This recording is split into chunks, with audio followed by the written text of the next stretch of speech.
In a lofty apartment, a man with long, silvery hair reminiscent of moonlight opened his eyes, slender fingers pressing against his temples in a futile attempt to alleviate the piercing pain in his mind. His breaths came slightly heavier, and after a prolonged moment of contemplation, he rose and made his way into the bathroom, where the icy water coursed over him, stimulating his nerves and gradually bringing him to a state of calm. Sleep had eluded him now. Approaching the window, he lit a cigarette. It was only 4 in the morning, and the outside world remained shrouded in darkness. The echoes of earlier sounds seemed to linger in his ear. Same words, same tone, same cadence, same person. Had listened for far too long. Suppressing those memories deep within his mind, he extinguished the cigarette and opened his phone to retrieve new orders from the organization. The faint, cold light of the screen illuminated his face, revealing sharp and profound features. His tranquil, shallow eyes, tinged with a hint of mysterious violet amidst a muted green, held an air of solitary aloofness. His visage, chiseled and stark, bore an innate coldness, while his skin appeared pallid, almost sickly to end that moment. He seemed partially cloaked in shadows, embodying a hue of darkness reminiscent of a medieval vampire aristocrat, exuding a lethal allure. The notification sound of a new email abruptly pulled his wandering thoughts back to the present. The specifics of the email were inconsequential. The essence distilled was that his mission had been rejected, signifying a prohibition against him undertaking any assignments. The silver-haired man twitched the corners of his mouth as he answered the call. Did I not instruct you against accepting tasks on your own?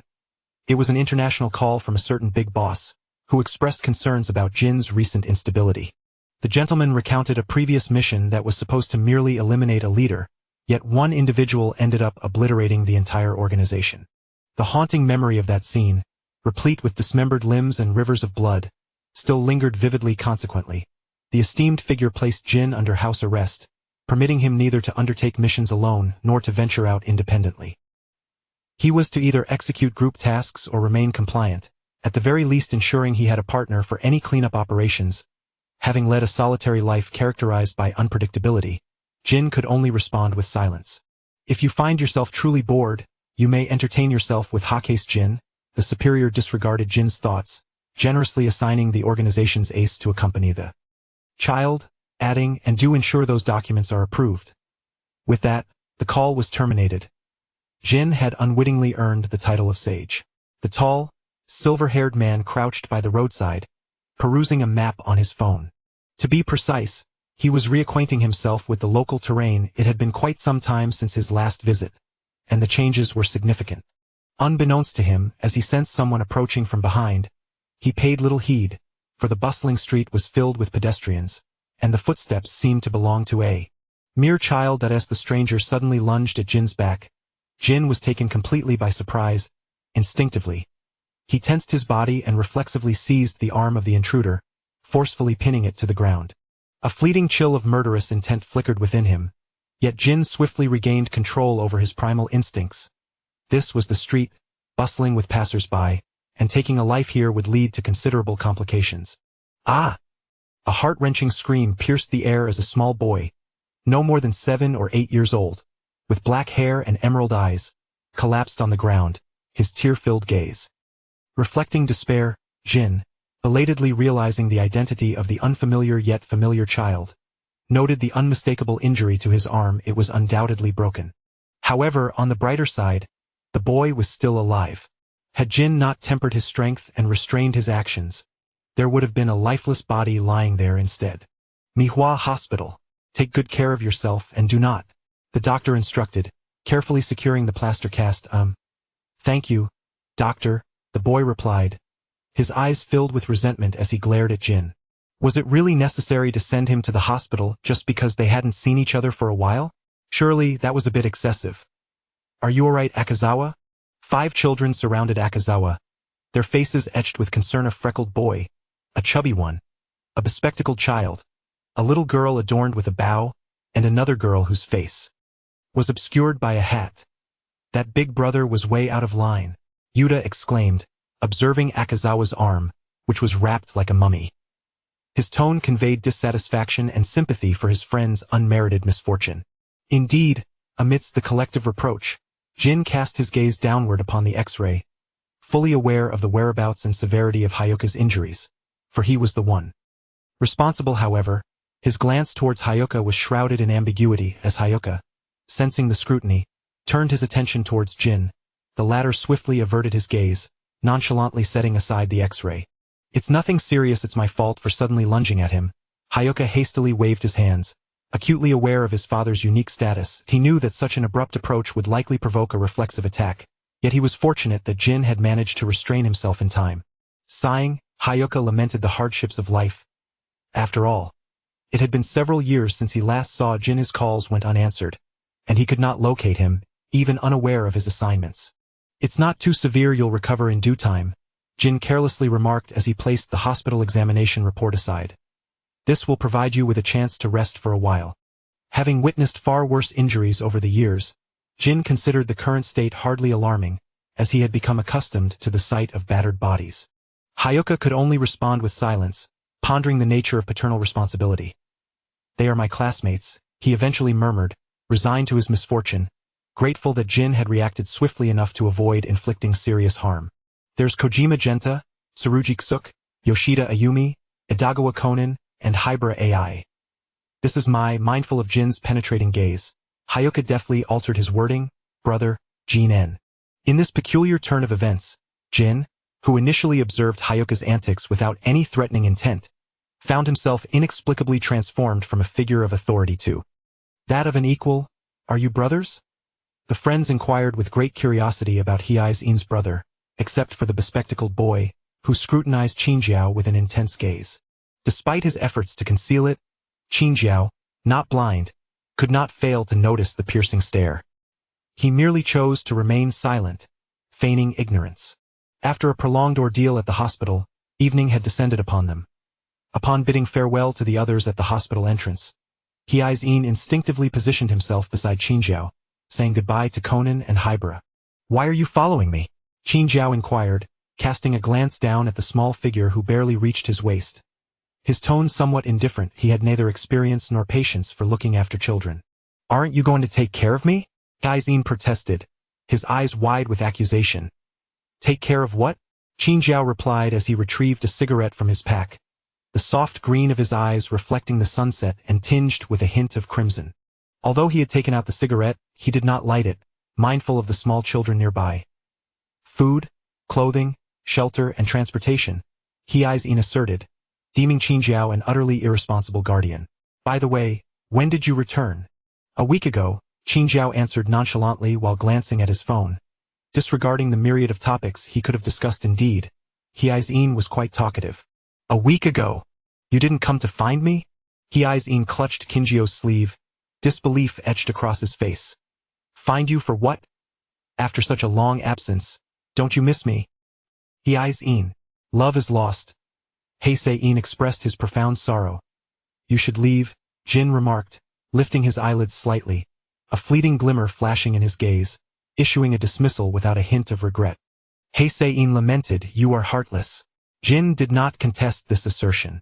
Truly, you want take me with you? Hye-in squatted on the ground, tracing circles, a shadow cast over his head, enveloped in darkness, resembling an abandoned puppy. Jin remained silent. Once Jin had made a decision, no one could alter it. The silver-haired man simply turned and departed. As for the three little devils behind him discussing their matters, Jin expressed no interest. Long time no see.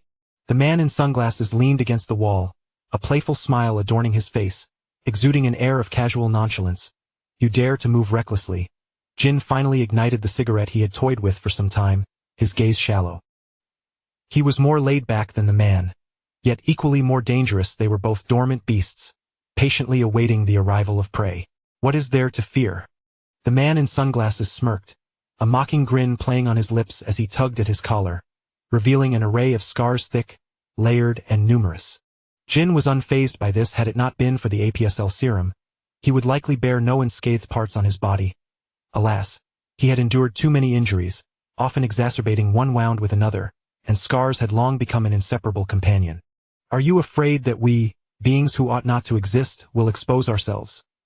They were meant to perish in that incident, particularly Jin, who stood at the heart of the storm. Yet, miraculously, most of them survived, as if time had momentarily halted for them if death had claimed them. So be it now that they lived, vengeance would be sought for grievances, for stoicism was not their nature. "Not long ago I destroyed one of their strongholds," Jin remarked, tossing a USB drive to the man in sunglasses. "There isn't much of value, but it's better than nothing." The man in sunglasses received the USB with a relentless smile, his voice unwavering. "It is indeed time for a role reversal in this game of cat and mouse." Chapter 2. Cat and Mouse, a masterful performance. "Indeed, a reversal is in order," Jin mused, the corners of his lips curling slightly. His voice so soft it seemed poised to dissolve into the air, his demeanor languid and seemingly disinterested, yet the man in sunglasses understood that the more relaxed and lethargic Jin appeared, the more serious he became. Conversely, when Jin wore a stoic expression, appearing remarkably cautious, it was then that he was least invested. "Very well, you stay here, I shall attend to other matters." The man in sunglasses stretched lazily, ambling into the alleyway. He refrained from cautioning Jin about the child, nor did he broach the subject of familial ties being ill-suited for wanderers like them. He avoided mentioning that they were all beings best unencumbered by attachments, for he recognized that Jin understood all too well that man was the most lucid and rational among them, and it was precisely his acute awareness that bred his nonchalance. His reasoned nature rendered him cold. Jin cast a fleeting glance at the empty cigarette box, raising an eyebrow slightly as he made his way to a nearby convenience store, Jaloise's. Simultaneously, a hand emerged from beside him, pointing towards another brand of cigarettes. In the stillness of the night, the two individuals purchasing cigarettes exchanged instinctive glances. Jin paused momentarily, taken aback, while the man opposite him stood equally stunned. With deep green eyes and an aura of cool detachment, the two shared an uncanny resemblance in certain aspects. The shopkeeper, however, chose not to elaborate further, simply handing over the cigarettes the dark-haired man requested, before regarding Jin with a skeptical gaze. "Are you of legal age?" Jin remained silent. 20. Although he had yet to celebrate his 20th birthday, it hardly mattered. Did he truly appear so juvenile? After acquiring the cigarettes he desired, Jin paid no heed to the unfamiliar man beside him and began to depart. To his surprise, the stranger followed closely behind, clearly seeking conversation. "Are you really of legal age?" Jin lit a cigarette, his light green eyes tranquil and serene, maintaining a deliberate distance from the unknown. "My name is Shuichi Akai," the dark-haired man stated, observing Jin intently, attempting to decipher any unusual emotions on his face. Unfortunately, there were none to be found. Jin had only recently returned to the organization, and Akai's defection had occurred several months prior. The gentleman had not mentioned Akai to Jin, leaving him entirely unaware of the significance of the name. Before him stood a man. Perhaps it would be more fitting to describe him as a youth whom Akai Shuichi had neither encountered nor heard of within the organization. Yet, the figure clad in black evoked an undeniable association with the notorious organization. Having infiltrated their ranks for 3 years, he had gleaned scant critical information. He had never met the enigmatic individual known only by reputation. All he knew was that the organization comprised 3 principal members. Rum was one of that individual's trusted confidants, and Vermouth was also among the core members. However, the identity of the third remained shrouded in mystery. He possessed no code name, no visage, and no known identity. In fact, many high-ranking members of the organization were oblivious to the existence of this core member. Vermouth and Rum were undoubtedly aware, yet Akai had never crossed paths with Rum, and Vermouth remained reticent on the matter. Although he had inquired previously, the mystic had imparted merely a single phrase. "He is the heart of the organization." This statement alone illuminated the profound status of the elusive core member, yet they remained entirely ignorant of this person's identity. The youth before him was not an ordinary face, yet he possessed an intriguing quality that rendered him inconspicuous, a paradox in itself. Moreover, Akai Shuichi's instincts warned him that this young man was far from ordinary. Though he appeared gaunt, with skin bearing a pallid, almost pathological hue, reminiscent of one recovering from a grave illness, his intuition proved to be intractable. Jin, the man known as Jin, offered a pseudonym that was scarcely a disguise. "What is your purpose in following me?"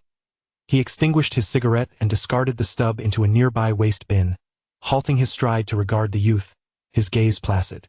"I merely sensed a certain affinity between us," Akai Shuichi replied, stretching the limits of his conversational prowess. "Are you a mere child of 3? Jin scoffed, his demeanor dismissive. He was not oblivious. Akai Shuichi was evidently probing him, though the specifics of his inquiry remained unclear. Akai Shuichi was acutely aware of the necessity to tread lightly. Further probing could easily backfire. Thus, he took his leave, at least in a manner visible to others. As for the clandestine surveillance, that was an entirely different matter. Jin proceeded as if oblivious to the mouse trailing behind him, casually purchasing a beverage from a vending machine before meandering along the street, ultimately entering an unremarkable villa. Watching as the lights flickered to life within the villa, Akai Shuichi lingered for a moment longer before retreating. Unbeknownst to him, shortly after his departure, the curtains were drawn back, revealing a silver-haired man whose gaze was cold and unyielding, fixated on the spot where Akai Shuichi had previously concealed himself. This was not Jin's permanent residence at best. It served as a safe house. He had no inclination to unwittingly guide an enigmatic individual to a location of uncertain intent. He refrained from investigating Akai Shuichi's identity regardless of the reasons behind the latter's fixation on him. It bore no relation to it that if it had discerned his true identity, there would be no need to act so cautiously. It would only seek to sow traps, endeavoring to ensnare him utterly. As long as it did not pertain to it, Jin could adopt a nonchalant attitude toward anyone or anything.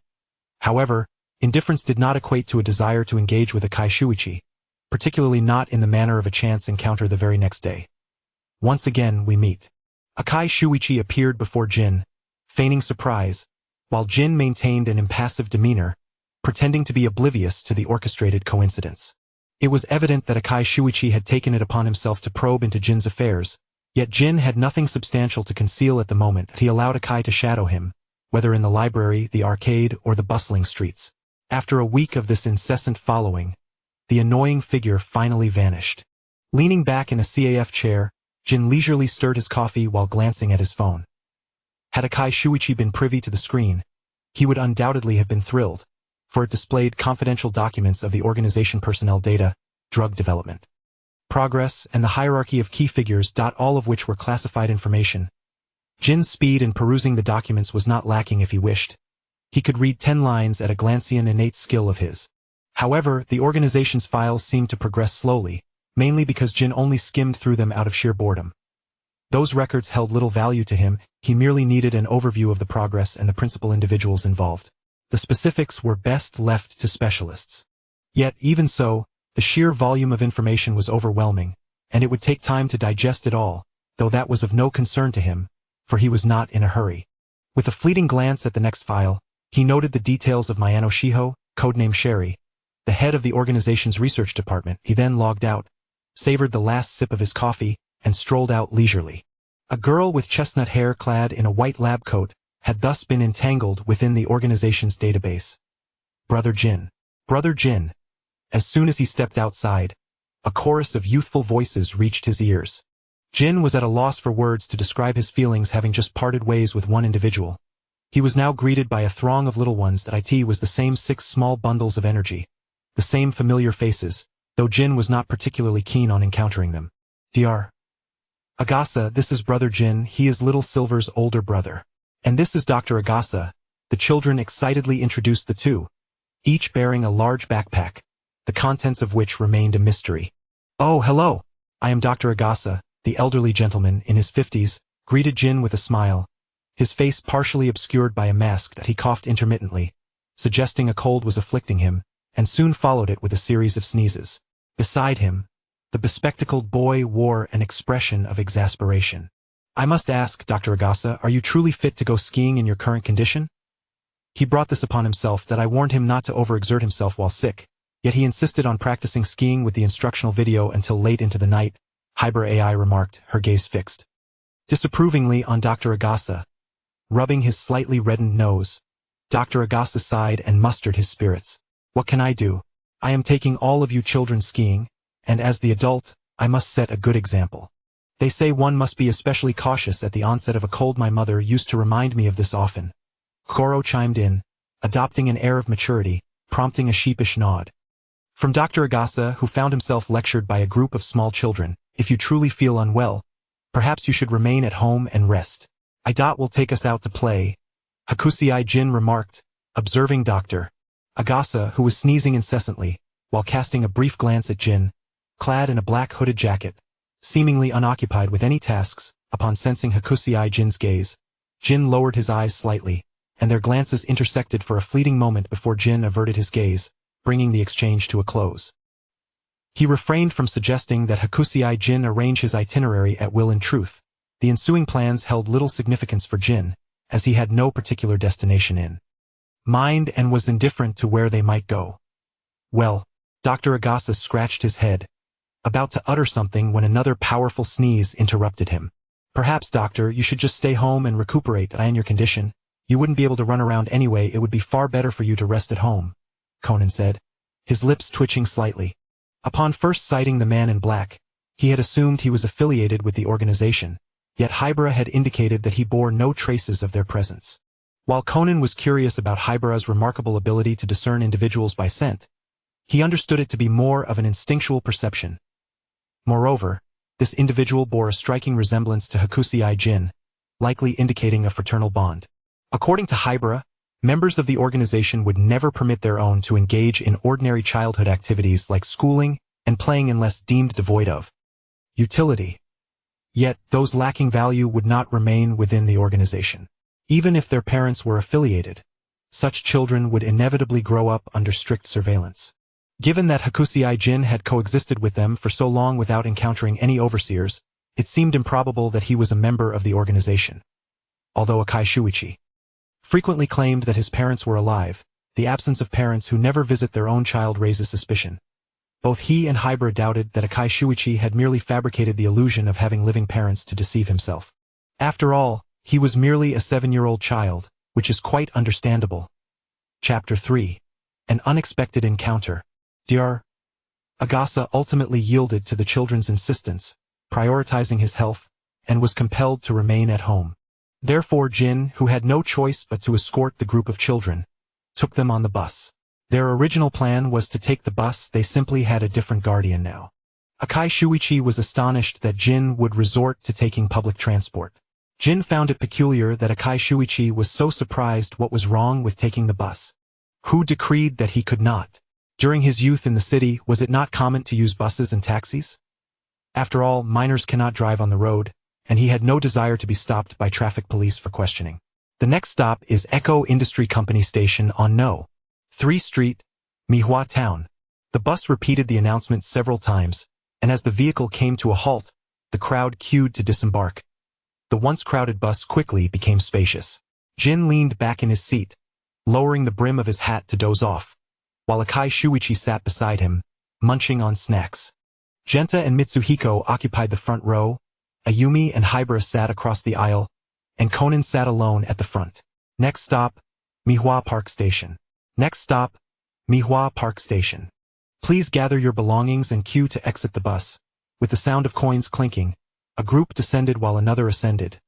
The departing individuals remained blissfully unaware of the peril they narrowly avoided, while the newcomers varied in demeanor. Mr. Nyochu.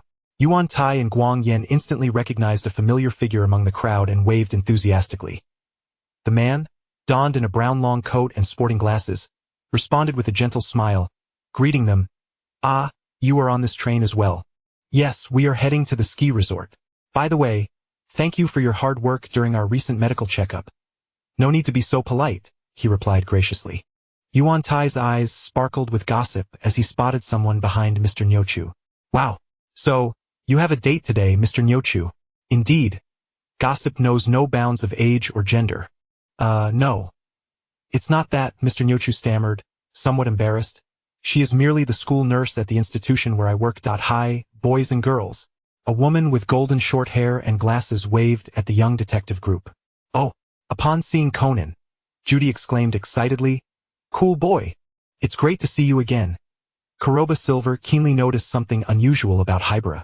After the group had boarded, he felt an urge to shrink away at home. He cast a glance at Jin, who had been resting his eyes throughout, and exchanged greetings with Ayumi, the two shifting their positions. Hey, who is that little girl? Judy inquired curiously, noticing the hat-wearing Hibara. Conan turned around and, upon seeing Hibara's condition, a grave expression flickered in his eyes. She is a classmate of ours. We came out to play together. He gestured to Hakuba Silver, who then swapped places with Conan.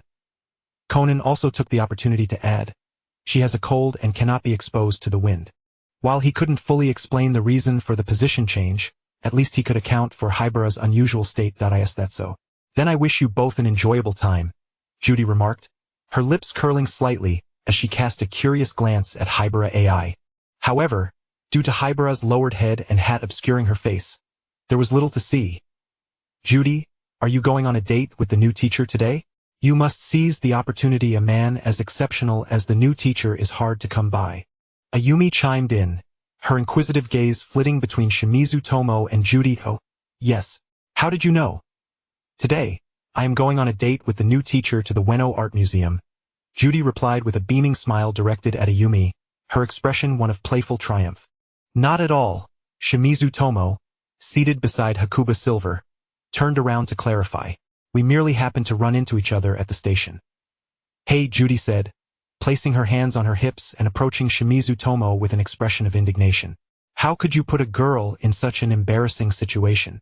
Hakuba Silver observed the blonde FBI agent in silence, while Shimizu Tomo hastily explained, I was concerned about any undesirable rumors circulating at school. It would not reflect well on either of us. Oh, indeed, Judy mused, gently stroking her chin as if contemplating for a moment.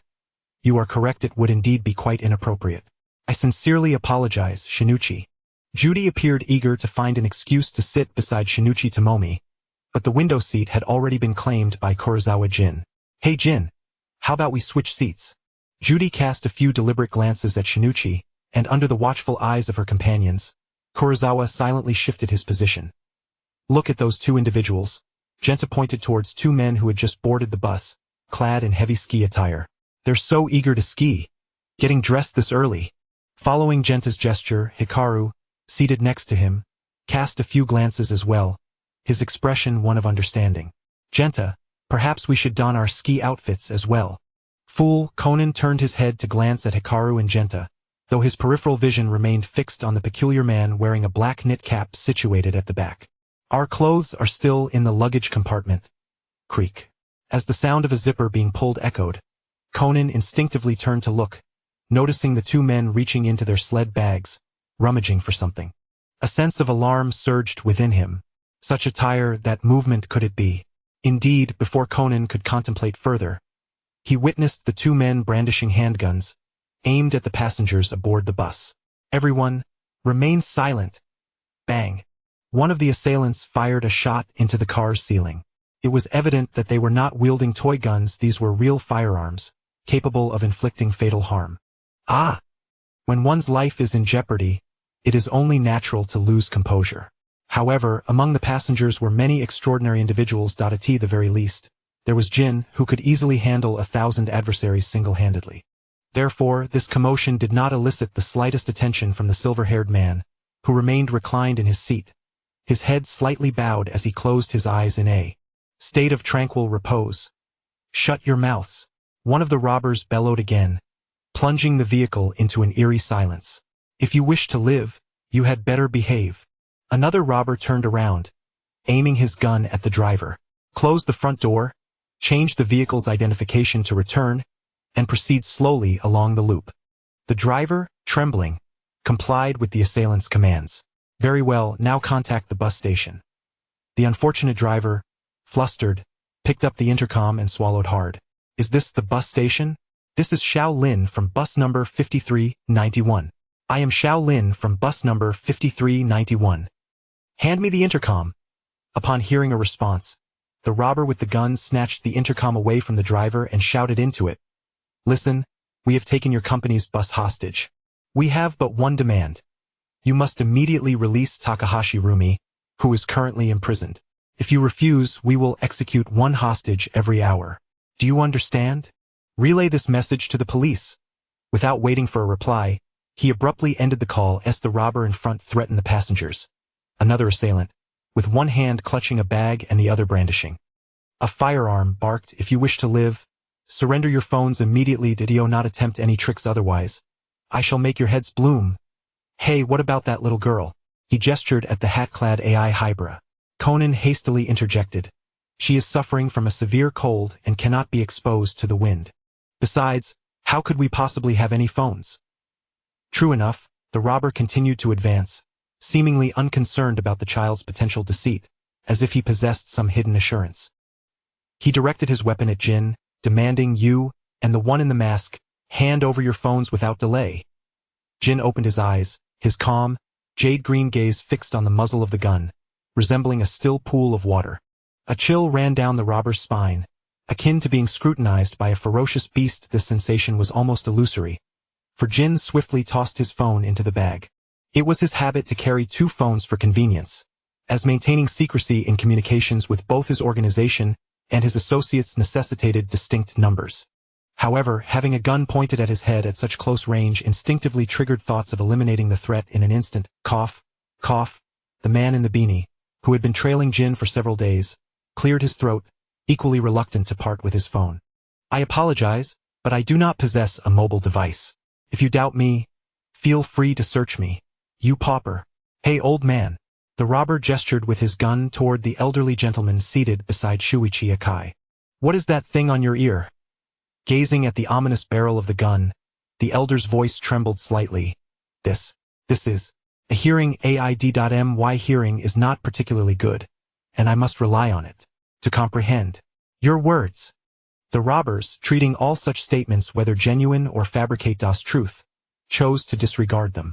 Could the woman chewing gum please silence herself? One of them demanded. Unfazed, the woman retorted disdainfully, isn't this how one chews gum? Typically, such individuals are either allies, formidable opponents, or simply deranged. Furthermore, I advise you to cease your actions promptly. Whatever you do, you will eventually be apprehended. Bang. The robber fired a shot at the seat beside the woman, his tone heavy with menace. Be quiet, and do not let me hear the sound of you chewing gum. The woman, her face a mask of terror, looked at the robber and nodded repeatedly. I understand, I will comply. Humph, what a waste of a bullet. If you had been obedient from the start, this would not have happened. Chapter 4, The Most Notorious Robber. After traversing from the front to the rear of the vehicle and confiscating everyone's phones, the robber returned to the front, only to be tripped by Judas' foot, carelessly. Placed in the aisle, beneath his cap, a pair of soft green eyes quietly observed the scene, and with keen insight, it was evident to him that Judas' actions were deliberate. You wretched woman!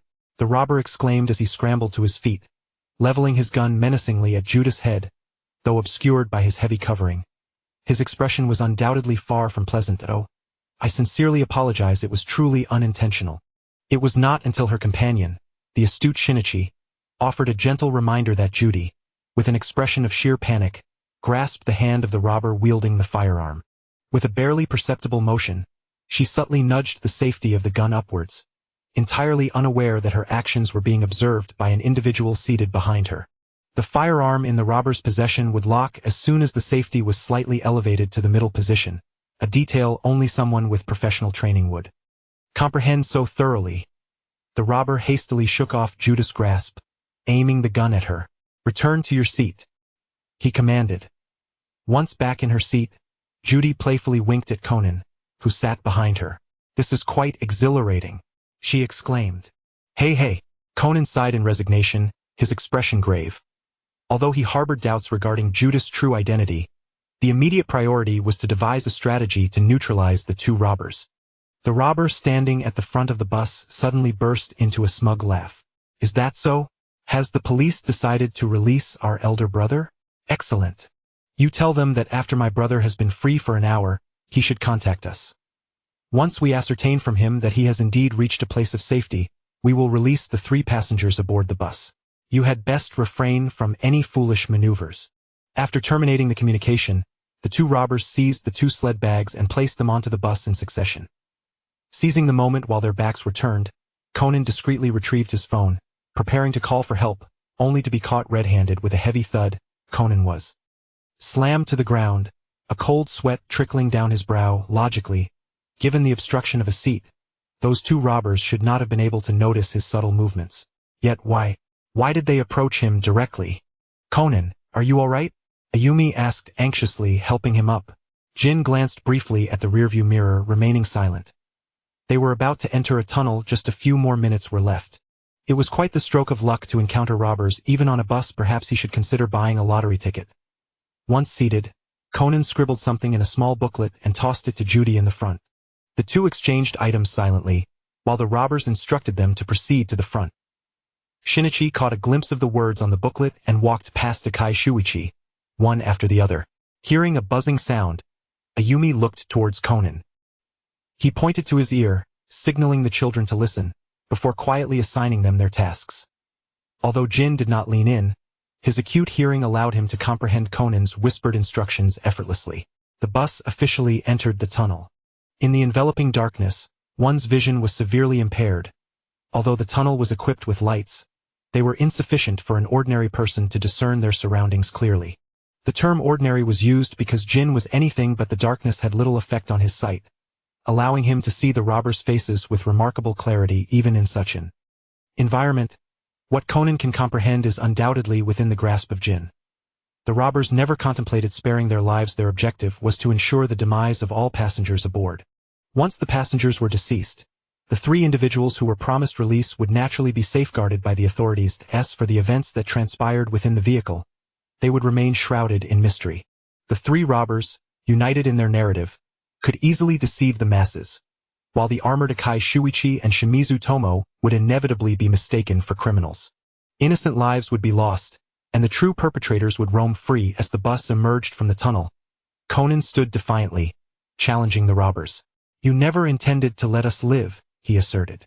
Seizing the moment when the robbers turned their attention, he utilized the watch-shaped tranquilizer dart to incapacitate one of them.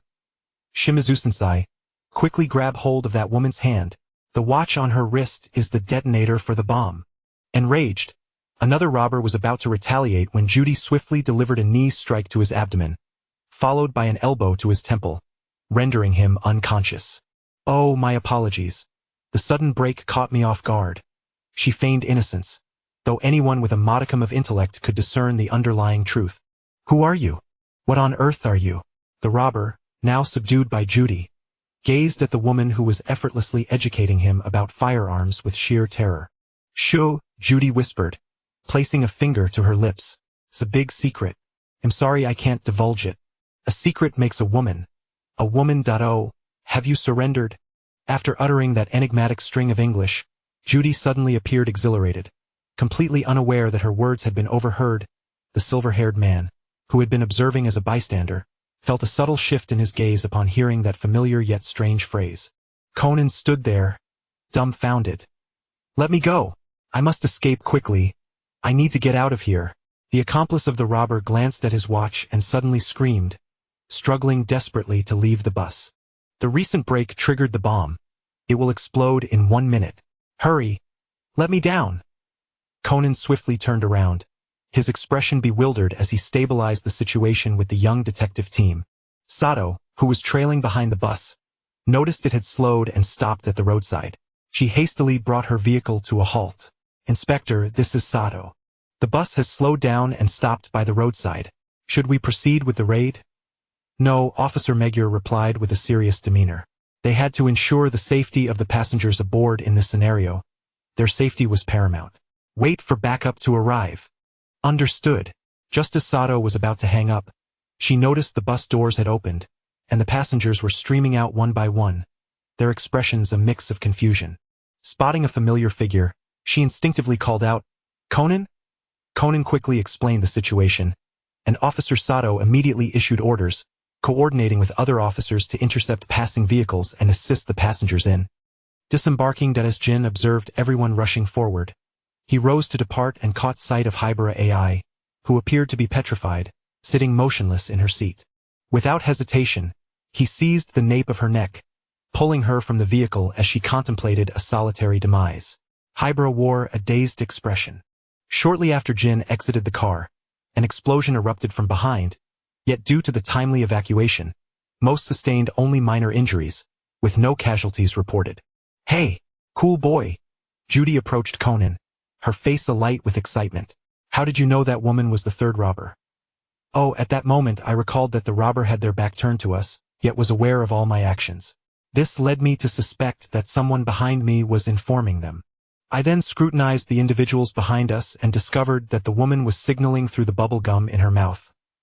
"Bubble gum?" Judy raised an eyebrow in astonishment. How could such a thing convey messages? Whenever she noticed someone making a move, she would pop the bubble and then use either her left or right hand, accompanied by the number of fingers, to relay information to the robber watching the situation through the rearview mirror. Is that so? Judy marveled. You truly are remarkable. Conan chuckled awkwardly. His partner, Akai Silver, tugged at Jin's sleeve, signaling him to crouch down. Why did you save Hybera? Wasn't Jin the epitome of cold-bloodedness? The notion of saving someone seemed utterly inconceivable. He was far more accustomed to taking lives than preserving them. This left Akai Silver questioning whether Jin was aware of Hybera Ace's true identity as the organization's traitor. Sherry, perhaps he refrained from bringing her back to the organization as part of a larger scheme, an elaborate bait to ensnare a more significant prey. In a more sinister light, every action of Hybera could very well be under the organization's scrutiny. Akin to a laboratory mouse. It was merely convenient, Jin replied, seemingly oblivious to the depths of Akai Silver's conspiracy theories. Nevertheless, he could discern the underlying suspicion in Silver's demeanor. His tone remained composed. What are you doubting? Indeed, rescuing Hybera was merely a spontaneous act without any particular motive after all. He had no pressing tasks at hand. It was simply a matter of saving a life, something he had done on numerous occasions. Yes, he was undeniably cold-hearted, a fact he never shied away from acknowledging, and he had certainly committed more than his fair share of atrocities. Yet, there were times when he found himself assisting with seemingly trivial matters, purely out of convenience.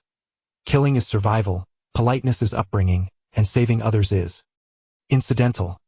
Humanity is inherently a complex being, rendering unilateral judgments impossible. Even for Jin, he embodies greater complexity and purity than the average person.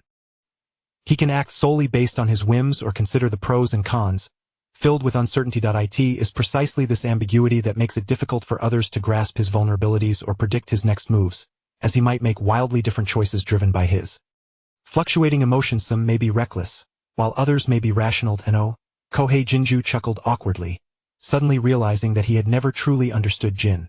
What he perceived was merely the fa Jin presented, or rather what Jin wished others to see. Moreover, Jin is only 20 years old now, a time for which Kohei has little recollection. The Jin in his memories belongs to a time decades later. Time has the power to transform an individual, and perhaps he should refrain from judging the present Jin through the lens of the future. Most importantly, it is inconceivable that Jin could have inexplicably morphed into the cold, unfeeling figure of the future, regarding life as trivial. There must have been a significant event that occurred, one that profoundly altered Jin's character. Chapter 5. Encountering a cat. What secrets does Koizumi conceal? Although Akai Shuichi perceives it, he refrains from addressing it directly or inquiring further. If he is unwilling to speak, so be it. He is not overly concerned, or rather, the matters capable of arousing Akai's curiosity to the extent of relentless questioning are few and far between. However, Akai discreetly departs, having no desire to engage in the recording of statements. With numerous passengers in the vehicle, his presence neither adds nor subtracts from the collective. Thus, by the time Koizumi regains his composure, Akai has long vanished. Observing Koizumi, who exudes an aura of contentment laced with a hint of menace, his companions instinctively distance themselves. Not to mention, Koizumi's habit of silently disappearing must be addressed. Having successfully evaded an interrogation, Koizumi strolls home along the street when faint cries of a distressed kitten capture his attention. The silver-haired man glances sideways, following the sound until he discovers a tiny black kitten huddled in a corner, its bulbous eyes wide with terror, acutely wary of this suddenly appearing human. After a brief inspection of the small creature, Koizumi turns away. Given the kitten's current state, any attempt to capture it would likely result in a defensive reaction. Yet, the plaintive mewling continues behind him, prompting Koizumi to halt. Moments later, a tiny black kitten appears at his feet, nuzzling against his calf in a somewhat endearing manner. Koizumi gazes down at the diminutive ball of fur, his expression inscrutable. The kitten appears healthy, albeit slightly weakened. After the veterinarian examined the kitten, the conclusion was reached. Jin, seated comfortably, displayed little reaction to this verdict. She proceeded to administer the kitten's vaccinations, deworming, and a grooming session, all at a modest cost of approximately 7,000 yen, primarily due to the expense of the vaccines. Upon exiting the clinic, the kitten appeared significantly more energetic, its eyes as wide as saucers, and its fur a pristine black without a single stray hair. Nestled within the hood of Jin's sweatshirt, the kitten felt a slight constriction around its neck. However, this added weight was negligible for Jin. Having previously cared for animals, including cats, Jin was accustomed to their presence. Albeit her previous feline companion had been rather large, standing taller than some humans when upright. The kitten, meowing softly, exhibited a keen curiosity towards its new abode, exploring the rooms with enthusiasm. Jin allowed it the freedom to acclimatize to its surroundings, as this space was merely a residence, lacking any significant possessions. The kitten adapted remarkably well to its new environment, showing no signs of anxiety or distress. Glancing at the little creature, Jin ordered cat litter and other necessities online, expecting delivery the following day. The kitten proved to be well-behaved, refraining from clawing or scratching. Otherwise, one could only speculate whether Jin might consider abandonment, an act that is hardly commendable and quite excessive. Buzz buzz buzz, buzz buzz buzz. Meow. The kitten curiously lifted its head as Jin picked up her phone to glance at the incoming call. "Hello, Jin," she answered. A seductive female voice emerged from the telephone, seemingly merely exchanging pleasantries. Yet, her uniquely soft timbre conjured images that were perhaps too risque for mere words, akin to a spring pool that could melt one's heart. "Jin," Bellamode called out, addressing the man across from her. She maintained her customary demeanor. Despite Jin's indifference to her playful banter, he appeared utterly unaffected, as if the world around him bore no significance. This aloofness had led to Bellamode teasing Jin relentlessly in the past. After all, human nature often covets what it cannot possess. "Jin, it has been 3 years, and you remain as indifferent as ever." Bellamode had grown accustomed to his dismissive attitude, and even in his silence, she could entertain herself with her flirtations. "Yet your visage remains quite pleasing. Have you seen him?" Jin inquired. "When?" "Since his return. He has only communicated with that individual, and thereafter with Kurosawa Jin, without engaging with anyone else." "How would you know?" Jin's eyes narrowed slightly. The fact that she was calling him now indicated that Bellamode must have encountered him today. Jin mentally reviewed his schedule for the day. Ninshutsu-sensei? He had not interacted directly with Ninshutsu Tomomi, only hearing the children refer to him as such, and he was indeed the only one who had undergone facial alteration. On the other end, just as Bellamode was about to respond, Jin had already discerned her disguised identity. She paused for a moment, then her lips curled into a smile as she graciously acknowledged, "You remain as perceptive as ever." With porcelain white fingers, she delicately picked the rose petals floating on the surface of the bathtub, the striking contrast of red and white utterly captivating, an enchanting spectacle. "I had anticipated you would inquire why I chose to disguise myself as him. A secret makes a woman who she is. Jin, you truly understand me." Bellamode chuckled softly, rising from the tub and wrapping a towel around her exquisitely sculpted form. Barefoot, she stepped onto the plush carpet and approached the grand floor-to-ceiling window, observing the twinkling lights outside.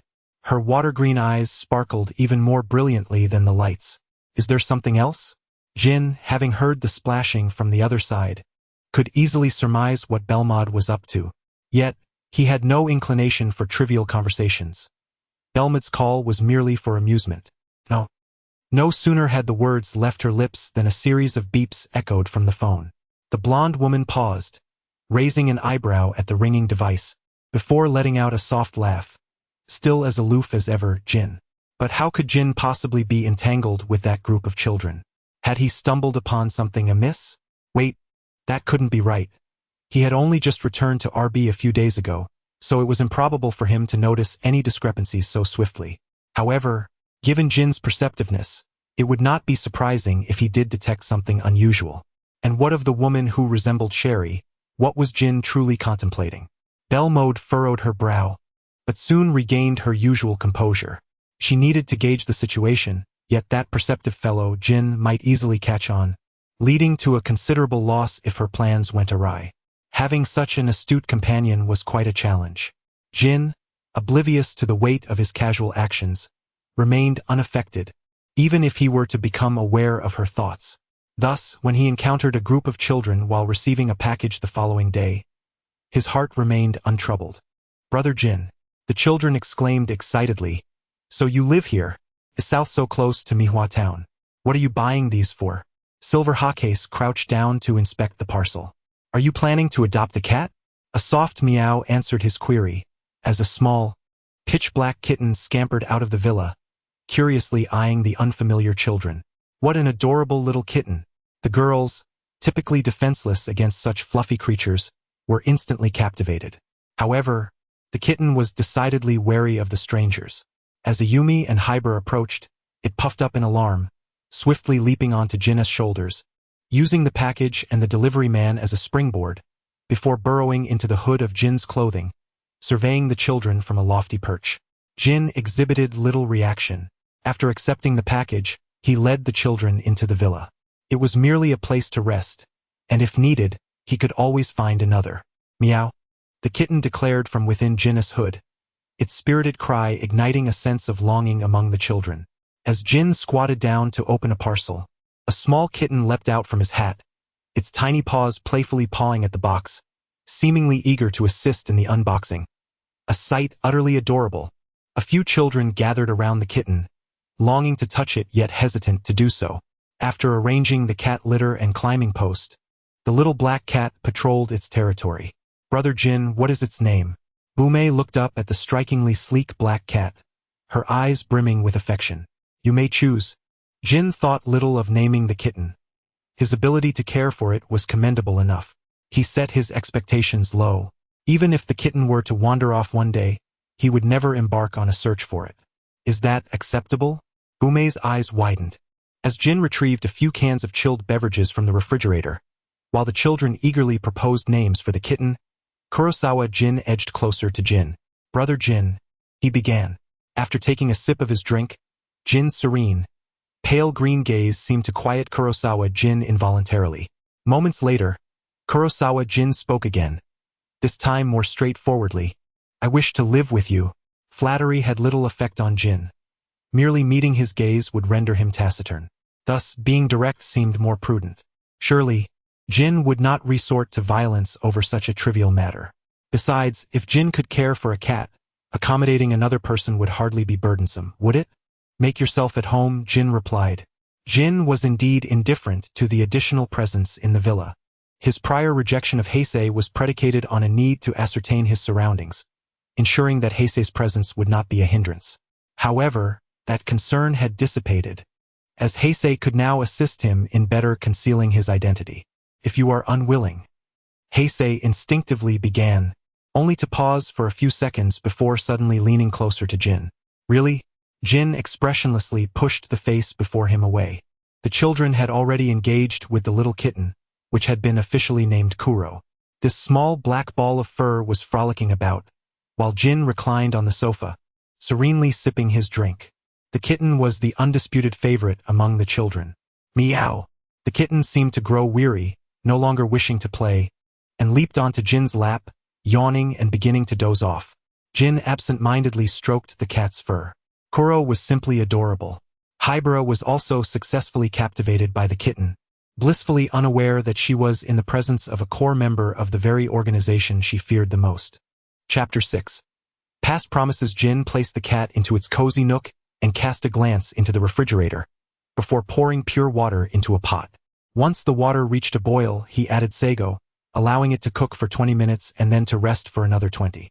After rinsing it twice in cold water, he skillfully sliced the mango into small pieces and combined them with coconut milk in a bowl filled with sago, setting it aside. Next, he peeled and diced an apple, adding it to the bowl along with white sugar, a suitable amount of glutinous rice flour, and a dash of water.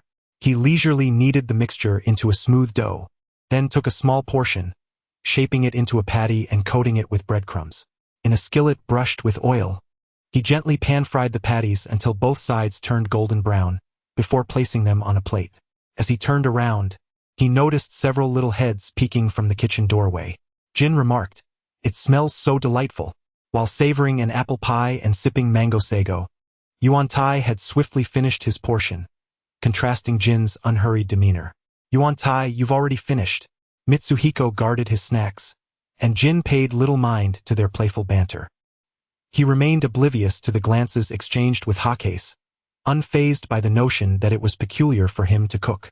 After all, cooking is a fundamental survival skill. Most of the time he roamed alone, unable to dine out every day.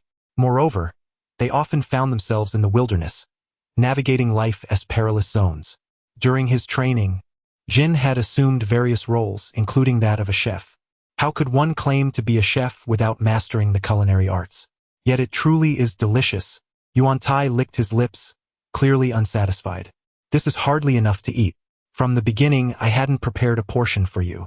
After taking a sip of the tapioca pudding, Jin spoke in a nonchalant tone. The ingredients he had were sufficient for one person.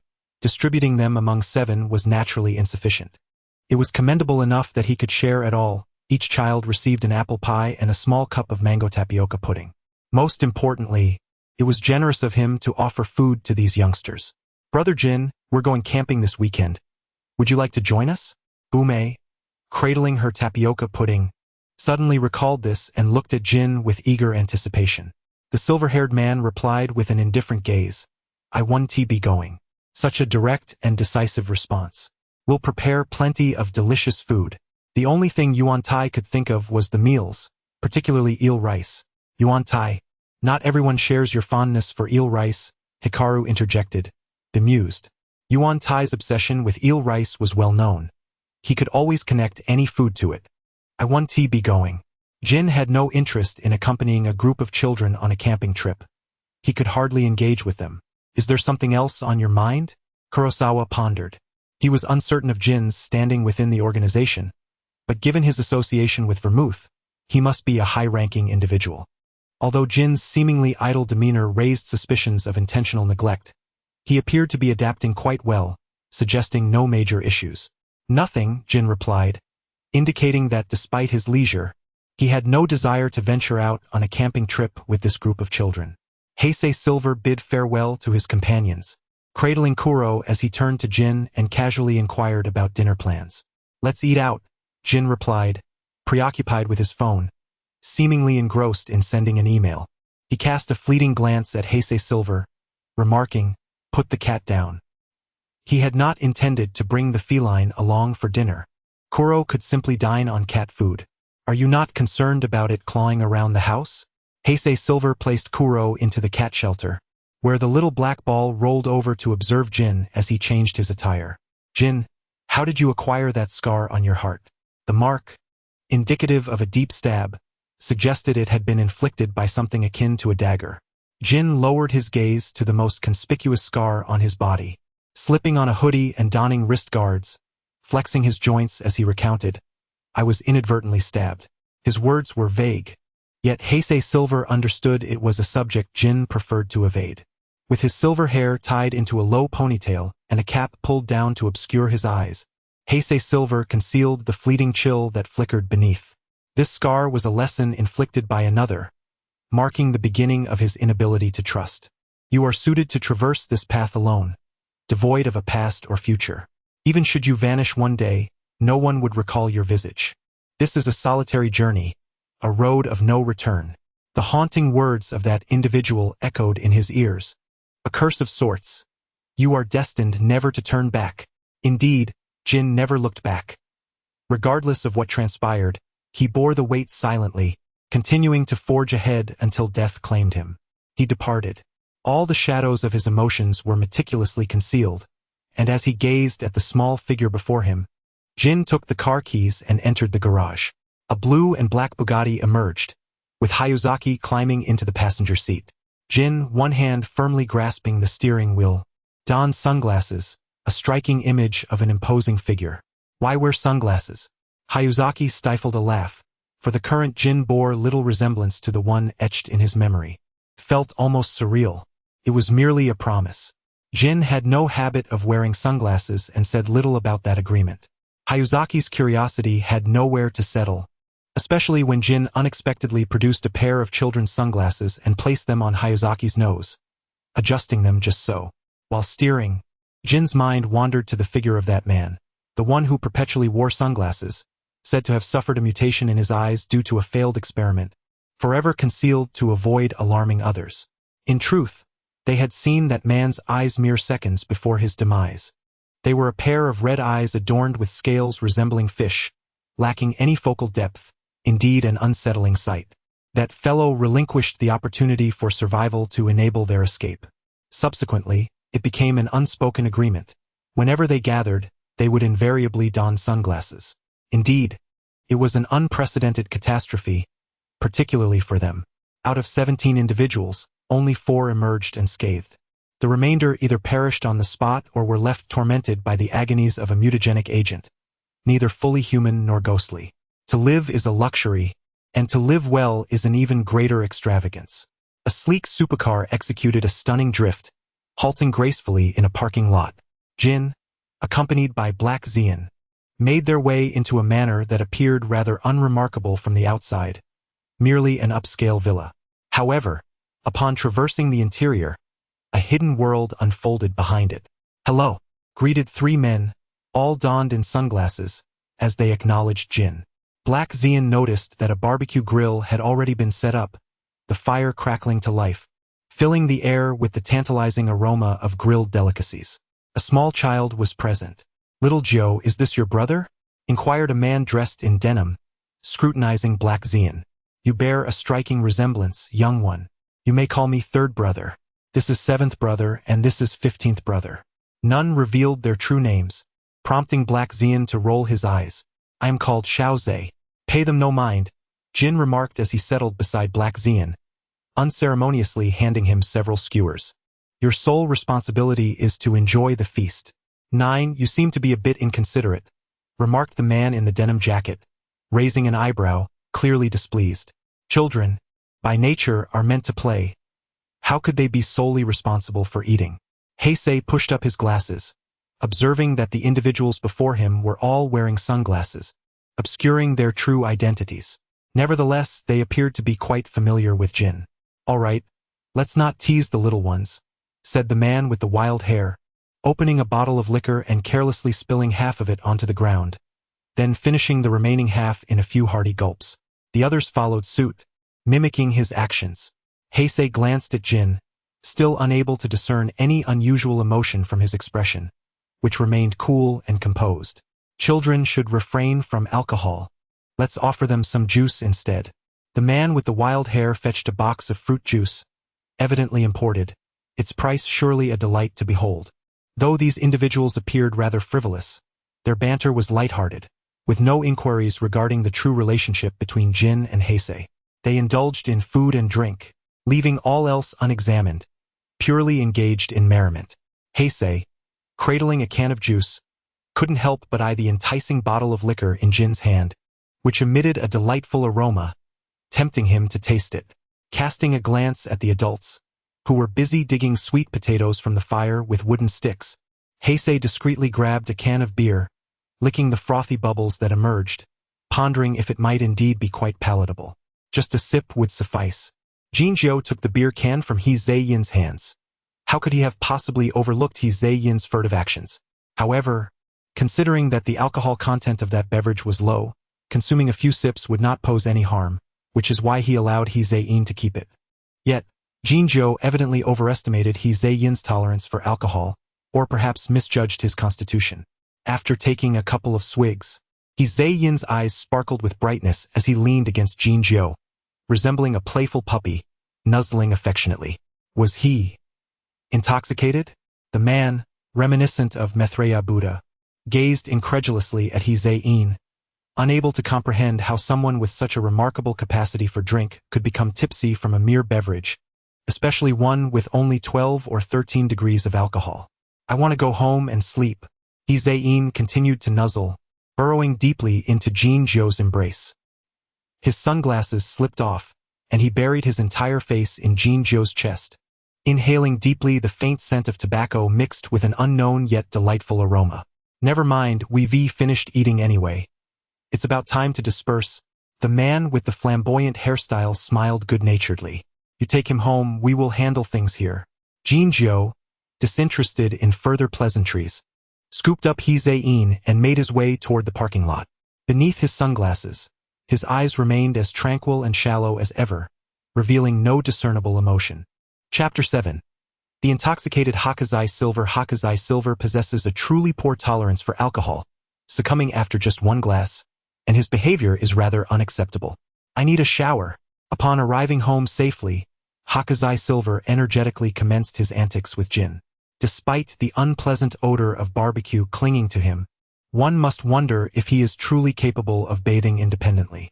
"I can do it," Hakazai Silver insisted. He was quite sober, then nonchalantly strolled into the bathroom, locking the door behind him with an air of flamboyance. This lock, however, could be opened by Jin in less than 10 seconds, leaving him speechless as he gazed at the door, a headache brewing. The villa boasts more than one bathroom. Jin, having gathered a change of clothes, managed to take a quick shower within mere minutes. "Jin, Jin." As soon as he emerged from the bathroom, he heard Hakazai Silver wailing like a banshee. Dressed in loose-fitting sleepwear, Jin approached the bathroom door and effortlessly unlocked it, revealing Hakazai Silver standing beneath the flow of water, still clad in his clothes, drenched from head to toe, his new attire rendered utterly soaked. Jin pondered, is this little imp truly incapable of handling even a drop of alcohol?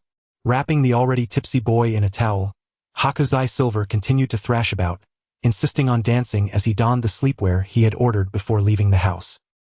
He chased after Crow, who scurried around the room, meowing defiantly from atop a shelf, refusing to come down. Unable to torment Crow, Hakazai Silver turned his attention to Jin, climbing up and down like a mischievous monkey, his antics persisting until the early hours, around 1 or 2 in the morning, when he finally collapsed onto Jin, falling into a deep slumber. Exhausted after several hours of chaos, Jin tucked the blanket around Hakazai Silver and massaged his temples, resolving that in the future, he would steer clear of Hakazai Silver whenever alcohol was involved. Kurosawa Jin awoke at dawn, brimming with vitality. Although Kinju had only just fallen asleep in the dead of night, there were no visible signs of his fatigue. As per his usual routine, he rose, engaged in his daily training, and procured breakfast. Today, however, he had an additional task: preparing a bento for Kurosawa Jin.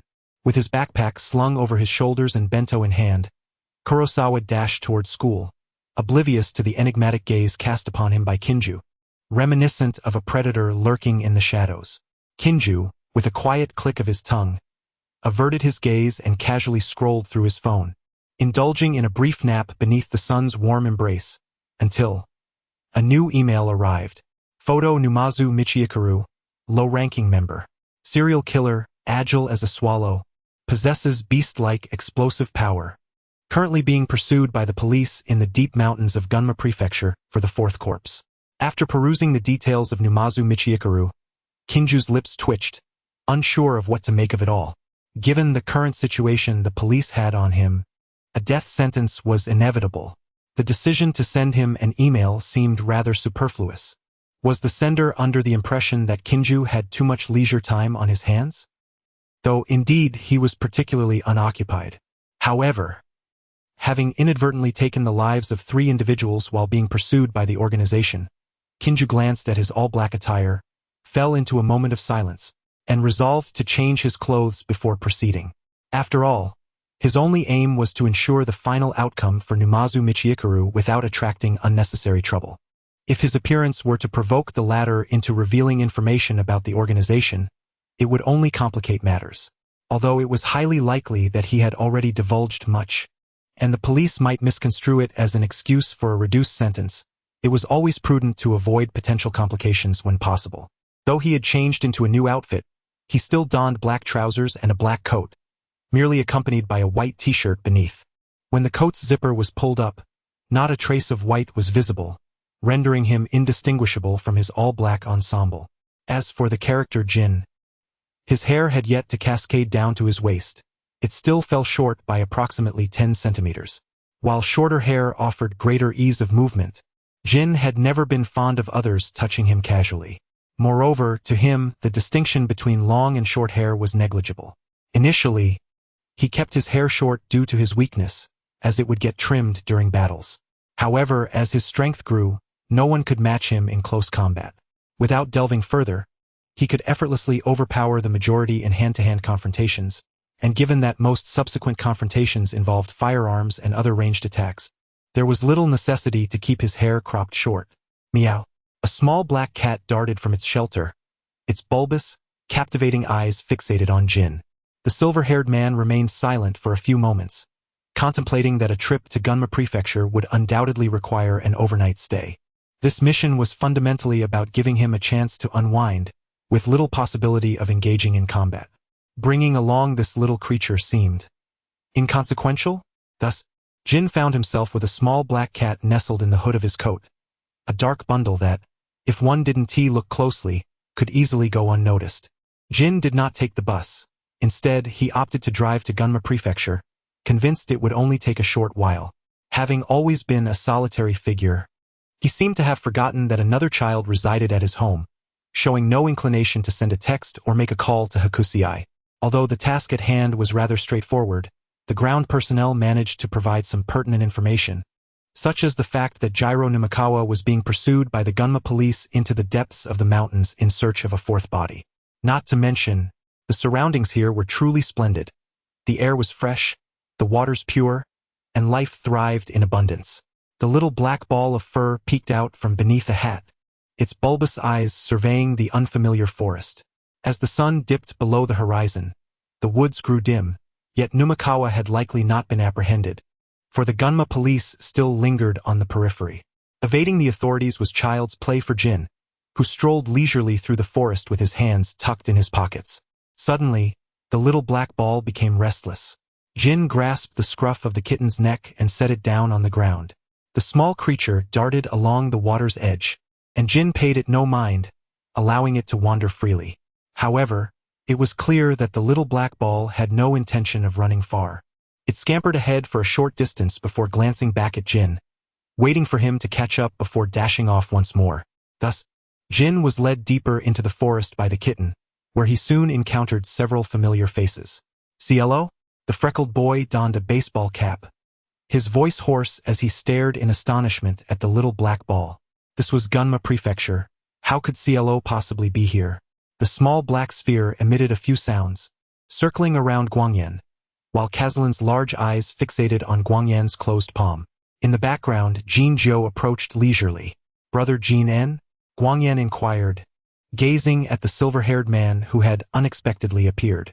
To be candid, Jin Zhou had initially intended to avoid this child, but he could not resist as the small black sphere had already darted over, compelling him to follow. His calm green eyes briefly scanned Guangyan's palm, which remained stubbornly shut, and he could surmise what lay within. Fireflies? Fireflies are well known for their fastidious nature. They require an immaculate environment for survival, particularly insisting on unpolluted surroundings, especially with regard to water, which must remain uncontaminated and free from light pollution. Due to human-induced environmental destruction, their numbers have dwindled significantly, and they typically thrive in damp, water-abundant and overgrown areas, especially along the banks of streams and rivers. Guangyan nodded, affirming Jin Zhou's conjecture. What do you intend to do with the fireflies? Jin Zhou queried, surveying his surroundings, yet showing no reaction to the approaching footsteps. There for Ayumi and Hybara, Guangyan explained hoarsely, detailing the considerable effort he had expended to find just one, only to inadvertently become lost in the forest. Fireflies are difficult to raise artificially. Jin Zhou expressed little interest in the musings of these precocious elementary students. There should be a fair number of fireflies in this area, after all, as such pristine waters are seldom seen within the city. He noticed the detective badge on Guangyan's backpack emitting a soft beeping sound. Meow. Suddenly, the small black sphere exhibited a hostile demeanor towards the forest, and before him appeared a man resembling a skeleton, with faintly arched brows, sunken eyes, prominent cheekbones, and a nose that stood defiantly upright. He appeared as though a mere layer of skin had been drawn over a skull, creating a grotesque semblance of a human. Guangyan could not help but take a few steps back, terror flooding his gaze. He is that infamous serial killer.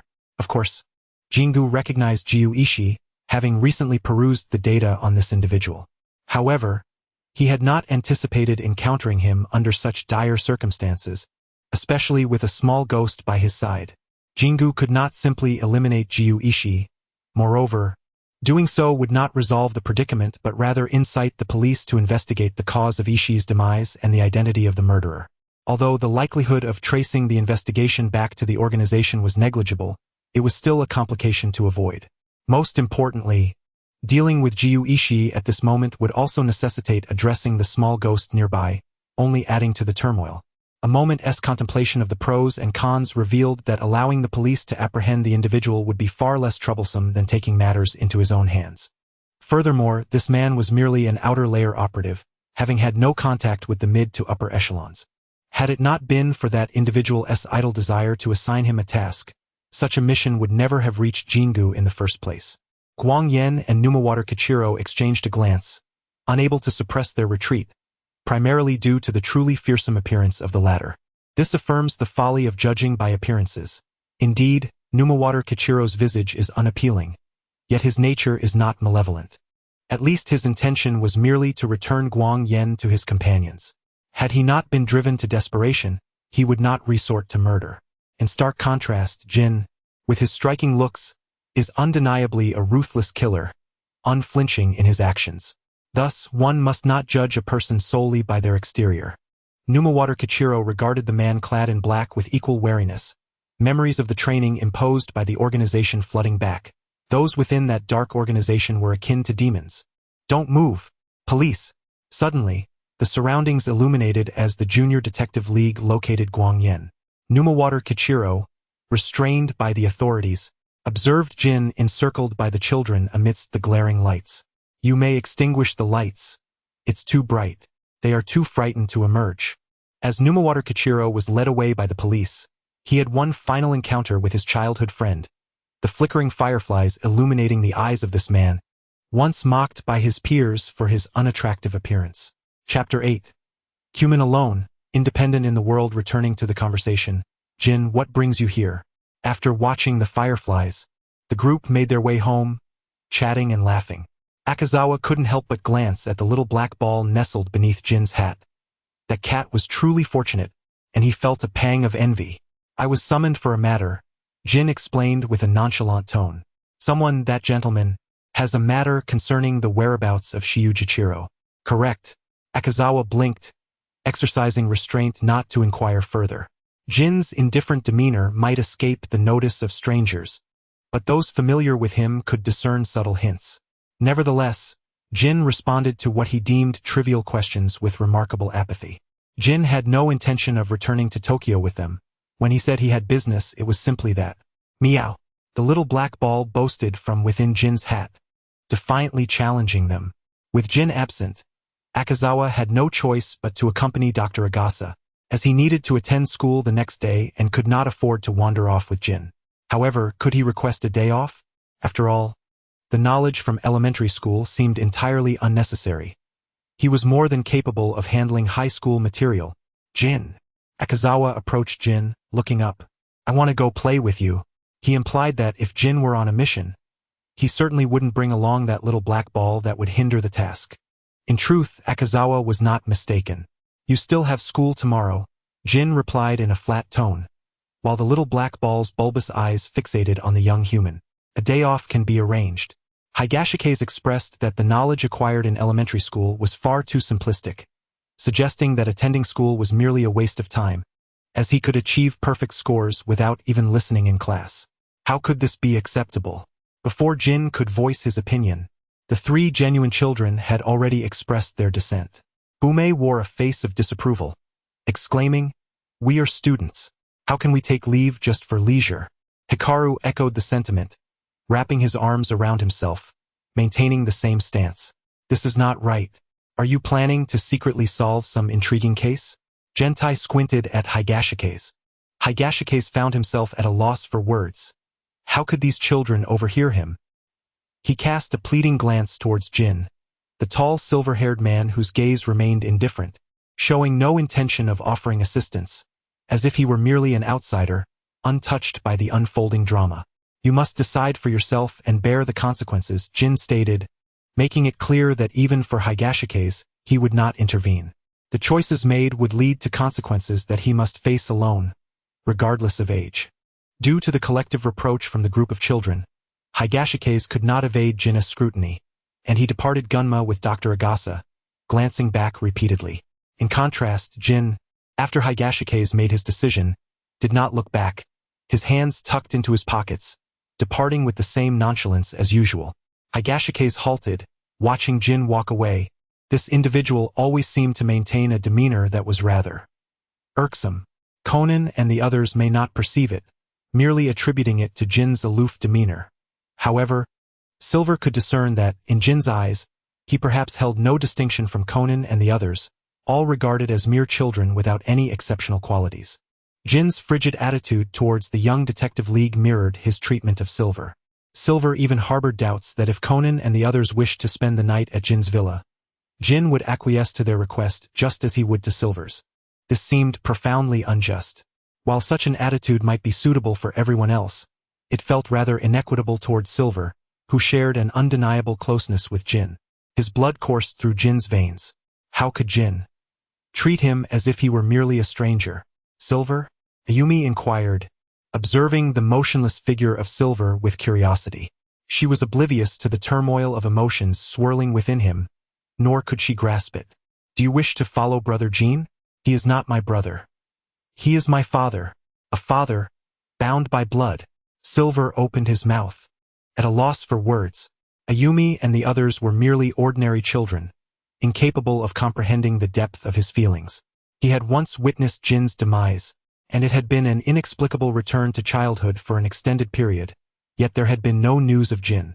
He even questioned whether Jin truly existed or if his rebirth had somehow caused Jin to encounter unforeseen misfortunes.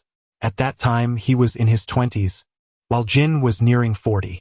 The man appeared unchanged by the passage of decades.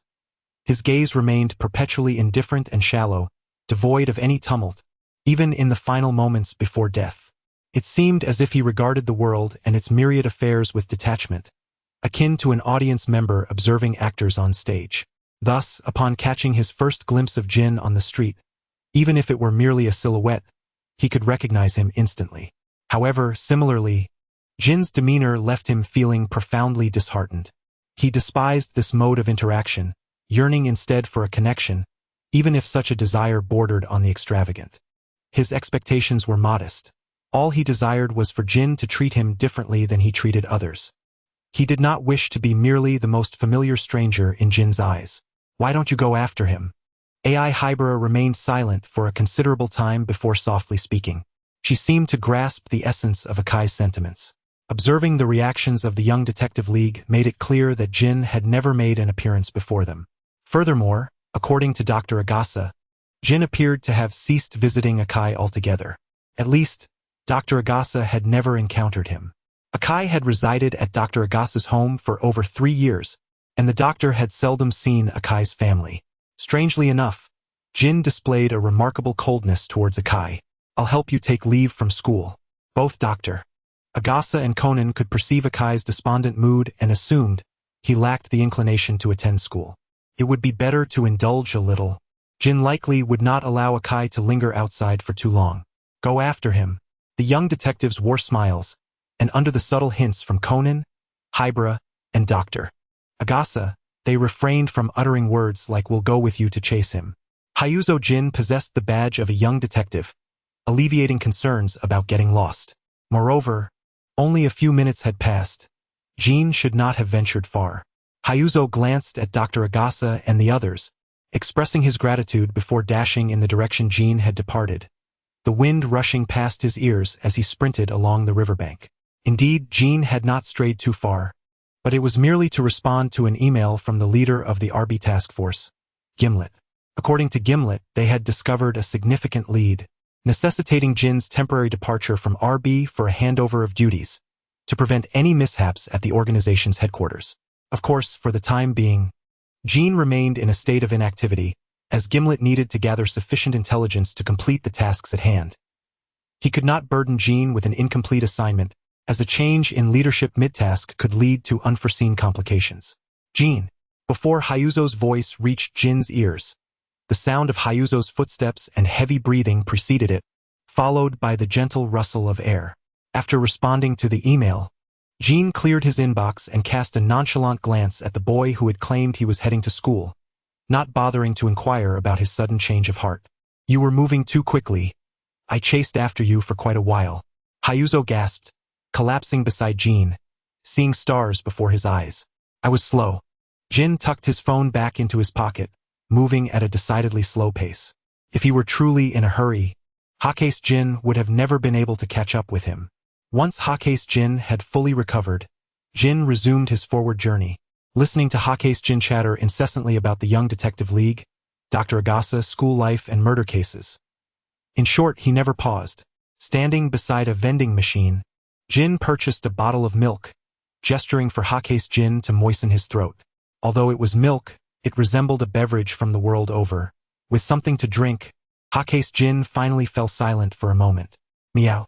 A small black ball peered out from under Jin's hat, letting out a sound, prompting Hake's Jin to remember that Jin owned a cat.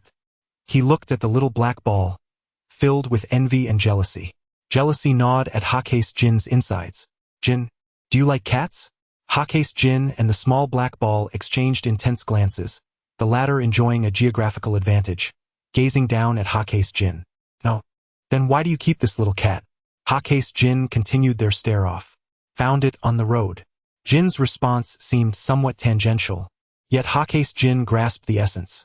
There was no particular reason, merely a chance encounter, aptly summarized in one word: serendipity. Jin, do you perceive any difference between me and Conan and the others in your eyes? Hake's Jin still felt a twinge of dissatisfaction. He did not wish to be merely a familiar stranger. You lack a strong sense of justice.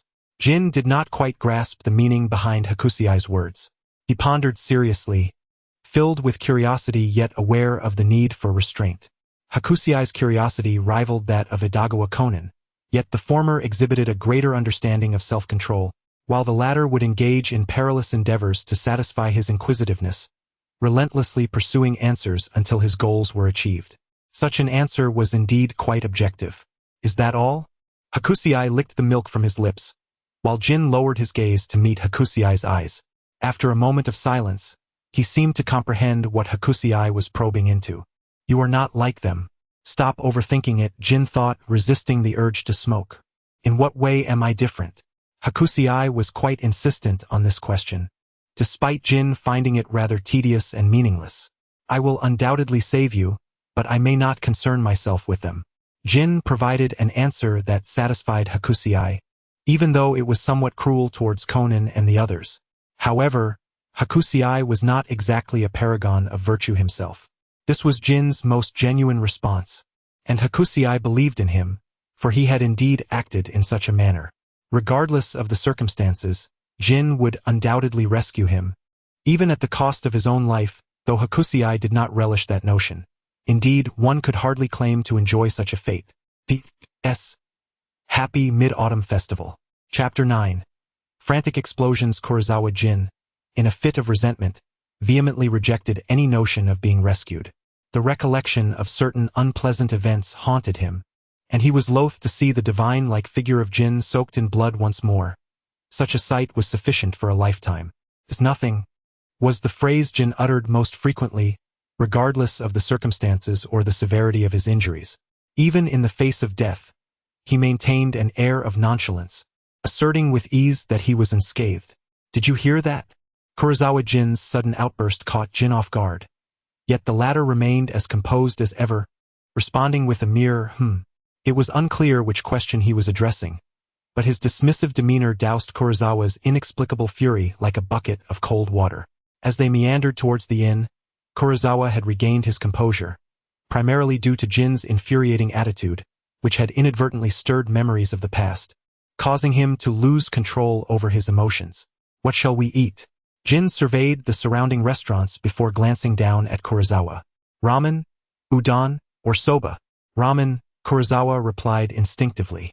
Jin consumed his meal at an astonishing pace.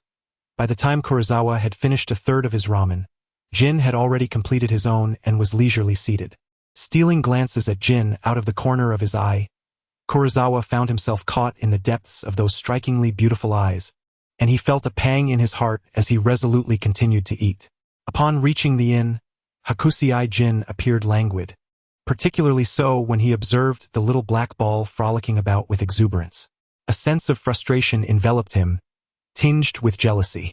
It was impossible for Jin to overlook Hakusei's peculiar fixation with a cat. However, he remained silent, reclining on the bed while engrossed in his phone. The decision to adopt a cat was a whimsical one, and whether the little black ball would persistently follow him was not a matter of concern for Jin. The distinction between its presence and absence held little significance for him. Notably, when Jin received the news of Jiro Numikawa's demise, he remained remarkably composed and subsequently resolved to return to Tokyo. Hakusei could not accompany him aimlessly all day long. As for the boy's psychological issues, they were not something that could be resolved in a day or two.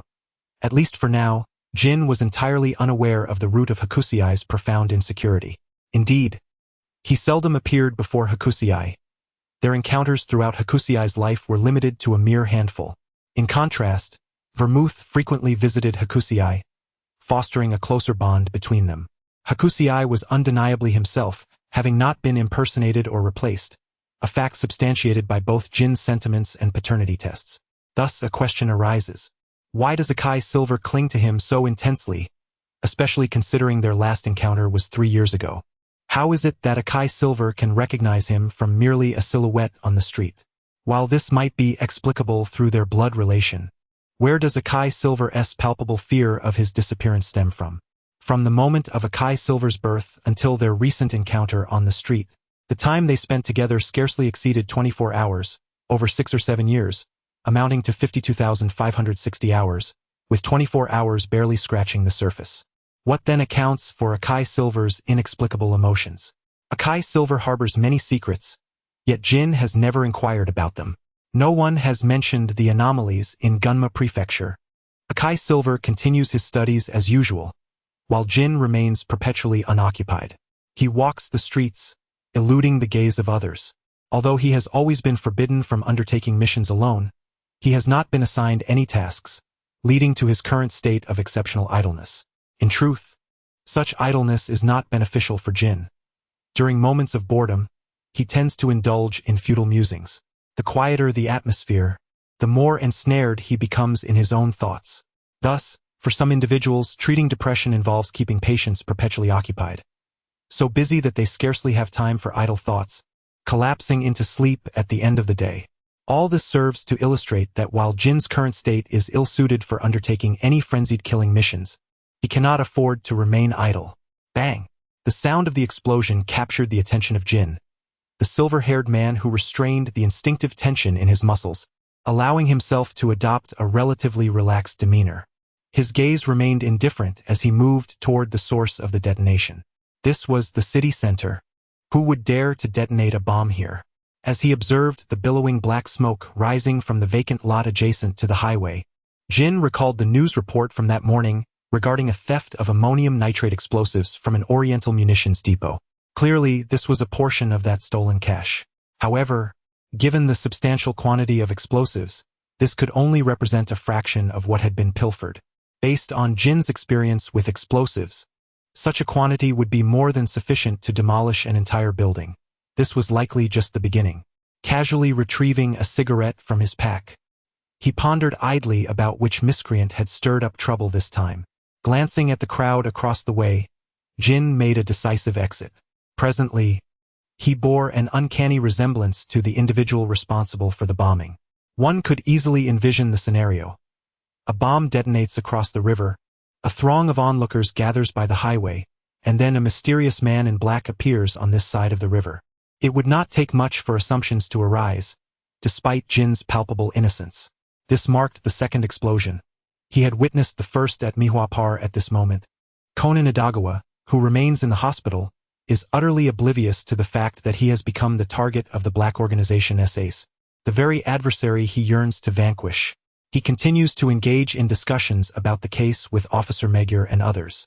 However, given that Jin himself is a prodigious intellect and is surrounded by exceptional talents, such maneuvers are trivial to him. Thus, he does not dwell on Conan's peculiar actions, such as those of an 18-year-old high school detective who has resorted to drugs and transformed into an elementary school student.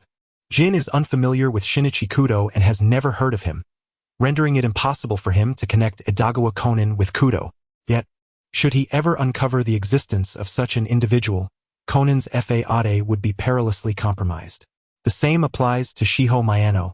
While Jin is aware of Sherry and knows of Shiho, He has never encountered her in person nor perused the researcher's files. This lack of familiarity is one of the primary reasons why Hybrid AI can maintain her disguise. Trains rush by, leaving passengers on board bewildered and those outside unaware of the unfolding situation. However, this tranquility is merely ephemeral. Prolonged non-stop travel without halting at stations will incite panic among the passengers. One can surmise that trains on the Tokyo Circular Line cannot arbitrarily bypass stops, and thus far, no incidents of collision due to the announcement of travel have occurred. This indicates that someone is orchestrating the movement of these trains, and the simultaneous actions of so many individuals likely stem from police directives. If that is the case, it stands to reason that these are the demands of the bomb perpetrator. No parking is allowed, and vehicles must maintain a certain speed. There may be additional restrictions, but Jin lacks the curiosity to investigate. He speculates that, prior to a certain time, the clues he possesses are incomplete and solely discovered by himself, casting doubt on their accuracy. He further conjectures that the perpetrator may have planted a bomb in the middle of the railway tracks, perhaps a light-sensitive device that detonates after prolonged darkness. However, Jin merely indulges in speculation without offering any information to the police. His unique identity renders frequent interaction with law enforcement impractical. As for the bomb's potential explosion, it bears little relevance to him. Before long, the train vanishes from the circular line, suggesting that the bomb is indeed situated on the tracks of the circular route. Jin lights a cigarette and glances at his phone, dialing a number. Jin. Let's go see a movie, Kurosawa shouts exuberantly from the other end. I'm waiting for you at the Mihwa City Hall. Without allowing Jin a moment to respond, Kurosawa abruptly ends the call. Left without the opportunity to interject, Jin stares at his buzzing phone, pondering. Are there any good movies playing lately? Upon reaching his destination, he finds Kurosawa eagerly awaiting him, movie tickets in hand. Though the little fellow is not particularly noticeable in the crowd, Kurosawa stands tall, scanning the area.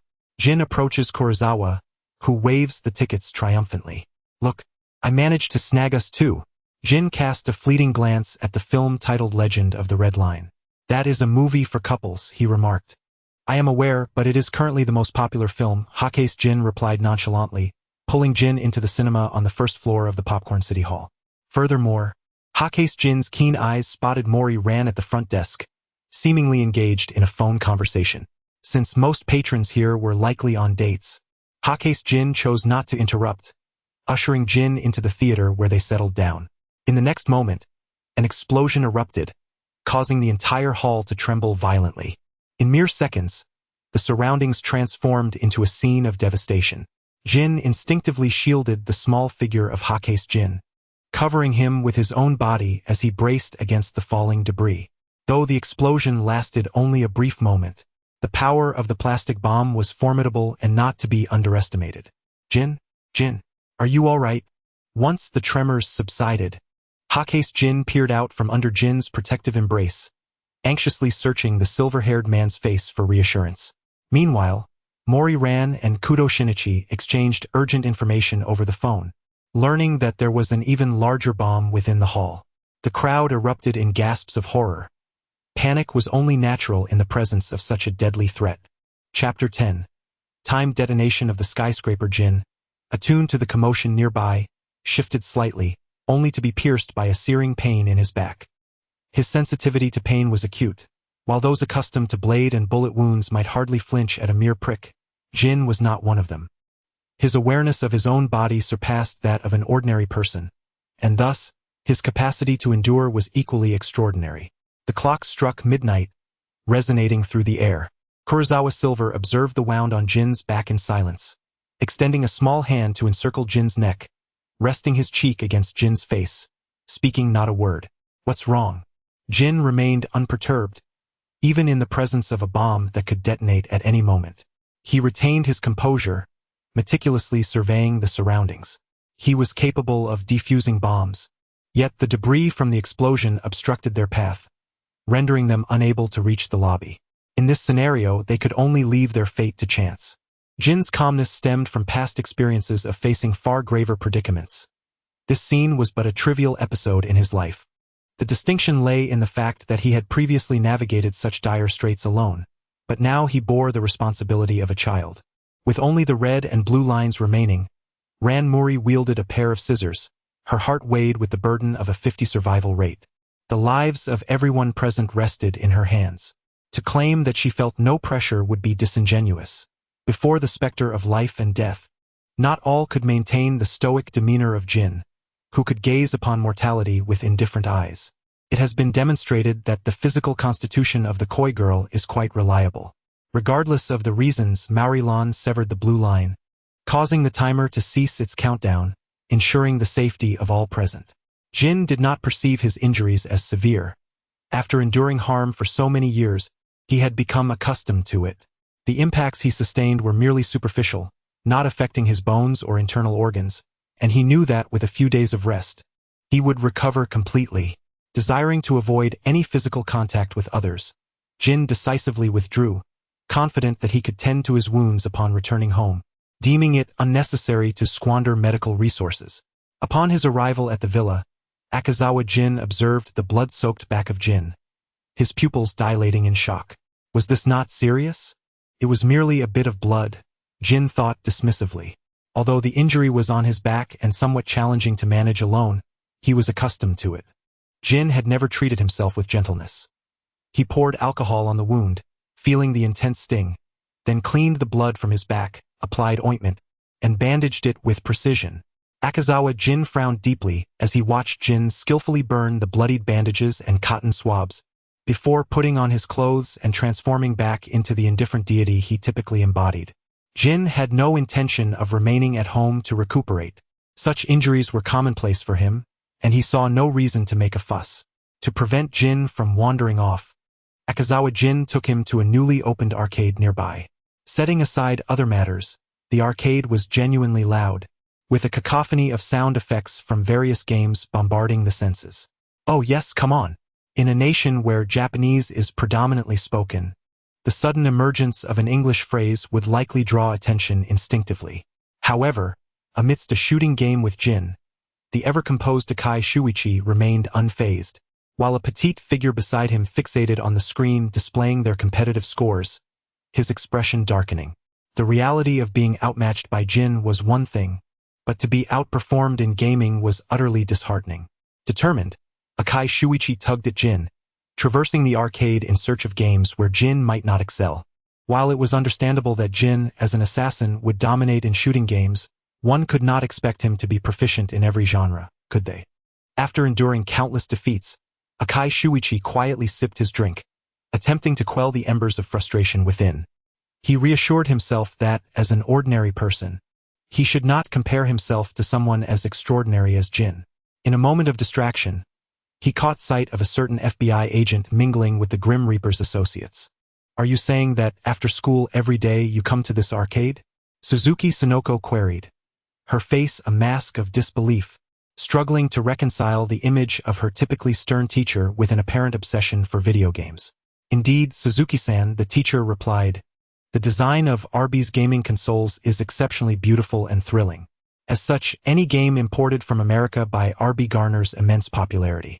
Back in the States, I often found myself queuing for ages, nearly exhausted by the time my turn arrived, which is precisely why I chose to come here as an English teacher. Although Judy spoke in Japanese, she occasionally interspersed her sentences with basic English words, which, while not hindering comprehension, rendered her Japanese slightly awkward. Are you truly suggesting that your earnest teaching is solely for? Suzuki Sonoko hesitated, her disbelief palpable. Indeed, if I were to neglect my duties as an educator and face dismissal for any ensuing issues, my enjoyment would be curtailed.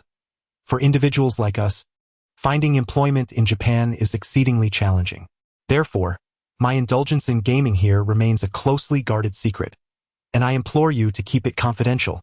Upon concluding her statement, Judy playfully winked, while Kurosawa Jin observed in silence, and Jin's gaze swept the surroundings.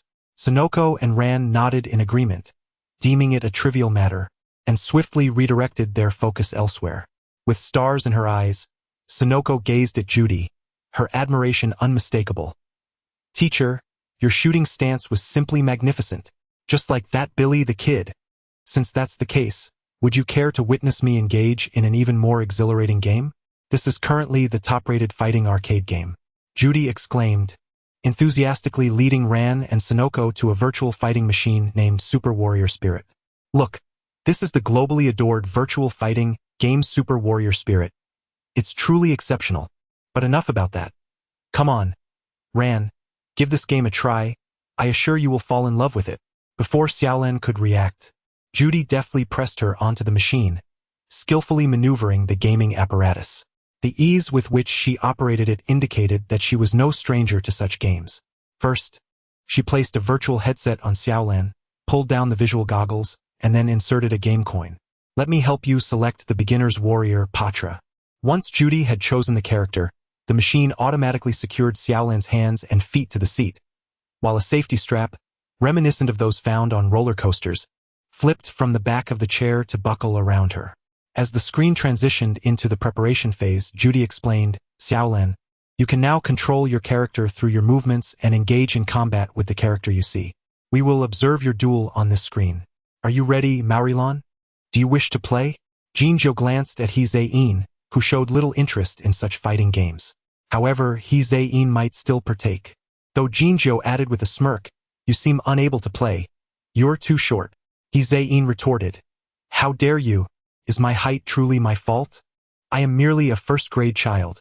How much taller could I possibly be? And what of your imposing height of 190 centimeters? As the game's commencement chime echoed, the fearsome figure on the screen delivered a punch to the face of the character controlled by Ran Mori. Unaccustomed to the game, she instinctively shut her eyes in terror, feeling the reverberation of the impact resonate on her own face, while the on-screen character's visage turned somewhat ashen.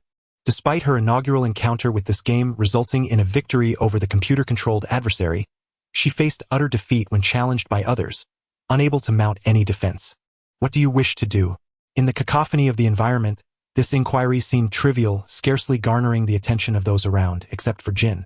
The silver-haired man observed as another man plunged a slender needle into the neck of an unsuspecting victim, subsequently activating a gaming console and seating himself at another machine, instigating a duel between them. It appeared to be some form of poison, the toxin requiring time to manifest. As both individuals were engrossed in their gaming, they possessed a seemingly impeccable alibi, though they overlooked the significance of fingerprints. Nevertheless, it was a clever maneuver to exploit the game. The silver-haired man lowered his gaze, feigning ignorance, and continued to engage in the game with Akazawa Jin, deliberately steering clear of that particular area, as he wished to remain unassociated with any homicide. As Akazawa Jin positioned himself before the basketball hoop to take a shot, a stir erupted on the fighting game side. Jin bounced the basketball, gauged the distance to the hoop, and with a casual flick of his wrist, sent the ball soaring through the net with pinpoint accuracy. Kurosawa-in remarked that Jin was indeed extraordinary.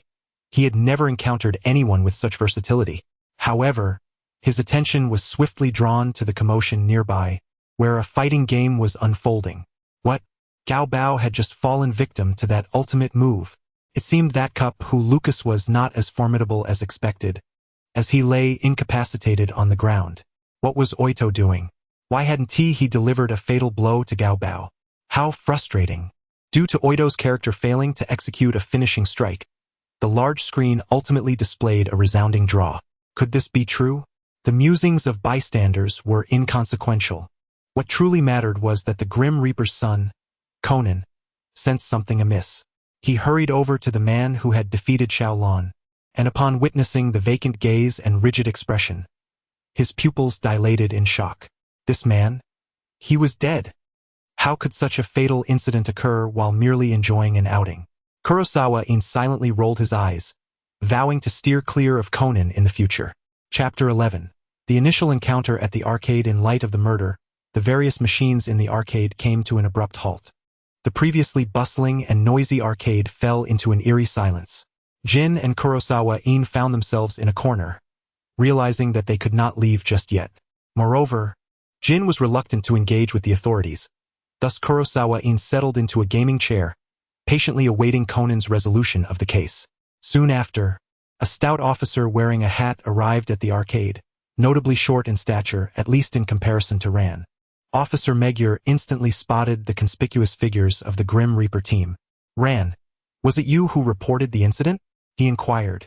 "Yes, Officer Magyar. That individual collapsed suddenly while playing a game," replied Ran. It seemed rather implausible.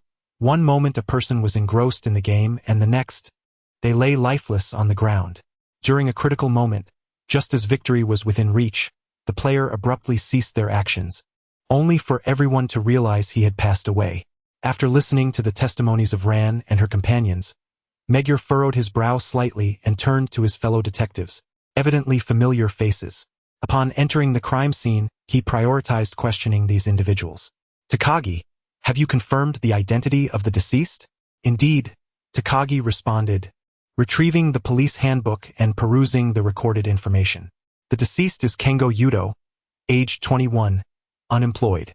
Investigations reveal that he had a rather unsavory reputation and poor social relations, often found playing games at this arcade."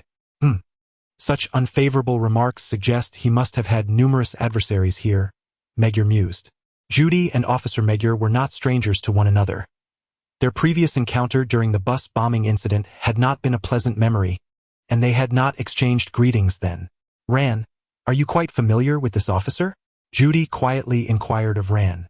"Yes," Ran replied as she introduced Officer Magyar. "He was a former colleague of my father. Moreover, it is not uncommon for him to encounter familiar faces at crime scenes."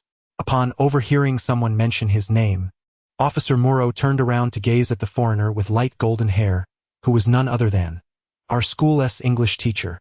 The enthusiastic Maurilon, acting as a liaison, warmly introduced the two. "Yes, my name is Judy Santamirian. I look forward to your guidance, officer." "My name is Juzu Makure. I am a Japanese policeman," the officer replied, displaying his own rudimentary command of the English language. Outside the crowd, Hakusei pulled at Jin's sleeve, catching the attention of the silver-haired man. "Do you know that English teacher?" Hakusei inquired in a hushed tone. Jin glanced at Judy and shook his head.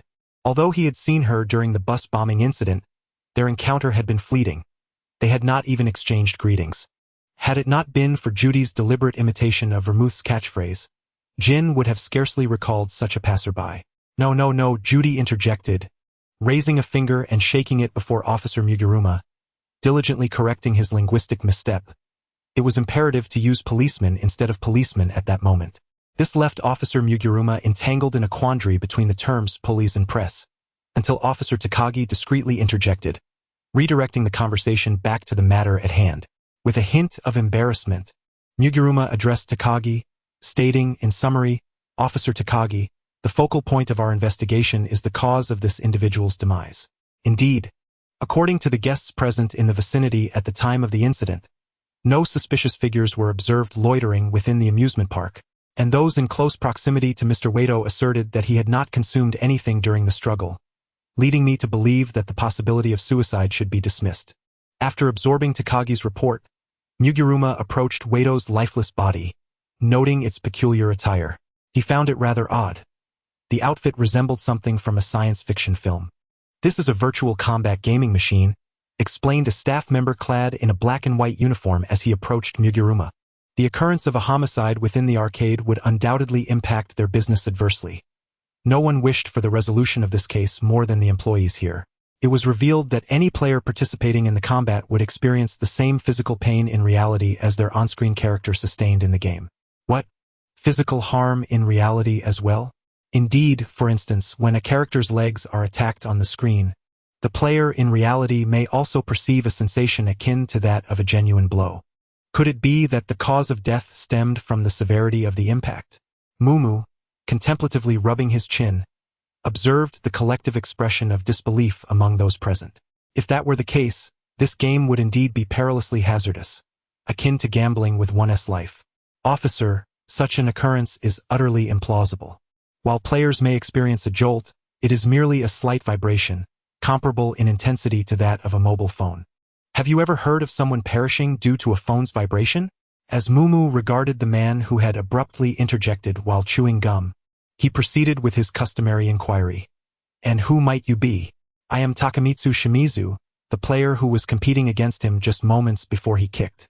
I certainly do not wish to be implicated as a murderer in this matter. Moreover, if we are to be candid, I was the one who suffered the most. Throughout the match, I only struck him 2 or 3 times, while the rest of the time I was merely chewing gum. It is rather infuriating after absorbing the testimonies of those present. Mumu furrowed his brow, recognizing that the cause of this individual's demise was indeed a conundrum. Indeed. Takagi nodded in agreement, glancing at his notes. The deceased bore no apparent external injuries.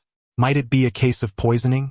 Uncertain of when he found himself before the lifeless body, Conan raised his head, his expression one of innocent curiosity, as if merely a child proposing a possibility. I think this uncle might have died from asphyxiation, but there are no marks on his neck. Don't you think it's plausible he could have succumbed to poisoning? Takagi, feeling awkward, picked up Conan and brought him to Officer Magyar, realizing it was inappropriate for a child to wander around a crime scene, despite the fact that this child had witnessed countless such scenes before. Be careful not to disturb the body, Conan. However, Conan continued, you must understand, this uncle died suddenly while playing a game. Witnesses indicated he hadn't ingested anything during the fight. If he had taken someone's poison beforehand, his complexion would certainly not have appeared healthy, and others should have clearly noticed his discomfort. At this point, Magyar turned to the silent group, particularly looking at Ran Mori. Ran, did you observe any signs of physical distress in him? He seemed perfectly fine while defeating Ran, interjected Suzuki Sonoko, her tone dripping with disdain. I have no fondness for that man. His earlier attitude was utterly infuriating. Officer Magyar, it's also possible that someone injected him with a syringe, she added. As Officer Mumu chuckled at Conan's words, he patiently explained, if someone were to behave in such a manner, they would undoubtedly exclaim something akin to what on earth are you doing? Consequently, other patrons would naturally take notice. However, Officer Mumu, we find ourselves in a gaming center, and the current tranquility stems from the occurrence of a crime. All the machines have been powered down. Under normal circumstances, even loud conversations would go unnoticed by those engrossed in their games. This uncle's limbs were restrained to the gaming machine, rendering him incapable of moving freely. Even if the assailant had pricked him with a needle, it would likely elicit no reaction from others. It becomes apparent that the victim, caught completely off guard, could have shouted, yet his cries would have been drowned out by the cacophony of the gaming center. Additionally, the majority of onlookers were riveted by the ongoing match, making it entirely plausible for someone to administer poison unnoticed. Officer Mumu, deep in thought, turned to the detectives who had accompanied him and stated, transport this body to forensic examination. We must ascertain the cause of death first. All right, everyone, we must now sift through the possible suspects, Officer Mumu declared, standing before the crowd. Takagi, however, surveyed the nearly 30 attendees with a hint of concern, remarking, Officer Mumu, identifying potential suspects among this many individuals is exceedingly challenging. Following Conan's insights, they successfully identified 6 individuals. Judy glanced up at the surveillance camera suspended from the ceiling, noting, there's one more person to consider. The eyes of the onlookers brightened upon seeing the monitor. Excuse me, do you have today's video footage? Takagi approached the seemingly dazed waiter at the gesture of Moro. Yes. I can take you to the monitoring room, the waiter stammered. All right, Takagi. Remain here and ensure that no one leaves the arcade until we have identified the suspect, instructed Officer Moro. Yes, Officer Moro. The waiter then beckoned the officers to follow him towards the monitoring room. As they made their way, Conan, trailing behind, heard a peculiar sound and instinctively glanced around, only to spot a familiar figure, Kurosawa Jin. Standing beside him was Brother Jinen. They were here playing as well. Hurry up, Conan. Ran Mori called back to Conan, who was momentarily lost in thought. Oh, never mind. Solving the case is more important. I'll greet them later. Chapter 12. The traps of the battle game. He has spotted us. Hakazai stifled a yawn, feeling somewhat bored. His body slumped against Jin, unwilling to move. The woman known as Judy was quite remarkable. This was a matter concerning vermouth. Jin spoke in a tone audible only to the two of them, remarking that the individual was deliberately imitating vermouth, albeit in a rather clumsy manner. Vermouth's essence is not something that can be replicated by others, which renders the imitation rather peculiar. What do you know? Hakazai blinked in confusion. I know nothing, Jin replied, leaning against the gaming console, eyes closed in a state of relaxation, showing no interest in acquiring further knowledge. Report. Officer Magyar, the coroner has detected a toxic substance in the deceased's blood, tetrodotoxin, injected into the inner side of the right upper arm, a single needle piercing the victim's arterial vessel. An officer entered the surveillance room to convey the autopsy results. Tetrodotoxin, commonly referred to as TTX, can be lethal in doses of 0.5 to 1 milligram. It is an exceptionally potent poison, lethal at merely 1/500th the amount of cyanide. Typically found within the pufferfish, poisoning from oral ingestion tends to have a slower reaction time, and timely treatment often leads to survival. However, should it be injected directly into the bloodstream, the nerves may become paralyzed in a short span, leading to immediate death.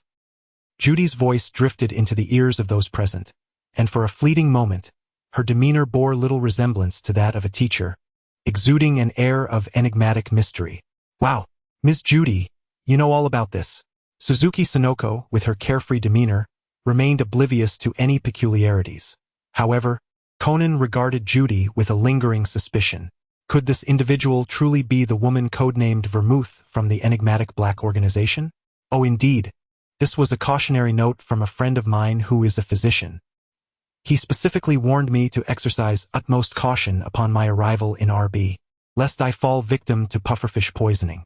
Takagi arrived to report, Officer, we have conducted a thorough search of this floor, but we have not uncovered any suspicious needle-like instruments. According to the tape we reviewed, prior to our arrival in response to the tip-off, there were no indications that any potential suspects had departed from this location. This suggests that it is highly probable the weapon remains in the possession of the perpetrator. Officer Mume muttered to himself before addressing the suspects. I apologize, but we must now conduct a routine search of each of you. Shimizu Takayasu wore a disdainful expression, asserting, you may search me or do as you please, but investigating me is a futile endeavor. I was engaged in a confrontation with Wado when he met his demise. Even with extraordinary abilities, I could not have poisoned him. Izumi also nodded in agreement. Regarding this matter, I share the same sentiment as him. The only time I approached Mr. Oito today was when I went to collect coins from the arcade machine before their confrontation. If a search were to be conducted, it should involve Mr. Inomori, who was picking up coins from the floor near the arcade machine at the time of the incident, as well as the foreign woman who was playing the racing game beside Mr. Oito. Naturally, Ran Mori could not remain indifferent to the suspicion cast upon her beloved teacher as a potential murderer. What are you saying? Did I not mention that Ms. Judy was engrossed in the arcade game and never left? Yoko sat atop the racing machine, countering while demonstrating. Moreover, it was evident during the evidence collection at the scene that regardless of who sat on this racing machine, their hands could not possibly reach the adjacent arcade machine. Therefore, Ms. Judy could not have committed the crime. Inomori Mitsushi stepped forward, as no one wishes to be wrongfully accused of murder, and naturally, everyone is striving to eliminate suspicion. In that case, I must express my opinion as well. The officer earlier mentioned that Mr. Oito was poisoned under his right armpit, and since I passed by him on his left, it would have been impossible for me to poison him. Could we please refrain from this? For the sake of prudence, I kindly ask everyone to assist the police in their investigation. Kurosawa Jin observed as Conan used his wristwatch tranquilizer to sedate Sonoko, then surreptitiously used Sonoko's voice to deduce the truth. He glanced at Jin, who was resting his eyes by the arcade game. Conan's luck was undeniable. Jin had closed his eyes just as the needle was fired. Unbeknownst to Kurosawa Jin, Jin's perception transcended ordinary limits. Their training involved pushing the boundaries of human capabilities, including auditory, visual, gustatory, and olfactory senses. For instance, they were trained to discern the sound, location, and quantity of pebbles falling on the street amidst bustling crowds. A seemingly impossible feat, therefore, even with his eyes closed. Jin was aware of the number of people present and their activities. In a manner akin to a bat's echolocation, he distinctly heard the tranquilizer needle pierce the air and penetrate the skin, as well as the sound of the voice changer. However, noticing the little boy's gaze, Jin chose to keep his eyes shut. The poison was administered to the inner side of the victim's right arm. Mr. Esumori's statement was accurate. Since he passed by the victim's left side at the time of the incident, it would have been impossible for him to commit the crime. Although Mr. Ito had contact with Mr. Izushima before the race, he later spoke with Mr. Shizumi, ruling him out as a suspect. Ms. Judy, who was engrossed in the racing game, and Ran and the others, who were in the opposite direction from the victim, were also unlikely culprits. Thus, it appears that only one individual remains. Having eliminated the other suspects, there is but one person left. Indeed, only one person remains, and he is the most likely perpetrator. Mr. Takayasu Shimizu. This person is you. Takayasu Shimizu endeavored to calm his emotions, scoffing dismissively at the young detective before him. What nonsense are you spouting? Did you not witness my confrontation with him, where I was thoroughly bested? By the time we reached the midpoint of our duel, he was already dead. How could I have poisoned him? With a disdainful huff, he continued, no matter how you feign innocence, it will avail you nothing. A practical demonstration will reveal the truth immediately. Ran and Officer Takagi, would you kindly engage in that game and put it to the test? The answer will soon be unveiled. Takayasu Shimizu felt a twinge of anxiety, for he was acutely aware of the truth. Officer, are you truly going to allow a high school student to behave so recklessly? Officer Muro, however, seemed wholly unconcerned. Ah, but you are unaware. Yoko excels in the realm of deduction. The competition has commenced. Now let us summarize. Prior to the competition, Mr. Shimizu approached Mr. Wado, stealthily administering a poisoned needle into his right arm. As Mr. Wado struggled, Mr. Shimizu concluded the game he was engaged in. When the game resumed, he assisted Mr. Wado in selecting Lucas. Subsequently, he moved to another gaming console, where he chose Caesar, a character emblematic of Mr. Wado, to join the fray. All he needed to do was to relentlessly assault his incapacitated opponent, leading even the nearby spectators to perceive him as ensnared in a defensive predicament. However, why did he refrain from eliminating his adversary in the final confrontation? Had he directly concluded the battle, individuals would have rushed to Mr. Wado, resulting in the screen displaying "you lose," thereby exposing Mr. Shimizu's ruse.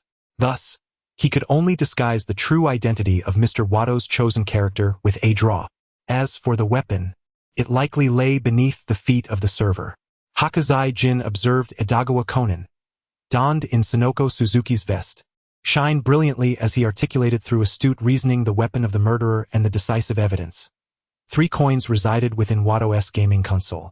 One was cast by Officer Takagi during the experiment, another was the initial coin thrown by Wado, and the final one was cast by the murderer when restarting the game, bearing the murderer's fingerprints. How weary I am. The case has concluded, and Sonoko Suzuki, stifling a yawn, received compliments on her deductive prowess. Although she could not recall any details, she unabashedly accepted the praise. This, perhaps, elucidates why Edagawa Conan chooses to allow Sonoko to bask in the limelight, as she raises no suspicions whatsoever. Hayako Silver, with his half-lidded gaze, caught sight of Sonoko as he exchanged greetings with the recently emerged Hayako Silver from the arcade. Hello. Hayako Silver responded in kind, his expression reflecting the rarity of encountering a murder case while merely seeking entertainment. Edagawa Conan's uncanny knack for attracting death truly seems to grow ever more formidable.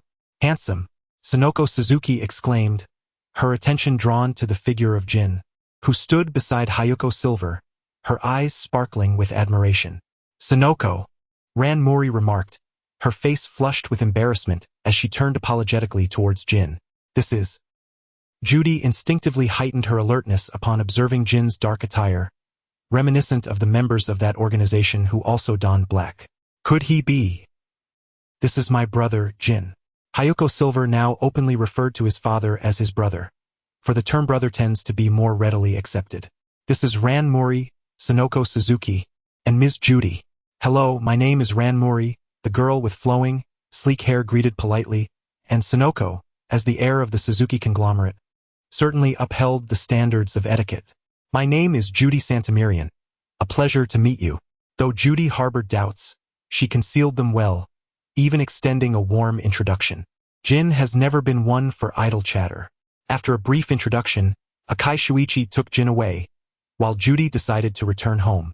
Suzuki Sonoko Mori Ran, and Conan also prepared to depart, and thus the group dispersed.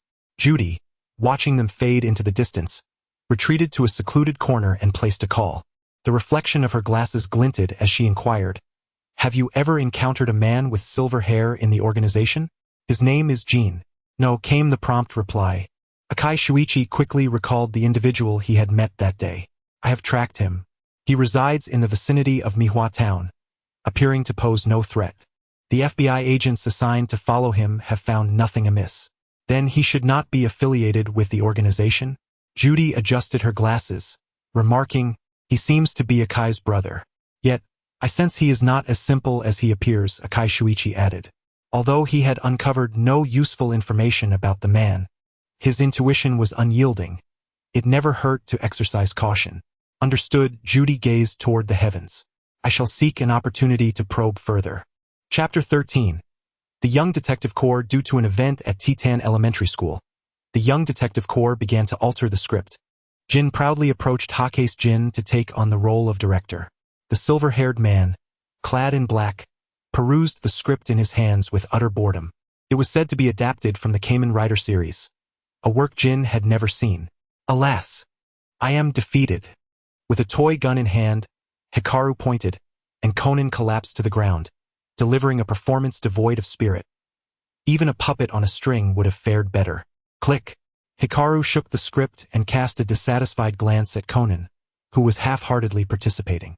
This scene depicted the moment of betrayal, where the female spy AI Hybra confessed her love to the Kamen Rider who had vanquished the villain. "Conan, could you please take this more seriously?" Genta approached Conan, expressing, "I am making sacrifices to portray a Taro monster. You should also put in more effort." He then turned to Jin, who had remained silent on the windowsill throughout. "Brother Jin, what do you think of our performance?" "Puppets perform better than you," Jin bluntly replied, wholly unaware of the concept of subtlety. His lack of understanding regarding the average skill level of elementary school students rendered him unable to assess the acting abilities of these youngsters, yet his statement held a grain of truth. Genta, puppets, Hikaru, perform better than them. Ayumi, indeed. Hakase Jin. Jin truly does not grasp the meaning of encouragement or subtlety. Are we truly performing so poorly? Bumei gazed at her companions, who had indeed put forth considerable effort. "No, that's not it," Conan quickly interjected, noticing Bumei on the verge of tears. What Brother Conan meant was the traditional shadow play that has been passed down in Huaxia for over 2 millennia. Shadow play is a dramatic form that allows the audience to witness the performance of flat puppets through a translucent screen, achieving an artistic effect. The puppets and scenic elements are typically crafted from leather by folk artisans, thus earning the name shadow puppetry. Conan, ever the informative guide, aimed to divert the children's attention while simultaneously comforting the disheartened young detective team. These shadow plays require years, sometimes decades, of training to master. We simply cannot compare. Indeed, we have only trained for 3 days. It is only natural that we fall short. Hybra AI wrapped her arms around herself, relieved to see the children regaining their spirits. "I must say," Koizumi Silver whispered conspiratorially to Jin, in a tone audible only to them, "do you really have to be so brutally honest? They are merely ordinary children. There is no need to compare them to those who have undergone professional training." "Ordinary children, you say? Does that imply you are not ordinary?" As Yuan Ta and the others corrected Conan's performance, a sudden loud bang resounded as the door was kicked open. A middle-aged man, handcuffed and visibly flustered, rushed in, while a policewoman brandishing a gun commanded, "Freeze! Raise your hands!" The middle-aged man abruptly seized the bewildered Bumei, shielding himself with her as he exhibited visible panic, pleading, stay away, or else." With a hostage in his grasp, the female police officer had no choice but to lower her firearm, standing there helplessly. Upon realizing that the police had ceased their pursuit, the man hastily carried Bumei upstairs. Jin observed the unfolding scene with an indifferent gaze, while Akai shot a glance at Jin, pondering the authenticity of his claim to save her without regard for anyone else. Given Jin's reflexes, he could have subdued the assailant the moment he barged in, yet he remained motionless, a cold spectator. Jin was still the same enigmatic figure. Bumei, clearly frightened, was taken aback when the man, noticing the absence of the pursuing officer, released her, repeatedly apologizing as he rushed upward. "I'm so sorry, little one, for giving you an unpleasant memory. My sincerest apologies." Bume stood at the staircase, bewildered. Shortly after, Sato and Conan arrived in pursuit.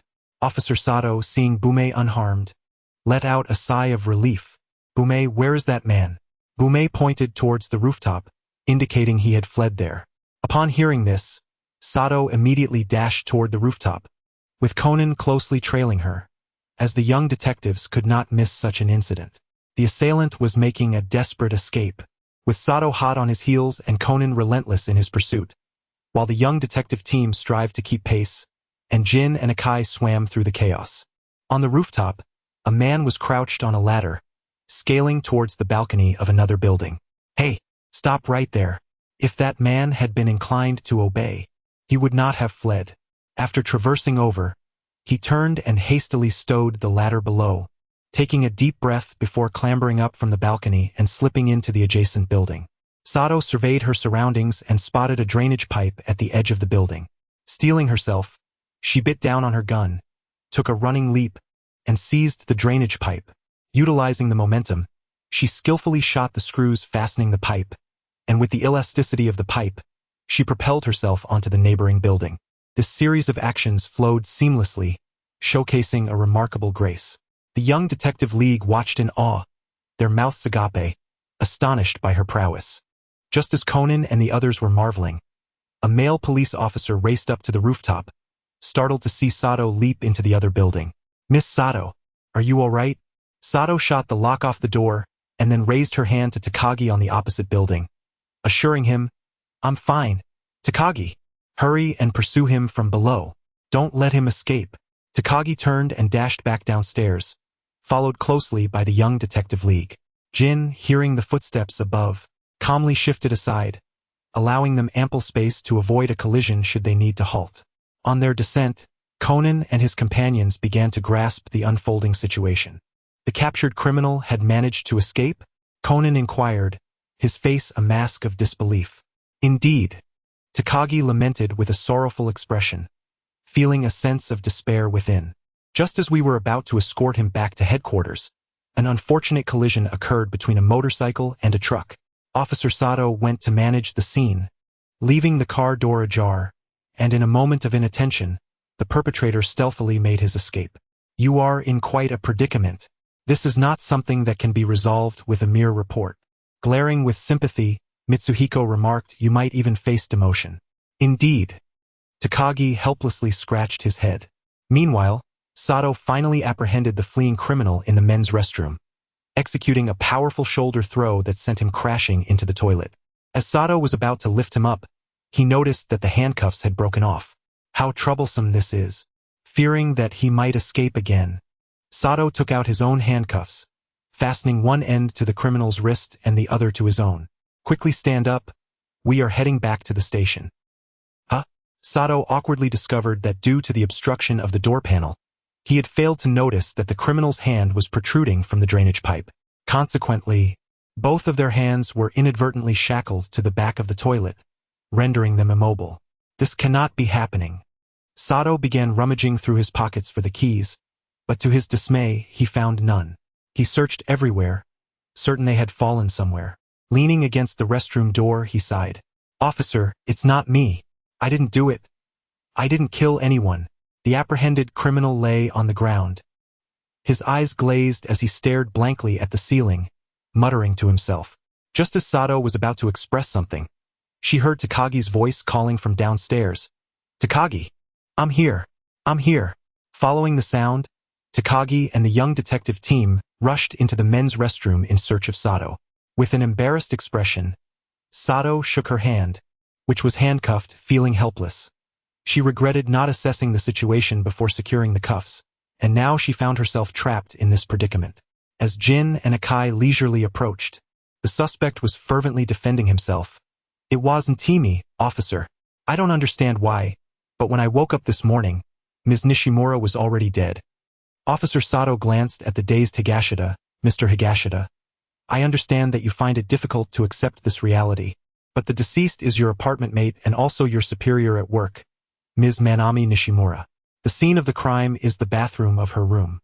When the body was discovered, you were found asleep on her bed, heavily intoxicated. Therefore, we surmise that, incensed by the matter at hand and further fueled by copious amounts of alcohol, you impulsively went to her room, locking the door to prevent her escape, and subsequently took her life with an electrical cord. Overwhelmed by intoxication, you then fell asleep on her bed after the act. Toda shook his head, striving to recollect the events of the previous night. However, the excessive alcohol consumption had rendered his mind a blank slate, devoid of any exculpatory details. But I have absolutely no recollection of any of this, he protested. So, it is being suggested that you committed homicide while inebriated, Sato remarked, expressing sympathy for the suspect's plight. Nevertheless, the law stood firm, precluding their ability to release Toda unless evidence emerged to substantiate his innocence. Toda immediately retorted, vehemently attempting to establish his probity. Indeed, I held my work in high regard and harbored an unfavorable impression of her, but my animosity did not extend to the point of murder. Chapter 14. The true and false culprit Yuan Tai peered out, having followed Officer Takagi closely, and was now well versed in the details of the case. Upon hearing Mr. Tada's words, his initial reaction was to suspect that he was merely making excuses. If you did not commit the murder, why did you flee? Tada lowered his head, attempting to conceal the joy and sorrow in his eyes. Because I have somewhere I must go. I received my daughter's wedding invitation. After my divorce, my daughter was raised by my ex-wife, and now she is getting married. To my surprise, she sent me an invitation. I thought she had harbored resentment towards me for these 17 years. I must attend. At this point, Tada was overwhelmed with emotion, tears streaming down his face as he glanced at the handcuffs on his wrists, a visage of anguish. This is my only chance to reconcile with my daughter. If I do not go. Tada struggled to compose himself, feeling somewhat embarrassed for his emotional outburst. He wiped away his tears, striving to assert his innocence. I truly did nothing wrong. I speak the truth. If you do not believe me, you may visit my room, where you will find the invitation and my plane ticket. Despite his earnest plea, Takagi remained resolute, though he was evidently shaken. The duty of a police officer prevented him from uttering words of leniency. What time is your flight tomorrow? As he observed the tearful man, Sato felt a stirring within her heart. Women are often more emotional, while men tend to be more rational. Thus, Sato found herself more attuned to Tada's sentiments than Takagi. Upon grasping a glimmer of hope, Higashida stuttered, It's Narita Airport, departing at 12:30 tomorrow. Miss Sato, you wouldn't possibly intend to. Takagi, with a look of astonishment, gazed at Sato. The request for him to identify the true culprit before noon left Officer Takagi in despair. Surely she held him in too high regard. Well, I suppose I should fetch the key, take him back to the station, and then we... No, Sato interrupted Takagi. If you return to the station now for the key, it will undoubtedly raise suspicion, and Mr. Higashida will certainly be detained. Even if his innocence is proven, the plane will have already departed. Thus, we must feign that we are currently in pursuit of an escaped criminal. Refrain from contacting headquarters, and you need to uncover the real perpetrator. This is the only way for Mr. Higashida to see his daughter. Furthermore, the deadline coincides with the gallery's opening, approximately around 10 in the morning. If a guest enters this restroom then, the police will be alerted, and our plan will be thwarted. But, I truly cannot manage this alone. Gazing at the hesitant Takagi, Sato shook her finger disapprovingly. You are not alone. They seem quite eager to assist, indicating Conan and the others. Indeed, Genta and his companions were brimming with enthusiasm, whereas Jin appeared indifferent. He held little interest in such cases and had no desire to scurry about with these children. Moreover, wasn't this gallery scheduled for demolition tomorrow? Police station. What? Inspector Muguru roared after receiving a phone call, unable to reach Sato and Takagi. What should be done? How ridiculous. They must be nearby. Continue the search. With a decisive slam, Inspector Muguru hung up the phone and shouted to the vigilant officer Shiratori beside him. Shiratori, you too shall accompany me in the search. Yes, Inspector Muguru. Police cars sped past on the street, and Hybra AI turned her gaze towards the group hidden in the alley. Conan couldn't help but feel a twitch in the corner of his eye. This was the 5th vehicle already. What is happening with the police? Is it really necessary to mobilize such forces for a single criminal? It's utterly absurd. Could they be pursuing the members of the Black Organization? Ha! How improbable! With a hat and sunglasses as a disguise, Takagi felt quite awkward. They were searching for a criminal, and for me and Miss Sato, no, to be precise, they were searching for Miss Sato. A few individuals stealthily approached Mr. Higashida's apartment. Takagi removed his disguise, presented his badge, and requested to inspect the room. According to Mr. Higashida, he had been drinking with Kitagawa the previous night. After becoming intoxicated, Kitagawa had escorted him home. However, upon waking up, he discovered himself in Miss Nishimura's residence, where Miss Nishimura was already deceased, thus making him the prime suspect. The young detective team donned their gloves and entered the crime scene, while Jin lingered on the balcony, indulging in a cigarette. He claimed he was not addicted to smoking, asserting that he smoked nearly every day, yet he could easily quit at any moment without difficulty. The scent of tobacco served to mask other distinctive odors, preventing detection by those with keen senses.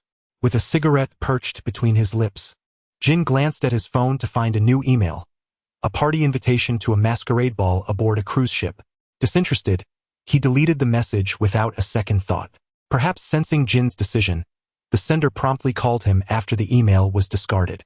"Hello, Jin." A woman's sultry and captivating voice resonated. Holding the phone in one hand and the cigarette in the other, Jin remained silent. "Don't be so aloof. Just say what you need to." He flicked the ash from his cigarette, his tone flat and unchanging. Meanwhile, as Jin conversed with Vermouth, Conan and his companions had uncovered some evidence and were hastening upstairs. Hake's Jin glanced at Jin before following suit. "Well, I've come across some information," Vermouth drawled in her usual languid manner, unaffected by Jin's demeanor.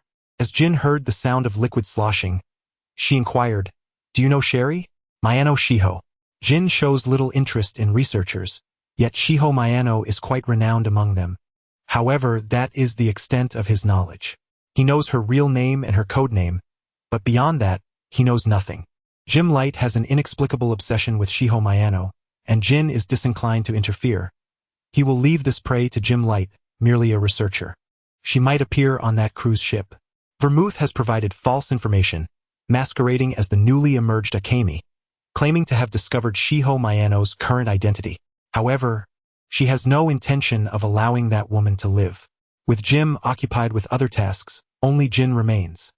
As long as he can distract Jin, no one will uncover the secret that APTX 4869 can reverse aging. Sherry may perish, but Shinichi Kudo can survive. As Vermouth's words faded, a siren echoed, causing the blonde woman to halt her speech abruptly. "Is there trouble on your end?" Jin slightly lowered his head. It seemed the entirety of Tokyo's police force had converged near the Kitagawa residence, surrounding it completely. "No," Jin replied indifferently. "Just 2 police officers and a criminal have gone missing." Then, an overwhelming number of male police officers from various sectors of Tokyo rushed over. "Are you with the police?" Vermouth remained silent for a moment. She had also witnessed the multitude of police cars racing past on the street, far more than just a few. "It's a coincidence." Jin extinguished his cigarette and placed the butt into a specially designed pouch for used cigarettes. Why can't these cigarette butts be developed to automatically burn to ash once finished? Thus, he would no longer have to concern himself with disposing of cigarette butts. Being aware of his blood type could prove troublesome, especially for him. "Koizumi had drawn me here. Are you with little Jin?" Vermouth paused mysteriously for a moment. "Are those children also present?" "Vermouth, I assume your call was not intended for idle chatter." Jin regarded the line of police cars with a hint of indifference in his voice. "Do not be angry," Vermouth playfully probed Jin's boundaries, suggesting, "How about a martini tonight?" This cocktail, composed of gin and vermouth, is renowned as the king of cocktails. Jin expressionlessly hung up the phone. "Why don't we adapt that case into a police drama? It would be far superior to a masked hero." Having rescued Mr. Toda and Officer Sato from the confines of the restroom, Conan sought ways to modify the script, albeit at the expense of Professor Agasa. "That sounds like a splendid idea," Ayumi expressed her support, and with Genta and Mitsuhiko in agreement, "How about you, Hybra?" "I have no objections." Hybra's demeanor remained cool. She was indifferent to the role she played, treating it as merely a game with the children. "In that case, let us finalize it. Mitsuhiko will handle the script revisions. Ayumi will portray the murdered Miss Nishimura. Hybra will play Officer Sato. Genta will take on the role of a cactus. Mitsuhiko will be Toda. Koizumi will portray Kitagawa, and I shall assume the role of the detective. Is everyone in accord?" Finally relieved from playing the masked hero, Conan exhaled in relief. "Hello, Conan. Why am I only playing a cactus?" With a firm pat on Yuenta's shoulder, Conan replied earnestly, "You hold the most crucial evidence regarding the identity of the murderer. This is the pivotal moment of the play." "I understand now," Yuenta exclaimed, successfully convinced, waving his hand with exuberance, demonstrating his utmost willingness. "I will strive to portray this character excellently." At the Titan Elementary School anniversary celebration, Koizumi Yuenta, "Confess, you are the murderer. What evidence do you possess?" Initially, the adults in the audience regarded the play with indifference. However, as the plot unfolded, they found themselves unwittingly captivated. After all, it was adapted from a true event, and adaptations based on real-life occurrences are often the most poignant, and potentially the most terrifying. Seated in the audience, Kagoro Mori stifled a yawn, reflecting, "These youngsters are quite impressive, coming up with such a script." Chapter 15.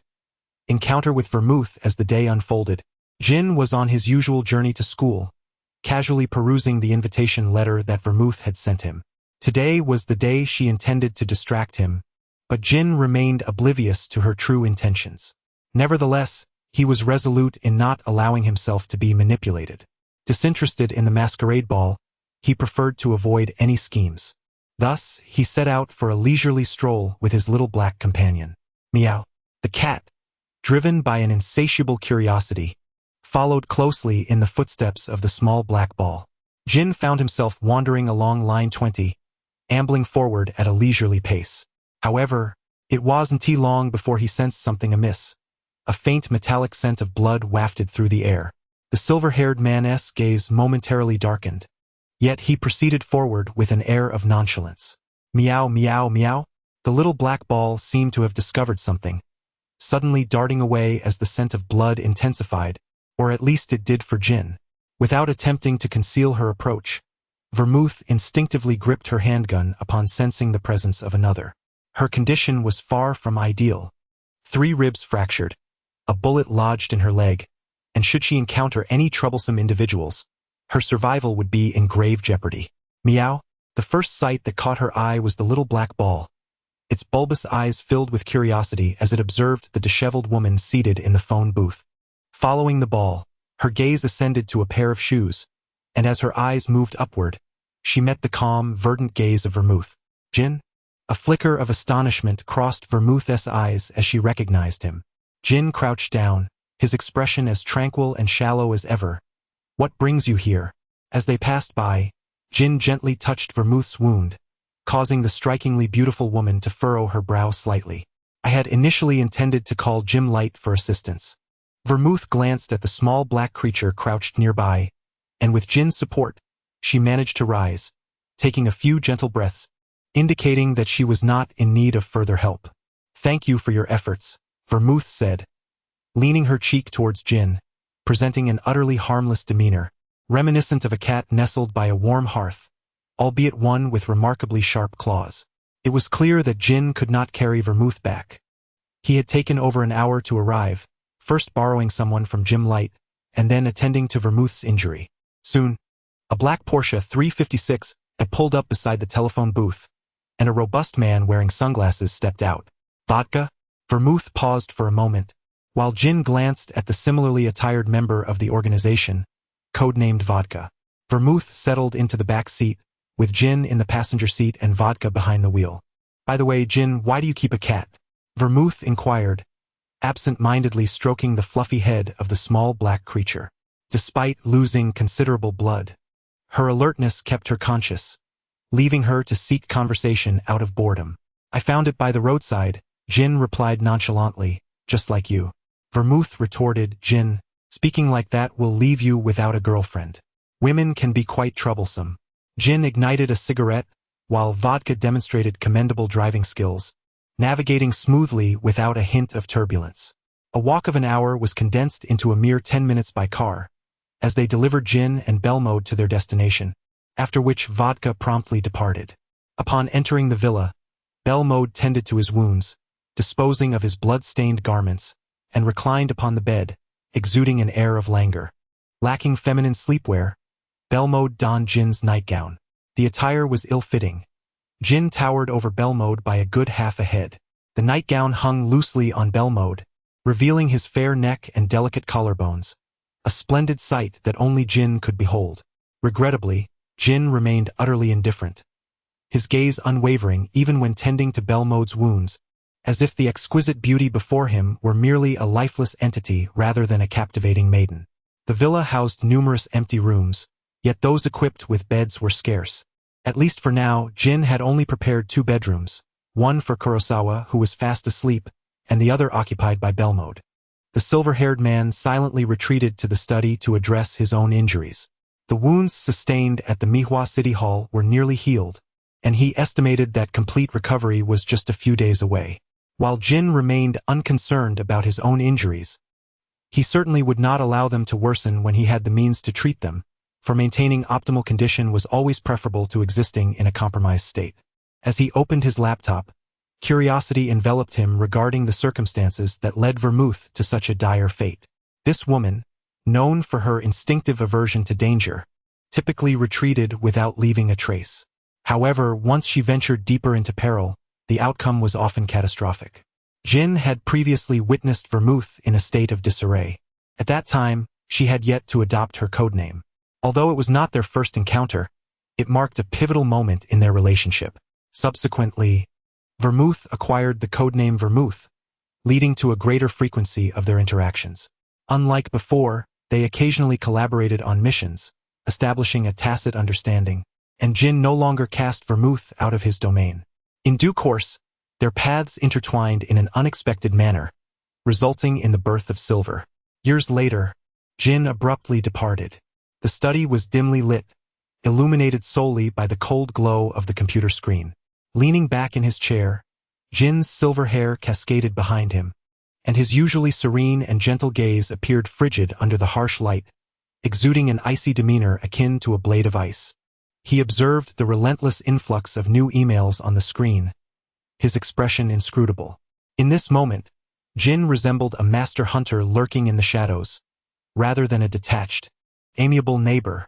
Seated in his study throughout the night, Jin meticulously scrutinized the ceaseless stream of data displayed on his computer. The silver-haired man, reclining in his chair with legs crossed, processed the fleeting information with the precision of a scanner. His eyes absorbed the data, while his mind categorized and archived it within the recesses of his memory palace. He resembled a sophisticated computational device rather than a human being. As daybreak approached, Jin ceased his perusal of the documents, momentarily shutting his eyes to allow his mind respite. The sheer volume of files he had reviewed overnight had left him with a throbbing headache. Hearing footsteps approaching from outside, Jin remained motionless. "Burning the midnight oil, were we?" A seductive voice inquired from behind. Vermouth gently touched the warm computer. "Attend to your injury before taking a bath," Jin responded, his eyes still closed. The subtle scent of lemon emanating from the woman behind him, a fragrance derived from her shampoo, permeated the air. "Oh, I felt rather grimy and uncomfortable," Vermouth purred, coquettishly tossing her damp, golden locks behind her. "I've already prepared Little Silver's lunch." She then lightly tapped Jin's back, her breath caressing his ear. "And you, when did you sustain an injury?"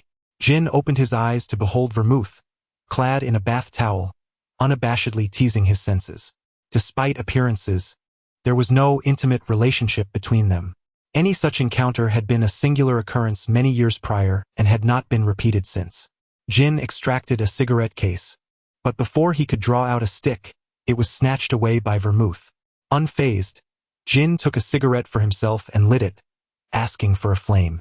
Vermouth leaned in closely, her face nearly touching his, using the flame from his cigarette to ignite her own, exhaling a perfectly round smoke ring.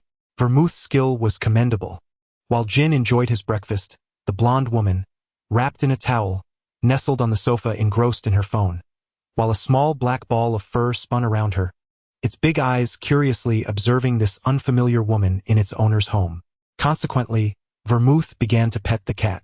Jin, armed with a laser pointer, playfully entertained the feline.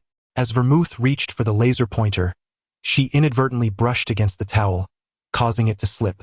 That was merely an accident. Then came the delivery from the express service. And finally, Vermouth was free from the towel.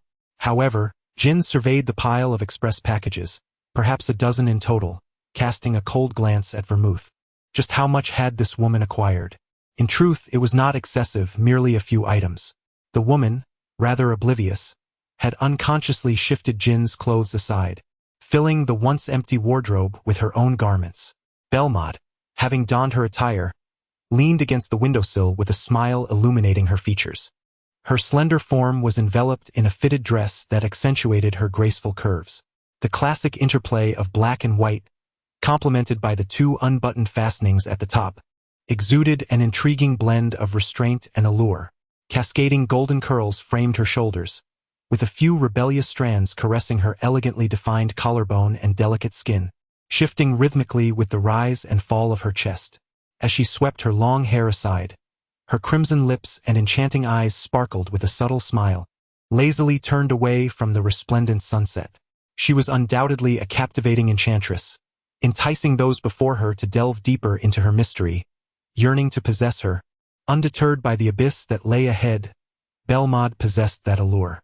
Qin Jiao sat upon a solitary armchair, legs crossed, cradling a cup of tea, his gaze fixated on the enchanting figure before him, seemingly entranced. Belmont approached with a beaming smile, her aquamarine eyes radiating gentle seduction, reaching out to take the teacup from his hand. But he retreated his hand expressionlessly, shattering the moment's ethereal beauty. "You truly lack an understanding of romance," she remarked. Qin Jiao's demeanor did not surprise Belmont. Had this stoic figure been so easily swayed, he would have likely found himself besieged by admirers long ago, leaving her no need to enlighten him. Chapter 16. Mars collides with Earth. You possess an apartment of your own. Jin subtly reminded the woman who had intruded into his domain while still in the process of transforming it. Jin's bedroom was rather sparse, furnished with merely a bed, a chair, and a desk. Now, however, Vermouth had placed a vanity at the entrance and adorned the windowsill with an array of flowers, breathing life into the once desolate space. "I feel safer by your side," Vermouth teased playfully, yet there was truth in her words. As long as she refrained from crossing Jin's threshold of patience, he would not direct his firearm towards her. This sentiment extended beyond Vermouth. It was similarly applicable to others. Thus, when Heisei Jin returned home, he nearly believed he had entered the wrong villa. The once minimalistic black and white abode had been transformed with an abundance of decorations. Vermouth's discerning eye was undeniable. The villa now resembled a home rather than mere shelter. "Hello, little Jin," Vermouth greeted cheerfully upon hearing the door open, her smile radiating warmth. Upon entering, Heisei Jin was greeted by the sight of a face that could be deemed a harbinger of chaos. Yet the pervasive gloom of being embroiled in yet another case was alleviated. "Vermouth!" Heisei Jin exclaimed joyfully, his eyes shining with uncontainable delight. "Are you going to live here?" "Indeed," Vermouth replied, embracing Heisei Jin and playfully ruffling his hair, her tone tinged with warmth. The scene was undeniably heartwarming. As for Jin, the silver-haired man sat at the dining table, attending to his dinner, utterly indifferent to the tender mother-son moment unfolding before him. "We are going camping tomorrow." As Q's Jin dined, he animatedly recounted amusing tales, to which Vermouth responded with interest. In contrast, during his previous meal with Jin, Q's Jin could have uttered hundreds of sentences without eliciting a single reply from him. "Are you all going together?" Vermouth contemplated, ultimately declining the invitation. Both she and Jin had yet to recover from their injuries, and it was prudent to refrain from unnecessary excursions. Especially with that woman still around, Vermouth had no desire to encounter her. "Jin, are you not joining them?" Q's Jin redirected his attention to him. "Bourbon and the others quite like you." "I shall not," Jin replied decisively after sipping some water. What amusement could he possibly derive from the company of a group of children? That's hardly surprising, Q's Jin remarked. I never expected you to bond so well with a bunch of youngsters. After Q's Jin retreated to the bedroom for slumber, Vermouth settled on the sofa, casting a scrutinizing glance toward Jin. They even sent little Jin to extend the invitation to you. Not particularly, Jin dismissed the notion nonchalantly. They had merely crossed paths a handful of times. It was implausible to claim a deep rapport. In fact, Jin had yet to memorize their names, or perhaps he simply found it beneath him to do so. By the way, how did you attract the attention of the FBI? They've even gone so far as to dispatch agents to follow you. Belmod showed no inclination to concern himself with trivial matters. His slender fingers delicately held a slender cigarette, seemingly unconcerned as he cast a casual glance out the window. The level of pursuit he observed suggested that the individuals trailing him were hardly elite agents. After all, this was RB. The FBI could not possibly deploy a large force here. It was likely that only a handful, perhaps a few dozen, had come to RB, with the majority remaining in America. Who could say? As for the two individuals outside the villa who were following him, Jin had no intention of investigating them. Their level of competency was so inferior that he could easily outclass 1,000 of them. But were they truly FBI? Belmod exhaled with a smirk, his lips curving into a playful smile. You don't know? He teased, seemingly indifferent. Jin did not inquire as to how Belmod had come by this information. It was inconsequential. However, if those individuals were indeed FBI, then the man in the knitted cap who had followed him on the first day must also belong to that agency. The disparity in their abilities was palpable, akin to the difference between a kindergarten student and a doctoral candidate. Indeed, with such incompetence, even dozens more would prove insufficient against him. Belmod extinguished the cigarette in the ashtray, a smile dancing in his eyes. Jin, please assist me with this wound. I find myself in a bit of trouble, he said, playfully teasing him. Jin, maintaining a stoic expression, watched as a woman entered the bathroom with her nightwear. The villa contained only 2 bathrooms, one on the first floor and another on the second, the latter being more spacious and equipped with a bathtub. Belmod is undoubtedly a connoisseur of life's pleasures. Indulging in a rose bath is merely a routine for him. However, here lies the crux of the matter. Although the bed frame he ordered has arrived, the imported bedding has not yet made its appearance. In other words, the villa still accommodates 2 beds tonight. Jin has no intention of staying up late. After taking a shower, he plans to return directly to his bedroom. In just a single day, Belmod has claimed half of his space. The silver-haired man reclines on the bed, seemingly indifferent to the comforts of daily life. Yet why should he deny himself pleasure when he possesses ample wealth? As Belmod steps out of the bathroom, towel in hand, he discovers that his bed has been usurped. Jin, I senti it rather inappropriate to monopolize a lady's bed? He inquires. This is my home. Jin replies with a stoic expression, asserting the fact. Yet, there is no bed available.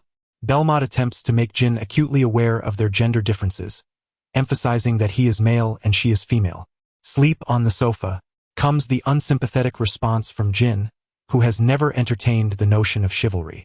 In his perspective, men and women stand as equals, especially since it was Belmod who chose to stay, rather than Jin inviting her to do so. Belmod contemplates, would I be the one to sleep on the sofa? The bed before him could comfortably accommodate 3 individuals. With her hair dried, Belmod ascends the bed, leaning against the wall, pulling the covers over herself. The 2 assassins lie back to back, with enough space in between for another person. It is worth noting that, having never considered the possibility of someone else occupying the room, Jin has only provided a single blanket. The space in the middle was desolate. Vermouth tugged at the blanket but found it unyielding. The enchanting blonde woman opened her eyes, her gaze imbued with a hint of bewilderment. After a moment of contemplation, she silently inched towards Jin, ensuring she could completely envelop herself in the blanket before closing her eyes once more. The man behind her exuded an almost imperceptible presence, so subtle that if Vermouth did not consciously seek to feel it, she would hardly detect his existence. For Vermouth, Jin's presence was faint. However, for Jin, Vermouth was akin to a warm stove in winter, utterly impossible to ignore. Despite the fact that she had nearly wrapped herself into a mummy, she continued to fervently wrestle for the blanket. Was she intent on emerging as a butterfly come morning? Jin turned to sit upright, his exceptional night vision allowing him to clearly observe Vermouth, who had cocooned herself like a silkworm. Perhaps she should cover her head entirely and await her transformation. The bed was not particularly large, and with Vermouth so thoroughly ensconced, Jin found himself bereft of covers. In the spirit of ensuring that if he could not sleep well, neither could she, he contemplated waking Vermouth. However, she seemed to be in a fitful slumber, and more critically, why was this woman sleeping with the lights on? It appeared she had specifically purchased a nightlight. Jin, who already struggled with light sleep, found it difficult to comprehend Vermouth's behavior. What if an unforeseen event occurred while she was so tightly wrapped? She would be unable to defend herself, and the light was she dissatisfied with the tranquility of her slumber? He glanced at his phone beside him, noting the time, 12:32. In the stillness of the night, Jin glanced at Vermouth, who was lost in a deep slumber. "What are you doing?" he mused, as he was inexplicably roused from his peaceful rest. Vermouth, displaying remarkable restraint, refrained from expressing her irritation directly. Jin tugged at the tightly wrapped blanket that Vermouth had cocooned herself in, questioning whether she truly wished to disrupt the tranquility of the night. Vermouth, noticing her position, surmised the situation. She was nearly pushing Jin off the bed. With a frustrated exhalation, he settled back down, but slumber evaded him now. Both were restless. While Jin struggled with light sleep, Vermouth found herself ensnared in wakefulness. With her mind alert, she refrained from further attempts to seize the blanket, and Jin had extinguished the soft glow of the nightlight, plunging them into darkness. Vermouth, wide awake, couldn't he help but mentally chide Jin. The man behind her shifted, prompting an exasperated roll of her eyes. He appeared to be sleeping soundly, while she felt an unsettling emptiness without anything in her arms. Just as she contemplated curling up in the blanket, Jin restrained her hand, enveloping her in his embrace, deftly controlling her movements. This proximity allowed them to be close enough that a slight tilt of Vermouth's head would bring her chin in contact with Jin's. Noticing that Vermouth had ceased her movements, Jin relaxed his grip, and they lay together in silence, enveloped by the darkness. Perhaps it was the warmth that lulled Vermouth into a gentle drowsiness. When she next stirred, daylight had already dawned, leaving her alone in the bedroom. Waking from a deep slumber, Vermouth felt a lingering disorientation. She sat on the bed for several moments, gathering herself before departing the bedroom. Black Zetsu had already left, and Jin was seated at the dining table, enjoying breakfast. Under normal circumstances, Vermouth would have undoubtedly begun to tease Jin, yet today she quietly made her way to the kitchen to retrieve her morning meal, ate in silence, and then swiftly departed. Jin paid little heed to Vermouth's unusual demeanor, continuing with his own routine feeding and walking the cat. His leisurely pace rendered the two FBI agents trailing him rather bemused. After such an extensive period of surveillance, they had observed no anomalies. His days comprised solely of sunbathing and cat walking, devoid of any significant intel. One must ponder, would Jin ever reveal anything of value? Following days of fruitless observation, the two agents inevitably succumbed to tedium, compounded by Jin's occasional ability to elude them. Thus, when a black Porsche 356A entered the villa, the agents were completely unaware, having been absent from the vicinity, and consequently oblivious to Vermouth's presence. Chapter 17. Flags should not be recklessly raised regardless of the two FBI agents' words. Jin's life remained relatively routine. However, it seemed that Akai had once again stumbled upon a case. Jin sat in a CAF, awaiting Akai's arrival, who was accompanied by a group of children. After downing a glass of water, Akai inquired, "What did you summon me for?" As he regained his composure, Jin casually asked, "Is that so? I had originally planned to bask in the sun at home, but your incessant calls compelled me to venture out. I simply thought you might find it dull to remain cooped up at home. I wanted to take you out for some fresh air," Akai replied earnestly, albeit with a hint of absurdity. "Every time you drag me out, it never bodes well," Jin remarked, rising to glance down upon the group of children. His memory flashed back to their previous escapades. Their first outing had them confronted by bus robbers, The second, Akai had drunkenly caused a ruckus throughout the night. The third, they encountered a bomber who detonated a building during a movie. The fourth, they faced a murder case at an arcade. And the fifth, while watching primary school students rehearse, they stumbled upon a case involving a true and false murderer. Akai interjected, "That's quite excessive. Is it my fault? Clearly, it's not my doing that we keep crossing paths with that mobile harbinger of death. Conan, is that truly my issue? Absolutely not. This time it will be different," Akai declared, earnestly raising a flag, his expression serious, as if their previous outings had not been mere leisure.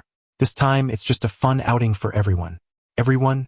Jin led the way out of the CF, considering that they were not patrons and it would be best not to disturb the establishment's normal operations. If it was merely these few children, as Kohei suggested, then, aside from these youngsters, who else could it be? They were all acquaintances. Kohei's gaze wandered momentarily. At the very least, he was quite familiar with them. Jin had also crossed paths with them, so there should be no significant issue. Right? Moreover, seizing the opportunity while Jin's status within the organization was relatively low, he thought to take him out for a stroll. What if one day someone discovered Jin's capabilities and began to promote him? Then, he would have little chance to enjoy outings with Jin. Kohei had no clear understanding of how Jin assessed his low status. Jin expressed skepticism towards Kohei's remark, thinking that since he was already out, he might as well take a break. Kohei continued to urge him along.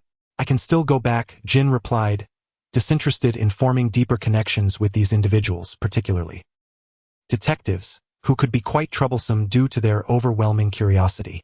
"Brother Jin, we are going to Aogu Lake for a fishing competition," stated Ayumi, a girl radiating warmth like a little sun. Leaning against the railing, Jin rested his long legs in a relaxed manner, his expression a blend of nonchalance and laziness. The silver-haired man raised an eyebrow with a hint of amusement, pondering what would happen if another incident occurred this time. That one tea happen," Genta and Mitsuhiko declared with unwavering conviction. "Otherwise, we'll treat Brother Jin to a meal." Sure, Jin responded with a casual air, his gaze inadvertently drifting towards two men standing in front of a snack stall. Is the FBI truly this idle nowadays? Following him aimlessly throughout the day, they did not consider how Jin could possibly provide them with valuable information. Yet, unbeknownst to them, Jin's true identity rendered their actions rather perplexing. It was only on the way that Jin learned this fishing competition was organized by the Suzuki Group, and that it was Suzuki Sinoko's idea to invite him. As for the reason, an appreciation for handsome men sufficed, and besides, it was hardly a significant matter. One more person or one less made little difference. "Wow, how beautiful!" exclaimed the group aboard the little train, gazing in awe at the shimmering surface of the lake before them. Thus, it was no wonder that Lake Ogu had been nominated as the sacred venue for the annual fishing competition. Mitsuhiko raised his finger, stating that if fortune favored them, they might even catch a fish exceeding 5 kilograms. 5 kilograms? Genta gasped, pondering seriously for a moment before clenching his right fist and striking his left hand. "All right, I must eat to my heart's content and secure the victory." The little chubby boy who leaped from his seat drew the attention of those nearby. "Huh? What on earth?" Ayumi stifled a laugh, while Mitsuhiko shot a sidelong glance at Genta. "What do you mean by eating to your heart's content? We aren't competing in an eating contest, you know." "Genta, have you misunderstood our purpose for being here?" "I haven't. Aren't we here for the eating competition?" Genta replied with a puzzled expression, clearly still unaware of the situation. Laughter erupted among the passengers, the atmosphere lively, the sun shining brightly, and the air fresh and invigorating. After a brief wait at the fishing center, Suzuki Sonoko arrived, greeting Mr. Mizui, who was in charge of registrations, and assisting them with the sign-up process. While Gentai and the others were selecting bait, a woman clad in a purple-gray outfit approached them, gently offering her greetings. Jin lowered the brim of his duckbill cap to obscure his face. The crowd here was indeed substantial. Sensing a hint of murderous intent, Jin slightly raised his head to observe the beautiful woman conversing with Gentai and the man who was taking unsolicited photographs. It appeared that someone was about to treat them to a meal. Jin averted his gaze, contemplating that the FBI agents were rather idle to have followed them here. Suddenly, the announcement system at the fishing center blared to life, prompting everyone's attention. It was now 10 o'clock in the morning, and the first day of the Suzuki Cup at Lake Ogu had officially commenced. All participants were requested to bring their 5 caught fish to the plaza in front of the venue by 4 o'clock in the afternoon. Jin surveyed the spirited group of youngsters, casting a glance at the 2 FBI agents. Though he had no intention of fishing, he could certainly enjoy a leisurely stroll, pulling out his phone for a moment before intentionally making his way toward a less crowded area. As expected, the 2 FBI agents trailed behind him, their dedication to their duty evident, regardless of their apparent idleness. Jin traversed the lakeside, occasionally leaping up the adjacent slope to the next tier. The 2 agents trailed behind, not too closely, yet they did not lose sight of him. Perhaps Jin deliberately allowed them to follow. They navigated the rugged path, striving to remain undetected while laboriously keeping pace with him. Before long, their stamina waned, and Jin could hear their heavy breaths from behind. The silver-haired man, standing atop a height, glanced down at the group of children fishing below, who appeared to have caught nothing during the past few hours. As twilight approached, Jin returned to the fishing center, where the children dejectedly returned, 5 in total without a single catch. Such was their luck. The following day, the group regrouped into several teams. Yuantai and Guangyan rowed out to fish, while Conan and Ayumi fished from the shore. Ran and Sonoko paired up, and Hakusei followed Jin. "Are you really not going to fish?" Hakusei inquired, setting a small stool by the water's edge and casting out bait. Jin perched upon a large rock nearby, turning his gaze toward the tranquil lake. Fishing, too, is an art form. Jin glanced at the immobile hook, acknowledging that while skill is essential, luck also plays a significant role, as it is an integral aspect of one's prowess. Patience, similarly, is put to the test. As the sound of a horn echoed, a mining cart approached, and Koizumi Silver cast a couple of glances before intently focusing on his fishing hook. Meanwhile, Jin heard the sound of something dropping. The silver-haired man retrieved his headphones from his pocket and placed them on his ears. He seldom wore such devices, but in particularly noisy environments, he found them necessary. After all, the clamor was overwhelming. One can hardly fathom the auditory world Jin inhabits, akin to amplifying the hearing of an ordinary person by dozens or even hundreds of times. With a deliberate effort to listen, Jin could discern the heartbeat of those nearby, the whirring of gears in motion, an exceedingly cacophonous realm, where even the faintest sounds are magnified. While this heightened perception significantly aids Jin in navigating his surroundings, it simultaneously disrupts the cadence of normal life. Thus, he occasionally dons his headphones, specially designed to filter out excessively high and low frequencies, allowing him a relatively normal auditory experience. The reason for infrequent use lies in the fact that he rarely engages in the mundane existence of an average person. Most of his time is spent racing against death, necessitating acute auditory awareness. When required, he can tune out all disruptive noises, maintaining a tranquil mind. Once adorned, the silence is palpably enhanced. The headphones emit sounds at a particular frequency, imperceptible to others yet undeniably present, crafted to ease transitions from a quieter environment to a raucous one, preventing any disorientation that might impede his endeavors. In simpler terms, they facilitate adaptability to one's surroundings. Transitioning from simplicity to luxury is far easier than the reverse. A tragedy has occurred. The victim is the photographer who previously took candid photos of people. The perpetrator transported the deceased via a mine cart, and the culprit is the beautiful woman who greeted Genta and his friends. She inadvertently killed Giant Pain, a crab merchant, and was subsequently blackmailed by the photographer who possessed incriminating evidence. The photographer's exorbitant demand of 10 million yen led to his demise by a falling rock. His body landed on a minecart and was dislodged during a turn, where it was discovered by Ran Mori and Sonoko Suzuki. The woman had positioned a long plank on the steel frame above the photographer's location, weighed down by a large rock. A makeshift crane-like mechanism, consisting of a handkerchief, pebbles, and thin thread supported one end of the plank. When the minecart approached, she employed her adept angling skills, using a fishhook to snag the handkerchief tied to the plank. With a forceful tug, she destabilized the plank, causing the rock to fall and resulting in a fatal incident of falling objects. Regardless of the motive, the woman committed homicide and was apprehended by the police on charges of intentional murder. The case is now resolved, But the young anglers managed to catch only a finger-sized fish in 2 days, and they still owe Jin a meal. Despite assurances that nothing would happen, events unfolded otherwise. However, this is typical.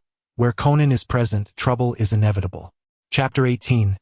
Deception without a blink. Alas! Alas! Alas! What seems to be the matter with you all?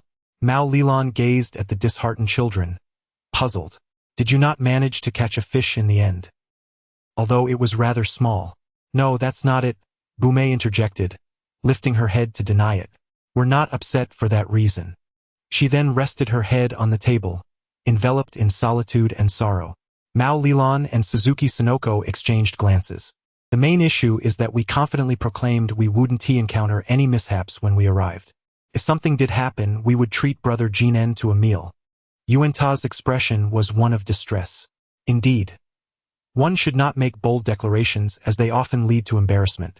Kongji sat with his legs crossed, wearing a pair of black headphones, leaning against the seat while gazing at the evening glow outside the window, seemingly oblivious to their conversation. It appears that Brother Jinen has already forgotten about this matter. Should we just let it slide without mentioning it? Yuanta, believing himself to be discreet, cast a subtle glance at Kongji, pondering a suggestion. How can we do that? Hikaru was the first to object. We cannot go back on our word. However, those restaurants are far too expensive, Yuanta lamented, resting his head back down. How many times must I forego eel rice before I can afford this meal? Do me a favor, and I shall waive your obligation for this meal. Kongji turned his head, addressing the group of elementary students troubled by the prospect of treating him, his tone casual yet commanding their attention. What favor? I have been followed for quite some time.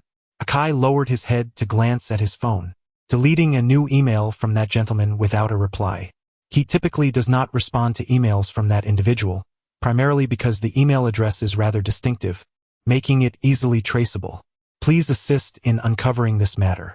As for those 2 FBI agents, a day trip to the police station should suffice. They have been tailing me long enough.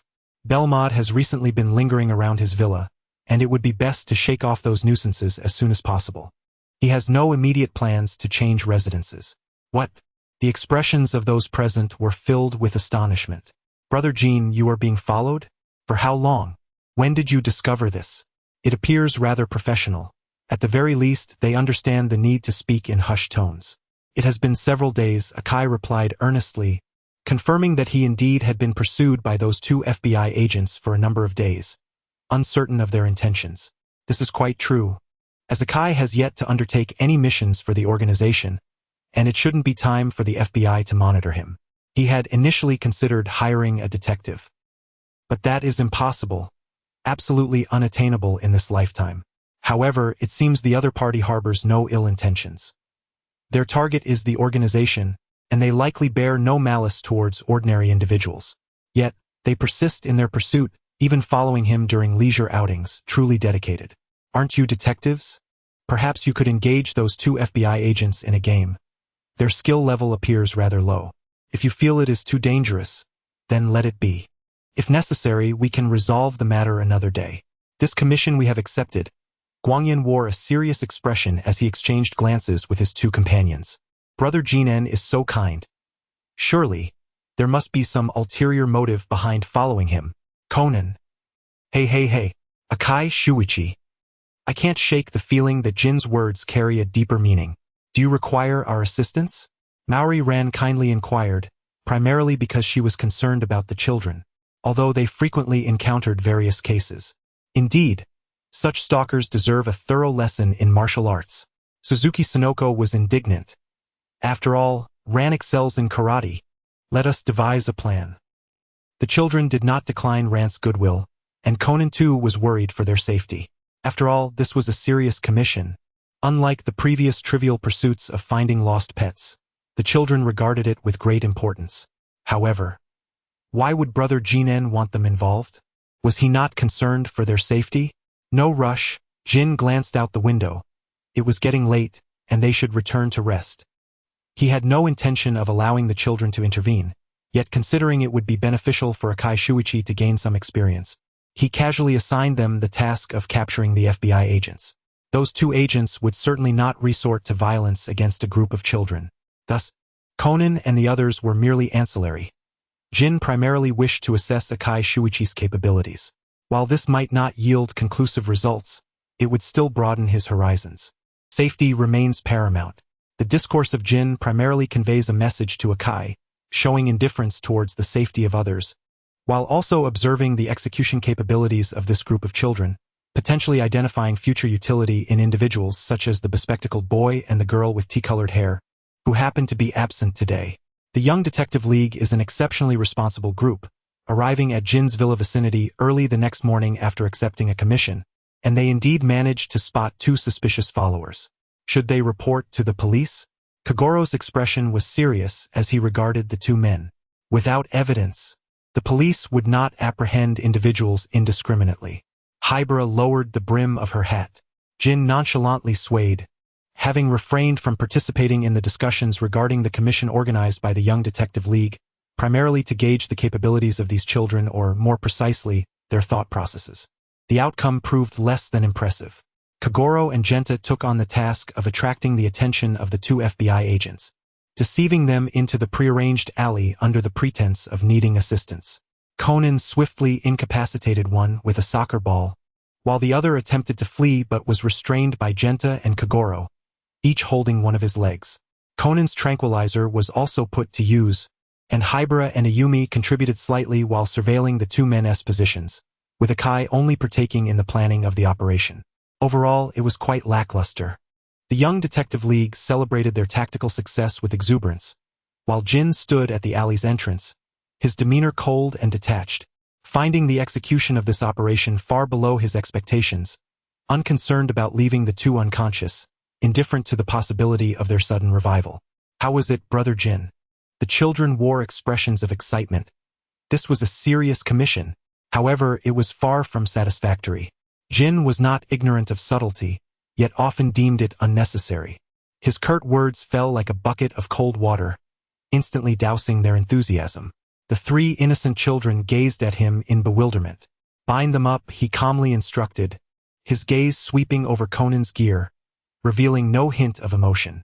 He proceeded to secure the two unsuspecting FBI agents with ropes, alerting the authorities and handing over the two stalkers to Officer Takagi, thus concluding the matter. "Brother Jin, why do you say we performed poorly?" Hikaru was the first to inquire. "We successfully captured those two stalkers." Jin did not rush to respond. Instead, he poured each of them a glass of juice. "Without Conan, how would you safeguard yourselves? There is a significant disparity in strength between children and adults. If the assailants are trained, you would be offering yourselves as easy targets." Jin cast a glance at Akai Shinichi. This young boy harbored many secrets, yet he remained merely a child, not one subjected to rigorous training. His capabilities were limited. "You acted without proper protective measures." Jin summarized the most critical issue. Whether they heeded his words was of little consequence. His focus was not on these children, and he would not repeat himself. The planning relied entirely on Conan and Akai Shinichi. "Could you not consider matters for yourselves?" The entire outline of the plan was primarily conceived by Conan and Akai Shinichi, who arranged the tasks. The plan was rather rudimentary, albeit Akai Shinichi demonstrated some promise in this regard. Upon defeating the opponent without taking further measures, how do you intend to respond if someone awakens midway? Jin, accustomed to his missions, rarely encounters such dilemmas. The deceased cannot rise to attack again. However, these little devils are clearly not equipped for lethal combat. Is your method of attack merely to grasp the opponent's legs to prevent movement? This statement carries a hint of mockery. Truth be told, if the person being held seizes a weapon, the two who are clinging to the legs would undoubtedly be the valiant martyrs. I shall not repeat this sentiment. Jin reclined casually on the sofa, his posture relaxed, with his soft green pupils calm and shallow, revealing no discernible emotion. Whether you heed his words is of little consequence. Your lives are your own, and as for protective gear, it is entirely your prerogative to decide whether to bring it or not. This is indeed Jin's style. He solely identifies the issues at hand, leaving it to others to determine the necessary actions or alterations. He may present a few options, each with its own merits and drawbacks, and offer analysis, yet he will never assist in making a decision. As for the outcomes, the path you choose is yours to bear. Bume, Yuan Tai, and Guangyan exchanged glances, each rendered speechless, their heads bowed in contemplation. Conan too engaged in introspection, acknowledging his oversight in underestimating the children's capacity for self-preservation. After all, he was not a genuine first-grade student. He could remain composed in the face of danger, equipped with tranquilizers, enhanced footwear, retractable harnesses, bow-tie-shaped voice modulators, tracking glasses, and earring-shaped mobile phones. However, those children possessed nothing beyond their detective badges and flashlight watches. Had he not been present, they could indeed have found themselves in peril. Haihu Shuichi remained silent, recognizing that he had neglected the fact that he was, in fact, a primary school student. Carrying an excess of cumbersome weapons could potentially lead to complications. Hybrid AI was also quiet. Meow? The little black ball curiously observed the group of bipedal beings, who had previously been lively but were now motionless. Very well, let us all prepare ourselves before we act. Conan finally broke the silence. There is no need to remain despondent. Brother Jin pointed out our mistakes not to chastise us, but out of concern for our safety. To which the disheartened Jin responded, "That is not the case. Do not regard him so favorably." Chapter 19. Similar treatment. The disappointment of children is fleeting. Soon enough, they were amusing themselves with the black ball. The second floor housed the bedrooms. When Jin noticed a bespectacled little boy attempting to ascend the stairs, he casually offered a reminder. Through their few interactions, Jin had discerned the depth of Conan's curiosity, an insatiable desire to unravel every mystery. Does Brother Jin live alone? Conan chuckled awkwardly and obediently descended. Are you implying that I am not human? Hauser Silver retorted, his head popping out in response.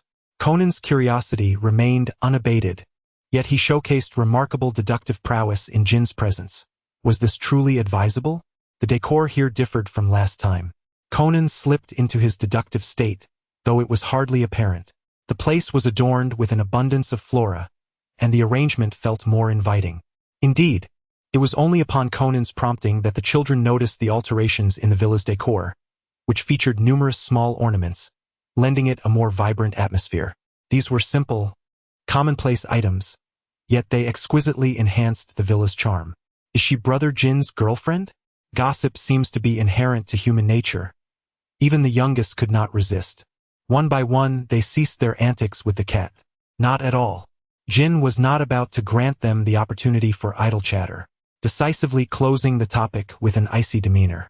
However, despite Jin's dismissal, his words carried little weight. The relationship must be quite close among the women. Hybera, holding a glass of juice, sat quietly to the side, while Conan continued to investigate. The bathroom contained feminine toiletries, and Kuro's nest was meticulously adorned. A vase graced the dining table, home to several tiny fish, and cosmetics were arranged before the dressing mirror. It is certain that Vermouth, during her last visit to his villa, directly ordered numerous deliveries, subsequently spending an entire day organizing the place. If Conan were to ascend to the second floor, he would likely encounter women's clothing, nightgowns, and facial masks. Brother Jin, please do not regard us as mere children. Genta and Mitsuhiko continued their gossip, primarily because they unilaterally believed they had familiarized themselves with Jin. In truth, Jin possesses a surprisingly good temperament in certain aspects, compounded by the relentless brainwashing of Akai Shuichi. This latter factor has led to a more casual demeanor in their conversations, allowing them to gossip about Jin with newfound boldness. Surely, she must be a strikingly beautiful older sister, right? Indeed, Jin cannot deny this. Vermouth is undeniably beautiful. In ancient China, she would be likened to a bewitching concubine, a figure destined to face execution by fire. The visage of an Oscar-winning actress is one that captivates even on the grand screen, with her fair and delicate complexion, exquisite charm, and a figure that is both alluring and uniquely captivating. Her mature femininity and enchanting allure are vividly manifested in her presence. Wow! Exclaimed the children, their faces alight with curiosity, eager to meet her. Brother Jin, how did you come to know her? Upon learning that she is a remarkably beautiful older sister, the boys could not help but conjure an image of a stunning beauty in their minds. Like a cat, she was found by the roadside. Jin did not speak falsely. Whether it was the first time or recently, he indeed stumbled upon Vermouth by the roadside. However, during their initial encounter, the woman had yet to acquire her codename and appeared far more disheveled than she does now. At that time, he had only recently connected with her, and his first mission was to rescue Vermouth. Back then, she lacked the composure she possesses today. Upon seeing him, she was exceedingly wary, refusing to allow Jin to approach. After provoking the young Jin, she was swiftly rendered unconscious and carried away. Do not speak to Jin of chivalry. At that time, their heights differed significantly, with Vermouth towering over him. Simply managing to carry her away was no small feat. Kuroba Silver, Hikari, Genta, Conan, Hybera AI, Ayumi, you should return. Jin remained indifferent to the speechless expressions of the children. Indeed, he had found Vermouth by the roadside, and her condition was far worse than that of the small black sphere. She was covered in blood and lacked the strength to move. I need to go out tonight. Jin glanced at Kuroba Silver, clearly indicating that he did not intend to let him stay home alone. Vermouth was likely up to some mischief again. Thus, the small group exited the villa together. There were no longer any observers in the vicinity. The two FBI agents had been kindly educated by the police and, after assuring they would never engage in such activities again, were released, though it was evident that such a scenario was unlikely. Goodbye, Brother Jinen. The little ones greeted Jin. Is there something you need?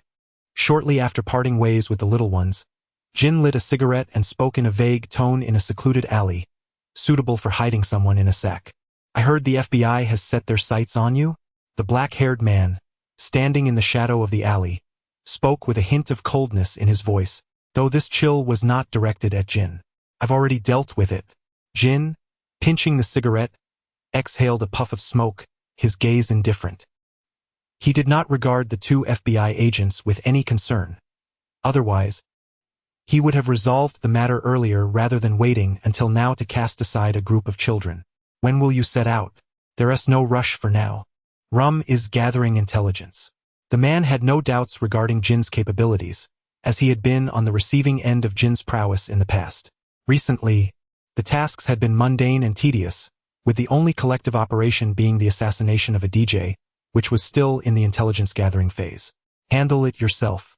If you find it overwhelming, I can lend a hand. It shouldn't require your intervention. The man chuckled lightly, tinged with anticipation. Lately, it has been nothing but blackmail assignments. I'm nearly bored to death. I certainly want to be absent. Do as you wish, just don't make any mistakes.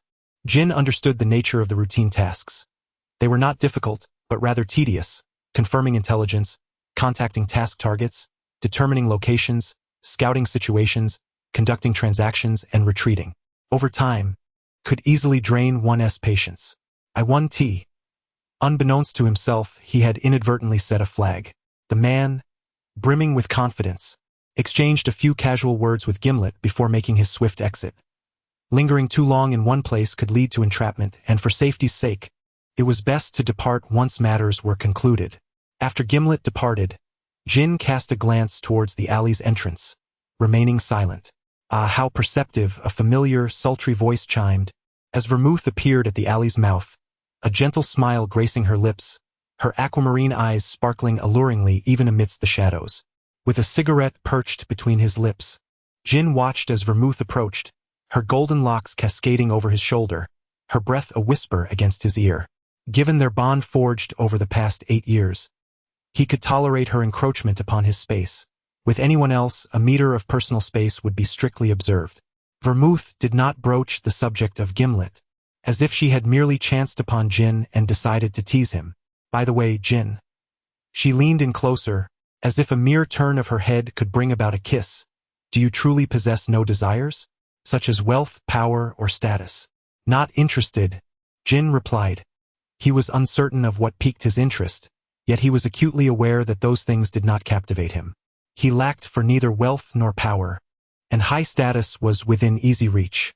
He held no expectations for life, and thus, desire eluded him. Greed may be the original sin of humanity, but what could Jin possibly covet?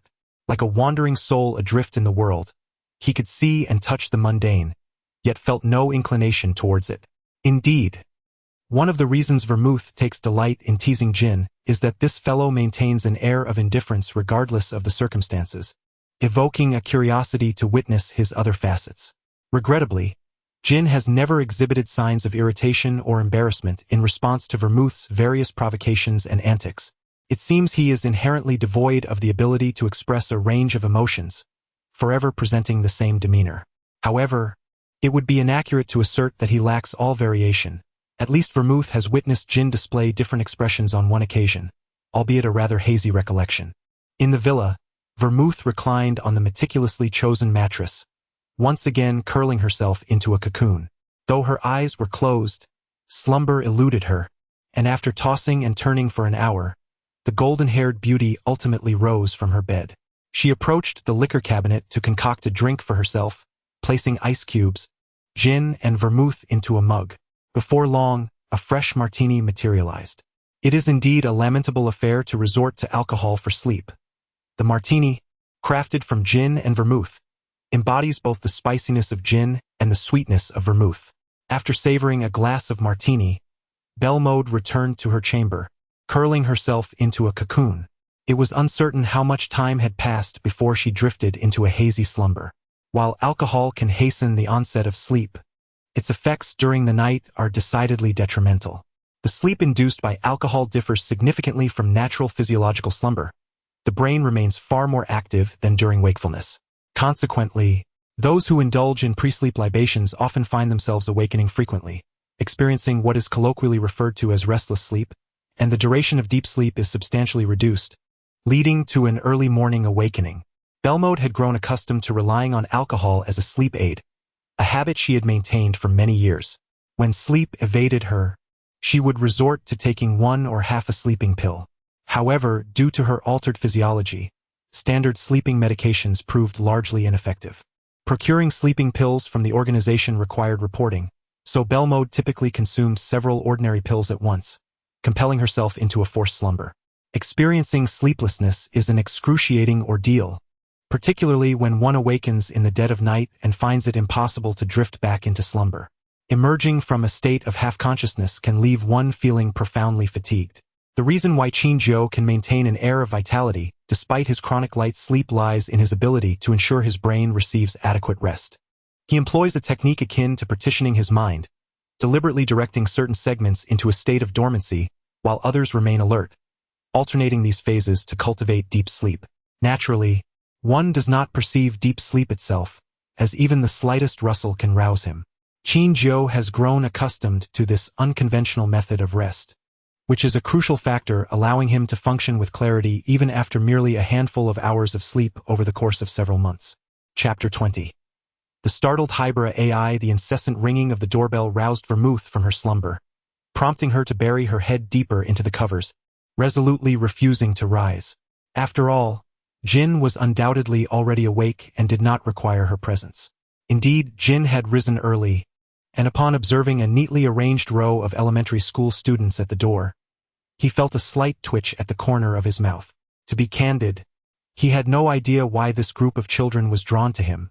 It was likely the doing of Akai Shuichi. "Good morning, Brother Jin. What brings you here so early?"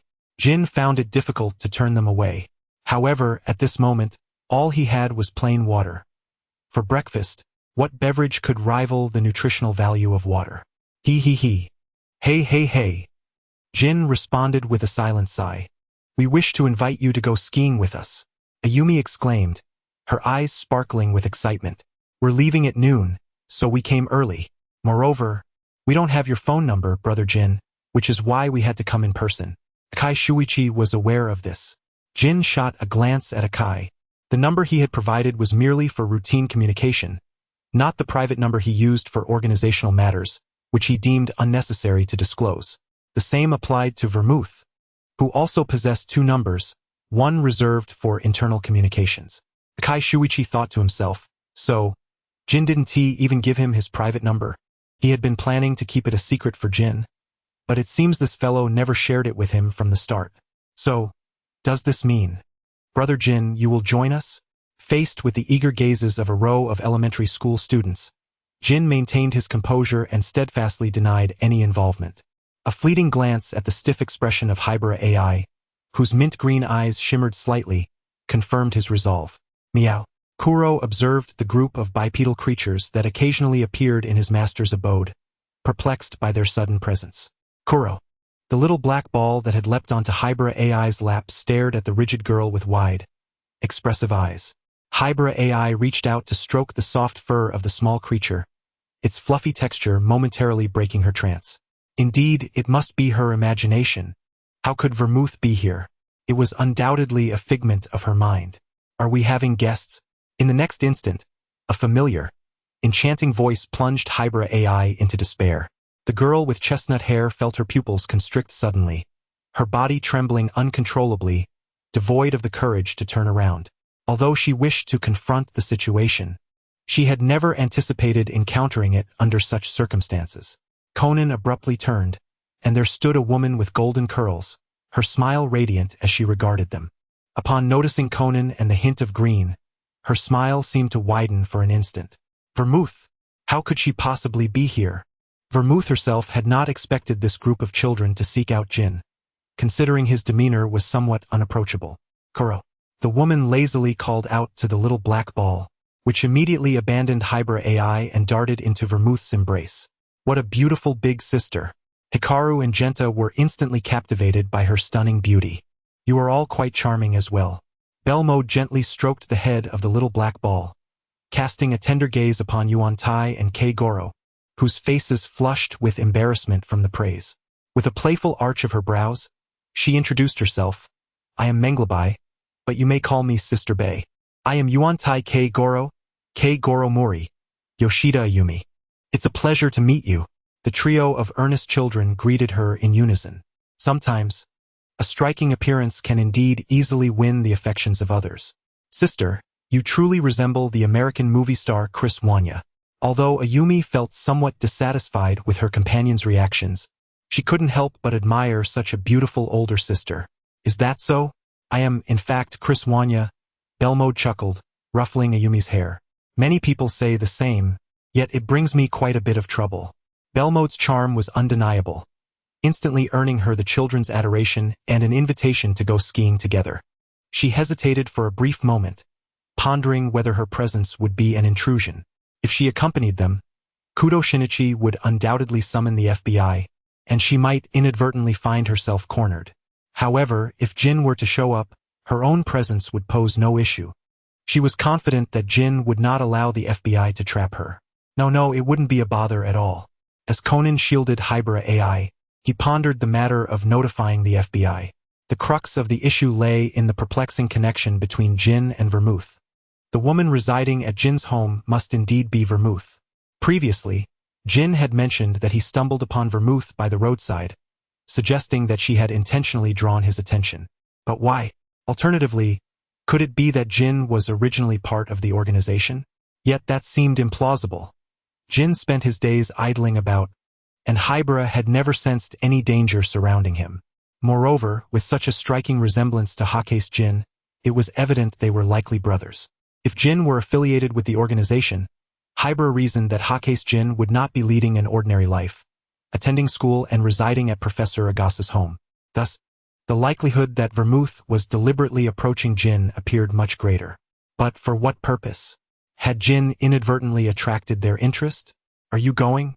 Vermouth inquired, casting a glance at Jin. Should Jin attend, she might as well join the fray. Yet if he chose to abstain, she would certainly refrain as well. Given the phonetic similarity between Jin and Jin, even if Vermouth called his name, it would likely go unnoticed. Jin was reluctant to go. He would rather cozy up at home and sleep than navigate through a crowd for skiing. Furthermore, he harbored a disdain for snow, particularly the vast, white expanses that inevitably evoked unwelcome memories. Of course, let's go, replied Jin, his silence serving as a refusal, while he smiled cheerfully. This time, we shall indulge in a snowmobile adventure across the snowy expanse. Each vehicle accommodates 20 passengers, which is quite a rarity. If Akai is going, I shall accompany him as well. Vermouth cast a furtive glance at Jin, who, despite being a fellow core member of the organization, did not evoke any sense of fear in Hybra. The silver-haired man sat expressionlessly on the sofa, lost in thought. Something's afoot. Hikaru, Genta, and Ayumi exchanged knowing glances. Brother Akai is so kind, and Sister Vermouth is equally wonderful. If the two were to be together, it would be perfect. Then let us head to Dr. Agasa's house now, and we shall depart together at noon. The 4 children cheered with delight, while 2 others wore serious expressions. Upon arriving at Dr. Agasa's residence, Conan excused himself under the pretext of needing the restroom and, without hesitation, called Miss Judy to relay the current situation. I understand, I will come over now, Judy responded, her expression grave as she glanced at the elderly man beside her, James Black, who had been on speakerphone. Judy, be cautious during your visit. I have arranged for Akai to discreetly follow you, James advised, not preventing Judy from going but cautioning her to exercise utmost care. And about that Akai. Judy is certainly aware of the 2 FBI agents who were sent to the police station for following Jin. We have checked their backgrounds, and their identities pose no issues. As the children enthusiastically tidied up their clothes, Jody approached, greeting the group of youngsters with a warm smile. She had been invited by Conan and exchanged a glance with the grinning Vermouth, who was standing at the door. I am Meng Libe, Vermouth said nonchalantly, pleased to make your acquaintance. Jody Saint-Emilion, Jody replied, maintaining a similarly indifferent demeanor, though her thoughts were another matter entirely. Jin pretended not to notice the palpable tension between the 2 women. With so many people, a single vehicle would certainly be insufficient. However, a bus would more than suffice. Jin settled into the front row by the window, with Vermouth naturally taking the seat beside him, while Jody comfortably occupied the aisle seat on the opposite side. Once seated, Vermouth found Jin to her right and Jody to her left, with Conan seated behind them and no seats available in front. Vermouth reached out to touch Jin's headphones, but upon seeing his lack of reaction, she was about to remove them when he firmly grasped her hand. The silver-haired man leaned back against his seat, his eyes closed, the bill of his cap obscuring his face, reminiscent of a profoundly evocative masterpiece. Are you listening to music? Vermouth inquired, refusing to retract her hand. Instead, she seized the opportunity to caress Jin's ear, imbued with a teasing undertone. However, she did not linger long before Jin withdrew her hand. Jin remained silent, and Vermouth, undeterred, was no stranger to such cold treatment from this man. The hours spent in the car felt interminably dull, even for the lively group of young detectives, who, after several hours of tedious travel, succumbed to slumber one by one. In such an environment, Vermouth found it impossible to sleep. In her boredom, she amused herself by toying with Jin's hand, stretching it straight, curling it, intertwining her fingers with his, never feeling exasperated. Indeed, Jin's hands were striking.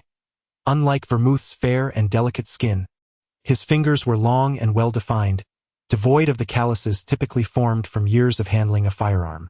Although his skin was not as refined as Vermouth's, it was certainly commendable, possessing a slight chill and an almost sickly pallor.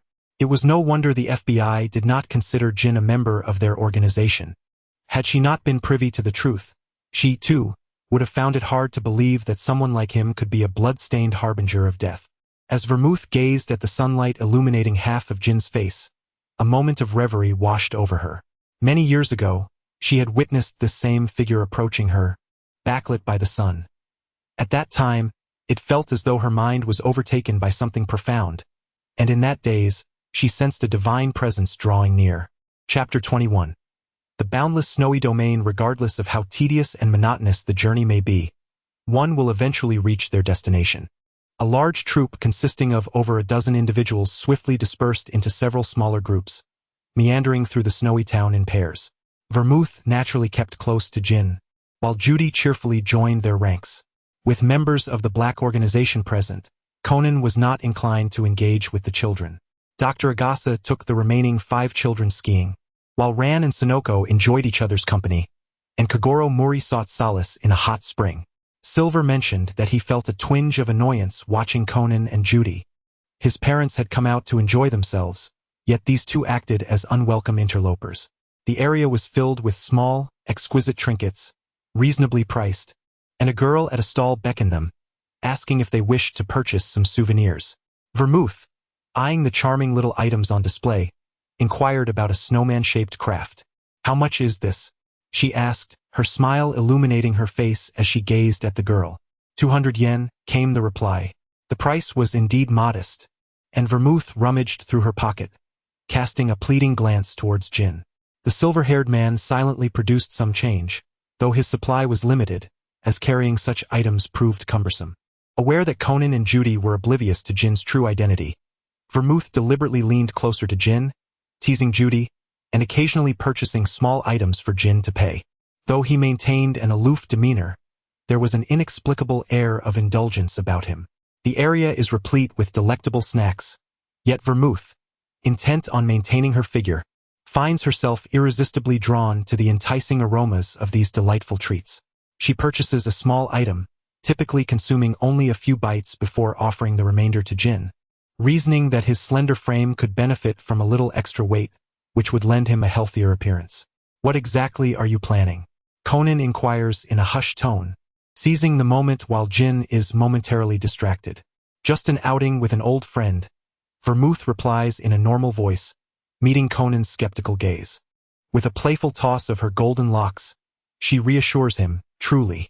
Conan, poised to ask further questions, is interrupted by Jin's return, forcing him to swallow his words as he observes Vermouth's flirtatious antics with Jin. Thank you, Vermouth says as she accepts the takoyaki from Jin's hand, playfully feeding him a small octopus, a treat for you. We should head to the snowmobiles, Vermouth notes, glancing at the time. Out of 7 takoyaki, she has only indulged in 2, adhering strictly to her standards as a celebrity who cannot afford to gain weight. Due to the limited availability of snowmobiles, prior reservations are necessary. The group gathers for their ride, comprising the 6 members of the Young Detective League, 2 members of the Mori family, Sonoko Suzuki, Professor Agasa, Jin, Vermouth, Judy, totaling 13 individuals.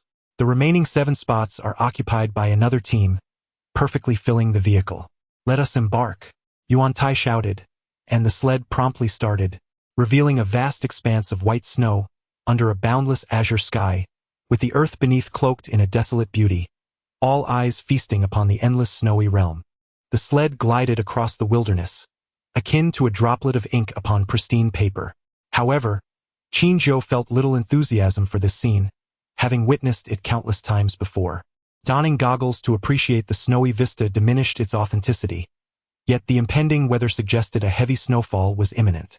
As the sled halted upon the snowy ground, the passengers eagerly disembarked to capture photographs, for such a rare spectacle of snow was not to be missed. Do not wander too far. A heavy snowfall is approaching, and we must return promptly, the driver bellowed to the 20 individuals. Laughter and playful banter resonated across the wilderness, infusing vitality into the snowy domain. What do you think you are doing?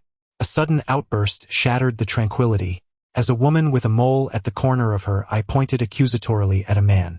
I shall do as I please. Who are you to dictate? Daima. It is imperative to wear goggles in the snow, or one risks snow blindness, the man urged gently, yet his words only served to stoke her ire further. Fukuryu Tetsuya, spare me your feigned concern. Who are you trying to impress? She retorted. Away, Daima. Do not go too far. Fukuryu Tetsuya's temper flared in response, prompting others to intervene and, after much negotiation, they managed to separate the two. It is time for us to return, the sled driver called out. Everyone, please get back on the sled. Oh dear, where's my necklace? As soon as she settled in, Yenshan Daima suddenly exclaimed, her hands frantically searching her neck, where the baby fist-sized necklace she had carelessly worn was now missing. It must have fallen in the snow, one of her companions remarked. Let us all get out and search for it. We can only stay for half an hour. The sled driver frowned as he watched the passengers descend one by one. With the heavy snowfall approaching, he thought to himself that it was merely a necklace, but if they did not return to the camp before the snow intensified, they would certainly face dire consequences. However, their search area had been extensive, with footprints scattered everywhere, making it impossible to ascertain where the necklace had fallen. Half an hour slipped away in no time, and the necklace remained elusive. Yenshan Daima could no longer contain her fury, hurling insults at the person who had suggested taking the sled, lamenting that no one was able to help her find the necklace, cursing the heavens and the earth, yet refusing to blame herself. We have to leave. The sled driver issued an ultimatum, for he had to ensure the safety of his passengers and could not remain there for the sake of a necklace. What about my necklace?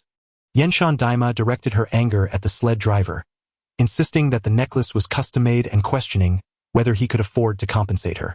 As the snow began to fall, the driver attempted to reason with her, suppressing his own frustration, but she paid him no heed, continuing her tirade against fate and stubbornly refusing to board the sled. Her companions forcibly pulled her onto the vehicle, yet she resisted, casting a pall over the entire group. The sled began to move, yet Iwayan Daimar remained reluctant to abandon her magnificent diamond necklace. Seizing the opportunity while her companions were distracted, she lunged at the sled driver, attempting to wrest control of the steering wheel. The sled immediately skidded across the snow, executing a series of dizzying 360-degree spins, nearly dislodging the unsuspecting Motome and Hybera from their seats. The driver struggled to regain control, but was met with an onslaught from Iwayan Daimar, causing the sled to slide down the snowy slope and ultimately tip over. "Are you trying to kill us?" Fukutake Tetsuya exclaimed, delivering a sharp slap to Iwayan Daimar. Undeterred, she displayed no remorse for nearly endangering the entire group, instead engaging in a brawl with Fukutake Tetsuya. How unfortunate it was to share a vehicle with such a person. Meanwhile, Mori ran and the others gathered around the sled driver, who was bleeding profusely from a head injury sustained during the collision and had slipped into unconsciousness. "Have you finished your bickering yet?" Mori ran glared at the two disputants, frustration boiling within her. Had it not been for that woman's deliberate provocations, they would not have found themselves in such a predicament. Now they were all trapped, unable to return. Snow began to fall. The sky suddenly released a cascade of glistening snowflakes, which quickly intensified, soon obscuring the tire tracks they had left behind. "Everyone, find shelter from the snow," Conan shouted. "Watch your step. There are slopes nearby." 20 individuals, along with their driver, trudged through the snow-laden terrain, their numbers totaling 21. The relentless snowfall quickly obscured their sense of direction. Yet fortune smiled upon them as they discovered a meager refuge from the flurries. The once joyous ambience had vanished, replaced by solemn expressions as they gazed upon the swirling white tempest. Uncertainty loomed over them. They were unaware of the duration of the snowfall, their exact location, or the distance to the ski resort. Moreover, their supplies were depleted, leaving them to ponder how long they could endure in such dire conditions. "All of this is your fault. Were it not for you, we would not find ourselves in this predicament." The 7-member faction erupted into a heated dispute.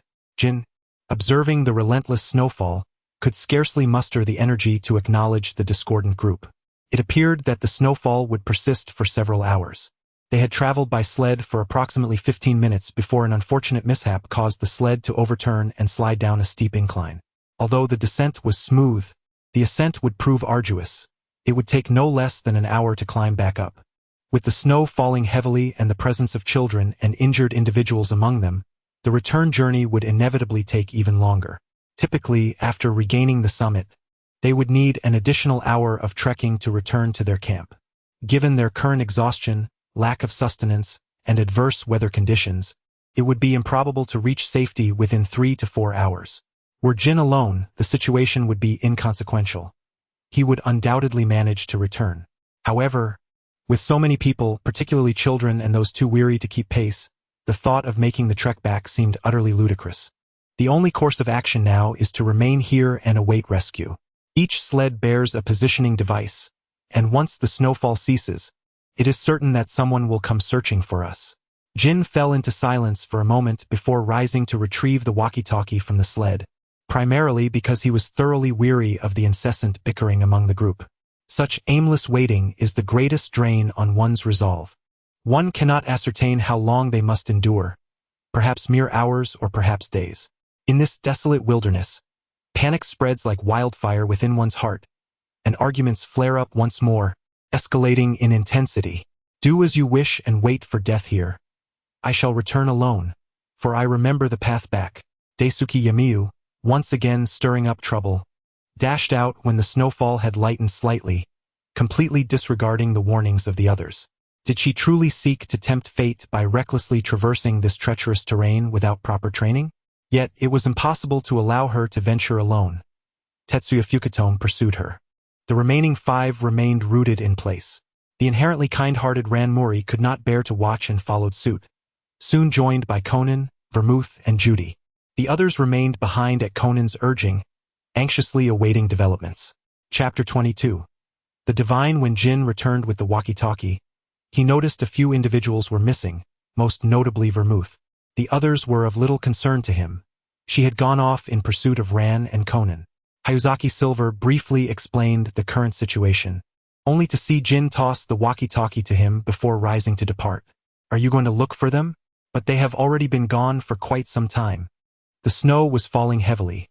The thought of venturing out in such conditions to search for anyone seemed ludicrous.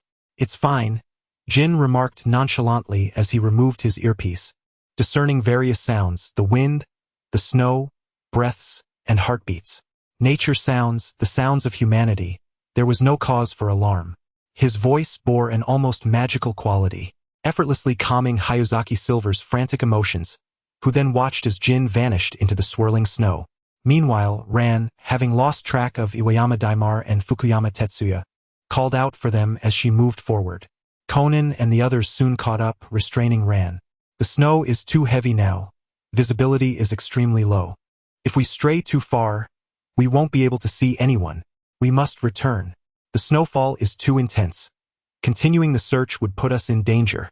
Amidst the fierce wind and heavy snow, the only way to faintly discern each other's voices was to shout.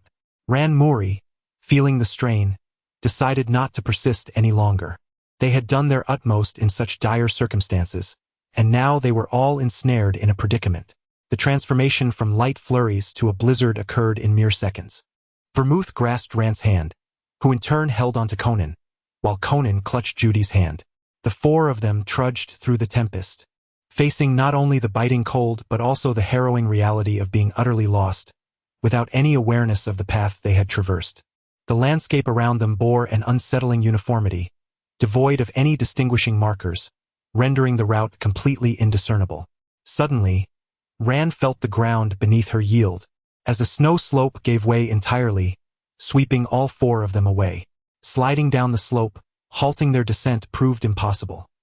They spiraled downward, caught in a chaotic tumble, struggling to maintain their grip on one another. Conan was the first to falter, relying entirely on Judy and Ran's firm hold to avoid vanishing from sight. Vermouth repeatedly thrust her hands deep into the snow, attempting to leverage resistance to come to a stop, but the snow was too loose to support their weight, causing even more snow to cascade down.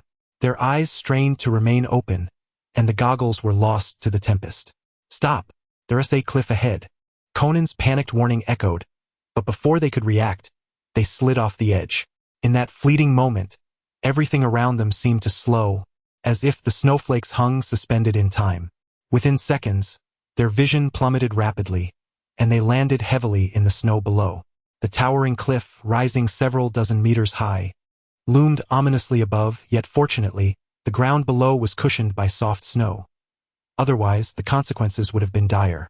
Additionally, it was a stroke of luck that no stones lay hidden within the snow, for falling at such a velocity would surely have resulted in grievous injuries. Although unscathed, the relentless cascade of snow blocks tumbling down upon them was unyielding. Struggling against the snow's overwhelming weight, they found themselves increasingly ensnared. With her nasal passages obstructed by the snow, breathing became a challenge. Vermouth twisted her head, creating a small pocket of air, managing to draw in labored breaths. Yet the biting cold still inflicted a stinging pain within her nostrils and discomfort in her lungs. She was unaware of when she had released her grip on Ranmori's hand, but at that moment her own survival took precedence. The snow enveloped them tightly, and regardless of Vermouth's efforts to claw her way out, an exit remained elusive. If someone as seasoned as she struggled so, one could only imagine the plight of the others. Conan lay in a semi-conscious state amidst the snow, while Ranmori, though barely capable of movement, found her body stiff and unyielding, rendering any attempt to escape from the snow futile. Judy was not in a much better condition. The group was scattered across the snowy expanse, with large chunks of snow continuing to fall upon them. Before long, they would be completely buried beneath the snow. However, they were already perilously close to that fate. Surely, she would not meet her end in such a manner? Felt far too suffocating. Bermode endeavored to maintain clarity of thought when suddenly, her hand, buried in the snow, was seized by someone at the wrist. Before she could comprehend the situation, she was drawn from the snowdrift. Jin, maintaining his usual aloof demeanor, grasped her wrist with one hand while the other secured her clothing from behind, lifting her entirely out of the snow. Once he had moved her to a relatively safe position, he proceeded to extract the other 3 individuals. The good news was that everyone had sustained no significant injuries. The bad news was that they were momentarily immobilized. "How did you find me?" Bermode inquired, regaining her composure only after Jin had arranged a temporary refuge for them. They had departed before Jin's return, and the heavy snow could easily conceal their tracks. This raised a pressing question. How had Jin located them? Moreover, they had tumbled down the cliff, which meant that Jin must have leaped after them. "I heard you calling for me," Jin remarked, disregarding the latter inquiry. Despite the raging storm, he could discern Bermode's voice amidst the tumult. The blonde woman paused, astonished. Had she indeed called out to Jin? It seemed she had. Belmod sat quietly, gazing into the snow-covered landscape, with no sign of the relentless snowfall diminishing outside. Jin remained unperturbed, calmly waiting in silence. The cessation of the snowstorm was still a distant prospect. Upon hearing Conan's voice heralding clearer skies, Belmod looked up to find Jin seated alone, framed by an endless expanse of white. His back turned to the sun, his demeanor serene and detached. For a fleeting moment, the scene before her mirrored one from years past.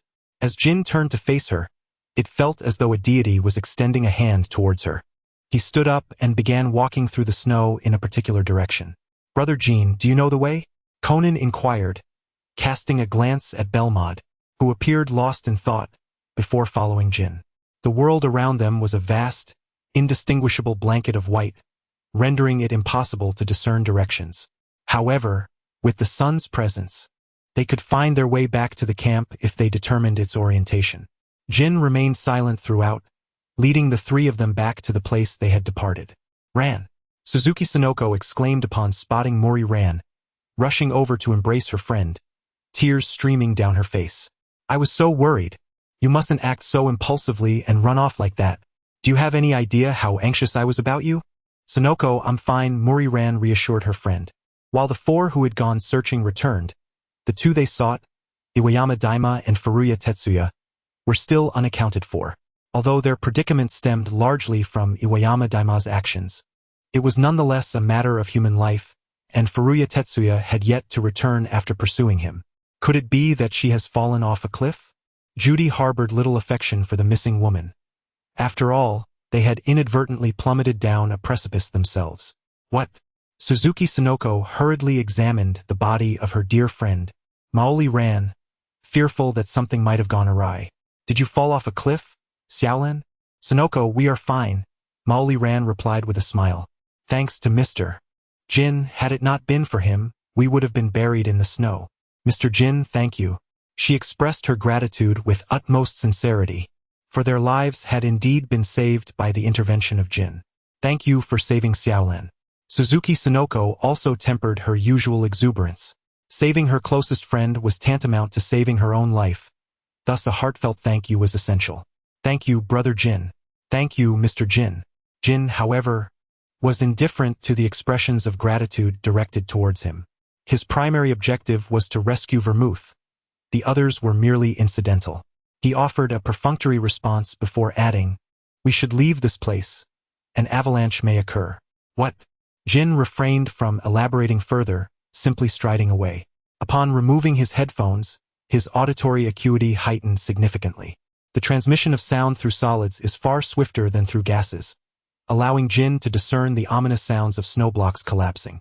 In such a terrain, the occurrence of snowblock collapses posed a serious threat. Steep slopes, accumulated snow, and the absence of barriers rendered survival during an avalanche exceedingly unlikely. He had no desire to relive the harrowing experience of being pursued by an avalanche, where a moment's carelessness could lead to being buried alive. "Brother Jean, how did you know an avalanche was imminent?" The dangers of avalanches are well known, yet Conan's insatiable curiosity is equally recognized. However, this query seems rather juvenile for him. Perhaps it is because of our recent arrival. The snow barely reached our calves. Judy intervened on behalf of Jin, offering a more persuasive explanation. A heavy snowfall accompanied by strong winds had recently occurred, and now that the sun has emerged, the surface layer of the snow begins to melt under its rays. The meltwater seeps between the snowpack and the slope, reducing the friction between the snow and the ground. Simultaneously, under the influence of gravity, the snowpack starts to slide downwards. A significant movement of snow can indeed lead to an avalanche, especially in this area, where trees are sparse and the slope is steep, creating the perfect conditions for such an event. While these observations can aid in predicting the likelihood of an avalanche, Jin's initial awareness stemmed from his exceptionally acute hearing, followed by these external environmental factors.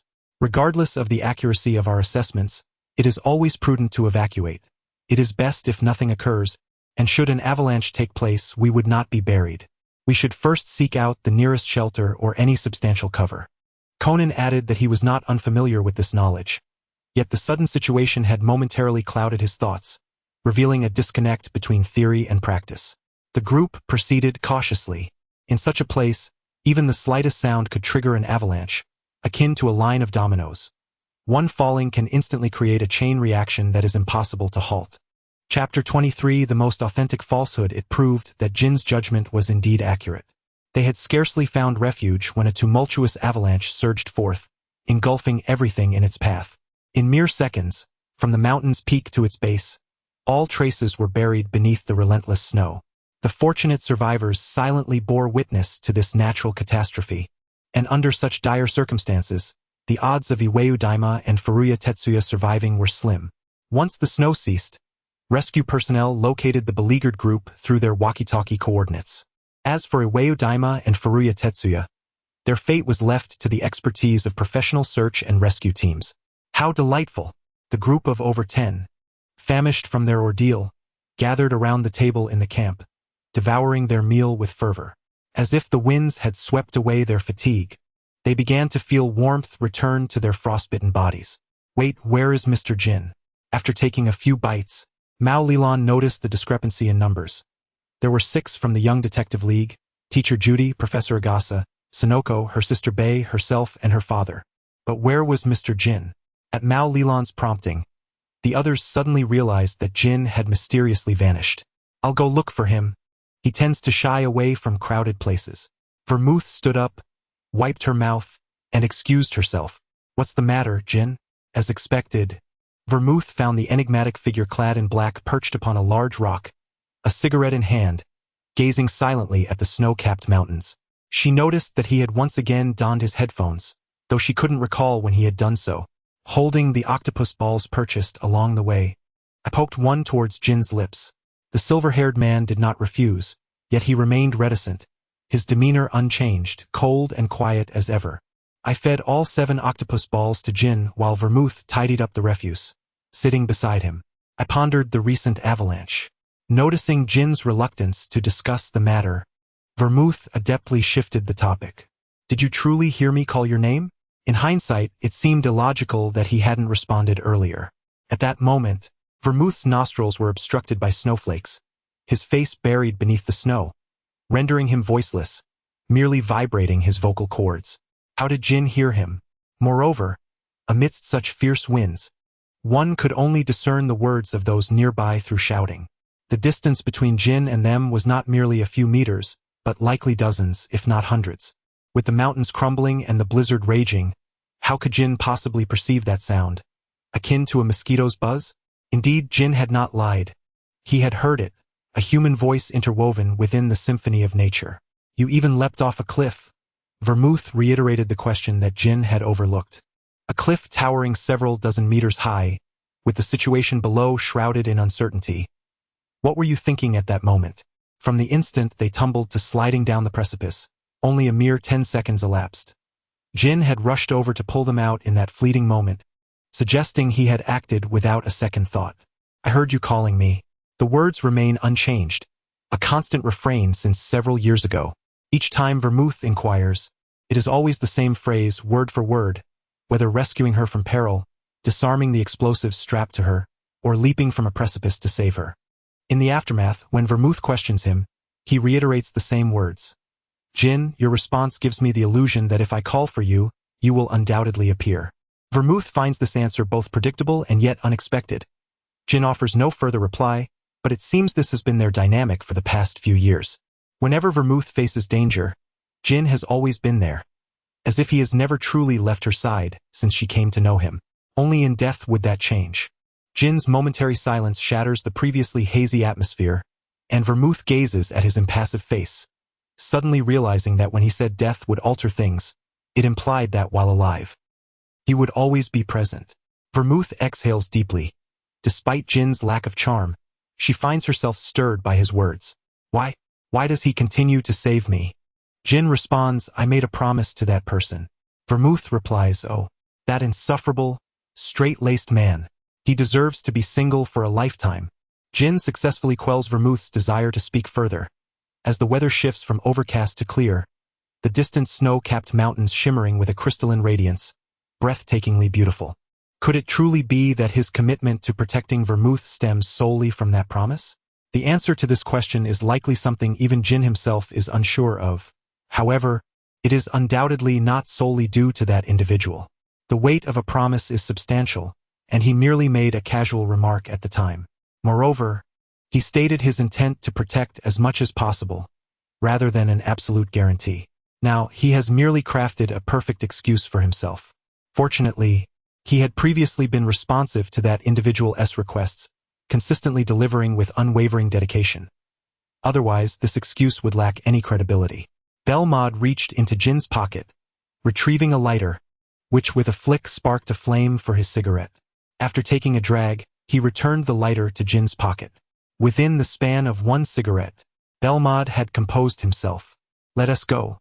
It's about time we returned.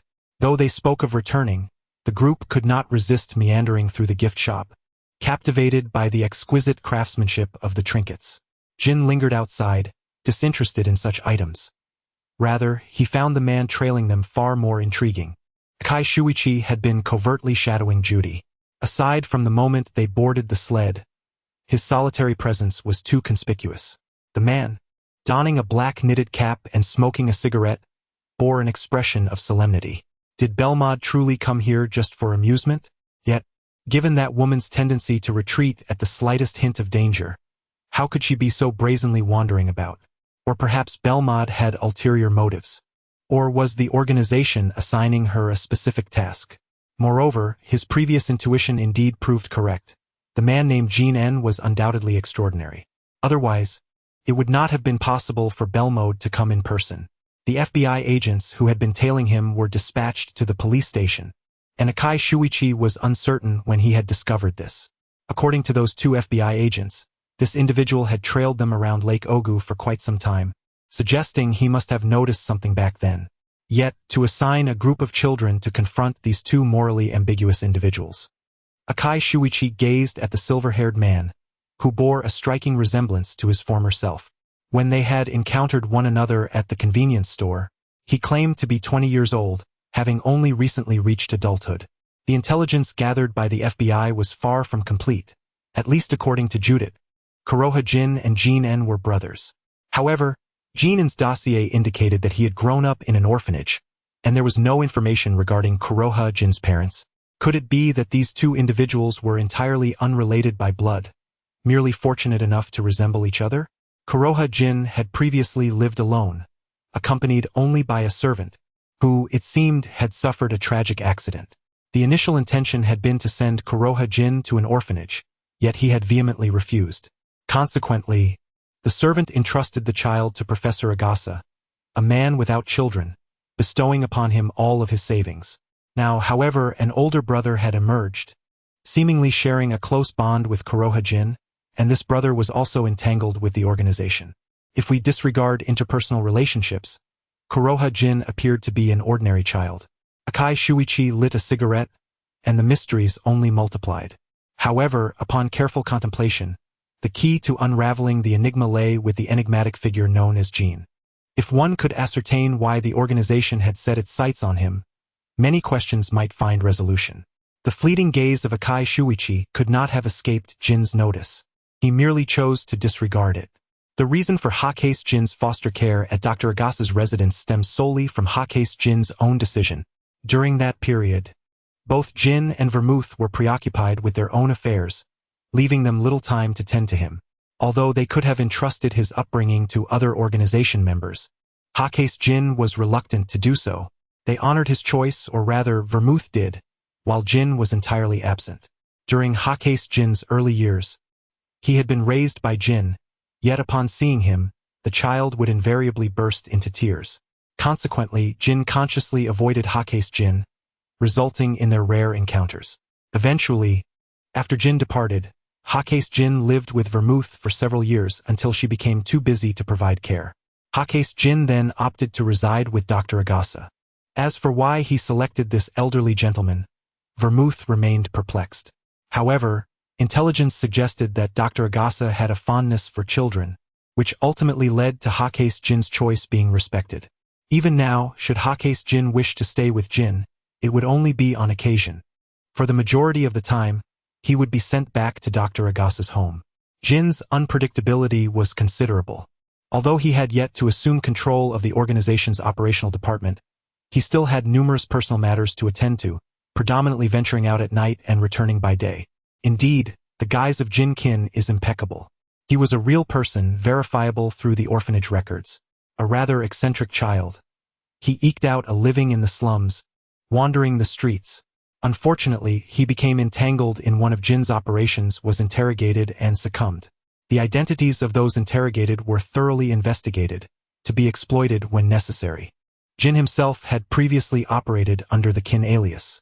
Given the FBI's incomplete information, their misjudgment is understandable.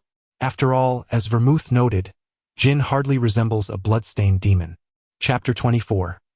A brush with the corpse. After purchasing several small gifts, the group finally departed, content and in good spirits, completely untroubled by any psychological shadows stemming from the recent events. Perhaps it was due to their extensive experiences that they maintained such resilience. Following a restful night, Jin dismissed the previous day's occurrences from his mind. After completing his daily training and casually enjoying breakfast along the street, he made his way to the library, eager to expand his knowledge. Though the largest library in Japan was somewhat distant, he opted for the nearby Mifuka Library. Preferring solitude, Jin eschewed the elevator, as the 5th floor was merely a short ascent, and he had no intention of venturing that high.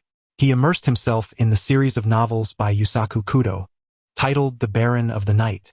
Adjacent to the children's literature section, he settled into a corner, donning a pair of silver-black headphones. With a leisurely pace, he turned the pages, not skimming through them like one would with documents. Rather, part of his mind rested while another part remained alert. This duality of consciousness likely contributed to their ability to function without sleep for extended periods, as perceived by others. What can one say? It is no surprise that a globally acclaimed novelist captivates with his storytelling. Conan. Hybra. Look, it's a patrol car. A familiar child's voice prompted Jin to slightly raise his eyelids and glance toward the children's section before returning his gaze downward, harboring no intention of greeting the young detective group, and leisurely turning another page. The librarian, Hidetaka Tsukawa, was explaining the situation to the police who had come to investigate the library, as an employee had gone missing. Meanwhile, a group of mischievous children, led by Akazawa Jin, were eavesdropping nearby. Jin raised a book higher to obscure his face, and the police remained oblivious to the peculiarities of the scene. However, the children were far from complacent. It was highly likely they would seek to investigate the matter themselves. Indifferently speculating about the potential activities of Akazawa and his accomplices, Jin turned the page of The Baron of the Night. As anticipated, the children did indeed intend to stealthily remain and conduct their own inquiry. Jin, however, could hardly be bothered with such trivialities. The pursuit of the culprit was the detective's domain, while he was primarily responsible for orchestrating the crimes. Yet, what truly mattered was that Akazawa had spotted him. A neat row of elementary school students stood before Jin, and the silver-haired man pretended to be oblivious to their presence, crossing his legs while engrossed in The Baron of the Night. The children were as obedient as could be. "Brother Jin, "Will you not stay with us?" asked Yumi, her eyes sparkling with hope. Although they were indeed capable of investigating on their own, there lingered the concern that Jin might inform their guardian after he left. One must ensure that Jin remains, for otherwise, they shall undoubtedly face reproach later. According to Heisei Jin, Brother Jin has no other friends. It is only they who frequently spend time with him. However, can one truly trust that Brother Jin would feel at ease leaving us children alone in the library at night? Jin's gaze was shallow, and his tone was cool and indifferent, utterly devoid of sincerity. The others were overthinking. The notion that Jin would reach out to their parents was laughable. Even if they were to meet their demise today, Jin would not report their disappearance to the police. Heisei Jin, after all, had spent several years alongside Vermouth and possessed a modicum of self-preservation instinct. Moreover, given the current circumstances, this group of youngsters had been rather fortunate, managing to survive unscathed thus far. As detectives, one must possess the awareness to sacrifice for justice. Encountering a murderer and facing dismemberment should not be deemed unusual. Ayumi, Hiroshi, Genta, Hibara AI, Heisei Jin. Listen, is this the kind of thing a person ought to utter? Jin's departure would hinge upon Heisei Jin's consent. Under Jin's cool scrutiny, Heisei Jin playfully clung to him, seeking refuge. Of course, Heisei Jin understood that this indicated Jin's indifference. After all, if Jin were truly intent on leaving, who here could possibly detain him? As the night deepened, the group of little ones emerged from their hiding place.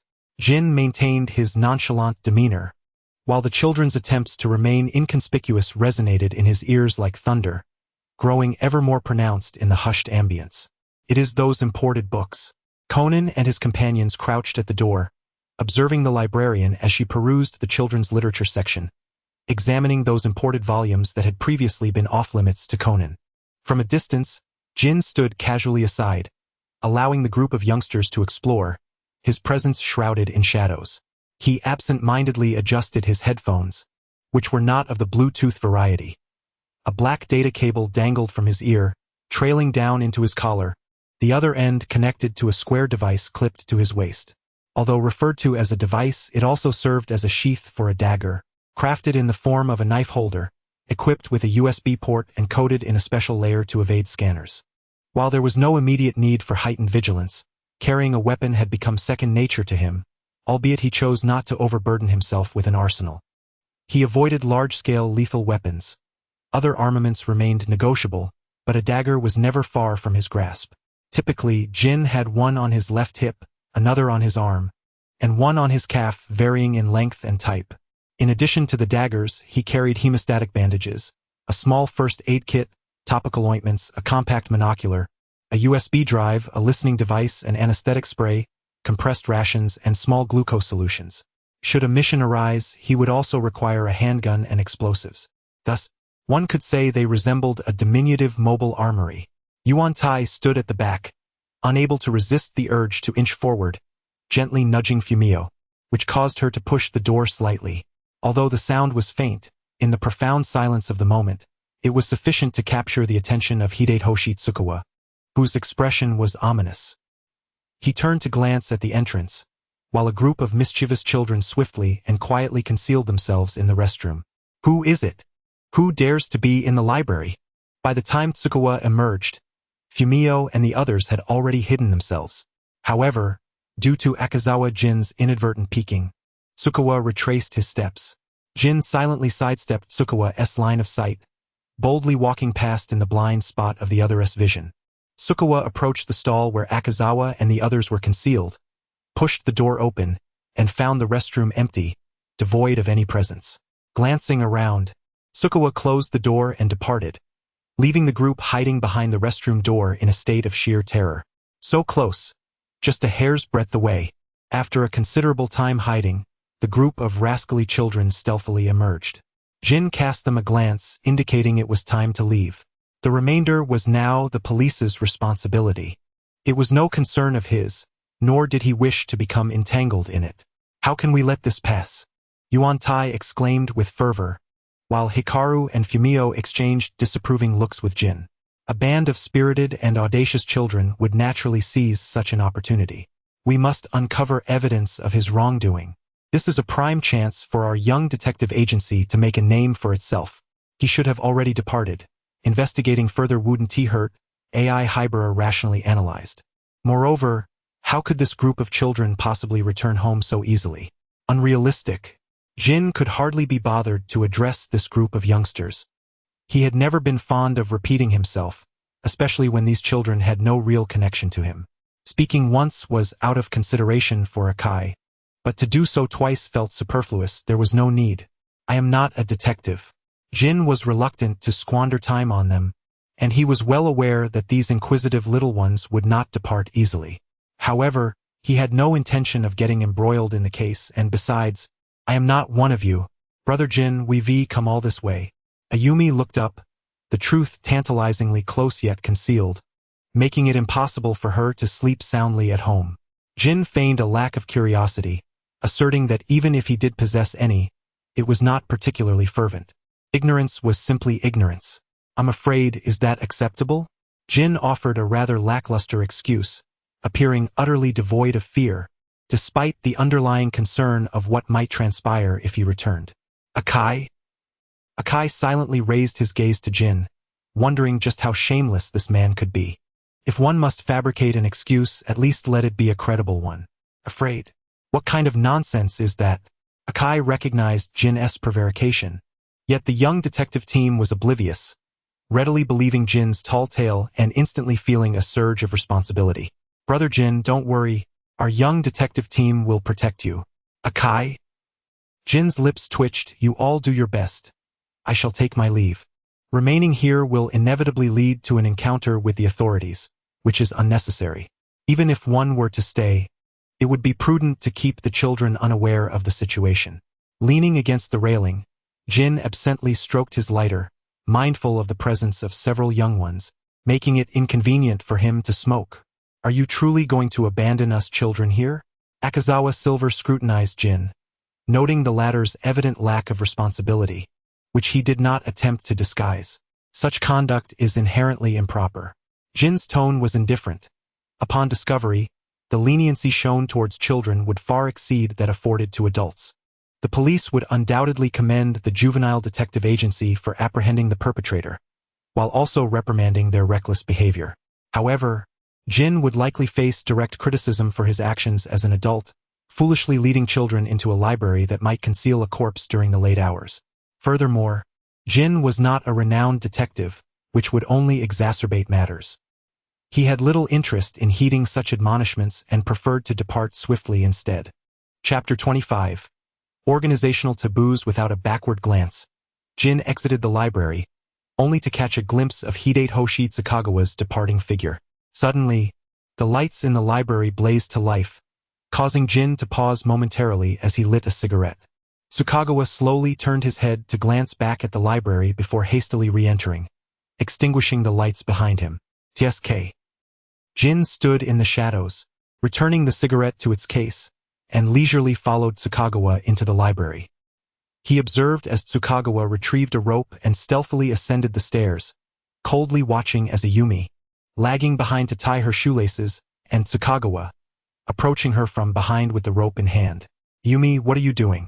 Conan's head peeked around the corner as he approached Ayumi, prompting Tsukagawa to swiftly conceal himself behind the wall. Did your shoelace come undone? Ayumi stood and walked toward Conan, blissfully unaware that she had just brushed shoulders with death. Who told you to wear such troublesome shoes? Conan, exhibiting an unusually straightforward demeanor, continued walking forward as Ayumi caught up. Surely no one would hide a body among the books, would they? The young detective league, having searched in vain for a considerable time, slumped to the ground. The silver-haired demon lurking in the shadows observed the group of children who emerged from the reading room moments later, followed silently by Tsukagawa, as he stealthily entered the library and made his way to the children's lending section. Extracting several children's books, the width of this bookshelf is rather unusual. Jin further delved inside and retrieved a coverless book, more accurately described as a box resembling the edge of a book. With a slight exertion of his fingers, the contents within the box were laid bare before him. An unmarked powder wrapped in a white bag. Tsukagawa Hideharu is trafficking drugs. Jin restored the box and pulled out another segment of children's literature, discovering that each layer conceals illicit substances. Jin harbors a substantial disdain for both drug traffickers and users. The organization has stringent anti-drug policies. That gentleman had previously issued a clear mandate prohibiting any member from engaging with drugs, whether in consumption or distribution. Such acts are deemed unforgivable within the organization. While drug use can be investigated to determine if it was voluntary or coerced, wherein the latter would face enforced rehabilitation, the former is treated with the same severity as members involved in trafficking, facing inevitable death. The punitive measures for these individuals are far more brutal than those reserved for infiltrators. There exists an absolute zero tolerance for such substances. Thus, the organization has engaged in arms dealing, scientific research, and various nefarious transactions, yet the trade of drugs remains strictly forbidden. Jin is vaguely aware of the organization's anti-drug edict, which seemingly arose after a valued individual was betrayed by a member, ultimately falling into the hands of drug dealers. The outcome was predictable, culminating in that gentleman personally ending the life of the betrayed. Once one is ensnared by drugs, the prospect of liberation is an impossibility, especially considering the individual was injected with a refined substance. Since then, the organization has enacted a ban on drugs and occasionally discreetly assists the police in dismantling drug dens. However, these actions are never conducted openly, nor are they shared with others. After restoring the books, Jin left the library, initially intending to ignore the situation. But now that Tsukuwa Hidehoshi is involved with drugs, he could not resist the temptation to lend a helping hand. The silver-haired man leaned against the wall, a faint smirk gracing his lips. Although he appeared to smile, there was a chilling lack of warmth that sent shivers down one's spine. Only a few of us children remained excessively heavy, clearly abnormal. Conan entered the mechanical room and replaced the elevator door with a manual one, explaining the situation to the children, while Kurosawa Jin appeared contemplative. This suggests that the body is. Hybra AI watched as Conan opened the elevator door. Indeed, the combined weight of the few of us barely reached 100 pounds. Yet the elevator indicated an overload, implying that there was originally another person inside. Conan explained that as the elevator ascended, the corpse hidden above it became visible to the young detective league. He had previously overlooked this detail, forgetting that he was currently a child. According to Kudo Shinichi's weight, it was indeed overloaded. However, given Conan's remarks, it was impossible for them, as children, to be the cause of the overload. The inexplicable additional weight suggested that something was concealed above the elevator. The mystery unraveled, but Ayumi and the others began to retreat step by step. Genta, Kagoro, and Kurosawa Jin positioned themselves protectively in front of Ayumi and Hybara, their expressions filled with terror as they gazed at the figure behind Conan. Tsukuwa the curator. Conan? Suddenly, Conan had an epiphany. He abruptly turned around and saw Tsukuwa Shuji, who was looking down at him from the elevator with a menacing gaze, causing him to instinctively take a few steps back. Tsukuwa Shuji wore the same congenial smile as during the day, his hands clasped behind his back while he held a metal rod. "Why are you still in the library at such a late hour?" he inquired. "Come here. Let uncle take you home." Tsukuwa Shuji advanced step by step towards the terrified children. Conan quietly instructed Ayumi and the others behind him, then turned with an air of confidence to analyze Tsukuwa Shuji's motive for murder.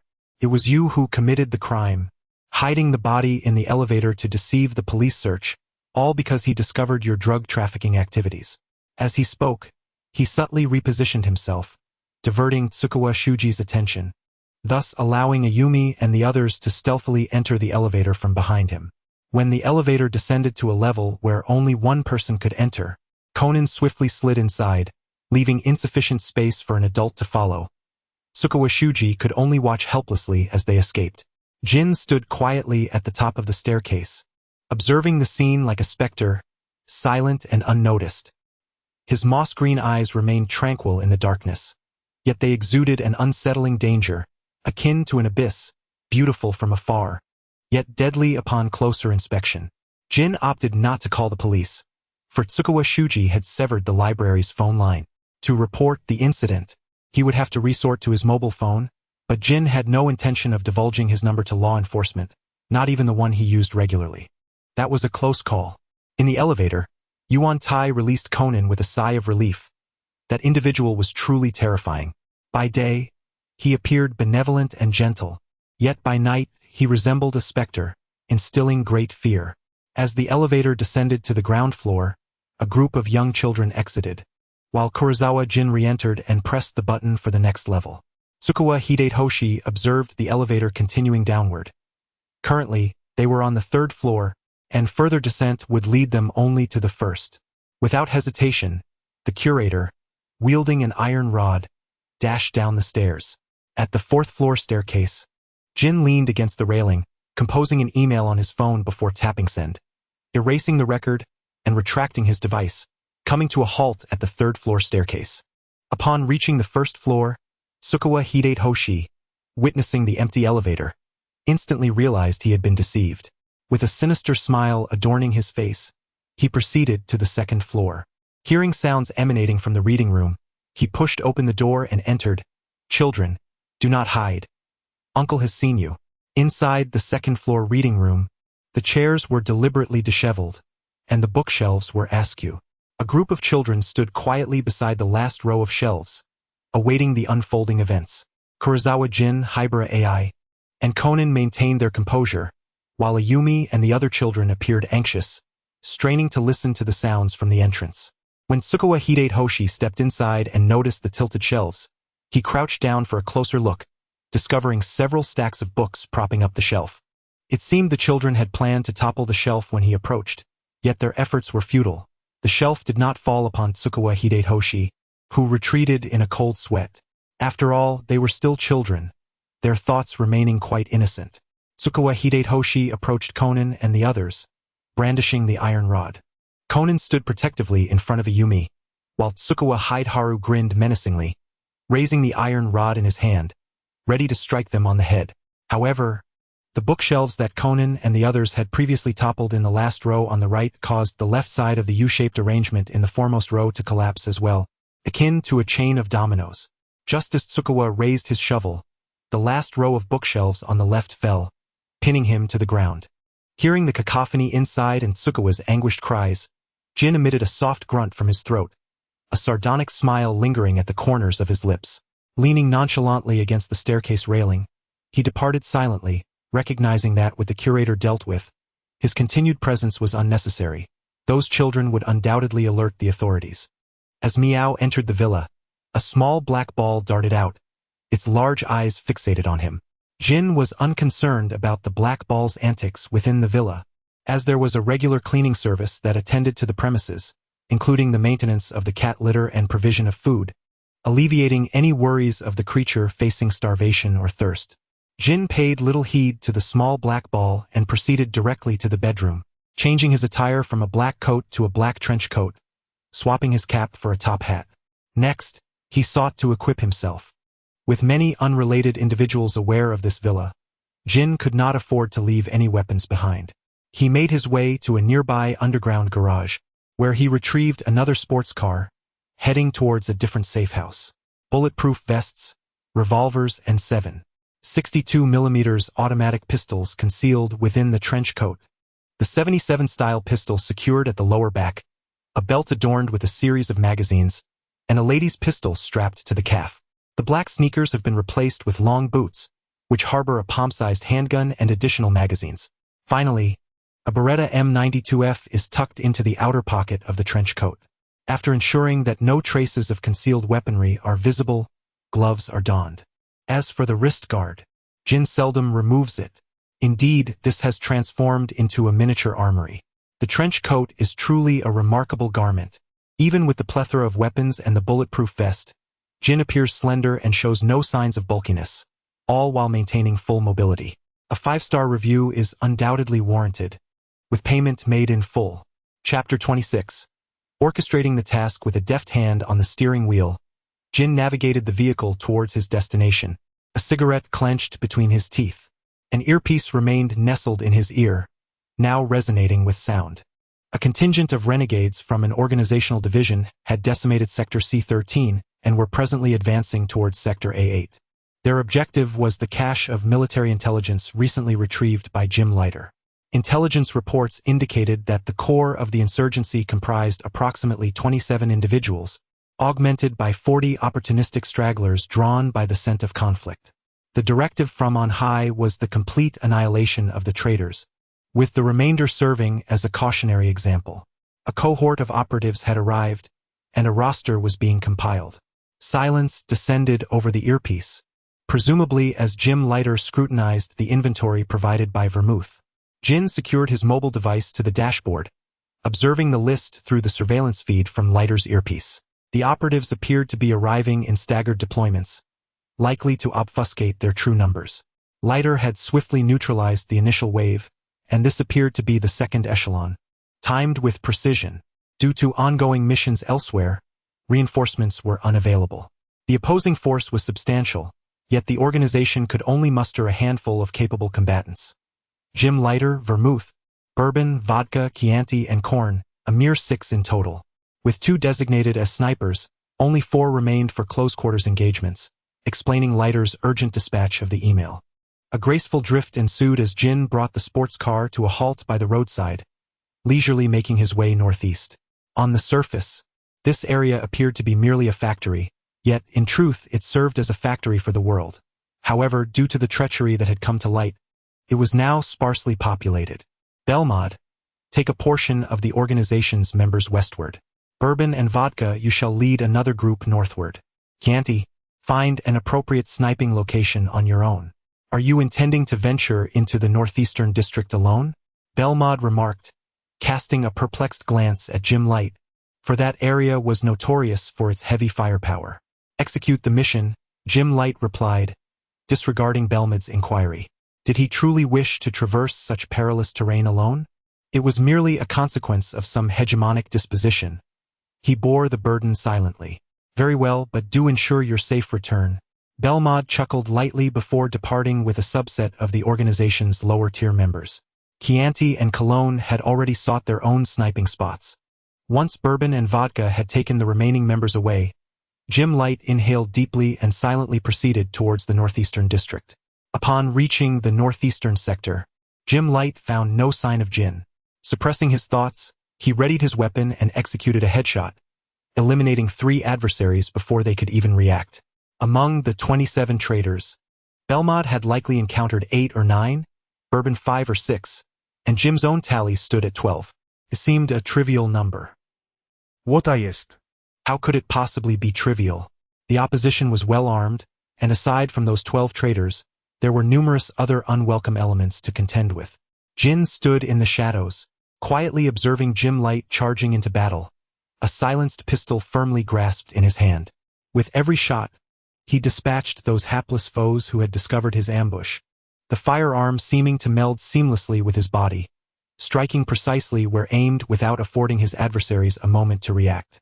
In the annals of the Guinness World Records, the fastest draw was achieved by Bob Munden in a remarkable 0.0175 seconds, yet Jin surpassed even that, honed by weight training and pharmacological enhancements that pushed their physical capabilities to the very brink. The enemy exhibited a flagrant disregard for martial ethics. Jim Light sought refuge in the stairwell, audaciously unleashing a hail of gunfire from a submachine gun, armed with the American Calico SMG and the Belgian P95.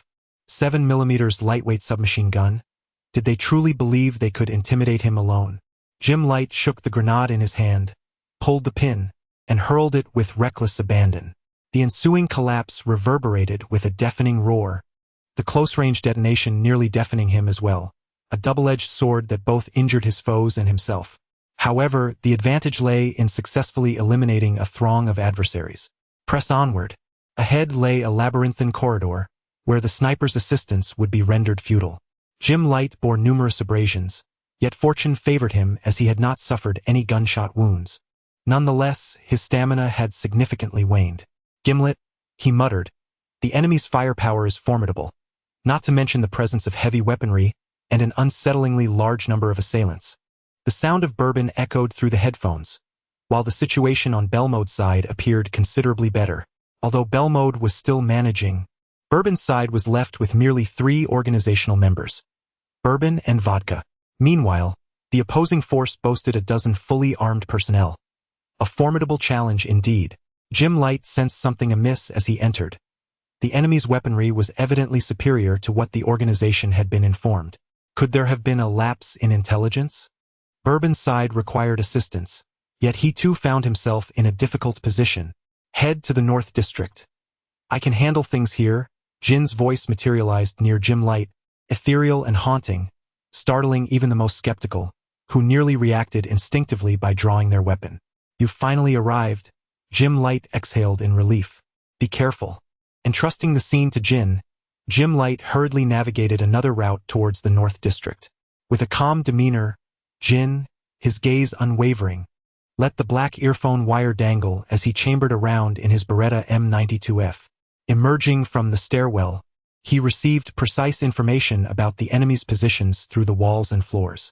Strolling leisurely through the corridor, he halted beside a door upon hearing footsteps from the opposite side.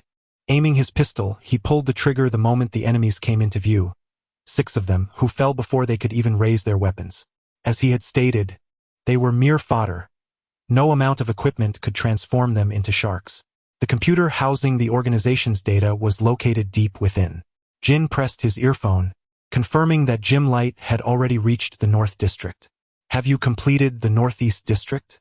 An incongruous voice laced with bourbon resonated. What is transpiring here? Jim Lighter demurred from answering the query. The intelligence was deficient by approximately 20 to 30 individuals, all heavily armed. Bourbon instinctively surmised that Jim Lighter had concluded matters in the northeastern sector. The solemn report from the undercover public security agent betrayed an inner gravity. Jim Lighter's capabilities exceeded his ostensible display. Jin ascended his gaze towards the staircase, where 2 sentinels guarded the upper landing, with 7 more individuals stationed within. His hand firmly clasped the banister. He propelled himself upwards, leveraging the support of the handrail to ascend, dispatching the sentries at the stairhead with 2 precise shots. A flashbang grenade was then hurled into the corridor. Ah, my eyes! The unforeseen intense light seared their retinas directly. Cries of agony intermingled with the sound of sweeping gunfire. Jin, suspended from the emergency exit sign, eyes shielded, perforated the craniums of the assailants below. The flashbang's effect was fleeting, lasting merely seconds. However, failure to promptly close one's eyes could induce temporary blindness lasting upwards of 10 seconds, potentially culminating in permanent ocular damage. Silence descended upon the scene. Jin vaulted from the wall and proceeded onward. He favored targeting the cerebrum over the heart. While body armor could mitigate a fatal cardiac strike, the head remained vulnerable. Without casting a glance at the lifeless bodies on the ground, the individuals within seemed to have also heard the commotion, beginning their assault towards Jin. The silver-haired man maintained an expression as placid as ever, unfazed by the 9 assailants before him. Even as 4 of them unleashed a hail of bullets from submachine guns, this phantom-like figure swiftly vacated the spot, executing a flawless 360-degree spin utilizing the wall for leverage. In an instant, he dispatched 3 adversaries with his pistol before seeking refuge in a nearby room. In such confined quarters, the use of machine guns was ill-advised, and despite possessing grenades, the location was unsuitable for deployment. As the sound of approaching footsteps grew louder, Jin hurled a gas grenade outside. A barrage of gunfire ensued, rendering any venture outside a perilous endeavor. Once the clatter of fallen firearms echoed from outside, Jin darted from the room, the silver-haired demon wielding his gun with precision, eliminating 3 more foes. The remaining 3 had not even had the chance to draw their weapons. Their prior encounter with Jin had placed them a good 10 meters away, but as Jin retreated into the room, they had closed the distance to a mere 2 or 3 meters. At such a range, hitting Jin with a firearm was utterly impossible. In less than 2 seconds, the final 3 men fell to the ground, wide-eyed, with only a trace of blood at their necks to signify their demise. Engaging Jin in close combat? One need only consider that within a 5-meter radius centered around Jin, he was invincible in melee. Having now arrived at the innermost depths of the northeastern district, the place was sparsely populated. The organization's defensive measures were commendable. Approaching a door, a password was entered, and upon entering, the equipment within was found to be intact. A disk was inserted, data was copied, the original was destroyed, and the computer was formatted. Jin carefully stored the disc and turned to leave. As for the equipment here, there would be designated personnel to handle it, which was not his responsibility. Exiting through the password-protected door, a cacophony of footsteps echoed outside. Jin glanced at his magazine and noted the dwindling supply of ammunition. Although the primary objective was to eliminate the traitors, the bothersome underlings could not be overlooked, leading to a significant expenditure of bullets. As for the 12 traitors, 3 remained, likely within the ranks of the approaching group. A throng of individuals charging forward was met with a gruesome sight of bodies and blood, sending a chill down their spines. Nevertheless, the leader forced himself to remain composed, thinking, "What is there to fear? It is but one man against our numbers. He must be injured from his journey. Now, charge forward and kill him." The leader was the first to rush towards the adjacent staircase, ascending to the rooftop. He kicked open the rooftop door, only to be met by the cool gaze of a tall man with silver hair, who leapt down gracefully, his hair trailing a sleek arc through the air. Just as the leader prepared to pursue, he suddenly felt something beneath his feet. Instinctively looking down, his mind went blank in an instant. A powerful gust of wind stirred up a whirlwind as Qin grasped the retractable rope, landing gracefully on the ground, utterly unscathed. With this, the mission in the northeastern district was accomplished. Chapter 27. The unseen Corps member Qin secured his handgun and adjusted his slightly askew headset before departing at a leisurely pace. Belmod was on her way back, and Bourbon had just concluded his battle, the mission accomplished with no fatalities among the senior personnel. Jim Light watched as a yellow McLaren 600 LT sped away, beyond his reach. The voice of Chianti crackled through the earpiece, laced with irritation, accompanied by the distant sound of gunfire. "Let him go." Jim Light replied immediately, acknowledging that it would be nothing short of miraculous if Chianti could manage to intercept Qin. Meanwhile, Qin deftly maneuvered the steering wheel with one hand, expertly evading the sniper's aim. Once he confirmed that no further shots would be fired, he veered onto the main road with haste. So, there was assistance after all. Belmod mused, perched on her motorcycle, a sly smile playing on her lips. "No wonder you were able to aid Bourbon.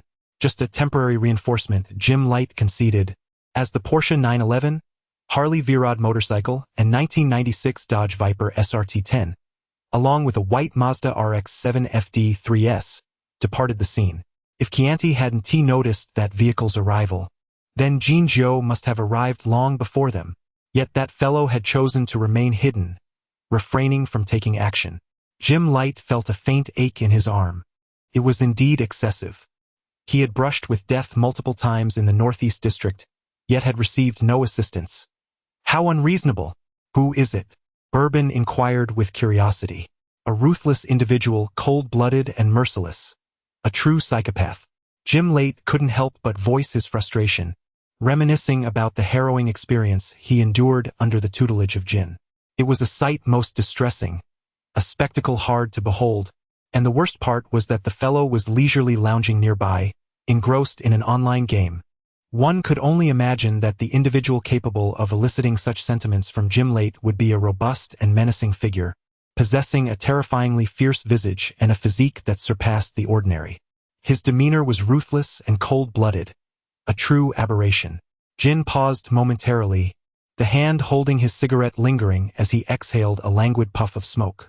With one hand deftly steering the wheel and the other pressed against his earpiece, he spoke in a somewhat muffled tone, the cigarette clamped between his lips. "Gimlet, the very embodiment of a pervert. I shall see you at the 003 training base at 8 o'clock tonight." Jim Light's expression froze in disbelief. Who could possibly explain why Jin remained on the communication channel?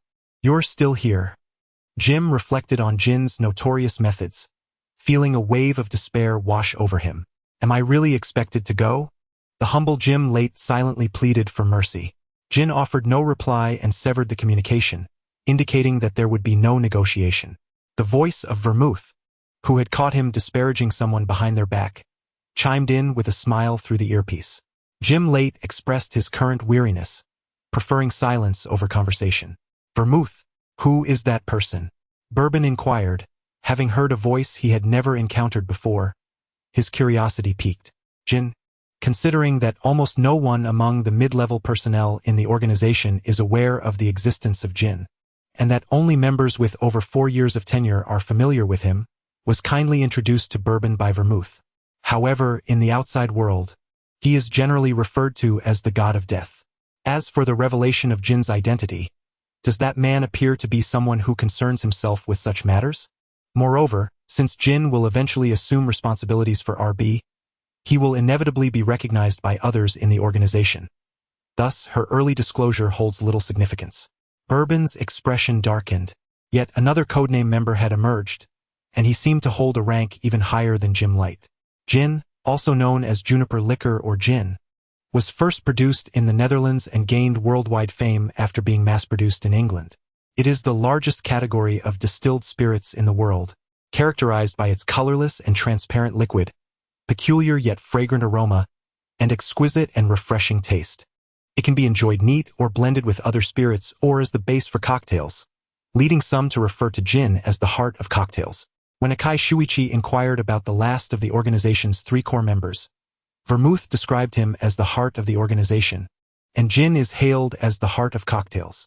In other words, the code name of the final core member of the organization is likely Gin. Bourbon had never heard of the codename Gin, but he was familiar with the legends surrounding the God of Death. It seems that his previous speculations about that enigmatic voice could indeed be valid. Only an individual with extraordinary physical prowess could earn the fearsome title of God of Death, and only through brutal and ruthless methods could one maintain control over those lawless rogues who dance on the edge of life and death. Bourbon harbored a strong desire to visit the 003 training base and meet this pivotal member. Yet he was thwarted by the fact that it was a private facility, the location of which eluded him, and entry was utterly impossible. The codename Jin was entirely unfamiliar to him. Chianti's voice echoed in his earpiece, and Bourbon silently commended him, yearning to uncover more about Jin. However, probing too deeply might seem overly intentional. Was he exceptionally skilled? Without delving into further details, it was sufficient to note that he could effortlessly dominate in a sniper duel. Jim Light, emerging from the shock of being compelled to undergo assessment, snapped back to attention upon hearing Chianti's voice. He casually remarked that a few years prior, when Jin had collaborated with him on a mission, he had skillfully taken out an enemy with a single shot at a distance of 700 yards, all without Jim ever witnessing Jin practice sniping. I wish to challenge him, Colin interjected into the discourse. Although he held no particular interest in Jin, Jim Light's mention of Jin's high level of marksmanship was enough to ignite his competitive spirit. In the underworld, it was commonplace to follow the strong. You'll have the opportunity to meet him soon, Jim Light said, glancing at the time. After a quick meal, he would need to head to the training base. A sense of unease settled in him, and he resolved to discuss matters with Jin then. With that, he abruptly ended the communication, and several vehicles departed in various directions. Later that evening, at 8 o'clock, at the 003 training base, Jim Light arrived to find Jin seated on the sofa, engrossed in a tablet. He wore a pair of black and silver wired headphones, with the black cord cascading down from his ear. What are you staring at? Are you unfamiliar with the procedure? Jin didn't even raise his head, replying that it was impossible for him not to know, as he had been tormented by the training programs here in his younger days. Jim Lighter sighed, hoping he would survive to see the next day unscathed. He donned the weights and dutifully commenced the training regimen, dodging darts that appeared from nowhere while simultaneously shooting at moving targets, all at an accelerating pace. Before long, beads of sweat profusely dotted Jim Lighter's forehead. By the end, he was on the verge of collapsing directly onto the floor, drenched in sweat, as if he had been fished out of water, his body reeking of blood and perspiration. Much improved from before, Jin remarked, glancing at the data on the tablet, stating the truth. The current Jim Lighter was significantly stronger than when he first began training. His stamina and speed had increased substantially. These past few years haven't been wasted. Acceptable. Get up. Continue. The silver-haired devil showed no mercy to the pitiable figure sprawled on the ground. Jim Lighter swallowed his resentment, vowing to pin Jin to the ground and humiliate him thoroughly once he could defeat him. Clutching onto this unattainable aspiration, Jim Lighter was filled with ardor. The thought was beautiful, but reality was cruel. After being thoroughly berated by Jim Lighter collapsed on the ground, utterly spent. Every muscle in his body was screaming, "Enough!" As if hearing a divine sound, Jim Lighter looked at Jin with tears welling up in his eyes. The silver-haired man finally rose from the sofa, nudging Jim Lighter's leg. "Go shower. Allow him a moment of respite.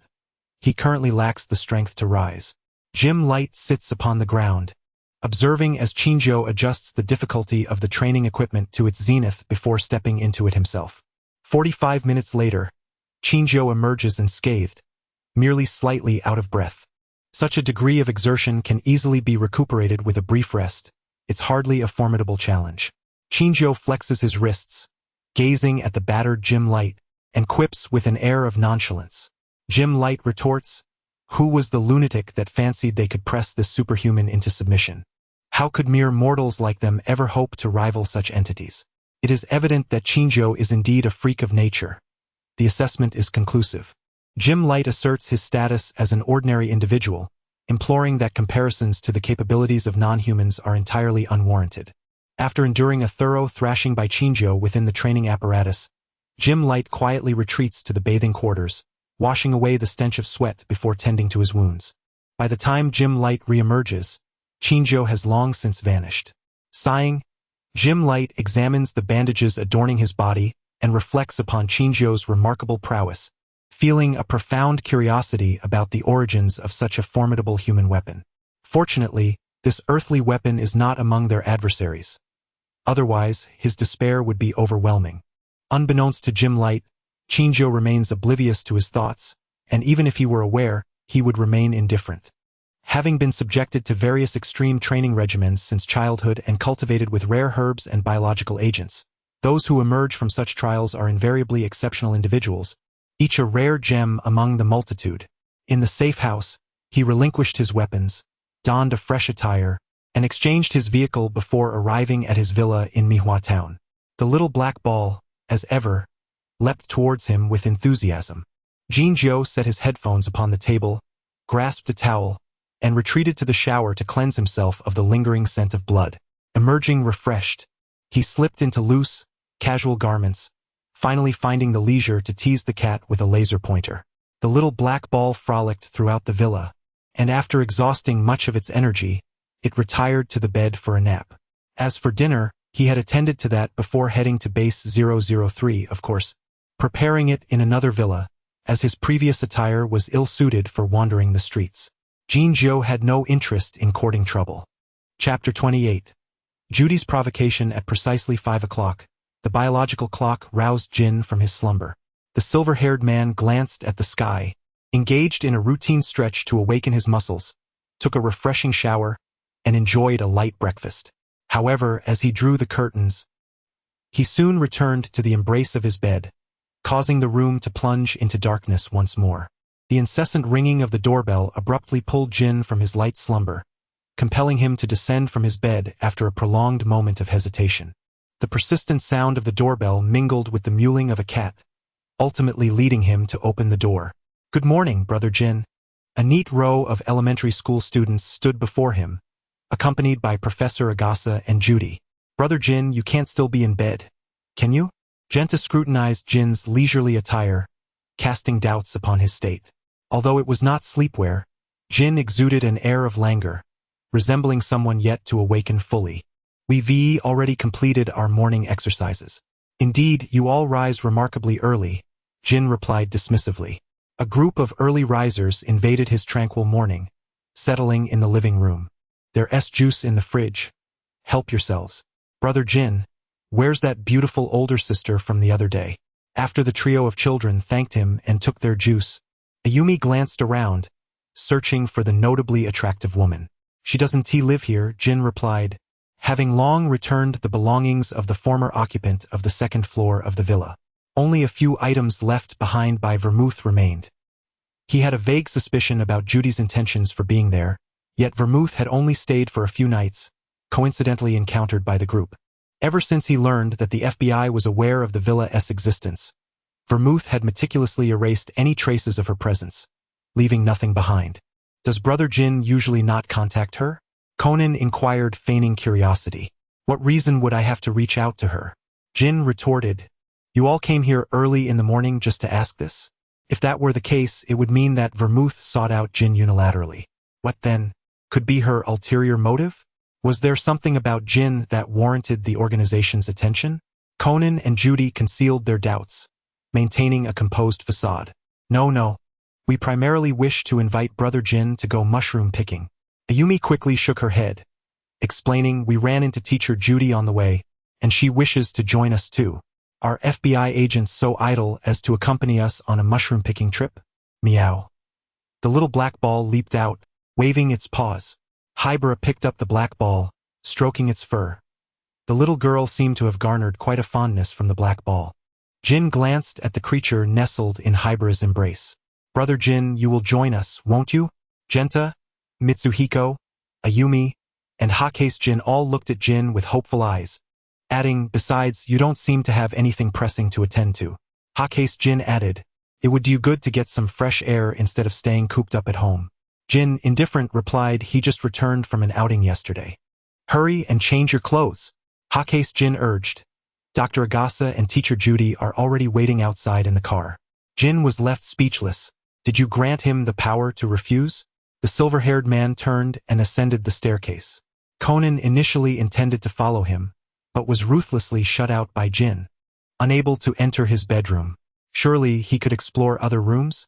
Jin, with narrowed eyes, remained silent, his black tactical coat and trousers exuding an air of menace. He picked up the headphones resting on the table, placing them in his ears and securing the cord that hung down along his cheek. As he zipped up his jacket, it concealed the 2 strands of black wire. At his waist, he carried a rectangular black device, the headphone cable connected to it, yet upon closer inspection, one would discover several thin blades cleverly concealed on the side of the apparatus. By the time Jin leisurely changed his attire, Conan's search had concluded. Sitting downstairs, sipping juice, he looked up to see the figure clad in black descending the stairs. After a moment of silence, he inquired, Brother Jin, why do you always wear black? Jin cast a sidelong glance at Conan, pondering the question. After all, he had not always donned black. During his undercover operations, he had worn various types of clothing, but black was the most suitable choice. Bloodstains would be imperceptible against its dark hue. Outside the forest, 2 vehicles were parked in front of the inn. Judy, Jin, Akai Silver, and Conan occupied one car, while Dr. Agasa drove the remaining 4 children in a Beetle. There is a matter I must clarify. The staff here have emphasized that foraging for matsutake mushrooms is permitted, albeit with restrictions. Adults may gather only 3, while children are limited to 2. Once you have collected your quota, the inn will prepare a meal for you. Furthermore, beyond the 2 barbed wire fences lies the hunting area, which you must not enter, as bears roam freely there. The expressions on the children's faces shifted instantaneously. The ferocity of a bear is far beyond what they could withstand, capable of easily overpowering their entire group with a mere swipe. Rest assured, however, there are no bears on this side of the fence, the staff assured them. After outlining these precautions, the staff departed, leaving 3 adults and 6 children lingering in the forest, exasperated. That attendant had claimed an abundance of matsutake mushrooms, yet after searching for quite some time, they had found nothing. Yuan Tai, furiously digging at the base of a tree, complained, "Isn't it all your fault? You insisted on coming here for matsutake mushrooms, while we originally intended to pick apples." Meanwhile, Bume searched through the grass for an extended period, yielding no discoveries. But matsutake mushrooms are the top food of autumn, Yuan Tai retorted. Moreover, their value surpasses that of apples by a significant margin. Is that so? Bume replied. Yet when Adam and Eve took a bite of the apple, they were banished from Eden by God. This forbidden fruit embodies the knowledge of good and evil. Huiyuan emerged from behind a tree and approached Bume, saying, I find it far more mysterious than matsutake mushrooms. These fruits of knowledge, Yuan Tai, you should indulge a bit more, remarked Bume with a smile. It will be beneficial for you. Mind your own business, Yuan Tai retorted indignantly with a huff. Dr. Agasa watched the group of children with a cheerful demeanor, noting, this is reminiscent of a saying from the Old Testament, I senti it. However, the notion that he is an apple is merely a folktale, AI Hybera explained coldly. Come over quickly. Could this possibly belong to the matsutake mushroom family? Mei exclaimed as she discovered an umbrella-shaped mushroom adorned with beautiful spots behind a tree. Not quite, Mei, Judy interjected after taking a glance. This is a toxic mushroom known as tengu mushroom, and it is inedible. Oh dear, I won't search any longer, Yuan-Tai exclaimed, having searched for what felt like ages without a trace of the matsutake mushroom, utterly exhausted as he slumped to the ground. Is there really not a single clue? Of course, there are clues, Kurosawa Jin said, holding 2 matsutake mushrooms. Matsutake mushrooms typically attach themselves to the roots of red pines to absorb nutrients, which is why they appear somewhat languid. The roots of red pines that turn a yellowish-green hue are more likely to yield them. Furthermore, these pines thrive best in well-lit areas with good drainage and ventilation. If we search the vicinity based on this principle, Conan added, making his way towards a red pine, circling the trunk until he indeed discovered a matsutake mushroom at the roots. See? Here it is, he exclaimed. Once you know the technique, finding matsutake mushrooms becomes quite easy. Wait, where did Yuan-Tai go? Unintentionally glancing back, Conan realized that a child was missing. A group of individuals returned to the starting point, where they noticed the disturbed soil on the barbed wire fence, indicating that Genta might have entered the hunting area. Moreover, Genta's detective badge was conveniently under repair, rendering their tracking glasses useless. With no other option, they decided to scale the barbed wire and search for Genta in the hunting zone. I teamed up with Ayumi while Haibara, Yu and Hikaru, along with Kurosawa, formed another group we would split up to search. Initially intending to search alone, Conan faced a resolute refusal from everyone and thus had to agree to the division of teams. Professor Agasa would remain at the original spot, and Judy, as an FBI agent, should easily navigate the barbed wire. However, allowing Judy to go alone seemed somewhat inappropriate, given her public persona as merely a high school English teacher. Therefore, I paired up with Mr. Jin. Judy cast a glance at the approximately 3-meter-high barbed wire. Mr. Jin, can you scale it? Conan climbed up the barbed wire, securing Ayumi's hand. Meanwhile, Haibara, Hikaru, and Kurosawa began their ascent. Judy glanced at Jin and said, well, Mr. Jin, shall we also attempt to climb over? Jin surveyed the barbed wire, his gaze landing on a nearby cedar. In a sudden burst of motion, he dashed towards the tree, leaping forward when he was half a meter away. Utilizing the tree trunk for leverage, he propelled himself upward, gripping the iron post that secured the barbed wire with one hand, effortlessly clearing the barrier and landing gracefully on the other side, all in a mere 3 seconds. Jin gazed at Judy, who had yet to scale the top of the barbed wire, his expression devoid of emotion. Yet FBI agent Judy Stein could not shake the feeling that he was silently mocking her, as if to say, is that all? Do you really need to climb? Judy felt a twinge of indignation, questioning whether it was merely her imagination. By the time the group of children had all successfully crossed, several minutes had elapsed.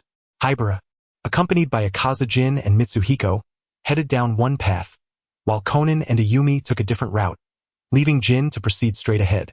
Mr. Jin possesses remarkable agility. Has he undergone specialized training?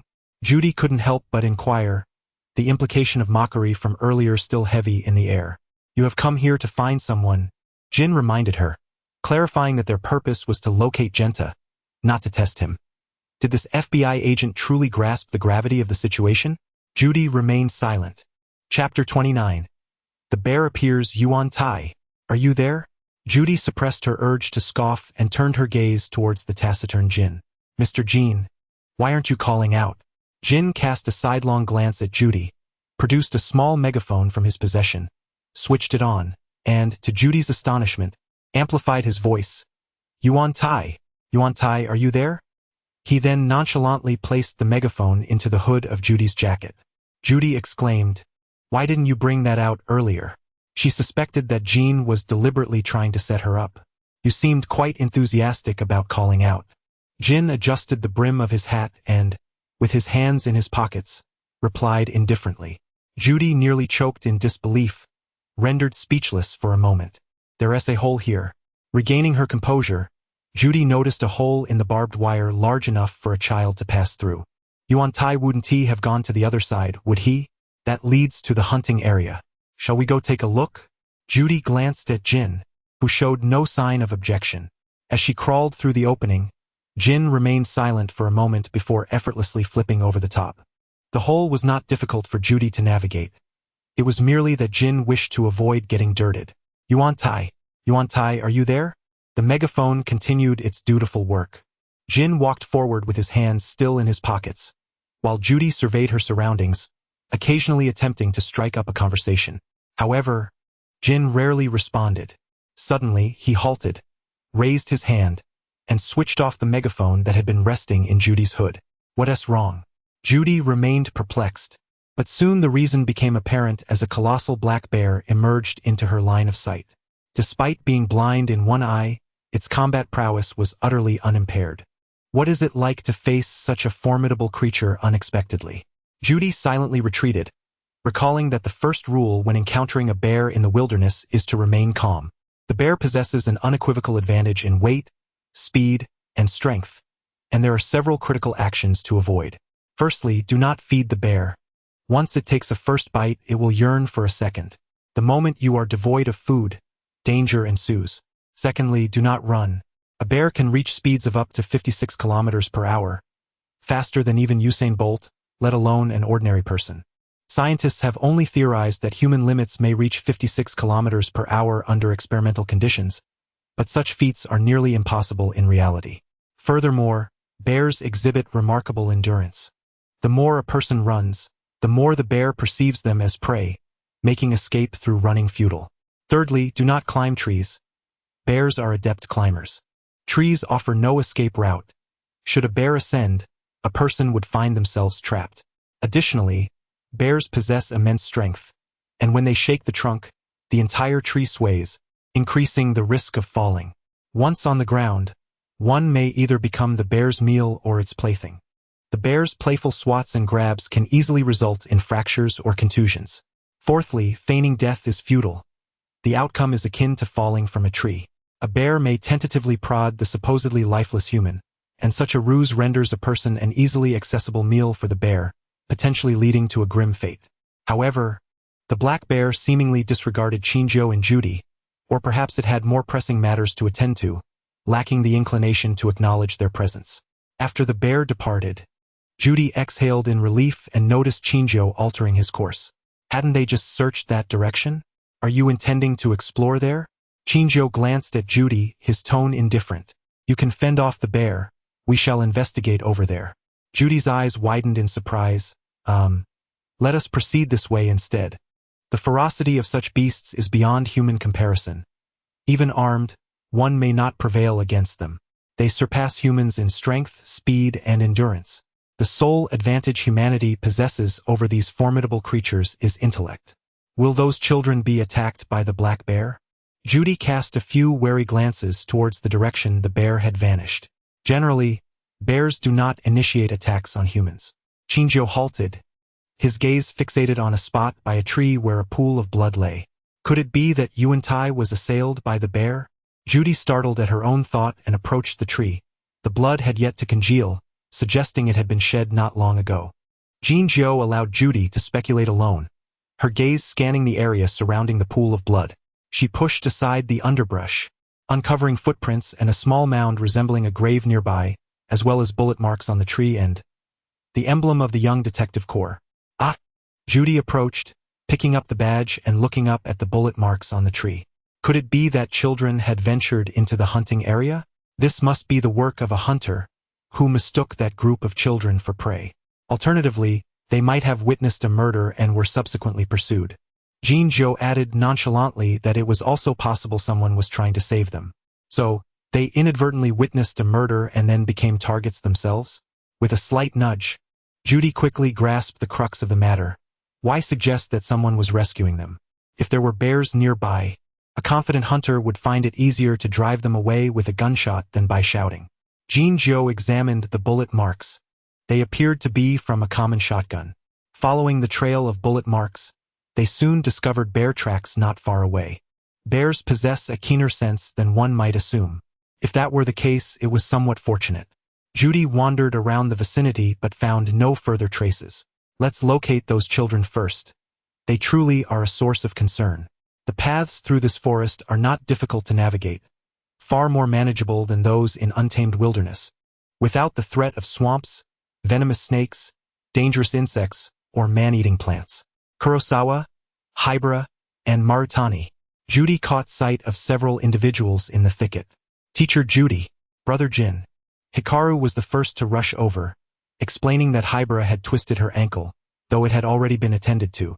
Hibara rose, maintaining her characteristic aloofness, while Kurosawa supported her, casting a glance at Jin, who seemed to be ignored by a rather irresponsible parent. Jin's gaze fell upon a small bear, perhaps just over a year old. This must have been the reason for the mother bear's frantic wandering in the forest. Someone shot at us when we were passing by, Hikaru exclaimed as he took the detective badge from Judy. And he even killed someone. When Mr. Jin and I came over, we noticed blood on the ground.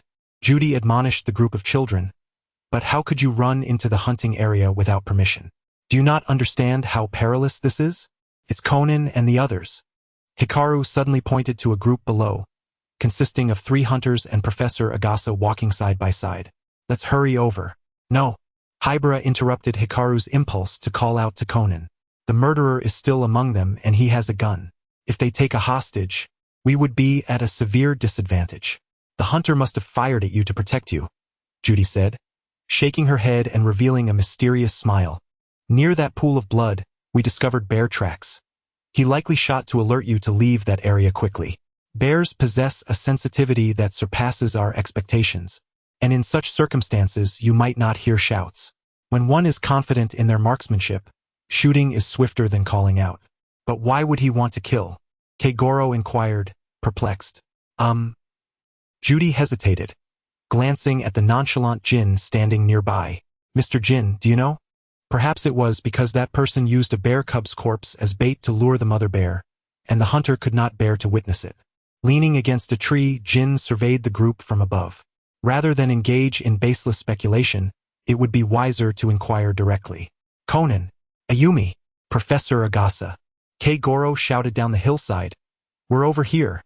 Judy, cradling Hibara AI and Keigoro, ran down from the opposite side, while Jin followed at a leisurely pace, a small bear cub trailing beside him. You seem quite popular with little animals, Hayu observed, watching the cub obediently follow Jin. Jin cast a glance at the bear cub. By the way, Jin, why do you always wear headphones? Hayu asked, curiously eyeing the black cord that vanished into Jin's collar. Listening to music? Or some sort of news? I like it, Jin replied curtly, dismissing the question. The reasons are rather intricate. Explaining would take too long, so let us forego it to avoid complications. Kurosawa raised his head with an expressionless demeanor. I sense you are being dismissive. If you perceive it as dismissive, then it is indeed so. Jin, however, preferred not to delve deeply into his own affairs. His ears were unlike those of ordinary individuals. Their sensitivity and discerning capabilities were remarkably acute. Previously, in desolate regions and zones deemed lifeless, he could manage without headphones, for in such places, sounds conveyed a wealth of information essential for survival. Yet, in the urban landscape, he deemed it unnecessary. The diminished hearing afforded by headphones was sufficient, as the city was filled with towering edifices, not only resonating with natural sounds and human voices but also the cacophony of machinery at work. It was an exceptionally noisy and disconcerting world, one Jin had no desire to engage with, nor did he wish to torment his nerves. Thus he often donned headphones. When necessary, he would naturally remove them, for even with the attenuation, his hearing remained far more acute than that of many others, effortlessly capturing the faintest of disturbances. Chapter 30. Avoiding Conan while traveling, the truth unfolded much like Jin had described. The deceased had cunningly used a bear cub to attract its mother, inciting the ire of the seasoned hunter. The hunter indeed fired his weapon in a bid to rescue Hibara and the others. As the police escorted him away, he cast a lingering glance at the forest he had roamed for most of his life, his eyes brimming with reluctance. What on earth are you listening to? Kazuki Jin sat in Judy's vehicle, his restless paws attempting to snatch the earbuds from Jin's ears, only to be subdued effortlessly by Jin's hand, leaving him powerless.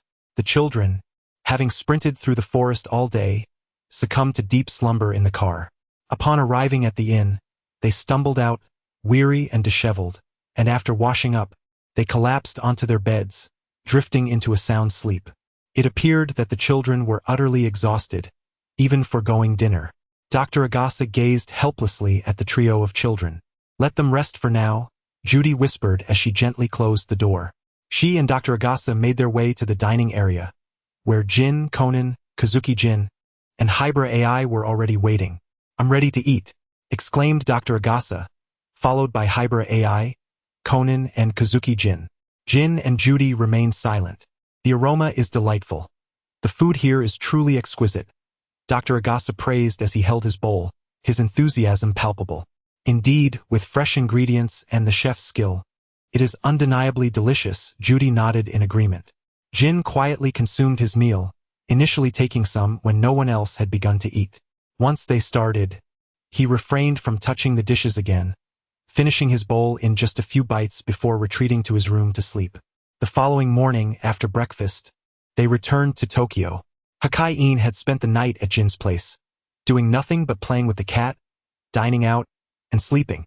However, early the next morning, Jin roused Hakai-in from his slumber. "What's going on?"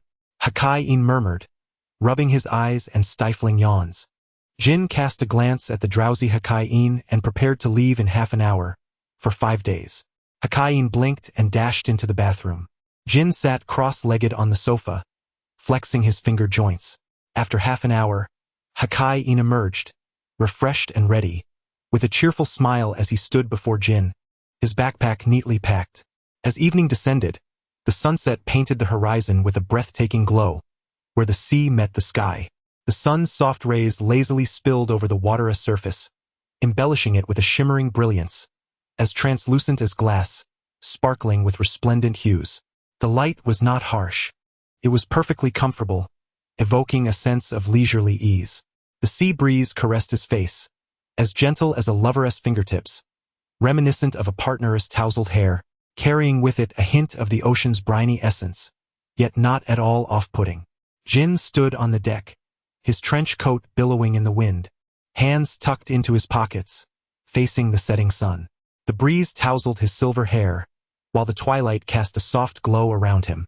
Before him lay the endless horizon and the boundless sea, and in that moment, Jin stood quietly between heaven and earth, as if he were the sole inhabitant of the world, enveloped in profound solitude. By the time they arrived at the island, it was nearly 7 in the evening. They first collected their numbered tickets before proceeding to the pre-booked inn for accommodation. Upon signing in, Jin unhesitatingly inscribed the pseudonym Kane, which bore the closest resemblance to his true name. As for his actual name, it had long been shrouded in darkness for many years. The famed Dugong Festival on Mermaid Island would not commence for another 2 days, and aside from that, there was little else to entertain them.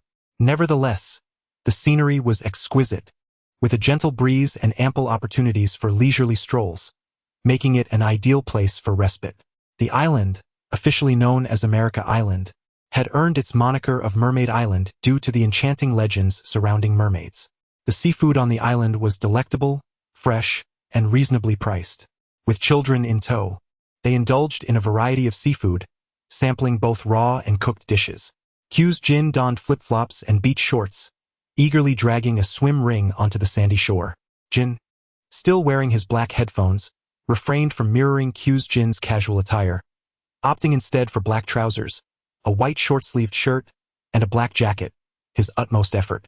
His silver hair was tied back with a rubber band, and a black cap shielded his distinctly featured face, making him quite a sight on the beach. Jin secluded himself under a sunshade, his hat resting on a nearby table, obscured by dark sunglasses, with his arms crossed behind his head. The table bore the juice Q's Jin had purchased. After frolicking in the sea for long enough, Q's Jin, clad in a swim ring, bounded over to Jin, taking a few sips from the juice left on the table. "Jin, aren't you coming into the water?" he inquired. Jin responded with an indifferent shake of his head, declining the invitation. After indulging in 2 days of merriment on Mermaid Island, the visitors eagerly anticipated the festival of the Dugong. Accompanied by the resounding beat of drums, both the island's villagers and tourists gathered at the shrine. Despite the inclement weather, the lively festivities remained undeterred, with people excitedly encircling the venue, their eyes fixed on the sacred hall adorned with a row of holy flames, as if witnessing a divine ritual. Taking advantage of his height, Qin Jing comfortably observed the scene without jostling among the crowd. However, He Se-in, whose view was obstructed by the throng, tugged at Qin Jing's attire, expressing his inability to see anything. The tall, silver-haired man cast a glance at He Se-in, bending down to effortlessly lift the small figure, who was still below his waist, into his arms. Perched on Qin Jing's arm, He Se-in grasped the collar of his attire, and his perspective broadened, now towering above Qin Jing, with an unobstructed view. As the wooden doors swung open, an elderly priestess with flowing gray hair sat with her back to the audience. In the spotlight, she picked up a long igniting stick and stepped out of the hall, her face adorned with heavy makeup, standing slightly taller than a first-grade student. An hour later, the festival of the dugong officially commenced with the presentation of the dugong arrows. 3 fortunate attendees were chosen, and gradually, the crowd dispersed. Qin Jing set He Se-in down, and in the darkness, his expression remained unseen. Yet, his voice resonated clearly through the cacophony, a soothing timbre akin to that of a cello. Shall we head to the mermaid waterfall? Certainly. He Se-in gazed at the number plate in his hand, realizing he was not the fortunate one. Nevertheless, he could still venture over to witness the spectacle. It was but human nature to desire participation, especially after having made the effort to arrive. An hour later, in the pitch-black forest, the thunderous roar of a waterfall reverberated beneath a flickering firelight. Amongst the flames stood Shimedai Junhui, encircled by a rope, while a throng of onlookers awaited outside. Were it not for the crowd, this place might indeed evoke a sense of eerie discomfort. Qin Jiu remained at a distance, clutching He Se-in, as Shimedai Junhui distributed the arrows of the dugong and nodded at the villagers assisting nearby, proclaiming, "Now, let us welcome the 3 who shall bask in the light of happiness." Brilliant fireworks ascended in response, bursting in midair and illuminating the mermaid waterfall repeatedly. As the crowd gasped in awe at the fireworks, a shadow suddenly emerged from the waterfall. Long, black hair, soaked by the cascading water, clung to the slender figure draped in a flowing gown, suspended amidst the torrent. With the swift flow of water, the woman swayed gently, illuminated by the fireworks, resembling a mermaid swimming against the current. Yet, her pallid visage and hollow, staring eyes struck a chilling fear deep within the hearts of onlookers. "What is that?" The crowd erupted in trembling exclamations, panic swiftly spreading. Observing the lifeless body of the woman hanging from the mermaid waterfall, He Se-in felt a twitch at the corner of his mouth. He had merely come out for enjoyment. Was it truly necessary to confront a cadaver so unexpectedly? As it happened, He Se-jin, taking advantage of his advantageous geographical position, spotted several familiar figures at the forefront of the crowd. Upon witnessing the distant mountains and Ye's ascent to retrieve the manatee's arrow, an ominous premonition had already settled within him. Now, seeing the silhouettes of Kagoro Mori and Ran Mori, he was certain that Conan, that harbinger of death, was undoubtedly present as well. Regrettably, his stature was too diminutive, obscured by the throng, rendering He Se-jin unable to catch a glimpse. Alas, before my next outing, I should inquire where Conan intends to go, in order to keep a safe distance. He Se-jin sighed, lamenting that a splendid celebration could be marred by a murder case. What a formidable aura of death. As the crowd dispersed, he noticed Heiji Hattori and his companions racing towards the waterfall. "Let us depart. There's no need to spectate a homicide," He Se-jin declared wearily, resting his head on Jin's shoulder. Suddenly, a thought struck him.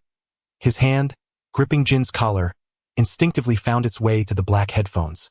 Swift as lightning, he removed them and donned them upon his own ears, having long been curious about Jin's headphones. At such close proximity, Jin had no time to intervene. He remained silent. What could possibly be the purpose of wearing them all day? He Se-jin listened intently for a considerable while, yet discerned nothing. Wearing the headphones felt no different than not wearing them at all. "I never claimed they produced sound." As Jin slightly furrowed his brow, the moment the headphones were removed, it felt as if the right side of his head had exploded with sound. The rush of water, the roar of a waterfall, the murmur of conversation, the patter of footsteps, the rhythm of breathing, The thump of a heartbeat, the hidden insects in the grass, the fish swimming in the river, the calls of birds in the woods, and the crackling of flames. A cacophony of sounds surged forth, amplifying every minute noise in the world around him, rendering Jin's auditory experience far more vibrant and intricate than that of others. Kurosawa Silver gently placed the headphones back over Jin's ears, feeling something trickle down his face. He tilted his head back to gaze at the pitch-black night sky, blinking as the earlier drop of water seemed but an illusion. "Let us visit the longevity granny," Kurosawa Silver suddenly proposed, veering away from the waterfall. Jin set Kurosawa Silver down, securing the headphones in place without hesitation. It is said that the longevity granny has lived for 130 years, and as Kurosawa Silver kept pace with Jin, he chattered incessantly, "Aren't you curious about how she has lived so long?" "There's nothing particularly intriguing about it," Jin replied, his hands tucked in his pockets, his voice faint. His soft green eyes quietly surveyed the mansion before him, as if he were already privy to all its secrets. Chapter 31. The Grim Reaper brings the dead within the confines of the Shirdai residence. Conan and his companions were gathered in the guest room as the rain began to fall heavily outside. It seemed unlikely that the police would be able to arrive tomorrow. Hattori Heiji found himself glancing down the corridor for what felt like the umpteenth time, pondering the prolonged absence of the elderly lady. Mori Ran and the others patiently waited around the table, as Miss Junhui had mentioned she would attempt to call her great-grandmother. However, the old woman was likely too fatigued from today's festival to meet with them. Just as this thought lingered in the air, a series of thuds echoed from the corridor, resonating against the floor. "Is it you who sought me?" Suddenly, the wooden door swung open, revealing an elderly woman with a face lined with wrinkles, leaning heavily on a cane. Her voice was hoarse, and her complexion was as pale as that of a ghost, reminiscent of a mountain witch. Conan, startled, swallowed hard and approached with a stiff expression. "Excuse me, dear lady, may I inquire how you determine the number for the dugong arrow?" Longevity Granny scrutinized the group for a moment, and as they felt a shiver run down their spines under her gaze, she suddenly broke into a laugh. "It depends on the circumstances. Sometimes I even use numbers drawn from horse racing. Ha." In light of this, Hattori chuckled awkwardly, finding little amusement in her dark humor. Moreover, the old woman's laughter was indeed quite terrifying. "Why do you only distribute 3 arrows a year? Why not sell more? Such a scenario is implausible." The elderly woman, Long Shopa, pinched one of her white hairs, her parched voice resembling the eerie sound of fingernails scraping against a chalkboard. "My supply of hair for binding those arrows is already quite limited. Great-grandmother, I've prepared your bathing water," called out the voice of Dao Dai Junhui from the other end of the corridor. Upon hearing the call, Long Shopa slowly leaned on her cane and shuffled away, her gait peculiar. "Forgive me, but if there is nothing of utmost importance, I must bathe and retire for the night," Conan hastily interjected, "but I still have questions." However, Long Shopa disregarded Conan's plea, halting her steps to gaze at Yuan Shan and Yi, her smile somewhat sinister. Coupled with her furrowed brow, she appeared quite terrifying. "That girl over there, with her hair bound, the dugong's arrow was originally a talisman for exorcism and protection. If it is separated from you, malevolent entities shall take residence within you. Should you be a man, you will become a heartless, hungry ghost. If a woman, you shall enter the waters and transform into a mute mermaid. I strongly advise you to keep it close at all times." Then, the wooden door closed, leaving everyone exchanging bewildered glances.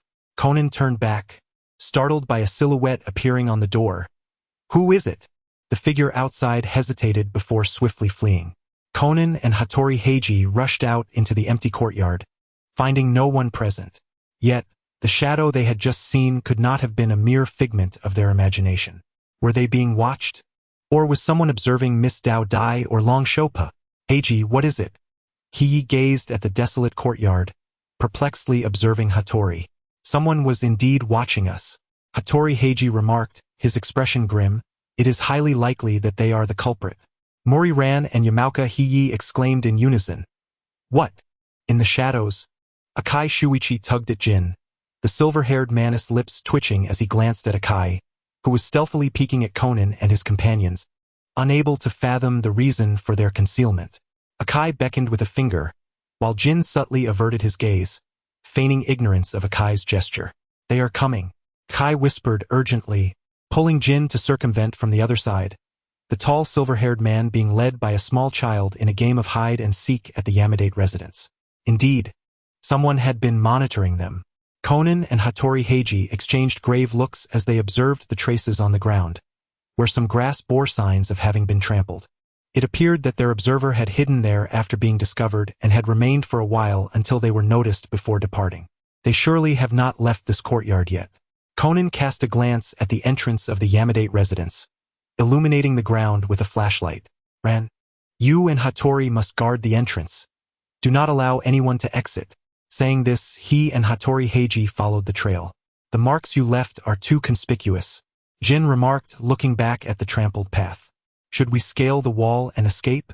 Akai suggested, offering a rather dubious idea. Jin coolly fixed his gaze on Hayu's Jin, who scratched his nose and let out a dry laugh.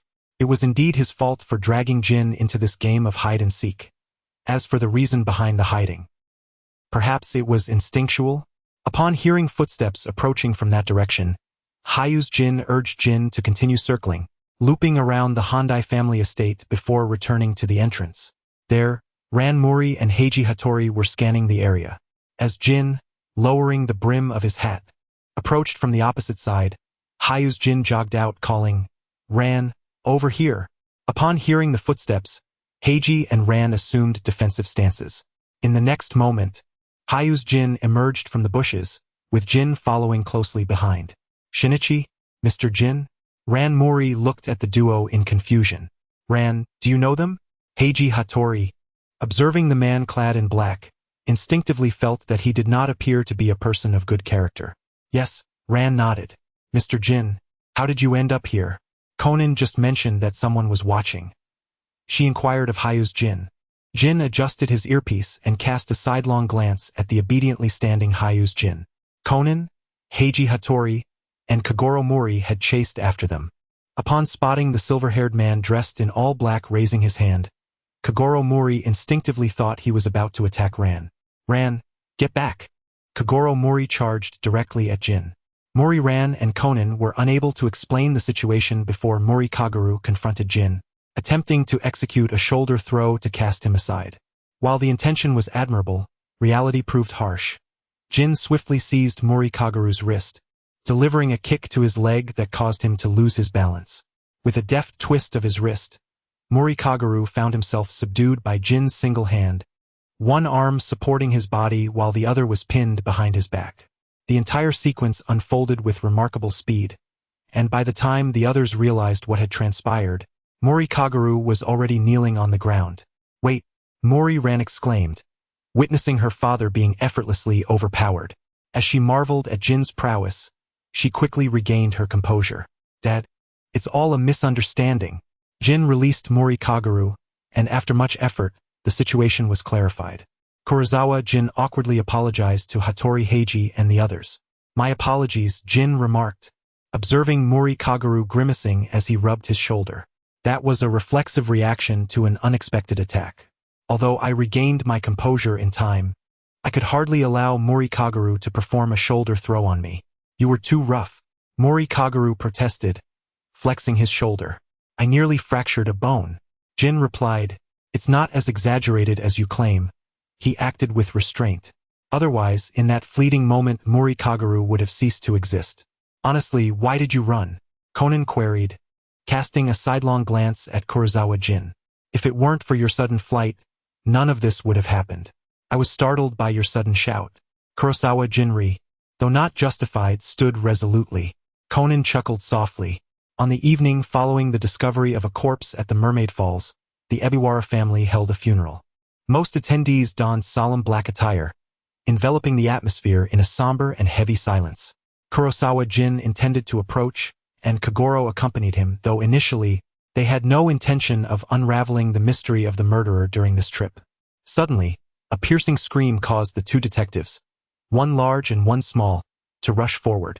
A familiar woman lay entangled in a fishing net by the shore, her body pale and lifeless, with a trail of footprints leading away. Kagoro stood on the steps, gazing at the corpse. Following the footprints, they noticed several fish scales scattered on the ground. Fish scales? Keiho and Ran clung to each other in terror, while Kurosawa Jin squatted nearby, hesitating to approach. Could it be that the murderer is a mermaid? Foolishness. How could a mermaid possibly wear knee-high boots? Hattori scoffed, exuding disbelief at such a notion. He believed this was merely a ploy to mislead everyone. He theorized that the murderer might have walked along the coastline to meet with Miss Nanako by the fishing net, committed the crime, and then retraced their steps along the shore, with the waves washing away the footprints, resulting in this perplexing scene. Kagoro's gaze lowered slightly, and he silently returned to the hall, disregarding their subsequent discussions. If only we could ascertain who purchased the ticket for number so-and-so, Hattori lamented, feeling a headache coming on. This case presented no leads, rendering it exceedingly challenging. This is quite simple. The differing gazes of Daijun-hui towards Conan and Heiji are evident, as I meticulously mark each individual's number in the roster. Given this, shall we take a moment to peruse that roster now? Conan and Heiji immediately rose to their feet, with no reason to decline the invitation. Jin, do you comprehend the situation? Akai Silver approached Jin, who was leaning against the outer railing. The silver-haired man extinguished the cigarette he had been smoking, having killed the murderer of those two individuals. One must learn to investigate independently. Jin's tone was languid, yet his demeanor spoke volumes. It was highly likely that he already possessed knowledge of the true culprit, but he chose neither to reveal nor to confront that truth. Aren't you interested in this case? Silver remarked. I shall first examine the roster. Wait for me here and refrain from wandering. Unable to suppress his curiosity, Akai Silver advised Jin before hastening to catch up with Conan and the others. Jin observed Silver's retreating figure, reigniting the extinguished cigarette, his pale green eyes reflecting a sense of nostalgia. Chapter 32. The conclusion you desire due to the investigation's requirements for the roster. Maori Ran and Toyama Kazuha assisted Maori Kagoro as he stumbled away from the Uehara residence, traversing a forest filled with peculiar sounds, towards the island where the Shima family shrine was located. Shima Kuni, accompanied by a group, entered a room to rummage through cabinets in search of the roster. It's strange. I distinctly remember placing it here, she mused. Can't find the roster?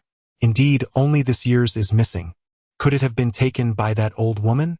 Hattori Heiji, Conan, and Kurosawa Jin joined in the search. Multiple volumes of the roster had been stored, yet the one they required eluded them. Shima Kuni decisively shook her head. That's impossible. Kurosawa Jin perused a nearby volume, recognizing numerous familiar names. Does anyone else know you stored it here? Almost everyone on the island is aware, as they often peruse the names of celebrities in the roster, Shima Kuni replied, a hint of exasperation in her voice. I shall check other rooms instead.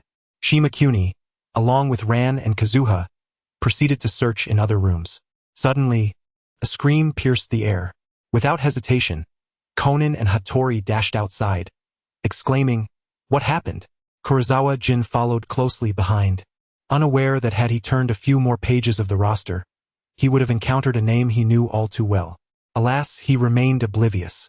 He Yi and Xiao Lan were filled with terror, their voices trembling as they gazed into the dark courtyard. Just now, we saw a woman with brown hair and glasses in the yard. Conan and Hattori's expressions shifted dramatically. Where is Miss Junhui? She went out the back door. Xiao Lan pointed in the direction Junhui had departed. She said she was going to search around the old warehouse. Why is it so bright over there?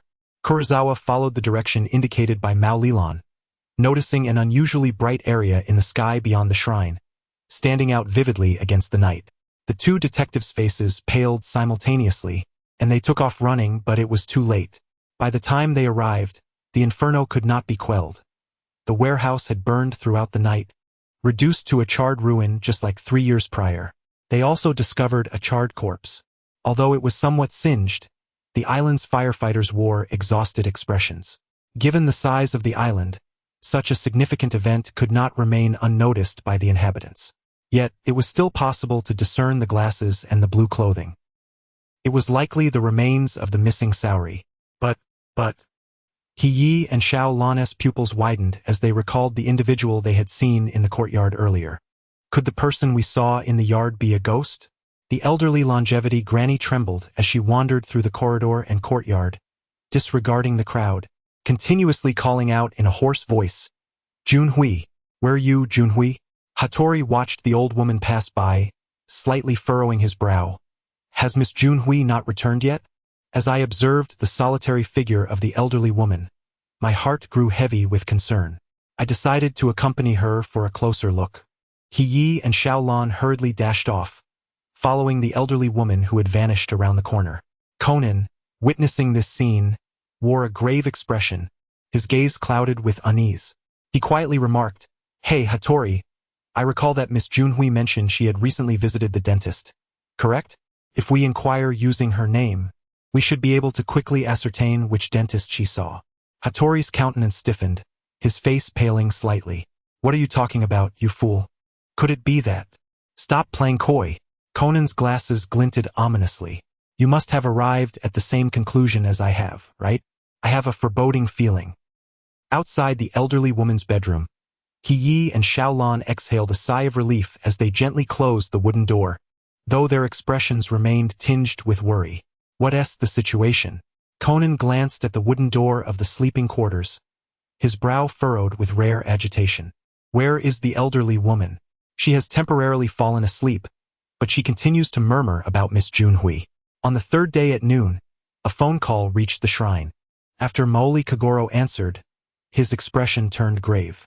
After comparing the dental impressions of the corpse with the records from Miss Junhui's treatment, the data matches perfectly. What? How is that possible? Hattori swallowed hard, gritting his teeth, his hands clenched into fists, rage igniting in his eyes. Damn it! If only we had exercised greater caution yesterday. Miss Junhui, with her kind heart, was utterly unwilling to accept this grim reality. Her eyes suddenly reddened, while Ko burst into tears, her sobs flowing freely. Miss Junhui was with us just last night. Woe is me.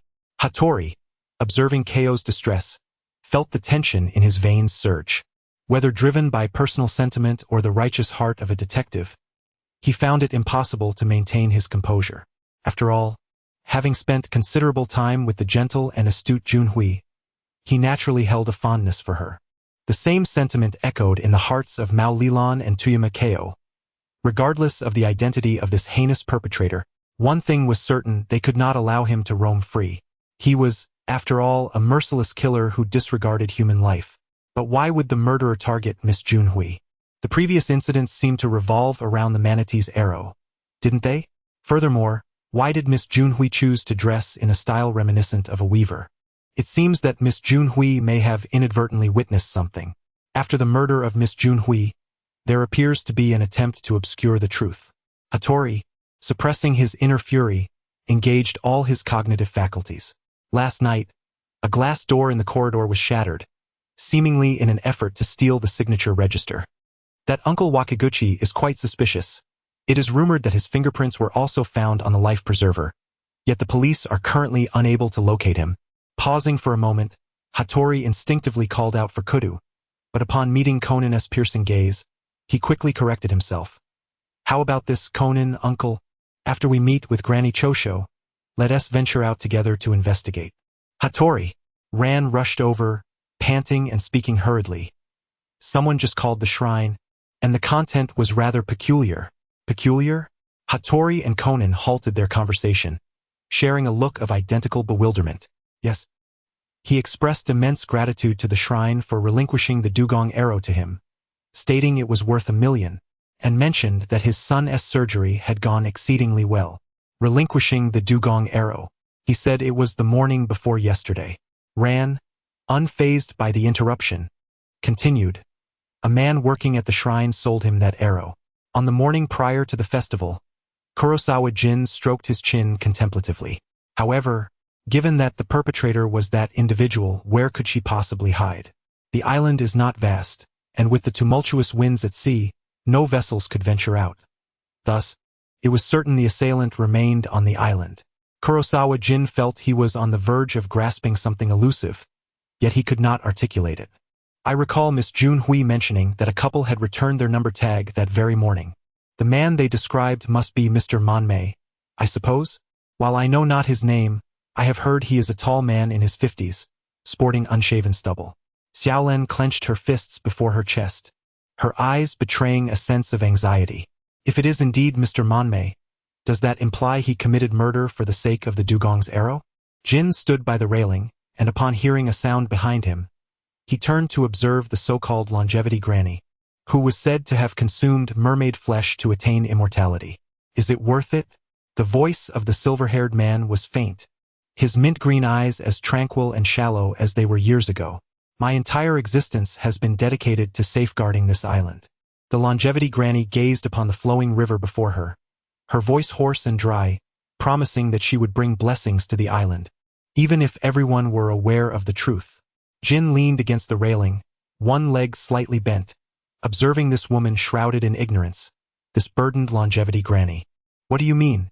The longevity granny turned her gaze towards Jin, her eyes filled with disbelief. The inhabitants of the island are largely aware of the truth regarding the old woman of longevity. Jin lifted his gaze to the sky, which was shrouded in a gray haze, reminiscent of 3 years prior, a time when the truth had already been known. Is it true? The voice of the old woman of longevity suddenly transformed, imbued with youthfulness yet tinged with sorrow. My mother was burned alive because of the secrets surrounding the old woman, and in the end, everyone chose to conceal the truth? Jin extended his hand, offering a manatee arrow to the old woman, expressing gratitude despite his skepticism. Thank you for your blessings from years ago. 3 years ago, Jin visited this small island, seeking solace before the inevitable demise. The sequence of events was familiar, yet on the eve of the Manatee Festival, he encountered the island's leader, Jun Hui, who bestowed upon him the blessings of the mermaid.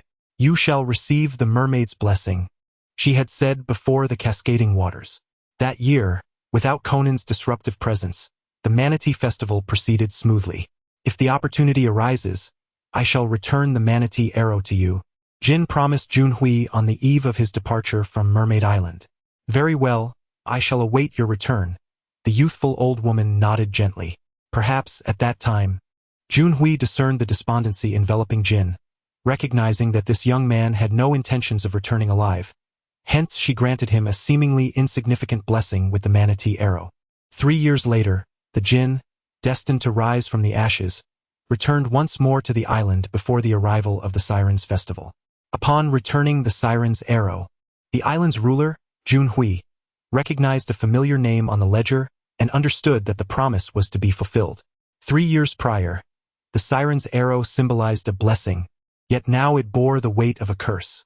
As the Sirens' arrow returned to its rightful owner, may you attain the conclusion you so fervently desire. Chapter 33. The regrettable truth upon receiving the request from Kogoro Mori to visit, Tomoko felt an inkling of what lay ahead, yet she approached the place where she had lingered for over a decade with a composed demeanor. The Fukui Prefectural Police returned to the shrine accompanied by Miniki, who had evaded capture in the mountains for an extended period. The balding detective in charge roughly shoved the still inebriated Miniki towards the ruins of the warehouse, his face etched with irritation. The registry you mentioned is indeed in his possession. It appears he has stolen Naoko's identification tag. Conan, hidden behind Kogoro Mori, utilized a voice modulator to inquire in Mori's tone, "What about that dark-skinned fellow? Was he not with you?" "I have no idea," replied the detective, his expression one of confusion as he scratched his bald head. "After we got separated in the mountains, I haven't seen him. Surely he wouldn't get lost. Would he? We can send someone to search for him shortly. I heard someone who purchased the manatee arrow made a phone call. Correct? Did they leave any contact information? We need to pursue this investigation further." The detective exhibited signs of agitation. After all, it was impossible to maintain a cheerful disposition in the wake of such a heinous incident occurring on his watch. Casting a disdainful glance at the old drunkard, he remarked coldly, "It seems you can no longer evade responsibility now. Can you? An arrow stolen from the daughter was sold for $1 million. Unsatisfied with this initial success, you murdered Miss Shumi after she drew the arrow by the waterfall, seizing her identification tag in the process. Subsequently, you repeated this heinous act when Miss Naoko, who also drew the arrow, arranged a meeting at the fishing net location. However, you did not anticipate that the festival would maintain a registry of identification tags. Upon learning this at the venue, you hastily made your way to steal the register, only to be confronted by Miss Kim Hai, whom you then tragically incinerated in the warehouse. Officer, Conan observed the detective's incessant narration, his lips twitching, prompting Kagoro Mori to interject, asserting that Mr. Monma could not possibly be the murderer. What? The detective, puzzled, turned to Kagoro Mori with a furrowed brow. Why? The matter now seemed quite evident. His fingerprints were indeed on the swimming ring. Officer, regarding the register and its storage location, nearly everyone on the island was aware of it, Conan patiently elucidated. Fortunately, he maintained his composure. Had it been Jin, the outcome could have been dire. Should he become truly irked, a single bullet could silence all. Furthermore, analyzing the methodology of this series of murders suggests that the perpetrator is meticulous and operates with a comprehensive plan, making it improbable for him to leave behind fingerprints or to hastily steal the register, creating such a conspicuous oversight.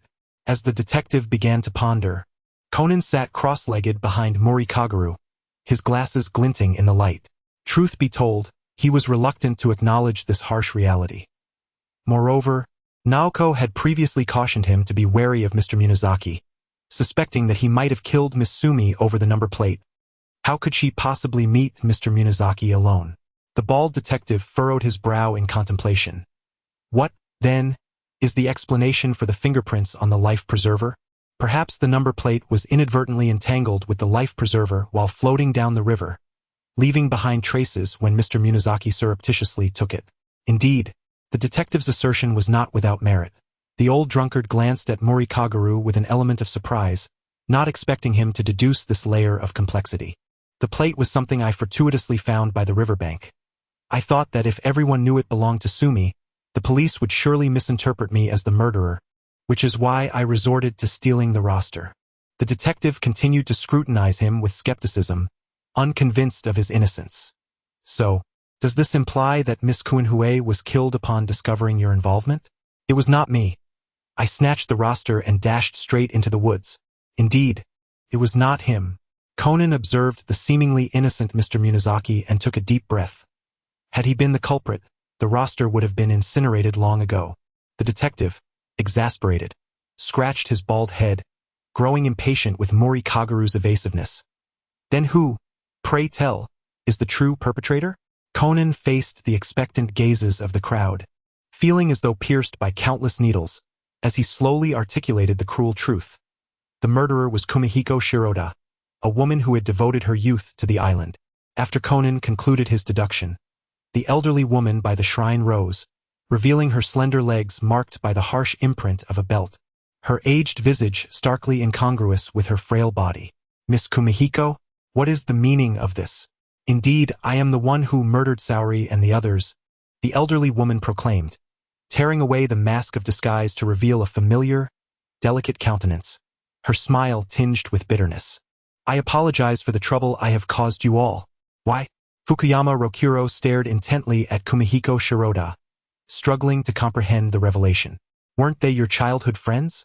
As she removed the mask from her face, tears welled in her eyes, yet she did not meet Fukuyama's gaze. Instead, she felt a profound sense of guilt. Which was more important, avenging her mother or the friends she had known since childhood? 3 years earlier, after failing to draw the manatee arrow at the festival, the three of them, inebriated, had set fire to the warehouse, curious to see if her mother, disguised as the elderly woman, was truly immortal. Just a week ago, after Saori lost the arrow and came to find her, she discovered the truth of the matter. However, Fukuyama Rokuro was greatly shaken. He too was unwilling to believe that this gentle woman before him could commit murder. Did your mother not perish at sea 5 years ago? That was merely a decision made by my mother to feign death in order to fully embrace her role as the longevity woman. Crystal clear tears flowed gently down her face. Island wiped away her tears and responded in a composed voice. During that devastating fire, my mother managed to make a call to me, pleading that for the sake of this island, I must not allow the longevity woman to perish. Regardless of the reasons, taking a life is an unforgivable act. When the police took Island away, the sea roared tumultuously, rendering navigation impossible, as if even the ocean was unwilling to let this young woman depart in such a manner. Leaned against the railing of the cruise ship, gazing at the tranquil surface of the sea, she felt a sense of regret for Island's fate, yet it was ultimately her own choice. 3 years ago, on the night of Island's mother's passing, had already conveyed to her that this island need not rely solely on the longevity woman for its survival. Nonetheless, Island chose to continue the charade of being the longevity woman, ensuring that the legend of the mermaid would endure. By the way, when did you realize that the longevity woman was merely an impersonation? Interrupted thoughts, inquiring with curiosity. The moment I first laid eyes on her. Huh? Since returning from Mermaid Island, things have remained calm.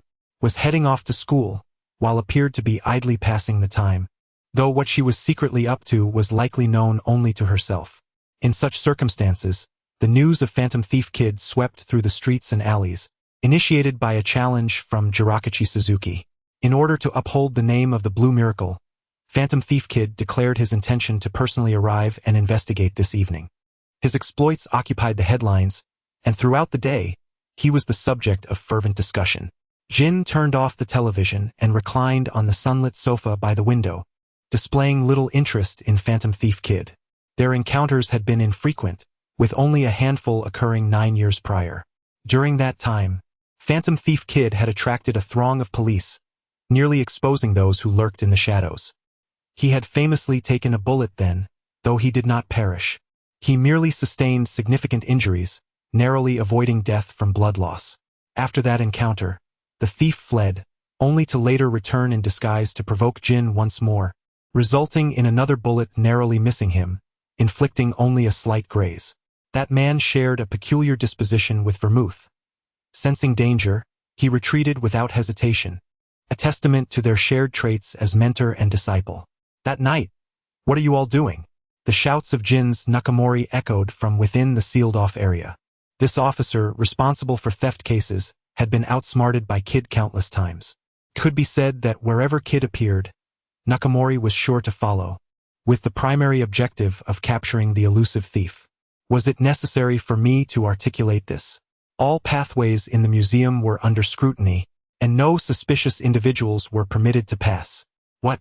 Unsure how to distinguish Kid? Simply grasp his face firmly. He will undoubtedly change his appearance. Not just tugging, but pulling with force, do you understand? How do you suppose the elusive Phantom Thief Kid will make his entrance? Black Zetsu, standing beside Jin, leaned forward, his curious gaze flitting about. Surely he wouldn't simply stroll in.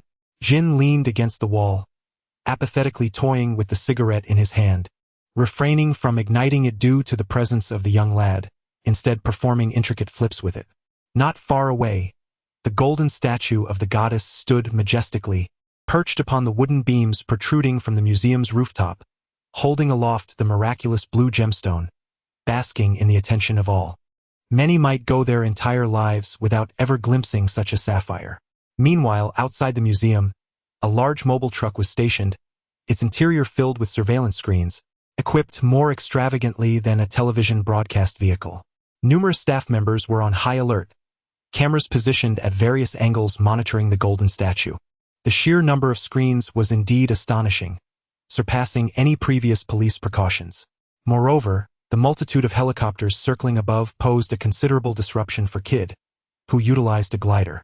Jin heard the wind, lifted his gaze to the night sky, and with his exceptional eyesight, effortlessly spotted the moving white figure gliding through the air beneath the luminous full moon. The familiar and flamboyant silhouette of Kid captivated the crowd, and the long-awaited fans erupted in excitement. It's Kid. Kid has arrived. Chapter 34.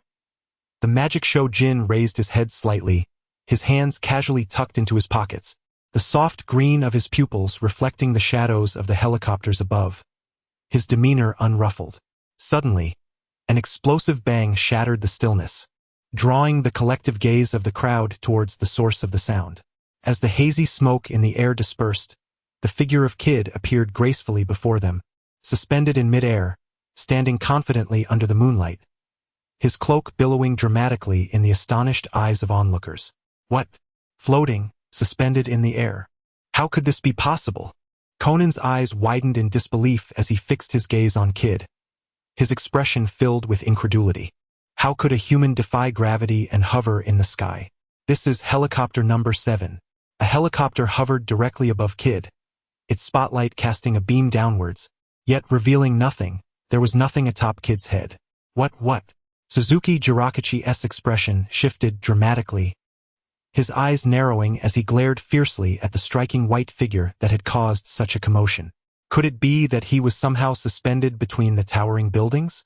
It was impossible for him to be floating. Search for ropes, perhaps. Amidst the gasps of the crowd, Conan hurried alongside several officers to the rooftop of the adjacent building, braving the gusts stirred by the helicopter's rotors to investigate. Yet they found no signs of any ropes. There was no support above, nor on either side. From the shadows, Jin narrowed his eyes slightly, lingering his gaze on the helicopter positioned above Kid, observing the frenzied crowd with a cold stare. By the way, is Kaido Kuroba truly so ostentatious? It appears that. The elusive Kaido Kid stood suspended in midair, his gaze sweeping over the crowd, locking onto Conan, who wore an expression of reluctant determination. Clearing his throat, he spread his arms wide and proclaimed, his voice amplified to reach all corners. Ladies and gentlemen, before I make my move this very night, I invite you to witness the marvels I have conjured. Under the watchful eyes of the astonished spectators, Kid began to glide gracefully through the air, each step resonating like the sound of footsteps on glass, as he advanced toward the museum. What a farce! This audacious individual has truly arrived on foot. The surroundings erupted in a chorus of exuberant cheers, as Kid strolled leisurely beneath the spotlight, drawing ever closer to the museum, as if the entire world had faded away, leaving him as the sole focus.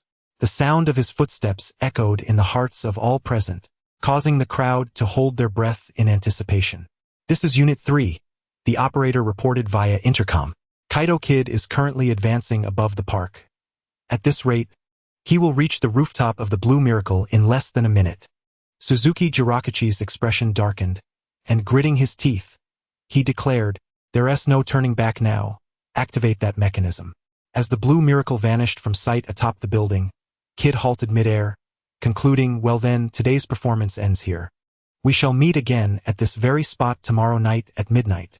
Before the audience could fully comprehend the spectacle, a plume of smoke erupted into the air.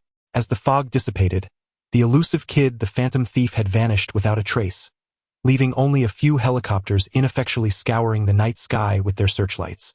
Upon concluding the performance, Jin slightly tilted his head, a cryptic smile gracing his lips, before he turned and melted into the shadows, with Akai Shuichi scurrying after him on his short legs. What a splendid display it was! Following Jin through the park, they ambled along the road back, Akai Shuichi cradling a steaming cup of milk tea, bubbling with joy. It was adequate. Jin remained unfazed, his interest solely piqued by the enigmatic Kid the Phantom Thief.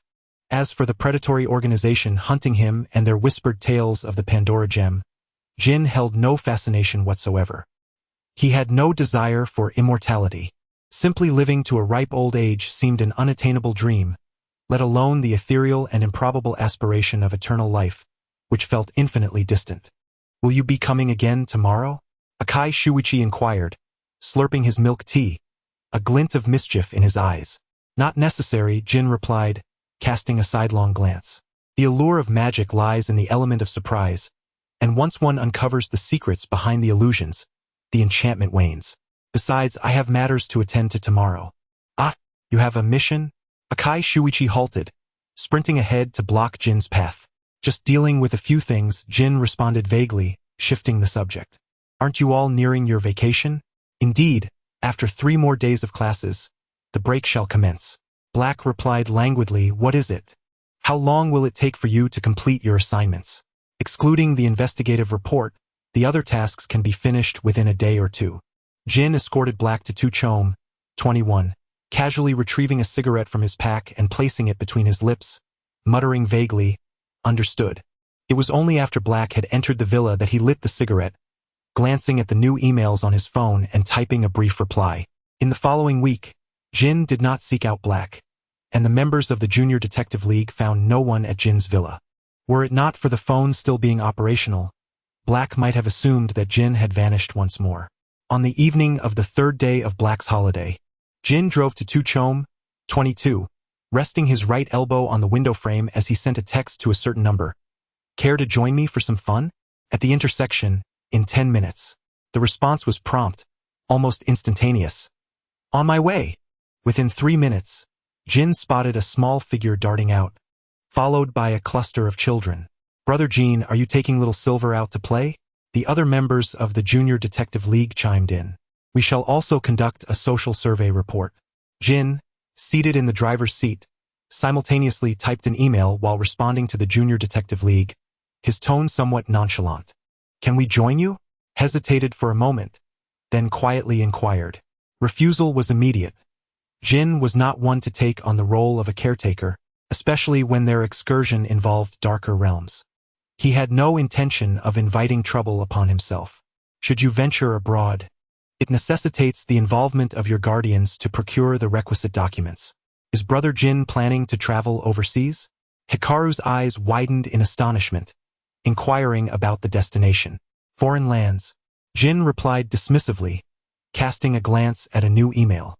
Hakase Jin, if we don't leave soon, we shall miss our flight. Swiftly, Hakase Jin settled into the passenger seat, while the other members of the Junior Detective League waved their farewells. Goodbye, Brother Jin. Farewell, Shiro. The Black Huracan departed from Mahanaki. Jin, are you truly taking me abroad for a vacation? Hakase Jin fastened his seatbelt, brimming with excitement. Indeed, Jin gripped the steering wheel with his left hand, while his right retrieved an object from the compartment in front of the passenger seat. Hakase Jin gazed at the small black sphere with confusion.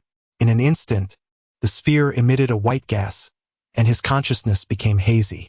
Just before losing awareness, he caught a glimpse of Jin beside him. The silver-haired man wore an expression of indifference, his gaze unwavering, as if the hypnotic gas were solely intended for Hakase Jin. Moments later, he succumbed to complete unconsciousness. When Hakase Jin next opened his eyes, he found himself in a state of disorientation, seated in a darkened environment. He blinked, gradually realizing that he was aboard an aircraft. Instinctively, he turned to his side, where a man with black hair, donning headphones, rested with his eyes closed. Hakase Jin? Who are you? The words of Kurosawa Jin remained unvoiced, as the man beside him swiftly covered his mouth the moment he began to speak. Do not make a sound. The individual beside him opened his eyes, revealing a familiar indifference within his black pupils. Kurosawa Jin blinked in acknowledgement. Jin Kaito, have you disguised yourself? He whispered, leaning closer. And why did you drug me? Kaito turned the camera of his phone around, and Kurosawa Jin beheld a child with black hair, reminiscent of his own visage, yet with notable differences. He touched his neck, searching for an opening in the human skin mask. Was this the reason Kaito had incapacitated him? To conceal the method of his transformation into another person. Kaito produced a pair of sunglasses, placing them over Kurosawa Jin's eyes. The aqua-green irises were obscured. Since he had been unconscious, it was impractical for him to wear colored contacts, so he had opted not to. Kaito donned a black backpack, headphones, a hat and sunglasses, while Kurosawa Jin similarly wore a hat and sunglasses, carrying a blue and white backpack. Emerging from the airport, Kurosawa Jin realized they had arrived in Huaxia, though he was uncertain of the specific location. Regrettably, he was unfamiliar with Chinese characters. Where are we? Kurosawa Jin tugged at Kaito's sleeve, his eyes beneath the sunglasses filled with confusion. Harbin, Kaito replied effortlessly, leading Kurosawa Jin away from the airport, engaging with the locals in fluent northeastern dialect. Although the language remains incomprehensible, Jin seldom engages in conversation with others, primarily communicating with Hiai's-in in Japanese, which poses little inconvenience.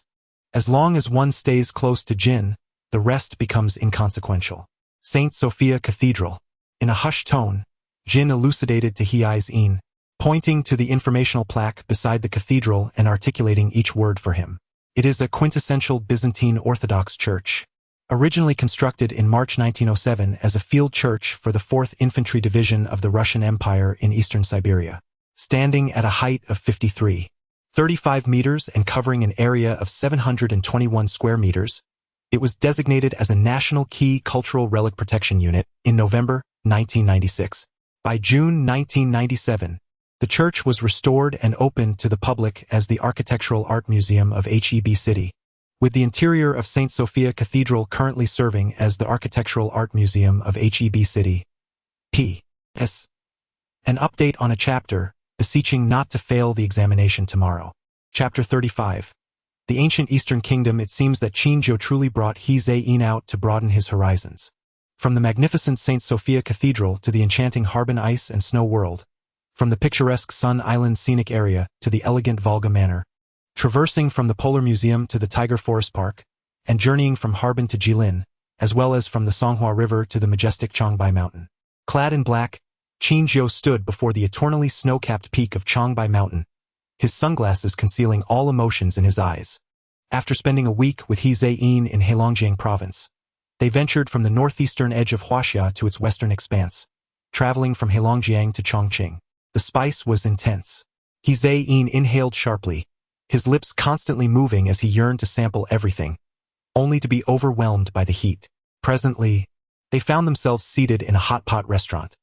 While He Zhe-in's tongue flitted out in response to the spice, Qin maintained a composed demeanor, leisurely savoring the hot pot until the table was stripped bare. With a satisfied burp, He Zhe-in finally felt content, and the two ambled out of the restaurant. Strolling along the street to aid digestion, He Zhe-in succumbed to temptation and indulged in some roadside snacks, leaving him utterly stuffed. Qin handed him a box of digestive tablets, and it took several hours before he felt any semblance of comfort in his stomach. Their journey in Chongqing concluded with a sumptuous hot pot meal, and now it was time to depart from the city. He Zhe-in slumped in his seat, gazing at the seemingly endless line of vehicles ahead with a look of despair, while Qin reclined calmly, unperturbed. He Zhe-in rummaged through the back seat for a snack bag, munching away incessantly. Setting aside the traffic, it was undeniably a city rich in culinary delights. Qin, you seem to possess quite an understanding of this place, He Zhe-in remarked. He Zhe-in initiated a casual conversation, interspersed with dialect. What do you think I was doing during that time? Qin uncapped a bottle of water, the sound soft and muted, as all emotions were buried deep within. He responded casually, although he had dealt with other matters before stepping out, those were unnecessary for He Zhe-in to know. Otherwise, there would have been no need to bring He Zhe-in along as a cover in the first place. After indulging in Chongqing snacks, where to next? He Zhe-in had already been thoroughly vexed by the traffic conditions. Mount Huashan in Shaanxi. Shall we go? Qin pressed down on the gas pedal, the sports car moving at a snail's pace. Of course we shall go. He Zhe-in had no reason to decline, especially since Qin inquiry seemed merely rhetorical. His response held little significance. Moreover, He Zhe-in had deduced that Qin intention in bringing him along was exclusively for the sake of cover. Yet what did it matter? Qin handled everything with such composure that He Zhe-in remained oblivious to the true nature of the situation. His speculation regarding Qin motives stemmed solely from his father's character, who rarely undertook any action without a clear objective. Even outings were usually infused with purpose, with leisure being a secondary consideration. Nonetheless, it was peculiar that Belmod had not contacted him for so many days. He Zhe-in muttered to himself. The mastermind maintained a facade of ignorance, seemingly unaware that he had tampered with He Zhe-in's phone, rendering Belmod utterly unable to trace their whereabouts. Given the woman's capabilities, it is certain that she will attempt to converse with Dr. Agasa and his companions, thus easily discovering that Heiji Hattori has been taken abroad by Jin. Naturally, she will deduce that her inability to reach Heiji is due to his interference. Vermouth is indeed aware that it was Jin who whisked Heiji away. The stunning, golden-haired woman, with a smile gracing her lips, held her wine glass while gazing at the breathtaking view beyond the expansive floor-to-ceiling windows. It is quite remarkable that they have chosen to venture out without her, all while meticulously concealing their itinerary. Heiji, rubbing his nose, pondered who could possibly be thinking of him. Jin cast a glance at Heiji, knowing full well that upon their return, Vermouth would undoubtedly inquire about his escapades. Thus, prior to their departure, Jin meticulously planned their destination, obscuring the true location amidst a multitude of others to conceal their actual whereabouts. In essence, there were indeed places intended to broaden Heiji's horizons. Heiji sat trembling on a large boulder by the roadside, resolute in his refusal to move any further. If he were to continue, he would surely leave his legs behind. Observing Jin, who had effortlessly dragged him along for such a lengthy duration without so much as breaking a sweat, Heiji felt acutely aware of the considerable disparity in their physical capabilities. As Heiji could no longer proceed, Jin decided to rest alongside him. The view from the mountain was indeed picturesque, prompting them to capture a few photographs. However, after a brief respite, they would need to ascend once more. Heiji continued to lament his plight, his legs quaking. He truly could not go on. Would someone please spare him? Jin refused to budge, feigning utter exhaustion. Another step and I might require amputation. Jin, casting a weary glance at the limp form of Kurosawa Jin, retorted, very well, we shall tarry here until you have sufficiently recuperated. Kurosawa Jin ventured, would you perhaps consider carrying me for a stretch? Jin's response was a curt, in your dreams. The youth, burdened with the weight of life's exigencies, dragged his weary frame, finally reaching the summit before his last breath escaped him. Observing Jin, who bore a substantial pack without so much as a flushed cheek, Kurosawa Jin silently lamented his father's inhumanity. Jin, perched upon a rock, gazed down at the prostrate Kurosawa Jin. His gaze, serene and tranquil, his dark eyes imbued with a warm luminescence by the sun's caress. Prolonged eye contact with Jin invariably induced a sense of entrancement, perhaps due to the sheer beauty of his eyes. Noticing Kurosawa Jin's gaze, Jin averted his eyes. Years prior, someone had remarked that his eyes were apt for the practice of hypnosis, as profound as the ocean, as obscure as the abyss, as serene as a spring. Having endured the trials of darkness and the polish of life, Jin possessed remarkably beautiful eyes. Protracted eye contact with him was liable to induce a hypnotic state. The lower one's guard, the more susceptible they were to entering a state of bewilderment. Thus, Jin seldom engaged in direct eye contact, concealing his eyes beneath the shadow of his fringe. Having partaken of luncheon atop the summit and savored the panoramic vista, they descended the mountain via the steps. Replenished and invigorated, Kurosawa Jin inquired, Jin, whither shall we venture next? Shandong and then homeward. Your schooling commences anon. Jin did not conceal anything, directly informing He Zain of the upcoming itinerary. In the midst of merriment, He Zain was suddenly reminded of his role as a student, bound to attend school. Indeed, joyous days are often fleeting. On the first night in Shandong, He Zain lay soundly asleep in the hotel bed, while Jin sat on the sofa by the window, engrossed in emails, his demeanor impassive. Its members. HLJ, Hong Pengfei, number 1, identity pending. Inner Mongolia, Ivanovna, number 2, identity confirmed. Ningxia, Li Hongbin, Shandong. Simultaneously, other regions of the world dispatched emails, as several beasts lurking in the shadows exchanged information, sifting through clues in pursuit of the truth. It is not without a name, however. Jin and the others deemed that name too derogatory and opted for the more discreet term it, thus avoiding any affront. The inbox need not be cleared daily, for some emails require careful contemplation. Maintaining the inbox's secrecy suffices. After perusing the new messages, Jin leaned back on the sofa, lost in thought, having spent the night awake. A visit to Shandong undeniably included a trip to Mount Tai. Although He Zain had nearly exhausted himself during his previous mountain climb, he had not shied away from traversing various paths. Given a moment to rest, he remained the vivacious young man he once was, and Jin possessed genuine patience. Whenever He Zain requested a pause, Jin would wait for him, never pressing. Truly deserving of high praise.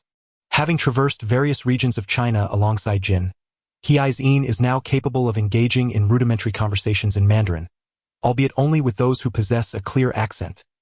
Otherwise, the dialogue is akin to deciphering an ancient script. After spending some time in Shandong, He Zain accompanied Jin on numerous escapades. It is worth noting the vastness of the territory, What others may deem a short distance could indeed translate to several hours of travel.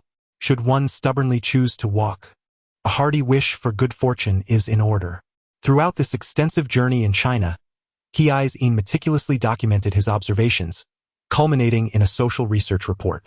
He is genuinely impressed by Jin, who not only speaks Mandarin fluently, but can also converse effortlessly in various local dialects, indicating that this is certainly not Jin's first visit to China.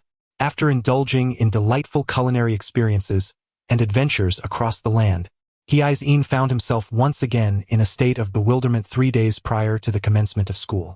Upon regaining consciousness, he discovered that he had returned to Tokyo's airport, restored to his usual self.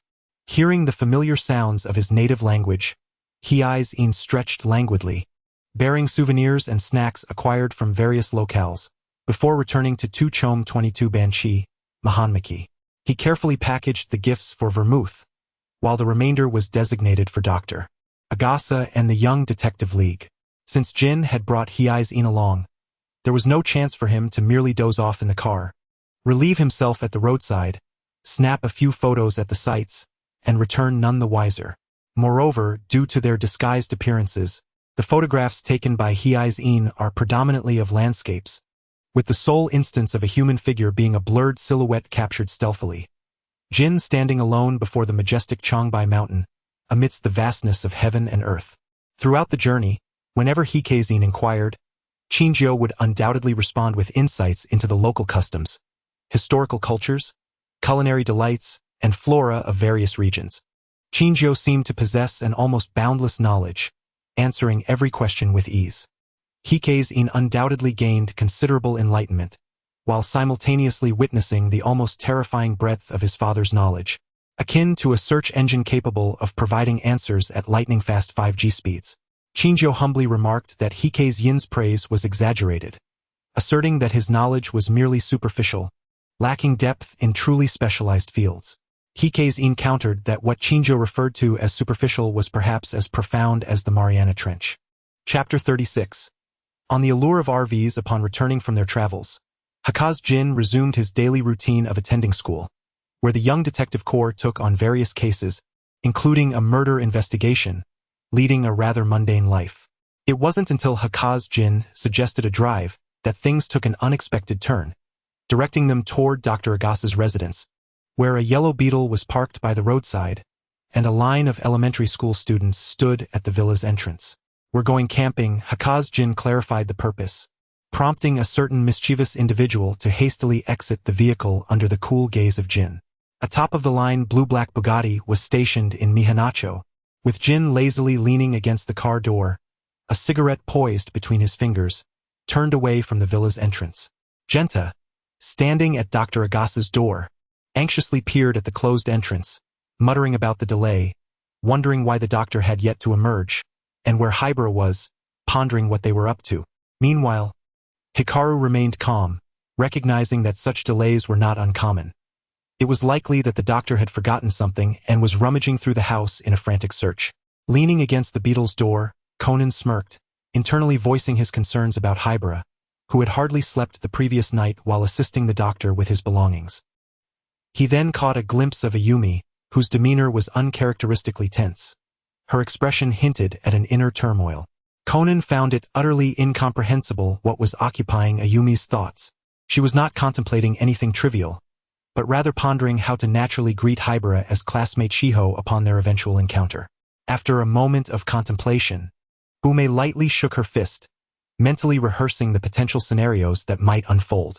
Yes, when Xiao Ai emerges, she would greet with a natural smile, saying, "Good morning, Xiao Ai." However, the thought dampened Bume's spirits. Would this approach anger her classmate, Hayuan? Doctor. At that moment, as Bume envisioned her scenario, Genta noticed that the doctor and Hayuan had finally exited the villa. He couldn't help but express his frustration. "You're so slow. We're already past the scheduled time. Ahem.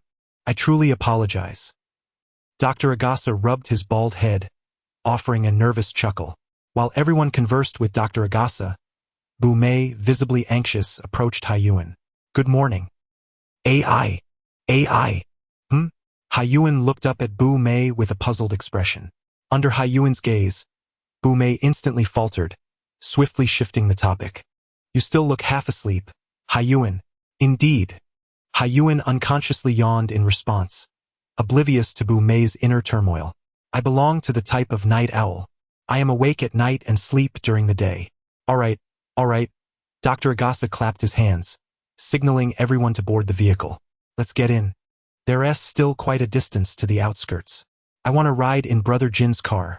Genta and Mitsuhiko chimed in unison, for every boy dreams of owning a flashy sports car.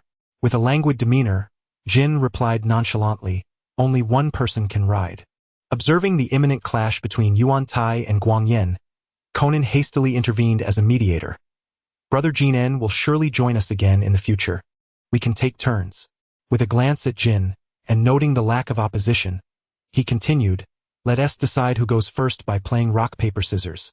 Yay! I won, said Ayumi, her eyes sparkling like a radiant sun. According to the order determined by the game, the sequence was first Ayumi, second Guangyan, third He Zai-in, fourth Hui Yuan Ai, fifth Yuan Tai, and sixth Conan. What? I'm last.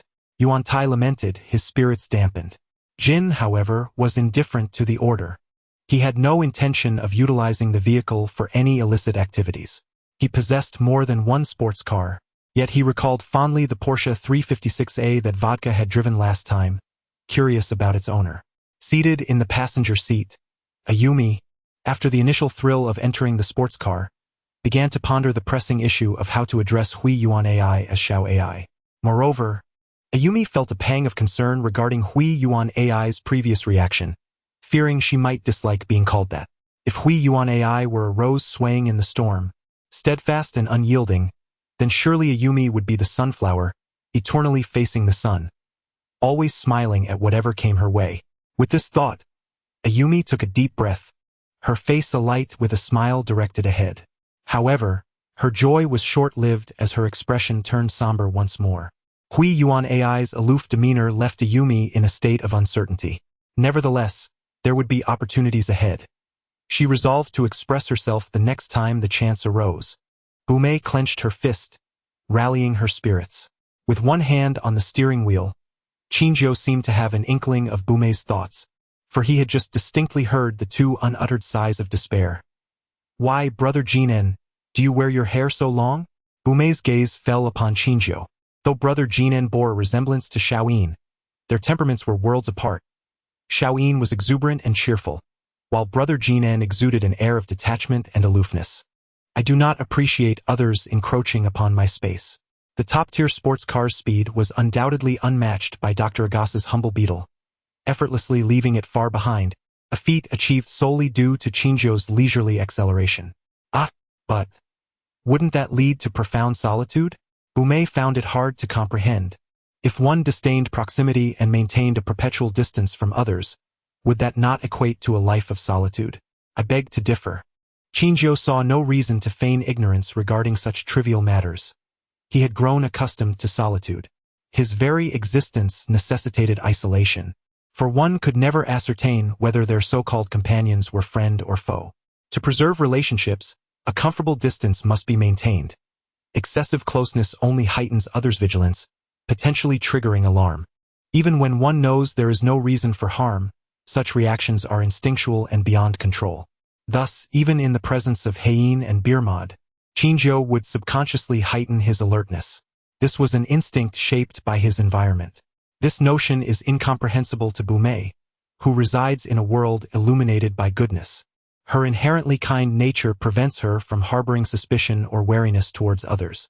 She glanced at the indifferent profile of Jin and secretly set two goals for herself: to call Hybera by her given name, Shiho, and to ensure that her brother, Jin, has a confidant.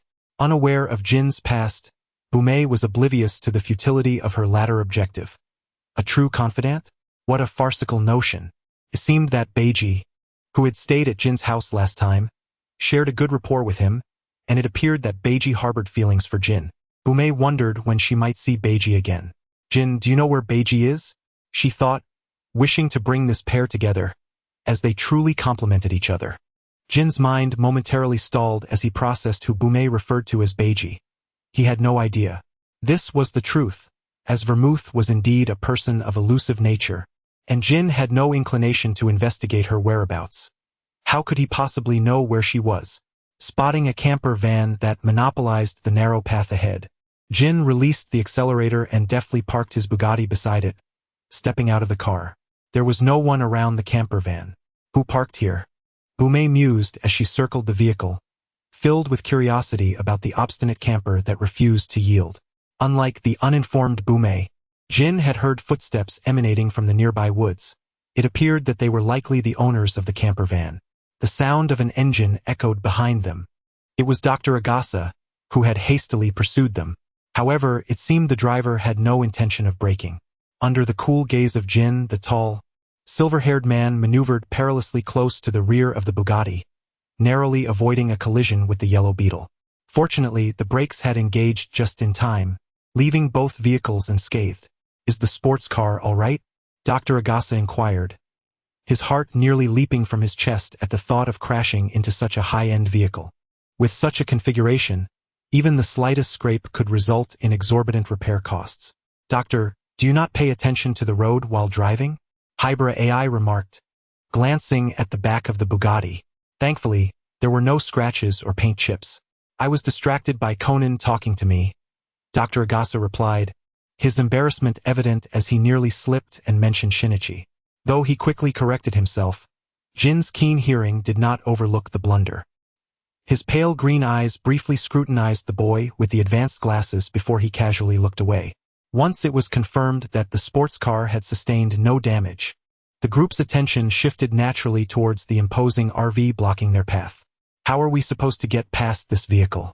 "I'll check if anyone's inside," Genta exclaimed, running alongside Light to the door, peering through the window to see inside. Jin was not particularly fond of this sort of impromptu hitchhiking, but he was not acquainted with the children, so he chose to turn a blind eye. Had it been Jin, he would have been hauled down immediately. Regardless of his outward demeanor, Jin was fundamentally apathetic, observing life and death with detachment, unmoved by the cessation of existence before him, akin to the casual annihilation of an ant by an ordinary person, devoid of remorse. "Hey, brats!" A male voice suddenly boomed, startling Mitsuhiko and Genta. A man emerged from the woods, a grin plastered on his face. "Keep your filthy hands off the RV." Chapter 37. The authenticity of friendship. The young child over there waved her hand at the woman who emerged alongside the golden-haired man. "This car is very precious to our dear friend, so please refrain from touching it. All right, Tian?" As she spoke, the woman with golden curls turned to the gentle long-haired lady who accompanied her. "Indeed," Tian nodded, but then smiled and added, "However, a mere touch should not be an issue. I believe my uncle, who lent me the car, would not be upset." Jinjiu stood beside the Bugatti, a cigarette clutched between his fingers, his gaze drifting away from the owners of the RVs. Having lived amidst various complex environments since childhood, even the most naive can discern much from their surroundings. And Jinjiu was certainly no fool. He harbored a strong aversion to friendships that masked ulterior motives behind smiles.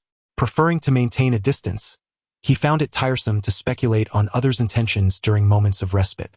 "Taimei, could you come over and assist me?" called out a man sporting a travel hat from the edge of the wooded path. "I believe we should be ready to commence the examination." The children followed the group down, captivated by the tantalizing meats sizzling on the campsite grill. "Would you like to join us for a meal? We still have plenty of meat." The woman with short golden hair beckoned to the young detective agency. However, the food prepared for their lunch was insufficient for such a large gathering, and to extend an invitation would necessitate incorporating the dinner provisions, which naturally met with some dissent. "Please, must you be so modest? If food is insufficient, you can simply borrow from Sister Qinghua, and then we can purchase more at the supermarket at the foot of the mountain, right, Sister Qinghua?" The golden-haired woman named Taimei smiled at Tianhua, seemingly unfazed by the slightly discontented glances from her companions. Tianhua nodded, smiling back at the group of children who gazed at her with eager eyes. "Please, do not hesitate. Let us all partake together." "Hooray!" cheered the Junior Detective League, with Yuanta's voice ringing the loudest. Meanwhile, Jin, seated at a distance, nonchalantly held a cigarette, showing no interest in the communal activity. We are an outdoor enthusiasts club, always seizing the opportunity to embark on adventures together. We even traveled to Hawaii once. Taimei continued, yet, we owe it all to Sister Qinghua for her unwavering support. That's not entirely true, she quickly added. With my culinary skills, Taimei's prowess behind the wheel, and Rinji's expertise in foraging and fishing, I seem to lack any particular talent, leaving me only the option to financially support everyone. Taimei, with an envious expression, clasped her hands and gazed skyward. I am but a lady of leisure, utterly devoid of skills, wishing I could proclaim my desires to others just once. Thus, the tale unfolds of a wealthy young lady and her friends. Having satisfied their hunger and thirst, Bumei wielded her camera to capture moments for everyone. Meanwhile, Jinzhou lowered the brim of his hat, opting to remain in the shadows, not wishing to let his image circulate, as that would lead to complications. With one hand pressed against his earphones, he tuned out the raucous laughter and merriment surrounding him. After an afternoon full of playful antics, the young detective team prepared to bid farewell. Bumei extended an invitation to the newly acquainted group, expressing her gratitude by offering them dinner at their place, assuring them she would notify them when the time came. Accustomed to camping adventures, the children were quite adept at setting up tents and cooking. Jinzhou played the role of a mere observer, having only participated in erecting the tent while contributing little else. As the time drew near, the aroma of the soup wafted through the air, and with dinner approaching, Bumei took the initiative to call for the two sisters. Her gaze landed on the approaching figure of Hui Yuan AI. AI! AI! Hui Yuan lifted her head to gaze at the stammering Bumei, perplexed. Bumei's smile was strained, and it was evident to any discerning eye that she felt uneasy. If there were ice, everyone would surely be delighted, she exclaimed. Indeed, Hui Yuan AI seemed oblivious to Bumei's underlying sentiments, and yet again, Bumei failed to call her by the diminutive name. With a drooping head, she sighed. This curry tastes exquisite. Our chef should certainly give it a try. Speaking of Taimei, it was only then that someone noticed the golden-haired woman had vanished. Glancing around, one asked, has anyone seen Taimei? I have not seen her since earlier. Her bicycle has also vanished, suggesting she may have ridden it away. Where could she be? Takato glanced at his watch, suddenly enlightened. Do you think she might have gone to that place? The timing fits perfectly. That place? Where is that? Bumei inquired with curiosity. Takato looked down at Bumei and smiled. Ah, that is our secret hideout. It's about a 5-minute ride from here. Why don't we go look for her? We can have dinner together on the way back. What do you all think? Fujin set down her spoon, casting a final glance at the sumptuous soup before her. It would be a pity if Taimei missed out on such a delightful dish. Let us all head to that secret place together. I assure you, it will astonish you. Bumei was the first to raise her hand, for such a mysterious location was not something the curious young detectives would want to miss. All the children were eager to go, and Dr. Agasa naturally had no objections. Let us share this experience together, he said. Absolutely, let us all take my vehicle. It will be more convenient. Tian invited the group of children, who gleefully cheered at the prospect of riding in the RV, while Jin casually cast a glance at the roof of the vehicle, then nonchalantly averted his gaze, pretending he had noticed nothing. Brother Jin and let us go together. Bumei approached Jin, her excitement palpable as she extended the invitation.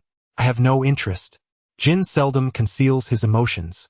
When he does not wish to engage, he simply does not, without subjecting himself to any form of discomfort. Though he rarely attempts to mask his feelings, his emotional fluctuations are minimal and exceedingly subtle, rendering any discernible emotional turbulence virtually imperceptible. His gaze remains perpetually indifferent, as if the myriad of worldly affairs scarcely register in his consciousness.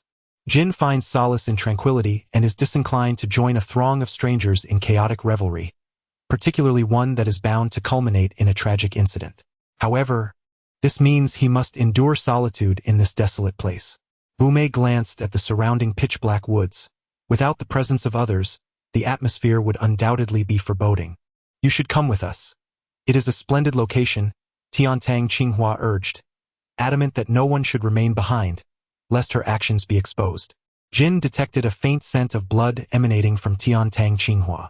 The silver-haired man maintained a serene and shallow gaze, and at the moment their eyes met, a tremor coursed through Tian Tang Qinghua's heart, as if this man had seen through her deeds, embodying the essence of a deity who comprehends all.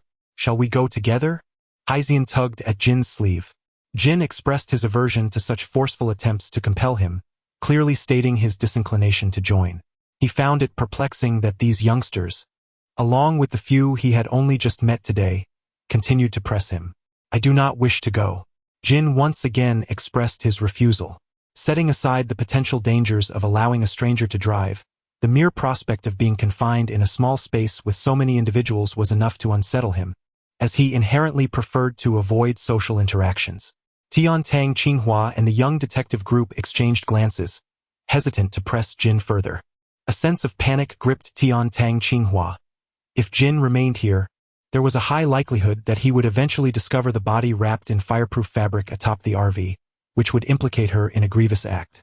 Jin's reluctance left Heisei Silver feeling uncomfortable about leaving him alone, particularly since he had been the one to invite him, without prior explanation.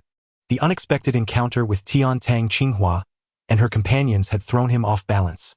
"You should go," Jin asserted, not wishing for Heisei Silver to linger with him. "I intend to return." "Return? Now?" Heisei Silver exclaimed, concern evident in his voice. "I have matters to attend to," Jin replied coolly.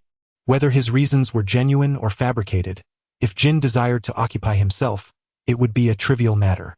"It's unsafe to head back alone at this hour," Heisei Silver urged, attempting to dissuade him. Regrettably, Jin had no intention of engaging in further discussion. He was not particularly acquainted with the members of the young detective group.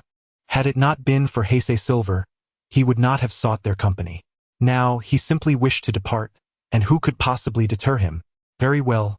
Do take care," Heisei Silver sighed, recognizing that Jin would likely be even more reluctant to accompany him in the future. Although Jin had withdrawn early and did not participate in the group activities, Heiji and the others were unable to enjoy themselves either.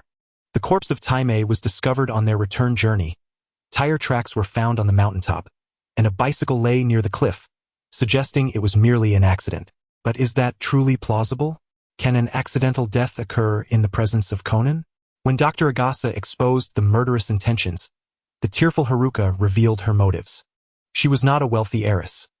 Rather, she genuinely regarded these individuals as companions and worked diligently to support their recreational expenses. Yet they, fully aware of the truth, treated her as a mere cash cow, especially the deceased Taimei, who insisted on concealing the truth and continued to exploit her financially. Of course, these events are yet to unfold, but it is only a matter of time. Chapter 38. The initial encounter at the training ground having departed early, Jin exhibited no interest in subsequent events. With no particular destination in mind, he made his way directly to the organization's training grounds. Contrary to expectations of precision, Jin found himself unable to hit even a single bullseye after firing 10 shots. Such a remarkable record naturally drew the attention of onlookers, particularly in an environment as ruthless as the organization. The silver-haired man displayed no outward reaction to his dismal performance. Rather, he appeared to have anticipated such results. He was in no hurry to shoot, opting instead to pause for several minutes after each shot. Initially, he even missed the target entirely. After exhausting more than a dozen magazines, Jin managed to score a modest 10 points, albeit on someone else's target. He ceased firing, reflecting on the events that had just transpired, oblivious to the peculiar gazes directed at him. In truth, high-ranking members with codenames typically possessed their own private training facilities, rendering it unnecessary to practice at a communal base. However, having recently returned, Jin found his new training ground still under construction, while the previous one had been repurposed into a public facility. This unfortunate circumstance left him with no choice but to resort to the communal training ground. Nonetheless, it was of little consequence as it was merely routine practice. Considering the velocity at which the bullet is expelled, the wind speed and air resistance, alongside the degree of tremor in the shooter's hand prior to firing, as well as the bullet's eventual landing point, it is theoretically possible for the bullet to curve. Practical experimentation has indeed validated this notion, albeit controlling the frequency and speed of wrist tremors proves to be quite challenging.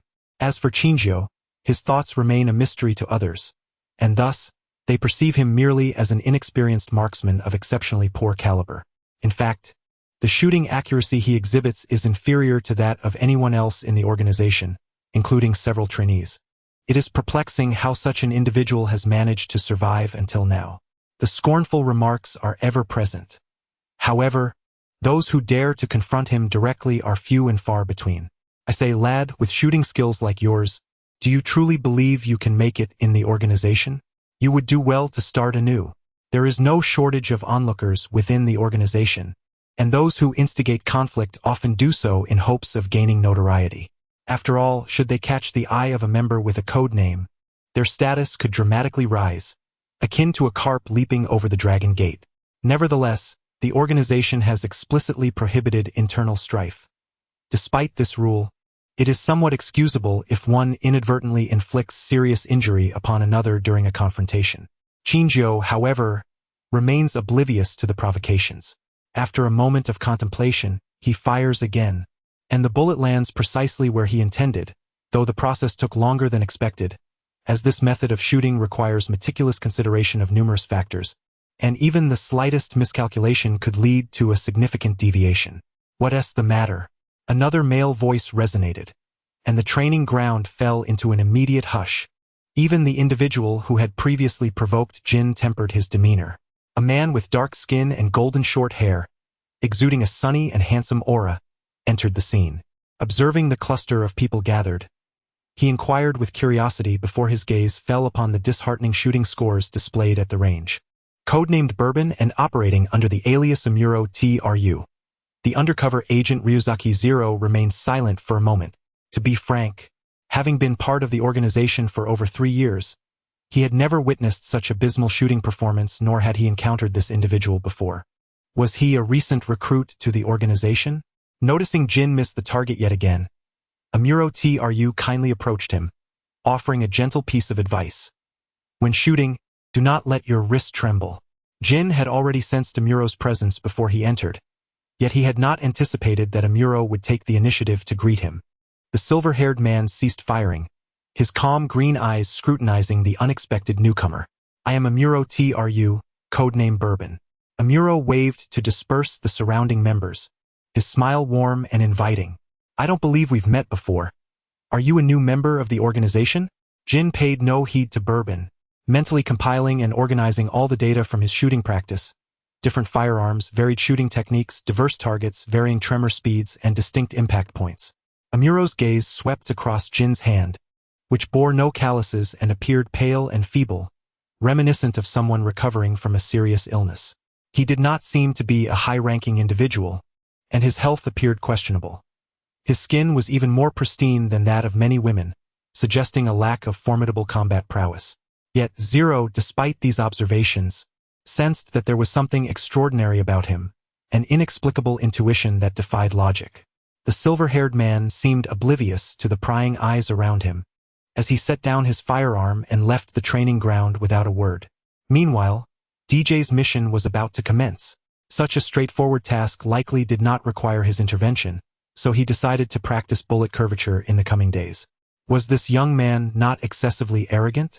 Many members, feeling disregarded by Jin, deliberately spoke ill of him in Amuro's presence, for the words of codename members carried more weight than theirs.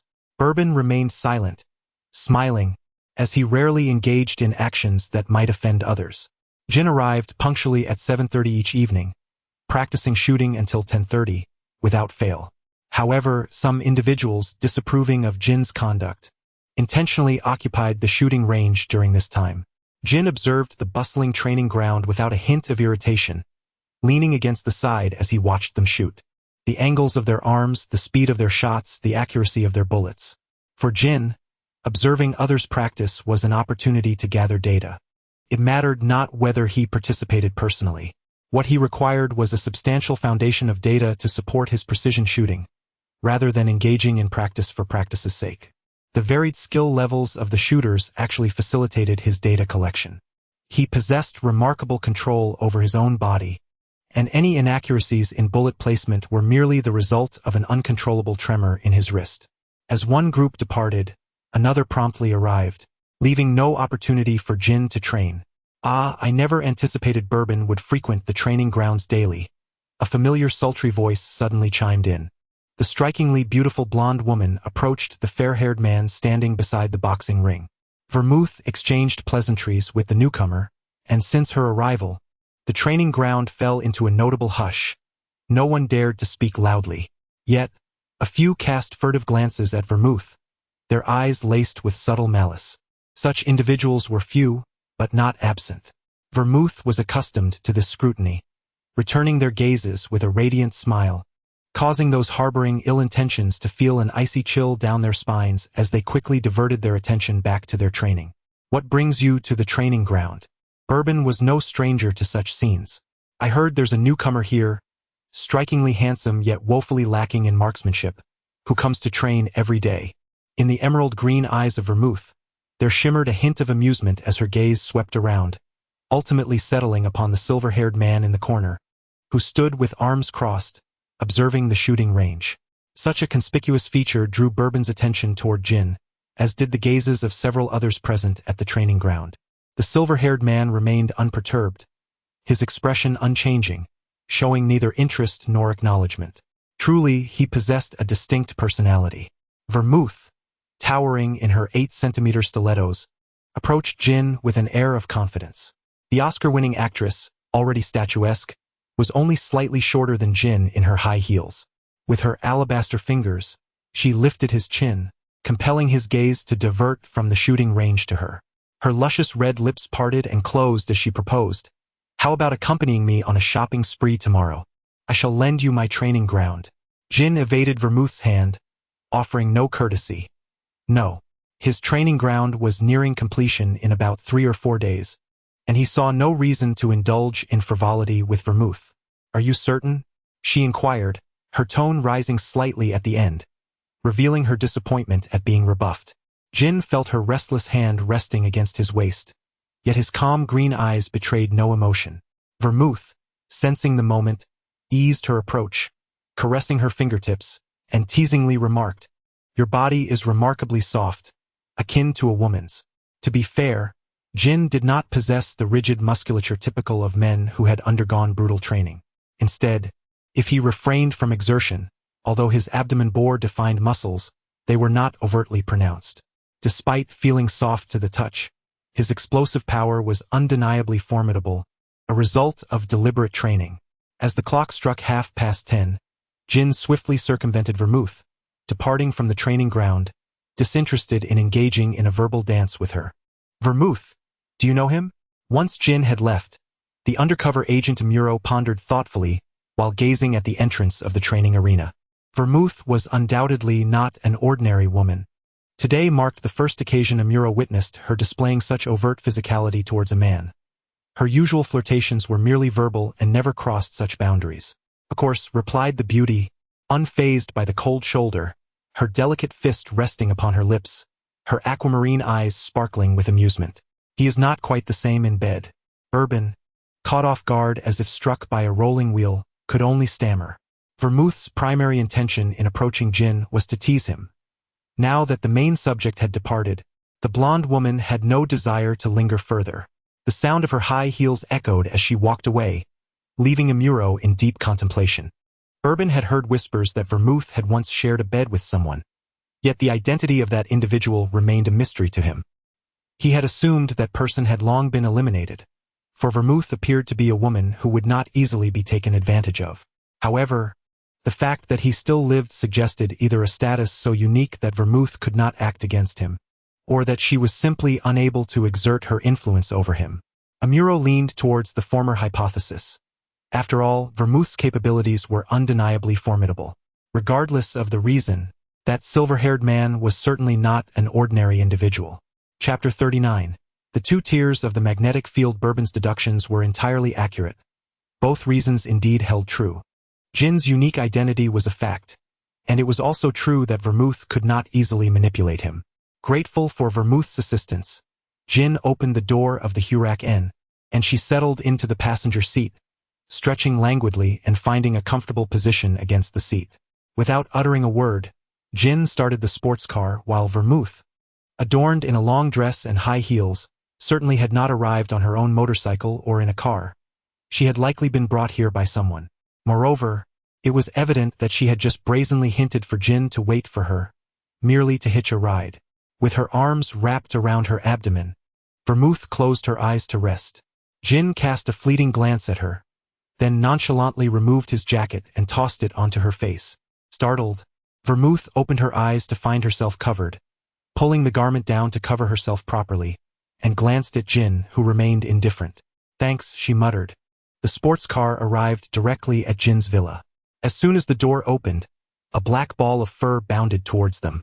Vermouth affectionately rubbed the furry creature's head before retreating into the bedroom, curling up under the covers, her complexion slightly pale.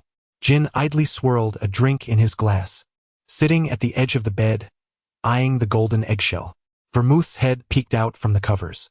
"Would you like some water?" the silver-haired man inquired, a rare display of humility in his tone. Vermouth sluggishly pulled down the blanket, her gaze still averted, and opened her mouth. Jin inserted a straw, allowing her to sip the sweetened water. Once she finished the glass, she nestled back into the covers, and Jin placed a heating pad inside to keep her warm. This was not the first time he had encountered such a situation. Since becoming acquainted with Vermouth, this woman had never been able to remember her physiological cycle, enduring excruciating pain each time. Although Vermouth's condition seemed somewhat unusual this time, different from her previous states, Jin was not particularly well-versed in matters concerning women. In a fleeting moment, time appeared to rewind to 3 years prior, when Jin had not yet descended into his own personal hell, and Vermouth had not yet been subjected to experimental torment. Their relationship was both foreign and familiar. They were not family, yet an extraordinary bond connected them. After a while, Vermouth tossed aside the blanket, feeling excessively warm and unable to cover herself adequately. She even contemplated opening the window for a refreshing breeze. Presently, Vermouth resembled a small furnace, radiating heat, yet it was not a feverish result of the experiments. Jin had never encountered such a scenario, but it did not hinder him from discerning that something was amiss with Vermouth, a sensation that felt eerily reminiscent. He halted Vermouth's attempt to open the window, as her aquamarine eyes, reminiscent of a child's innocence, fixed upon him with a sense of plaintive longing, prompting the silver-haired man to silently avert his gaze. Overwhelmed by heat, Vermouth approached Jin, wrapping her arms around his waist and burying herself against him, as if the warmth emanating from her body had suddenly found an outlet. A rare look of astonishment flickered in Jin's eyes, not due to any other reason but the striking similarity between Vermouth's condition and his own. While Vermouth experienced an overwhelming heat, he, in stark contrast, felt a frigid coldness. An astonishingly similar affliction manifested in entirely opposing symptoms, revealing that, in some respects, Vermouth and he were of the same ilk. After a moment of silence, Jin embraced Vermouth, where coldness and heat collided. The silver-haired man leaned against the table, his chin resting upon the golden shell. He had never witnessed Vermouth in such a state before. It must have arisen in recent years. Given that rumors of her undergoing human experimentation circulated within the organization, it was clear that such whispers were not unfounded. Investigating along this line should yield some traces to follow. Vermouth was not new to this sensation of heat. Ever since her escape from the laboratory, such episodes had occasionally afflicted her. The occurrences were utterly unpredictable, sometimes manifesting several times within a week, while other times, a year would pass without any sign. Yet each onset felt akin to her blood boiling like water, seething through her bones and igniting her insides, as if she were being roasted in a pot, on the brink of being cooked. However, this was merely an illusion. Once the symptoms subsided, she emerged from the ordeal weakened but otherwise unharmed, as if the searing pain that penetrated her very marrow was nothing more than a figment of her imagination. Vermouth had grown accustomed to insomnia and would eventually adapt to the pain, concealing all her emotions beneath a charming smile. She remained the ever-composed and unflappable woman of 1,000 faces. Yet, it truly hurts. This onset was as unexpectedly abrupt as ever, yet distinct from past experiences. Belmod, engulfed in searing heat, sensed the presence of a glacier before her. Perhaps it was too frigid for others, but for Belmod, who was immersed in molten lava, it was a welcome relief. The chill soothed the burning sensation, and as she felt the glacier attempting to withdraw, Belmod tightened her embrace, drawing herself closer. Jin observed Belmod's increasing proximity with a hint of resignation, wrapping his arms around her waist as they both tumbled onto the bed. The golden-haired woman kept her eyes closed, steadfastly holding on. Jin, aware of the sensations that accompany such episodes, did not compel Belmod to release her grip. Instead, he gently arranged their hair, allowing her to remain embraced. Belmod, groggy, opened her eyes and instinctively squeezed what she was holding, only to realize it was a person, Jin. Sunlight streamed through the curtain's gap. Had she truly slept through the night? As she sat up, memories of yesterday's episode, which she had mistakenly attributed to her menstrual cycle, flooded back, causing her expression to shift slightly. Her gaze settled on the man beside her. Jin lay with his eyes shut, seemingly still in slumber. Belmod was uncertain whether he was genuinely asleep or merely feigning it. Likely the latter. Nonetheless, she quietly rose to change her clothes and exited the bedroom, feeling refreshed after a restful night. Once Belmod had departed, Jin turned over, shielding his eyes with his arm, remaining perfectly still. The chime of the doorbell caused Vermouth to furrow her brow slightly. She set the lunch down and approached the door, where a row of silent elementary school students awaited. "Beiji, is that you?" The children exclaimed in delight at the sight of the beautiful older sister appearing at the Jin household. "Ah, it's you all. Please come in," Vermouth replied, her lips curving into a gentle smile, her aquamarine eyes radiating warmth. Yet they sent a chill down Hybera AI's spine, prompting the brown-haired girl to make an effort to diminish her presence. "Beiji, may I speak with you?" One of the children ventured as they entered the villa. Bume discreetly tugged at Vermouth's sleeve, whispering her inquiry. Vermouth raised an eyebrow in mild surprise, finding no reason to refuse. Of course, she noticed Conan's wary gaze directed towards her, but remained composed, her attention shifting to the brown-haired girl hiding behind Conan. "TSK, this girl is quite bothersome. Where's Brother Jin?" Conan asked, scanning the surroundings for Jin, his suspicion of Vermouth's intentions growing. Vermouth found it amusing that while Conan was cautious of her, he held no such reservations about Jin, the core member of their organization. In truth, Jin posed a far greater threat. However, it was a blessing that Conan was unaware of Jin's true identity. Given the boy's character, he would undoubtedly seek to investigate Jin, which would lead him to a perilous path. As it stood, with Jin oblivious to Conan and Conan unaware of Jin's identity, the situation was optimal. "He is sleeping upstairs. Please do not disturb him." Vermouth intentionally made sure that the other members of the young detective corps overheard, specifically mentioning Conan, particularly you. "Hey sister, are you and Brother Jin in a romantic relationship?" Ayumi inquired. "Not exactly," Vermouth shrugged. "They are probably in a relationship that is more than friends but less than lovers. He is not easy to pursue." "Hey sister, do you like Brother Jin?" Ayumi hesitated for a moment before softly asking. "Of course I do," Vermouth replied without a hint of hesitation, her aquamarine eyes earnestly fixed on Ayumi. "Very much." Conan interjected. "I don't believe you." "Then," Ayumi tugged at Vermouth's sleeve, "could you share your phone number with me? In the future, when we have activities, we can invite you and Brother Jin along. He usually goes out alone and doesn't play with us." "Of course," Vermouth smiled, gently ruffling Ayumi's hair, "but I may sometimes be busy and unable to answer calls." After all, Vermouth's unique identity occasionally necessitated her to carry out missions. "Thank you, Bay Sister. You all came here today too." After their casual chatter, Vermouth was curious about the purpose of the children's visit to Jin. It was quite unusual for them to come over just to say hello in the middle of the day. "Dr. Agasa has discount coupons for the mall, and we plan to go shopping together. Moreover, they generously provided dinner for 10. Conan hesitated to disclose anything to Vermouth, yet the children eagerly divulged their intentions all at once. It was quite amusing. Vermouth, resembling a caring older sister, effortlessly coaxed smiles from the group of children. Had he not already known her true identity, Conan would find it difficult to believe that such a person could be a core member of the Black organization. "Indeed, Sister Vermouth, why not join us? And also Brother Jin." However, Brother Jin is still fast asleep. Vermouth cast a glance upstairs. With such commotion below, it was implausible that Jin would still be unaware, suggesting instead that he simply chose not to come down. It appeared that Jin held little regard for these children.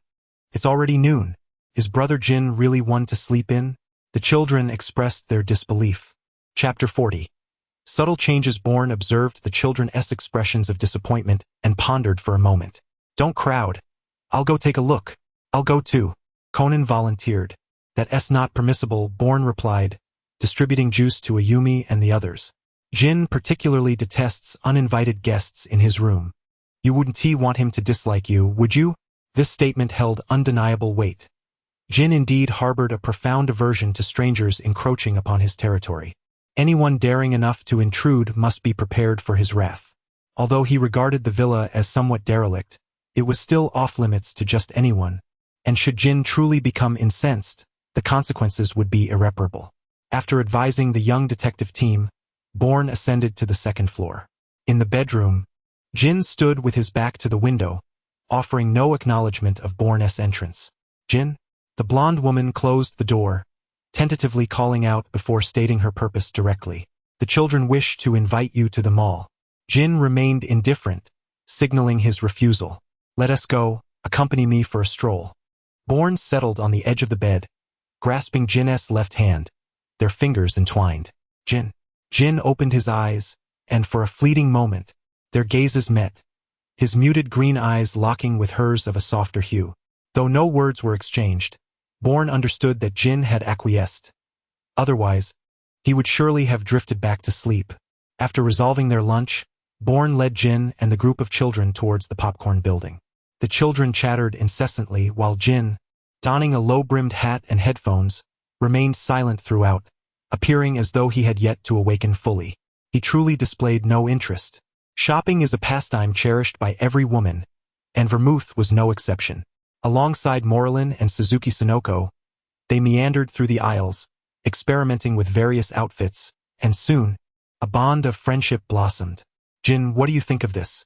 Vermouth inquired, donning a brown trench coat. A silver-haired man, dozing on a bench, murmured an indifferent How about this one? Does it look good? She pressed on, receiving the same noncommittal response. Which of those earlier pieces is the best? Any of them will suffice, he replied. Noticing Jin's lackadaisical response and his drab black coat, Vermouth seized him and led him to the men's section. Try this one, she insisted, handing him a white hoodie. After reluctantly changing into the new attire, Jin felt as though he had undergone a transformation. The profound sense of alienation that had once enveloped him was diminished, replaced by a youthful charm, handsome, cool, and a bit edgy. Vermouth gazed with satisfaction at her well-dressed doll. Black combat boots, cropped black jeans adorned with 2 white stripes along the seams, a white hoodie, and a black coat, topped off with a black cap and headphones that instantly rejuvenated his appearance, despite Jin's youthfulness. Disliking the attention, Jin lowered the brim of his cap to obscure his face and diminish his presence. Vermouth, however, tied up his silver hair high, her eyes wandering to other garments that caught her fancy. Yet Jin, finding it cumbersome, expressed his reluctance to change any further, settling for the initial selections they had tried on. All done, she declared. After settling the bill, Belmod gazed contentedly at Jin, disregarding his unpleasant demeanor. His appearance was undeniably pleasing to the eye. The women continued their frenzied shopping, and Jin's attention drifted to a women's coat displayed on a mannequin. It was a simple trench coat, devoid of excessive embellishments, yet exquisite in its details. A soft cream hue, adorned with a detachable white fur collar. The silver-haired man reached out to draw a woman who was trying on clothes closer, draping the coat over her shoulders. His pale, slender fingers deftly maneuvered the belt, adjusting the garment before stepping back to assess. The coat suited Belmod remarkably well. The white fur embraced her neck elegantly, while the trench extended to her knees, the sleeves gracefully concealing her wrists. Coupled with Belmod's naturally radiant complexion, it was easy to evoke certain unwholesome thoughts, perhaps reminiscent of a clandestine rendezvous. The gentleman possessed an exquisite taste. Even the attendant was taken aback. This was our new arrival, a singular piece. Belmod promptly swiped her card, requesting home delivery. Yet, more than the coat itself, she relished the sight of Jin bending down to assist her with the belt. Despite his aloofness, akin to a celestial being untouched by earthly matters, he navigated these tasks with remarkable ease. Moreover, astute as Belmod was, she keenly sensed Jin's subtle indulgence towards her. As for the reason, it likely stemmed from that fateful night when her symptoms had manifested. However, the specifics remained unspoken. Both chose to tacitly avoid the subject, their mutual understanding palpable in the air. Indeed, such indulgence poses a perilous threat to Belmode, as it may lead her to inadvertently succumb to her own vulnerabilities. The Oscar-winning actress, having forged her path in the entertainment realm, possesses an acute awareness of her own emotions. After all, life mirrors art, and she has portrayed numerous first loves, naive infatuations, passionate romances, and the bittersweet pangs of unrequited love. Belmode is acutely aware that her feelings for Jin are singular and distinct from those she harbors for others. Initially, it was Jin's repeated rescues that drew her closer, but over time, the proximity became undeniable. It was during her slumber beside Jin that she realized the uniqueness of her feelings, a revelation that crystallized during a fateful encounter in the snow, where divine hands reached out to her, leaving an indelible mark on her soul. For beings like them, who dwell in the depths of despair, emotional attachment can be lethal, particularly when the object of affection embodies the utmost indifference. At this moment, distancing herself from Jin appears to be the safest course for Belmode. Once the tumult of her emotions subsided, they remained as friends, partners in a tumultuous companionship, yet unsatisfied lovers. Consequently, Belmode refrained from appearing before Jin for an extended period, convinced that she had buried this forbidden love. However, the instant she laid eyes on Jin once more, she realized that she had not forgotten. The memories were etched too deeply within her. Jin, a formidable presence, exhibits a chilling indifference, demonstrating an extreme disregard for life itself, including his own. Yet, paradoxically, he possesses a capacity for profound tenderness, embracing all aspects of darkness. Belmode was uncertain how he managed to amalgamate two entirely disparate, even opposing temperaments without any sense of incongruity. Yet such details were trivial. What truly mattered was that as Jin lowered his head to adjust her attire, Belmode could distinctly hear the rhythm of his own heartbeat. The enchantress, who toyed with the world, had indeed fallen victim to the most potent poison of all love for the wandering winds of existence. As Belmode donned his own garments once more, he realized that the trench coat would remain unwearable for a while. The weather had turned rather warm. The golden-haired woman let out a barely perceptible sigh, while Jin turned his gaze back, his sea-green eyes calm and serene. "I truly like this outfit," she remarked, "but I cherish you even more." Unaware of Belmode's unspoken sentiments, Jin coolly diverted his attention elsewhere. Perhaps it was indeed the case that those immersed in their circumstances are often oblivious to the insights of onlookers. Suzuki Sonoko and Muri Ran easily discerned Belmode's peculiar demeanor. "Sister Bae, unrequited love holds no future," Sonoko whispered, nudging Belmode playfully, raising her chin slightly in a gesture towards Jin, urging her to confess her feelings. With a resigned smile, Belmode acknowledged her suggestion and cautioned them not to divulge anything to Jin. "What is your true intention in getting close to Brother Jin?" The oblivious Conan scoffed at the notion of Belmode's affection for Jin, lacking knowledge of Jin's true identity. "I simply wish to steal him away," Belmode teased, her tone playfully rising at the end, and though it was not entirely a falsehood, it was certainly a jest. "What does your organization see in Brother Jin?" Conan's voice lowered, his gaze piercing as he scrutinized Belmode. The blonde woman paused momentarily, her lips curling into a smile. "He is indeed quite handsome, Conan. I find myself curious about what he might be like in bed." Conan, the enigmatic vermouth, who had playfully teased the young man into a crimson flush, concealed her prowess and reputation. The blonde woman regarded Conan with a twinkle in her eye, cautioning him with a seemingly casual remark about not indulging too heavily in his curiosity, fully aware of the triviality of her words.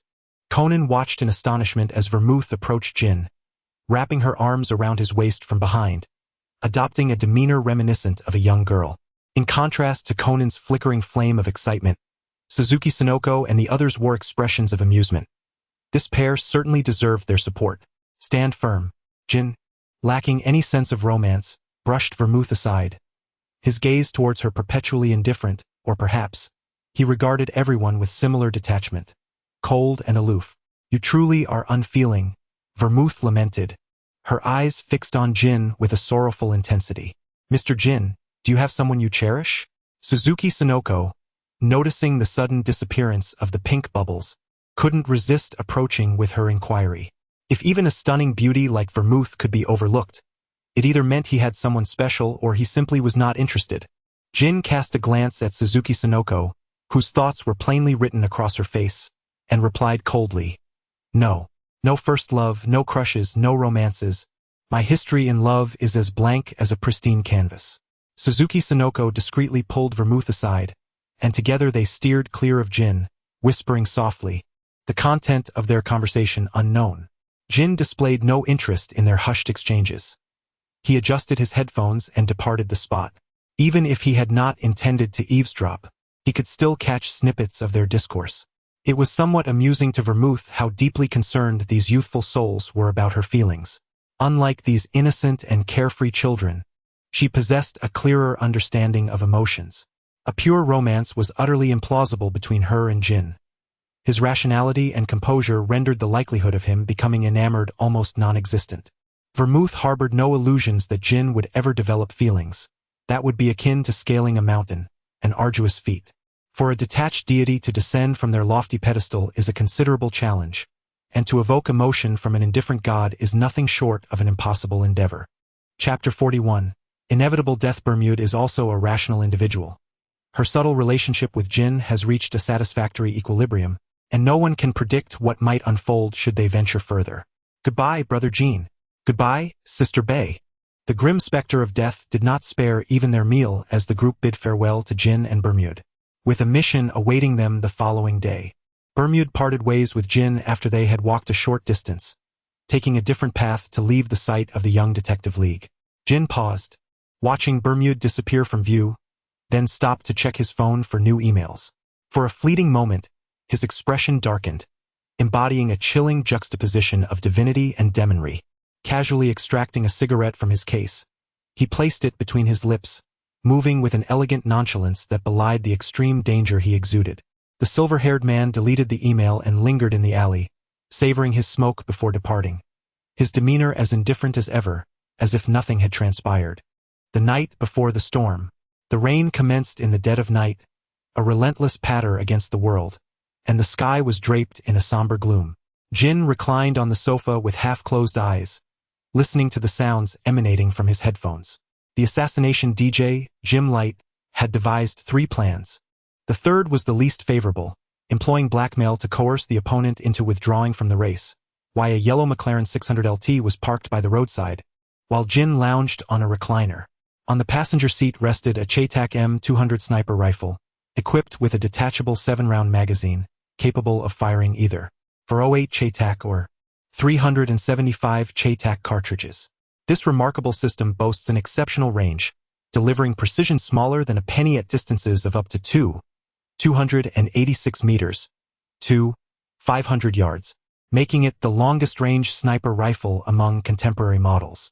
Jin appeared to be resting, his ears filled with the voices of Jim Light and his associates. The operation involved a considerable number of participants. Aside from the preliminary investigations, there were already 7 individuals engaged in the assassination. Jim Light, Vodka, Belmerd, Keel, Chianti, Colonel, and the patched Jin. Jin chose not to partake in the discussions regarding the mission, as the presence of so many high-ranking personnel suggested that at least one target must be eliminated. Despite the meticulous planning, fate intervened as rain began to fall, prompting parkgoers to open their umbrellas. To ensure a guaranteed kill, Jim Light refrained from issuing the command to fire. Jin, resting by the roadside, opened his eyes to observe the rhythmic patter of rain against the window before reclining once more, his breathing steady. As the sky cleared once again, voices echoed in his ear. Around 16 o'clock, DJ's vehicle will pass over the bridge. The assassination will take place right here. I have arrived at the designated position. The voice of Belmode echoed in her ears. After a moment, the woman on the motorcycle spoke again. Vodka, why is there always static on your end? Vodka stared at the walkie-talkie with a bewildered expression. It's nothing at all. Bell Mode chose not to elaborate further. Jim Light remained oblivious, but Jin was acutely aware. The silver-haired man finally roused from his brief slumber, his calm green eyes betraying no emotion, as he revved the sports car's engine. Through the scope of the Chetak M200, the figure of Tomonori Keiki came into view. Jin waited silently, devoid of any murderous intent, as if preparing to crush an ant. Meanwhile, Jim Light discovered the listening device and transmitter concealed within the soles of Kira's shoes. Without hesitation, he altered their objective, directing the group toward the Mori Detective Agency. Conan, seated in the FBI vehicle, noticed the signal had vanished, his expression shifting dramatically. Have they been discovered? Ahead lay Tomonori Keiki's car. The members of the Black Organization had shifted their target once again. Conan urgently urged Judy to make a U-turn, but they had yet to fully change direction when a commotion erupted from Keiki's vehicle. The candidate, Tomonori Keiki, slumped lifelessly in his seat from a gunshot wound to the head. Was there a sniper? But hadn't Jim Light stated that their bullets couldn't penetrate bulletproof glass? Why? The situation had reversed far too swiftly for Conan to react. By the time he regained his composure and glanced back at the bridge, the sniper's presence had already vanished, leaving only a stream of passing vehicles. Damn it! Damn it! Damn it! Jin drove towards the Mori Detective Agency, seemingly aware that Jim Light's mission had been intercepted by someone. Mori? Kagoro? As Jin found a suitable sniping position, Jim Light and his companions had already aimed at Kagoro Mori's back, who was wearing headphones. Jin, armed with a Chetak M200 sniper rifle, focused on the street below the Mori Detective Agency, where he distinctly witnessed the young boy named Conan shatter the agency's glass with a soccer ball. Conan, with his back to Jin, rendered his words inaudible, but Kagoro Mori's response offered a reasonable conjecture. Ah, it's all your fault, you little rascal. You've made me take off my headphones. Jin noticed Judy and an unfamiliar elderly gentleman in the vehicle that had brought Conan over. Previously, Vermouth had mentioned that Judy was an FBI agent, suggesting that the elderly man must be the commander of the FBI in RB. A flash of light caught Jin's attention, and he momentarily paused to redirect his scope towards the rooftop, where Jim Light was poised with a sniper rifle aimed at the building across the way. However, from Jin's position, he was unable to target the building 700 yards away, directly opposite the rooftop. A massive billboard obstructed his view, rendering him unaware of the identity of the opposing sniper. Nonetheless, it was evident that the other party intended to eliminate Jim Light. With an impassive countenance, Jin meticulously deflected the projectile aimed at Jim Lighter's cranium. The assembled individuals on the rooftop, including Akai Shuichi across the way, were momentarily taken aback. Akai instinctively sought the origin of the countershot, yet a colossal billboard obscured his view of the opposing marksman. Could the organization truly harbor a sniper of such caliber, previously unheralded? Akai Shuichi's assassination attempt on Jim Lighter was, in essence, a ploy to compel the emergence of the organization's elusive core member. The organization's structure comprised three distinct factions: research, intelligence, and operations, each commanded by a core member. Rum oversaw research, Vermouth intelligence, but the operations division had always been under Jim Lighter's command.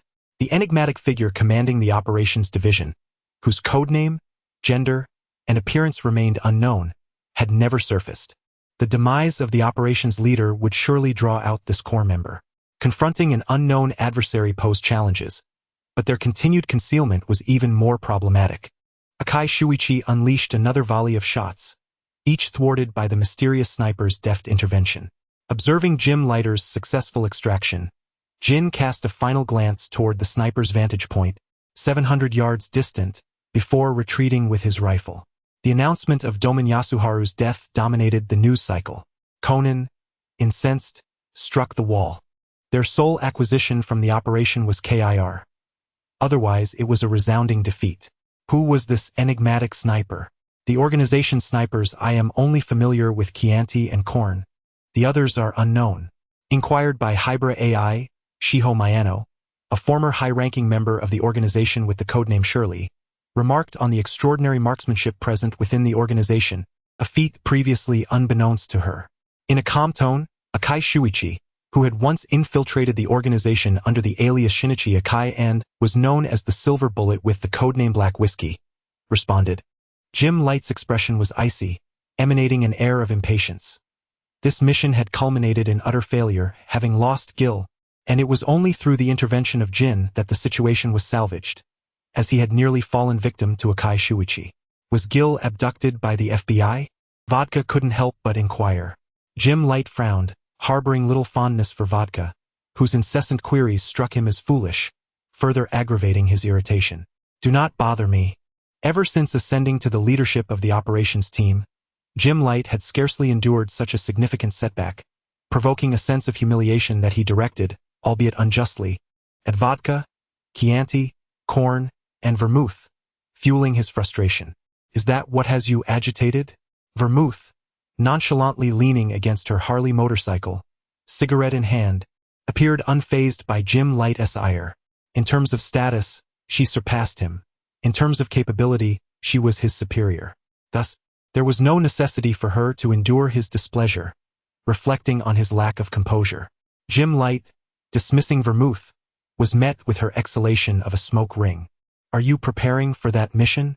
Tomorrow we set off. Jim Light suppressed his irritation, striving to maintain a calm demeanor as he explained, though the impatience in his tone was unmistakable. If there is a collective mission, Jin will reach out to you. Jim Light retrieved his phone, tapping on the screen a few times before presenting it to the group. His phone number. Belmod was already aware and deemed it unnecessary to look.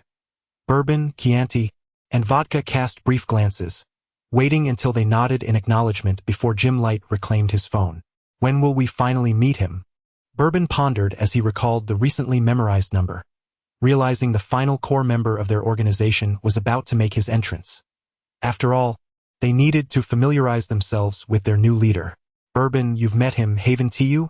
Belmod suddenly recalled something, her gaze sparkling with amusement as she looked at the bewildered Toru Amuro. Met him? When? Toru Amuro strained to remember, but he genuinely could not recall ever encountering a fierce and robust individual. A secret makes a woman woman, Belmod said with a charming smile. She had heard various rumors about Jin, tales of his brutishness and savage nature, as if he were some mythical beast with 3 heads and 6 arms. While Jin remained relatively obscure within the organization, unknown to many years prior, he had undoubtedly earned a fearsome reputation, particularly among the higher-ups, belonging to that category of individuals one must never provoke. The high-ranking officials descended upon the organization with a thunderous ferocity, swiftly dealing with the unruly elements and expanding their territory.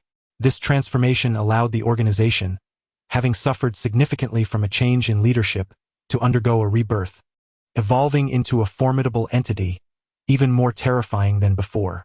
The organization owes much of its current standing to Jin. As Vermouth nonchalantly departed, Bourbon was left in a state of perplexity. The undercover agent, Amuro, expressed an unprecedented eagerness to undertake the next group mission.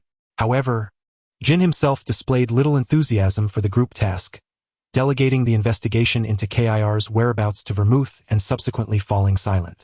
It is likely that the gentleman, observing Jin's lethargy, promptly redirected the task. A mid-level member of the organization was reported for drug use, and after Rum's investigation, connections to a minor local organization in Arby were uncovered. This member had even divulged a considerable amount of organizational intelligence to procure drugs. Given the organization's strict anti-drug policy, this individual not only violated the ban but also betrayed the organization, warranting a death sentence based on both moral and logical grounds.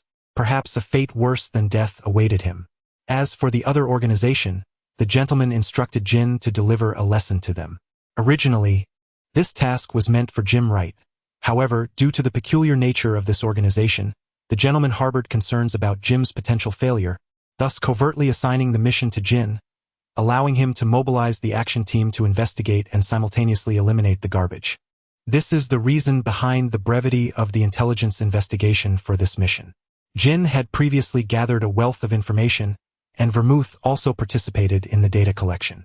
This woman is tight-lipped and exceptionally astute, so Jin harbors no concerns about her speaking out of turn.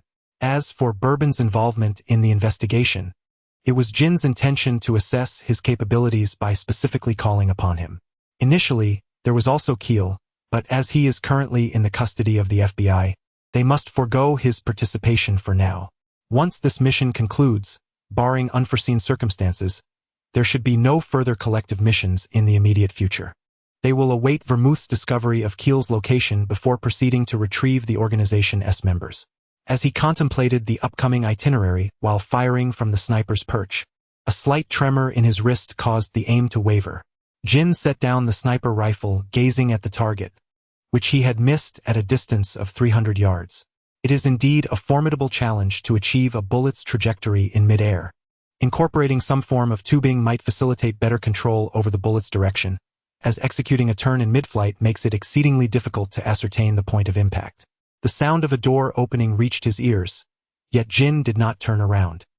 He reduced the frequency of his aim's tremor and fired again, the bullet predictably veering off course, an anticipated outcome, one that did not overly disappoint him. Descending from the sniper's platform, Jin encountered the members of the action team for the first time. "So, you are the one replacing Jim Light?" Chianti, known for her forthrightness, expressed her thoughts candidly. Upon witnessing Jin's marksmanship, her impression of this leader diminished significantly. They could submit to a strong individual, but they would never willingly heed the commands of one deemed weak. Jin cast a languid gaze towards Chianti, devoid of any sense of intimidation. "I am Jin," the silver-haired man proclaimed. "One of the 3 core members, Jin." Bourbon stared in astonishment at the man before him, whose demeanor starkly contrasted with his expectations. With sharply defined features, pale and delicate skin, and a tall, slender physique, he seemed utterly disconnected from the essence of a killer. Moreover, the precision he exhibited earlier at the shooting range was nothing short of extraordinary. Could it be that Jin attained his position among the core members through intellect alone? "I am Bourbon. We have met before," Akai Tru initiated the greeting, recognizing that fostering a good rapport with core members could only yield benefits. Jin's memory was undeniable. His recollection of individuals hinged solely on his willingness to invest time in remembrance, rather than merely the frequency of their encounters. If necessary, he could vividly recall the appearance of a passerby he had met but once. "Vodka." Jin's gaze shifted to the robust man standing nearby, the very individual who had driven him and Vermouth in a Porsche 356A last time. "Yes," Vodka stammered, taken aback that Jin would remember him. "A mere chauffeur." "Chianti, this is Conan." Having witnessed Jin's astonishingly poor marksmanship, Chianti and Coran's interest in him plummeted to 0. Nevertheless, out of respect for his position, they begrudgingly introduced themselves, acknowledging that they were all fixed members of the operation team and familiar with one another, now merely facilitating Jin's acquaintance with them. Jin remained indifferent to their attitudes. It mattered not to him whether they harbored malice or looked down upon him, as long as they did not falter in their mission. Beyond that, he was untroubled by the absence of rigid protocols. "What is the situation?" he inquired, eschewing any further pleasantries as he delved directly into the matter at hand. He had indeed received intelligence, yet for the sake of prudence, he sought to corroborate it through multiple channels, akin to checking the weather forecast on various devices. If several different brands of phones indicated rain at a given time, the likelihood of precipitation during that period would be significantly heightened. The adversary was a multifaceted organization characterized by rapid personnel turnover. However, the individuals controlling the narcotics were a select few. The organizer of this operation was a man named Kojiro Ogawa, who oversaw 6 members: Shu, Charles, Simi, Au, Ryujetsu, and Kimo, all of whom were exceptionally skilled operatives. Ostensibly, they were shareholders and bodyguards within a single company. According to the intelligence gathered, Shu, Simi, Au, and Kimo had recently embarked on a business trip, while Charles and Ryujetsu remained in close protection of Kojiro Ogawa. The latter 2 were colloquially referred to as the Fortress Brothers within their circles, one adept in defense and the other in offense. Kojiro Ogawa himself was no slouch in combat prowess. Throughout the briefing by Bourbon and Vermouth, Jin listened intently, finding their information largely aligned with his own findings. However, he had also obtained another piece of intelligence indicating that Kojiro Ogawa had deeper entanglements than initially presumed. If it is to be considered a clandestine organization, then Kojiro Oikawa undoubtedly stands as one of its pillars. Comprising 9 members, they collectively heed the call of their enigmatic founder. The organization's identity remains shrouded in mystery, with neither gender nor age discernible. Jin exhibits no qualm in severing one of its supports. The organization resembles a pack of brown hyenas, perpetually operating in unison with reckless abandon. Once the intelligence is verified, the 5 individuals turn their gaze towards Jin, the silver-haired man remaining composed under their scrutiny. The opposing faction is numerous and diverse, and they find themselves at a disadvantage. Jin has little inclination to engage in a gunfight with them. Jim Wright mentions that the base in District 4 has been compromised, suggesting that its contents should have been largely relocated by now. Jin poses a seemingly unrelated question. Indeed, although Vermouth does not fully comprehend Jin's intentions, she promptly responds that the site should be slated for destruction today. While they were executing the mission to eliminate DJ, an unforeseen incident arose at the District 4 base, necessitating a complete withdrawal. Let them remain for now, Jin states ambiguously. After all, the site is destined for obliteration, so why not utilize the remnants? Jin, do you have a plan? Vermouth muses, momentarily at a loss for Jin's objective. Vermouth, prepare some supplies. Jin replies nonchalantly as he fiddles with his phone. Chianti, Korn, find positions around District 4 where you can observe the situation. Jin's gaze swept over vodka and settled on bourbon. The blonde, dark-skinned undercover agent suddenly felt an ominous premonition. In the next moment, a ruthless superior, who treated intelligence personnel as mere operatives, issued a command: draw them to the West 4th District. I've heard your driving skills are exceptional. This should pose no challenge. Jin had reviewed the dossier on Toru Amuro, noting a commendably high task completion rate and proficiency in combat, along with remarkable driving skills. However, having not witnessed it firsthand, Jin remained uncertain of the true caliber of these driving abilities. He saw this as an opportunity to assess them. Chianti and Korn were also noted in the files to possess a sniping range of 600 yards, yet Jin had never observed their actual performance and thus required a practical evaluation. Vodka excelled in IT, driving, and marksmanship, providing yet another chance to gauge their true capabilities. As for Vermouth, Jin had a fair understanding of her prowess, but as the saying goes, a separation of 3 days calls for new scrutiny. It had been longer than 3 days since their last encounter, and Jin could not definitively ascertain Vermouth's present skill level, though it was evident she had considerably honed her abilities. This was an excellent mission, allowing Jin to comprehensively assess the skills of everyone involved. As for the task itself, it was not one that could be completed in a day or two, and Jin was not in a rush to finalize arrangements. He had a clear plan in mind. If possible, he also wished to meet the FBI sniper. According to Jim Wright, this agent had infiltrated the organization for 3 years and had nearly risen to become a trusted confidant. His strength should not be underestimated, particularly that of the renowned FBI investigator, Shuichi Akai.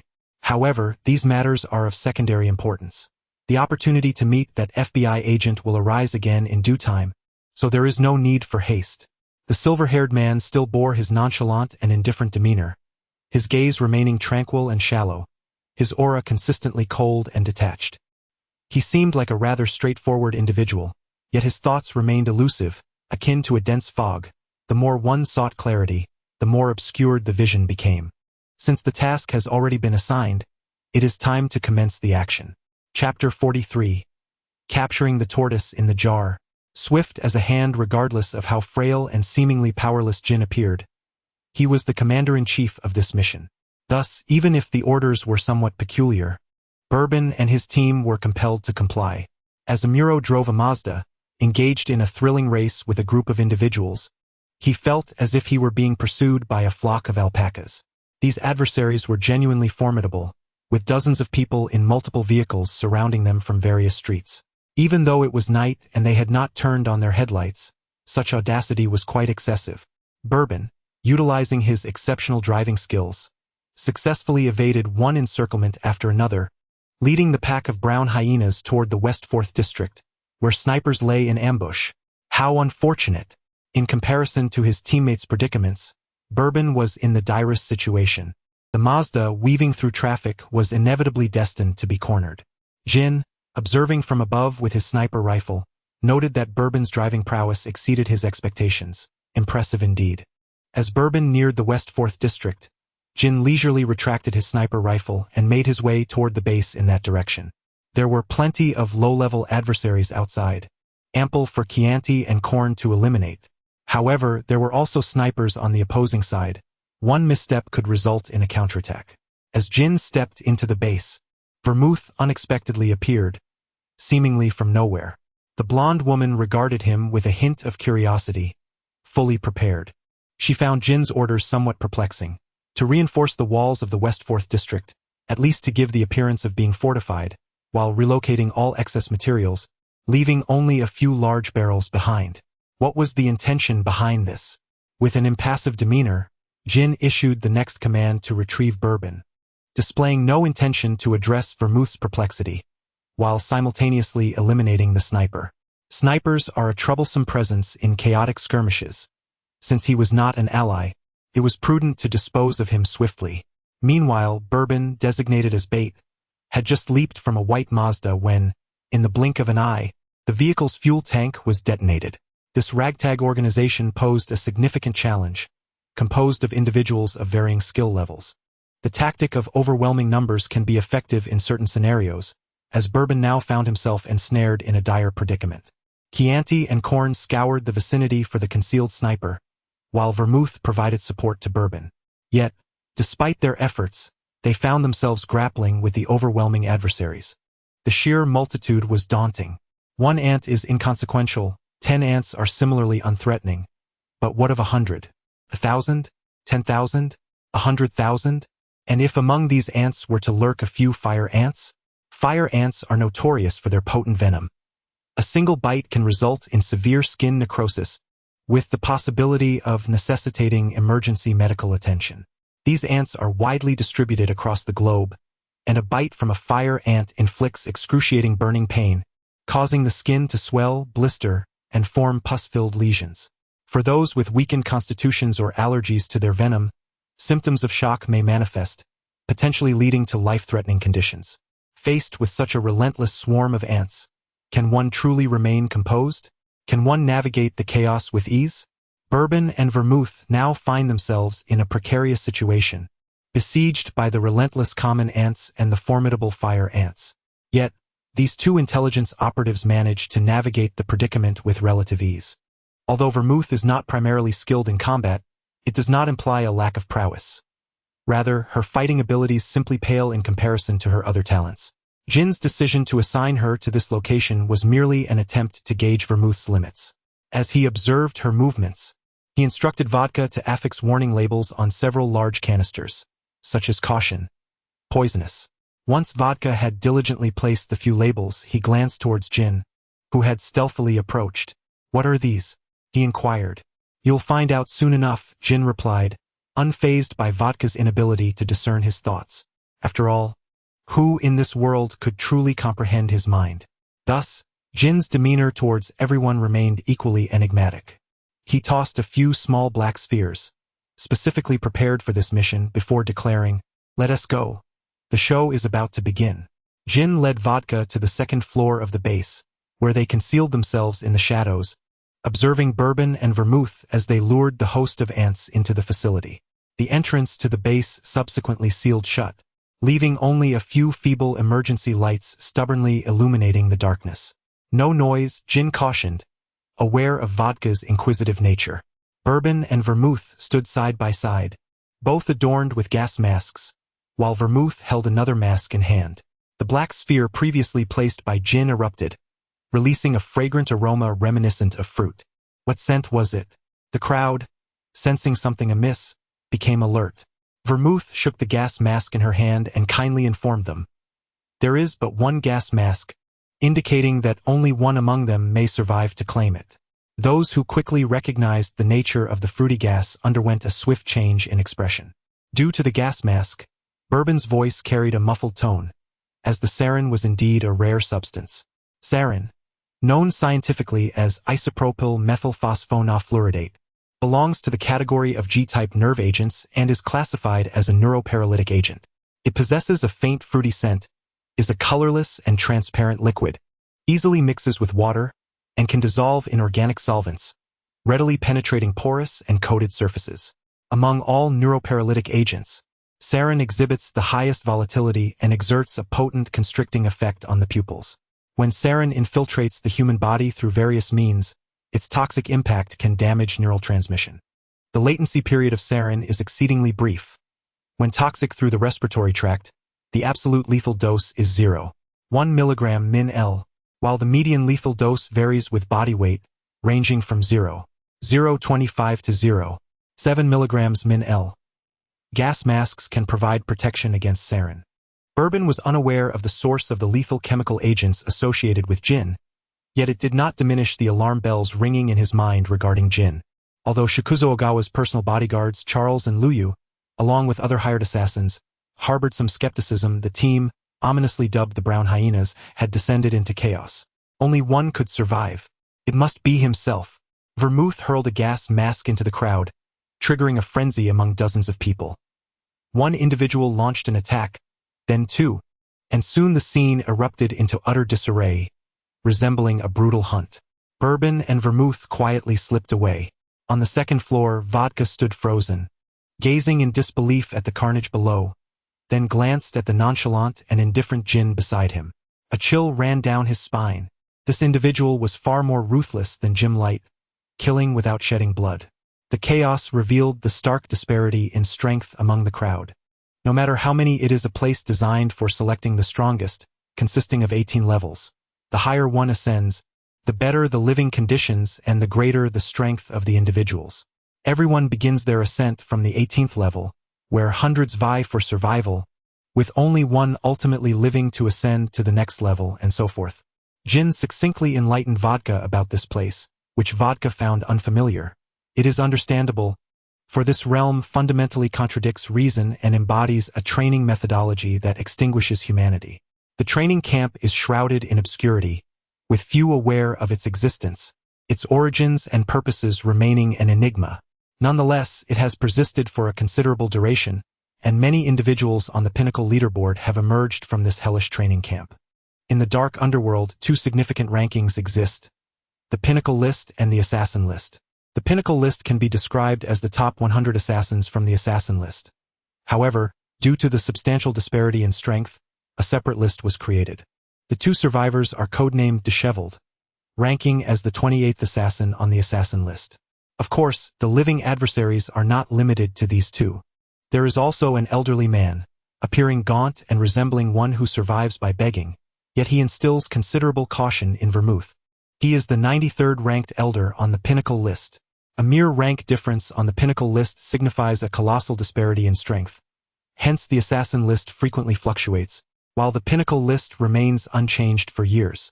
Bourbon confronts the two known as Disheveled, while Vermouth faces the elderly man. Neither battle is one that can be resolved swiftly. Belmode removed the gas mask and cast it aside, inwardly cursing Jin. Meeting the gaze of the strikingly different golden-haired woman opposite her, who smiled seductively, she remarked, "It's merely a fruit-scented air freshener, after all. Concocting such vast quantities of sarin requires considerable effort." Thus, the so-called gas mask was but a jest. Even without it, no one would succumb to poison. While the strength of numbers is often advantageous, there are times when it becomes a liability, as demonstrated by the recent massacre. Should even a single individual lose their composure, chaos would ensue in an instant, for the human heart is inscrutable. Belmode fought with great exertion, and Bourbon struggled similarly, while Jin remained apathetic, hands in pockets, casually observing the two bouts before him, forming a more precise assessment of Belmode and Bourbon's capabilities. He certainly would not allow either to perish. Despite Bourbon's somewhat peculiar aura, he remained useful for the time being. Those of value naturally are destined to survive, and the same principle applies to adversaries. Chapter 44. Rational and restrained Belmode was not adept at close combat. Yet this woman possessed extraordinary intelligence and swift reflexes. Although she could not overpower the old man, he too was incapable of eliminating her. Meanwhile, Bourbon, initially entangled in a fierce struggle, found himself at a disadvantage as the two adversaries began to cooperate. However, the top student of the police academy was not one to concede easily. He promptly identified their vulnerabilities. Enough, enough. The old man evaded Belmode's assault and perched himself cross-legged on a nearby pipe, casting a glance towards the corner of the second floor.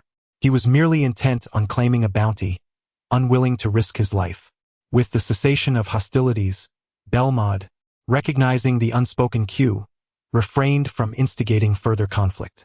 Gasping for breath, she turned her attention to Bourbon's skirmish, where the scales of victory began to tip in his favor as he exploited the weaknesses of his opponents. Bourbon's triumph was hard-fought. Jin, observing the unfolding drama from the second floor, chose to descend only when the atmosphere had settled. The base's main entrance swung open, and he had no intention of confronting the old man, especially since the latter had shown restraint against Belmode. With the battle concluded, there was no need to escalate tensions. Having acquired the information he sought, Jin's spirits were lifted. He graciously offered support to the battered Bourbon, while Belmode, nursing her own injuries, recognized that for them, these were but superficial wounds that would heal in a matter of days. Jin, we are intelligence agents, not operatives. Belmode expressed her discontent regarding Jin's treatment of their unit as if they were combatants.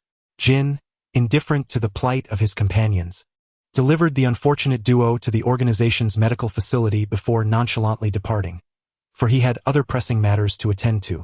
Although Xia Er and Lu Yu had perished, Ogawa Shizuzu was accompanied by 4 formidable individuals: Shoi, Siming, Abu, and Shima, none of whom were to be underestimated. Is this your vehicle? Jin inquired as he emerged from the organization's stronghold, noticing Vodka polishing the now-defunct black Porsche 356A. Huh? No. Yes, Vodka stammered, momentarily startled. Despite his sunglasses obscuring his eyes, subtle gestures betrayed his unease. Jin's gaze shifted from the car to Vodka, pondering the futility of the latter's confession. Realizing his verbal slip, Vodka hastily clarified, "It belonged to my father, but he has since passed away." Perhaps fearing that Jin would consider him overly sentimental, he added, "I rather disliked him. I wished him dead. Now that he is, it's for the best." Jin found Vodka's candidness rather bemusing. If he truly harbored such disdain, Vodka likely would not have lavished such meticulous care on the vehicle. Observing Vodka's performance on missions suggested that a significant portion of his earnings had been devoted to maintaining this valuable Porsche 356A. "Nice car," Jin remarked, refraining from exposing Vodka's self-deception. He merely lit a cigarette, chuckling softly, before turning to stride towards his McLaren 600 LT. According to the intelligence, Xiao Yi, Siming, Wu, and Chiemo are currently en route back to Xiao Chuan Shousan's side on the train. Xiao Yi excels in strategic thinking, while the latter 3 are primarily enforcers. Gianti and Colin should be capable of eliminating 1 or 2 targets. Considering these individuals are not a match for Xiao Er and Lu Yu, a surprise attack should pose minimal issues. The maximum effective range is 600 yards. In the recesses of Jin Zhou's mind, the train's trajectory and the various locations along the route surfaced, revealing several advantageous sniper positions. He sent an email to Gianti and Colin, instructing them to equip themselves for the ambush. For individuals, whatever they can manage to eliminate would suffice, but they must refrain from inadvertently harming innocents. 2 would be a considerable success, given that the adversaries are not to be underestimated. Achieving the downfall of 2 is already commendable, while the likelihood leans more toward 1, or perhaps none at all. Jin Zhou is mentally prepared for such contingencies, but the personalities of those 2 present a challenge. Gianti's fiery temperament may lead to reckless gunfire if precise orders are not issued. Colin appears more compliant. Managing him should not be overly problematic. He plans to have Curacao provide backup to mitigate any unforeseen circumstances. Additionally, he must borrow personnel from Rum. Curacao is not engaged in any tasks, is he? Bourbon has likely been confined to the infirmary recently, relinquishing active duty. As for Belmode, she is probably in hiding to recuperate, status undetermined. Organizing the other members. After contemplating for a while, Jin Zhou finalized the upcoming task assignments and proceeded to send a flurry of emails. Send an email to Chianti and Colin regarding the mission objective. The target train. If the shot misses, retreat immediately. Be wary of other snipers. Send an email to Rum, requesting the use of Curacao. Email Curacao to assist Chianti and Colin. Ensure their safe evacuation. Email Ireland about the assassination mission. Total personnel, 24. Email Margaret to support Ireland. Eliminate the target. Email that gentleman. Update on the situation with Shizuzu Ogawa. Email Belmod to take a break. Investigate Gil's whereabouts. Jin, with one hand firmly gripping the steering wheel and the other swiftly typing, intended to first meet Shizuzu Ogawa, the pillar of his operation. He pressed the brake, gazing at the towering structure ahead, his emerald eyes shrouded in shadows, akin to a beast lurking in the darkness, poised to strike. After a considerable time, the yellow McLaren 600 LT departed from its position. There was no need for haste, as the moment was not yet ripe for direct action. Jin must not become entangled in this matter. Shizuzu Ogawa was merely a target, unrelated to him. Resisting the urge to eliminate Shizuzu Ogawa immediately, he decided to assess the situation with Chianti. No unforeseen incidents occurred, such as Conan discovering someone's secrets. The situation unfolded as optimally as anticipated. Chianti and Colin each executed one target, while Ireland and Margaret intercepted the remaining two. Curacao aided in ensuring the safe withdrawal of Chianti and Colin. At this point, 4 out of the 6 members of Shimizu Shozo's bodyguard team have met their demise, successfully retiring from their endeavors. The 2 remaining individuals, intercepted by Ireland and Margaret, still cling to life, as per Jin's specific instructions to keep them alive. The next challenge lies with Shimizu Shozo, the cornerstone of the group, someone Jin has never underestimated. Indeed, Jin has never looked down upon any living soul in this world, even if that individual appears as fragile as a child. Currently, the bound and unconscious figures of Shui and Au are in a dire state. Jin sends a photograph of their disheveled condition to Shimizu Shozo, along with an address. Having spent decades with these 6, Shimizu undoubtedly holds deep sentiments for them. Moreover, Shimizu is inherently more emotional than the other 8. He is the sole member who joined the ranks after being saved by its founder. To put it plainly, Shimizu regards this entity as a deity, treating its words as commandments and dedicating himself wholeheartedly to repay the debt of life. Will he come? Vermouth gazes at Jin, who is seated in the car with his eyes closed, harboring doubts. He will. Jin responds without hesitation. Even if this is a trap, Shimizu Shozo will come, and he will do so recklessly and with fervor. It is ironic, yet it is the truth. What brings you here? A secret defines a woman. Vermouth provided a response that was entirely expected. Despite her enigmatic demeanor, Jin could subtly discern Vermouth's intent. She sought to gauge his capabilities, as one's true abilities are most easily revealed in the heat of battle. As for other motivations, Jin could only speculate. One must not attempt to unravel Vermouth's thoughts. Would reality unfold as Vermouth anticipated? Shizuzu Ogawa arrived alone, observing the unfamiliar couple before him. It seems we have not wronged you, he continued. Some of our members engage in drug trafficking, and the channels come from you. Vermouth tossed her hair with alluring grace, and, under Ogawa's furious gaze, she executed the last 2 remaining members with ruthless precision. A chilling aura of murderous intent enveloped the scene, yet the 2 remained unfazed. Regardless of the reasons, the conflict between Shizuzu Ogawa and them had become irreparable, especially considering Jin and his associates had already slain 6 of his siblings. Was there a fierce struggle? A hail of bullets? Neither transpired. What unfolded was an overwhelming display of dominance. From the moment Jin descended from the vehicle to the instant he pressed Ogawa's head into the ground, rendering him immobile, merely a minute had passed. Vermouth found herself unable to assess Ogawa's prowess, as the confrontation had concluded so swiftly. Her aquamarine eyes widened in disbelief at Jin's display. Who could fathom what she had just witnessed? Before Vermouth could gather her thoughts, Jin lowered his gaze to Shizuzu Ogawa and, in a voice devoid of warmth and unsettlingly calm, uttered, "Bale, it has been a long time." Jin, also known as Bale or, addressed Ogawa Shuzo, the most vulnerable of the 9, who widened his eyes in disbelief.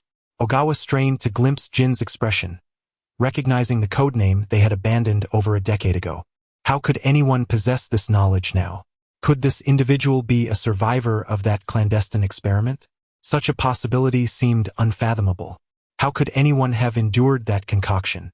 Ogawa was cognizant of their past deeds and the grotesque transformations endured by the experiment subjects. Were they not all supposed to have perished in that explosion? Astonished by my survival?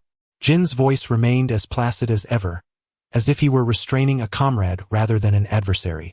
Rest assured, we have all survived. Without granting Ogawa any respite, Jin exerted pressure with his fingertip, extinguishing his life. Gazing upon the lifeless body with bloodshot eyes, Jin retrieved an explosive and approached Vermouth, detonating it. In an instant, the corpse was reduced to nothingness. Chapter 45. Conscious behavior. Shizuzu Ogawa has passed away, and the mission of Jin and his associates is nearly complete, with only the remaining tasks delegated to other relevant members, bearing little significance to Jin himself. Jin's training base is now established, freeing him from the need to compete for training space with others, though often he finds no necessity to train at all. The silver-haired man languidly reclines on the sofa, a cup of coffee before him. He has just concluded his lunch at a quaint establishment named Peach Sundae, which is somewhat off the beaten path, attracting few patrons, an ambience that aligns well with Jin's temperament. With the afternoon stretching before him devoid of obligations, Jin intends to leisurely savor his coffee. However, the allure of his imagination starkly contrasts with the harshness of reality. Upon noticing a group of children entering the CAF, he realizes that a tranquil afternoon of solitude is no longer within reach. Taking a sip of his coffee, the silver-haired man subtly diminishes his presence. Ensconcing himself in a corner, his gaze fixed unflinchingly outside. The CAF is situated on a steep incline, with buses occasionally gliding past. Before him, two men engage in a business discussion. One is contemplating resignation while the other fervently persuades him to reconsider. Adjacent to them stands a low partition adorned with flowers, beyond which reside the young detective team. As he observes a man named Taiyuan make his way to the restroom, Jin takes another sip of his coffee, adjusting himself into a comfortable position while scrolling through his phone. In this manner, he hopes to remain unnoticed until the children depart. Over there, when Yuan Tai turned to glance at the two strangers, he finished off Conan's beach Friday meal. Yuan Tai, consuming so much will upset your stomach, Guang Yen remarked, casting a sidelong glance at the contented Yuan Tai. Not at all, it's merely a trivial amount. Yet, scarcely had the words left his lips when a rumbling sound emanated from his stomach, and Yuan Tai's expression swiftly altered as he dashed toward the restroom. The slap in the face came too rapidly, akin to a tornado catching one off guard. Jin Zhou distinctly heard the knocking from within the restroom, where a sanitary pad was being pounded. The silver-haired man nonchalantly grasped his coffee cup, his eyes serene and shallow. After a while, Yuan Tai emerged, clutching his stomach and lamenting to his companions.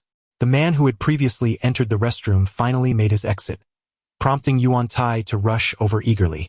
Jin Zhou detected a faint scent of blood, his pale green eyes slightly shifting as he observed the man occasionally licking his left-hand fingers before retracting his gaze.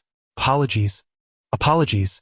I am late, Dr. Agasa exclaimed as he hurried into the shop, scratching his head with a nervous chuckle.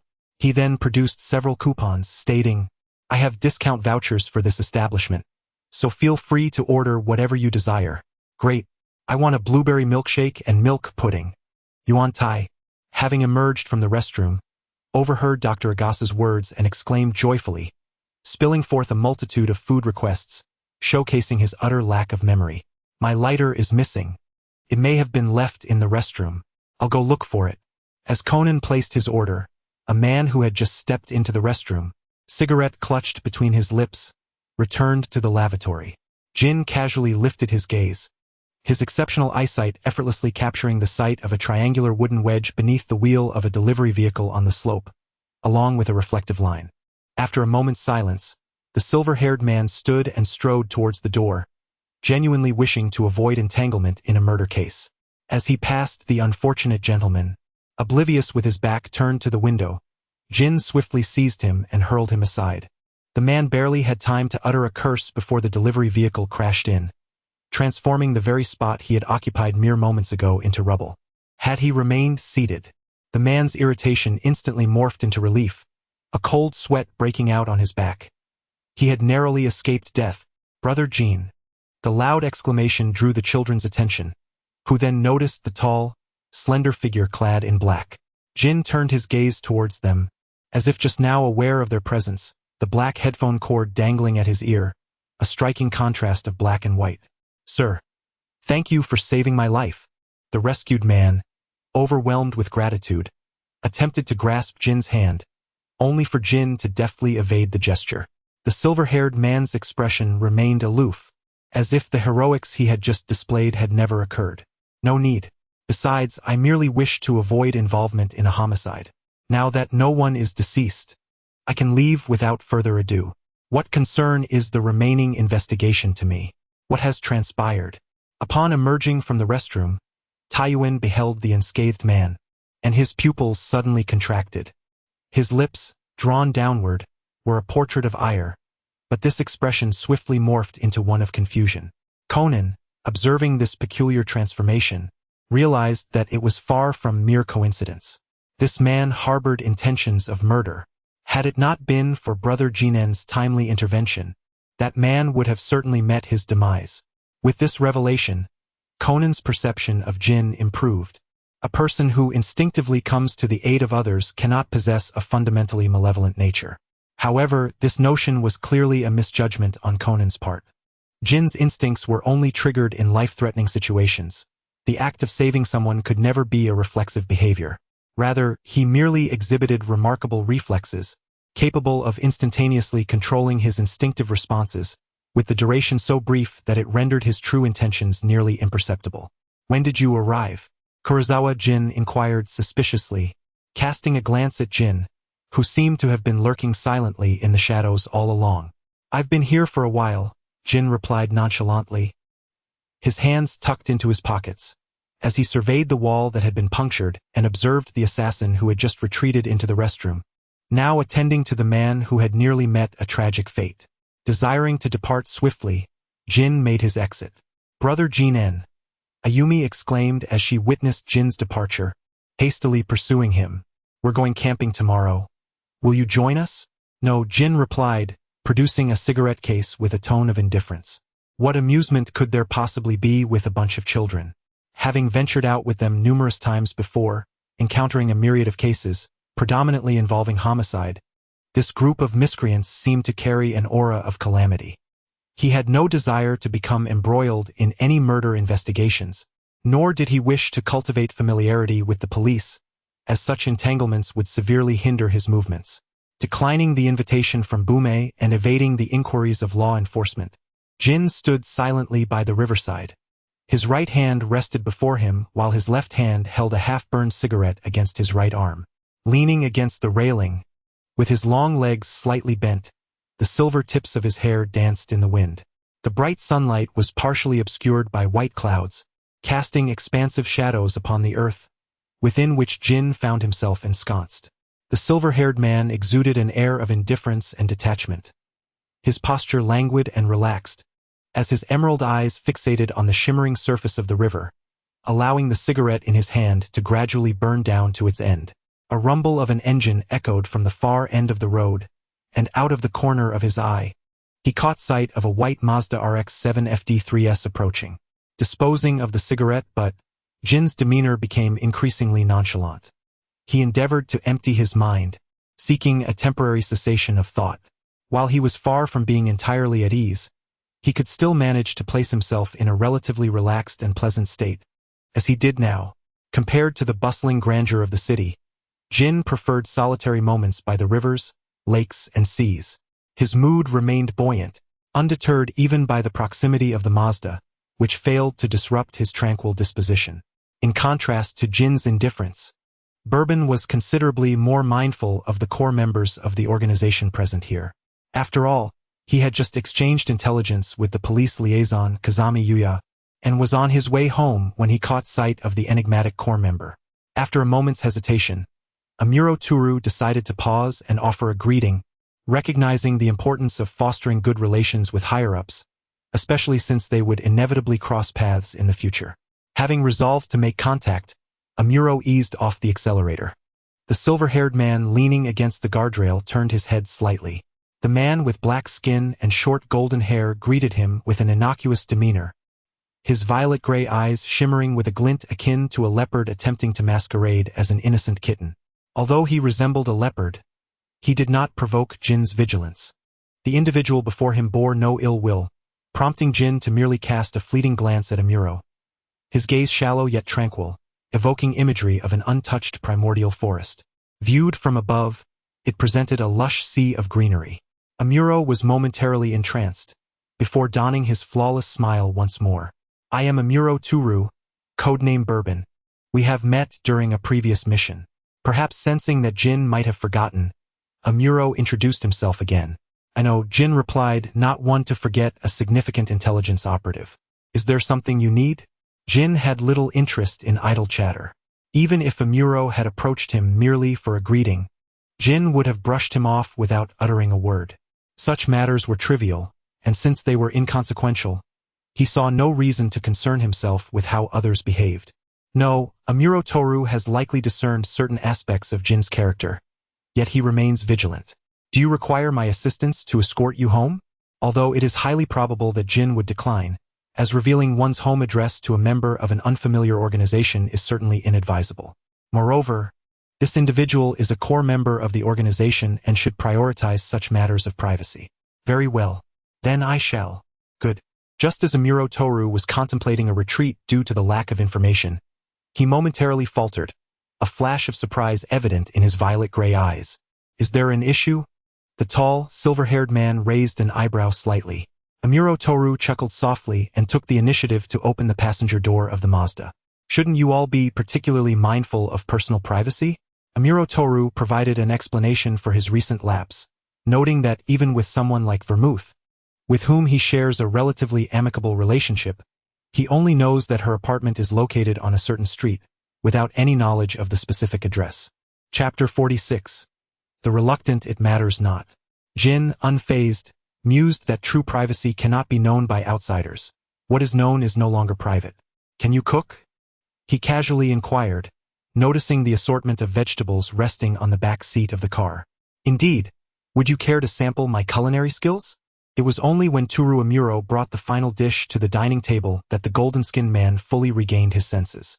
Were the core members of the organization truly so nonchalant? They had exchanged but a few encounters, and yet Jin felt at ease enough to dine at his home? Was he not concerned about the possibility of poisoning? Amuro's culinary prowess was undeniably impressive. The meal was a feast for the senses, rich in flavor and aroma. Jin, unpicky in his appetites, sampled a variety of dishes before rinsing his used utensils under the faucet of the sink. Though he had hardly touched them, a rinse seemed harmless enough. Initially, Amuro harbored intentions of testing the utensils Jin had used to glean information about him, but it became evident that one does not ascend to the ranks of core members through folly. Moreover, now that Jin was aware of his address, the safety of this hideaway was compromised. He would need to relocate. As Amuro washed the dishes, he discreetly observed Jin, who lounged on the sofa, engrossed in the television. The violet-gray depths of his gaze were inscrutable. It was difficult to fathom that such an individual could be a core member of the Black Organization. Although Jin did not wear fitted clothing, his slender frame was unmistakable. Amuro found himself questioning whether he could withstand even a single blow from him. Jin was the first to notice the change in the weather outside. The sound of raindrops hitting the ground was unmistakable. The silver-haired man gazed out the window, realizing that the sky had completely darkened without him noticing. The glass was marked with the trails of tiny raindrops. Is it raining? After tidying up the dishes, Toru Amuro caught sight of the weather outside and paused momentarily, recalling that the weather forecast had indeed predicted rain for this evening. He cast a glance at Jin, who was comfortably reclined on his sofa, and tentatively inquired, "Are you planning to stay the night?" "No." Jin stood up. He had merely come for a meal, and staying here for the night was not much different from spending it awake. He found it impossible to sleep in the presence of strangers. "Do you need me to drive you back?" Amuro, still preoccupied with the address Jin had not disclosed earlier during their car ride, recalled how he had been distracted by the vegetables in the back seat, leading him to this very home. In retrospect, it seemed he had come out at a disadvantage. No need. Jin didn't even ask for an umbrella, simply departing. The silver-haired man calmly focused on the new emails on his phone, the corners of his mouth twitching slightly in an inscrutable manner. Jin, you likely have no missions lately. Would you accompany me for a stroll tomorrow? XXX Vermouth. Jin did not respond. As he observed the downpour outside, he walked slowly along the roadside, indifferent to the rain soaking him. His moss-green eyes quietly regarded the scattered pedestrians on the street, each arriving from various corners of the world, headed to distant destinations. Raindrops patter upon the ground, creating a crisp and melodious sound. The pure sound of rain is a comforting melody.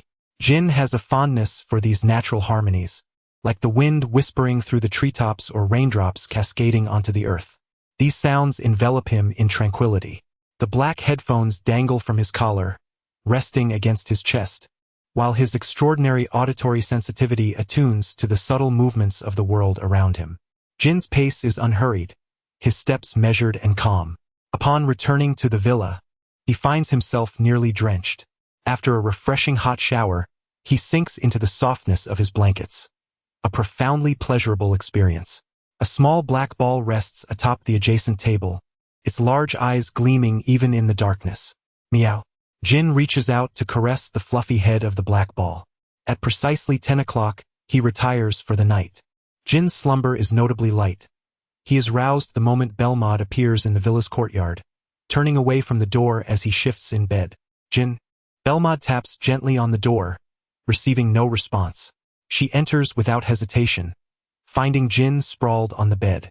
The golden-haired woman leans against the doorframe, her face aglow with a smile.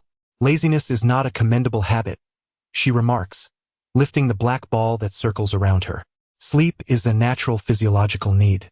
Jin's voice is faint as he protests against rising early, claiming the weight of the blankets is too much for him to bear.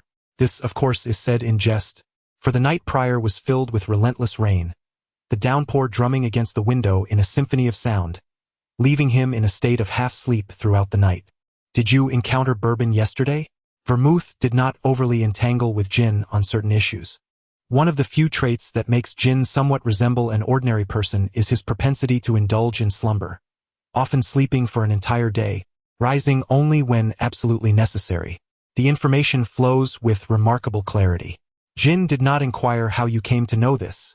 After all, the woman's air of mystery is not a recent development. Any query could easily be met with her retort, a secret makes a woman.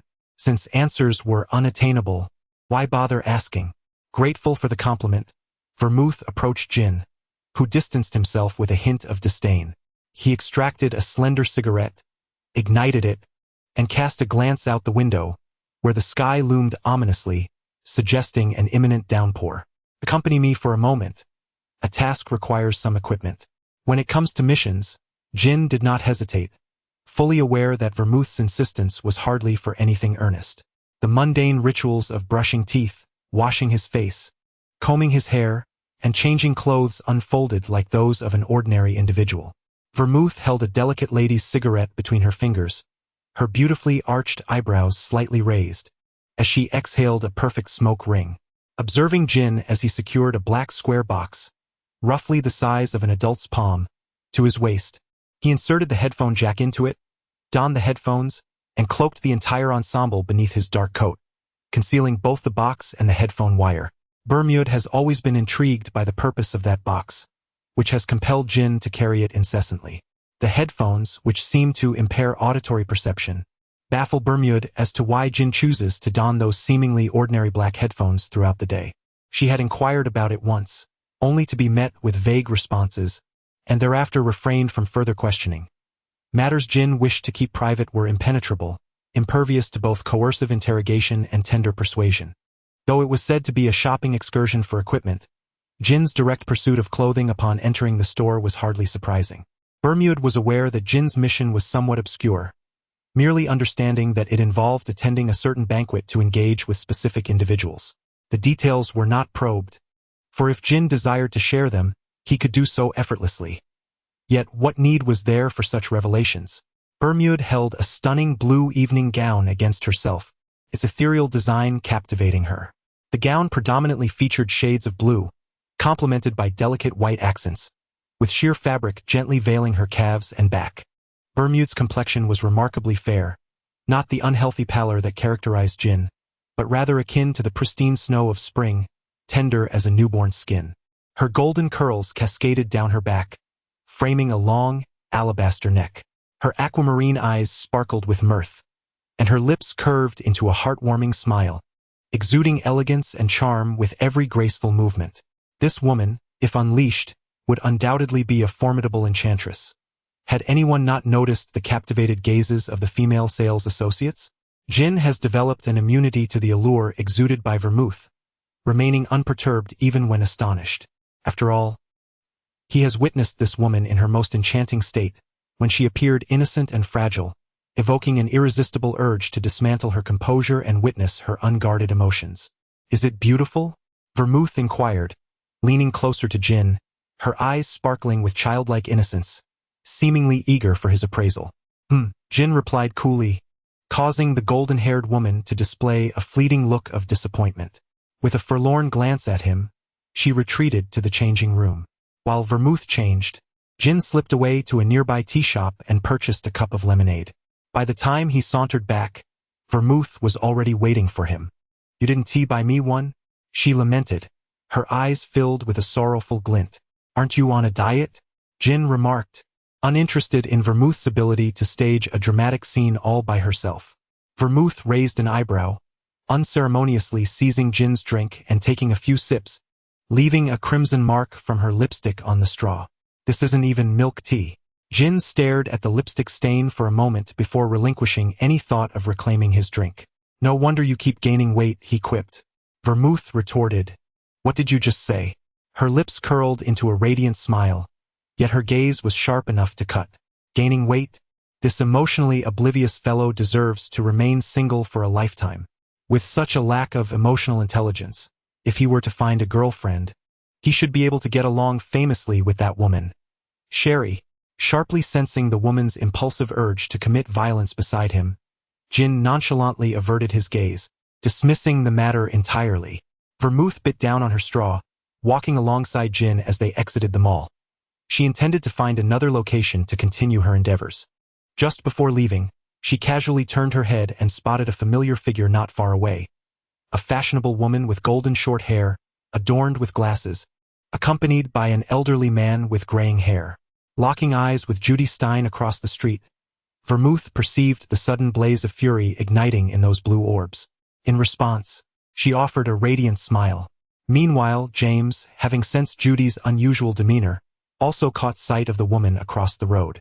Vermouth merely feigned a slight disguise.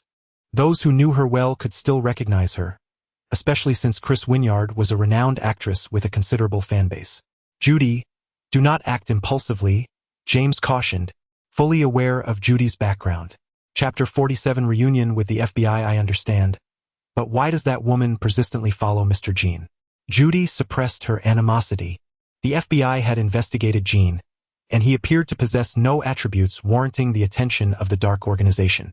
However, the fact that Belmod, a core member of that organization, personally intervened suggests that Jean is indeed not an ordinary individual. Or could it be that Jean himself is a member of that organization? Yet, with such conspicuous physical traits, if he were truly affiliated with the organization, it would be implausible for Shu to remain oblivious to his connections with a core member. Jin naturally noticed Belmod's distraction, casting a glance at the unfamiliar man and woman across the street before continuing onward. Although Jin was indifferent to whether his identity was known, he preferred to avoid unnecessary troubles. "Mr. Jean, it has been a while," Jin remarked, wishing to evade complications, but trouble seemed determined to seek him out nonetheless. Judy and James crossed the sky bridge, confronting Jin and Belmod directly. Jin responded nonchalantly, his tone somewhat languid. Belmod could discern Jin's indifference, yet Judy and James, unfamiliar with Jin, merely perceived him as possessing a naturally aloof demeanor, which they deemed unproblematic. "Mr. Jean, are you out shopping with your girlfriend?" Judy feigned hesitation, her gaze oscillating between Jin and Belmod. "No," Jin stated. "Yes," Belmod affirmed, wrapping her arm around Jin's, her tone tinged with playful reproach. "How can you be so inconsiderate?" In her aquamarine eyes lingered a hint of grievance, as if there were indeed some unspoken connection between them. Setting aside everything else, her acting was sublime, truly deserving of the coveted accolade of Best Actress. What are you planning to do? Despite experiencing indifference from Jin, Judy was determined to uncover the whereabouts and intentions of Vermouth. At the shopping mall, Vermouth wore a playful smile, teasing Judy. Yet they were genuinely there to procure attire in preparation for their forthcoming mission. Nothing amiss. Big brother, are you going to buy your girlfriend a bouquet? A little girl, sporting 2 braided pigtails and appearing to be in the 3rd or 4th grade, approached with a handful of flowers. The varieties were indiscernible, but they were quite lovely, priced at a mere 100 yen. Vermouth cast a warm glance at Jin, while the tall, slender man with silver hair, exuding an air of aloofness, glanced down at the few remaining bouquets. Should Jin so desire, he could effortlessly radiate charm, yet he seldom, if ever, chose to do so. Thus, he merely crouched down, casually fiddling with a few flowers before handing the girl a handful of coins, accepting the bouquets from her hands. The girl's eyes sparkled with delight, like a little sun. Thank you, big brother. It's gonna rain soon, so make sure to head home early. Jin casually remarked that, whether he was willing or not, his powers of observation and insight were unparalleled. It was evident that the little girl had traveled a considerable distance. She was impeccably clean, yet the edges of her shoes were dusted with a layer of dirt, and the soles bore traces of mud. Her palms were marked with red impressions from the bouquet, suggesting significant expenditure of energy, which left her breathing somewhat irregular. Moreover, the fatigue etched on her face was impossible to conceal, indicating that the girl had been outdoors for an extended period.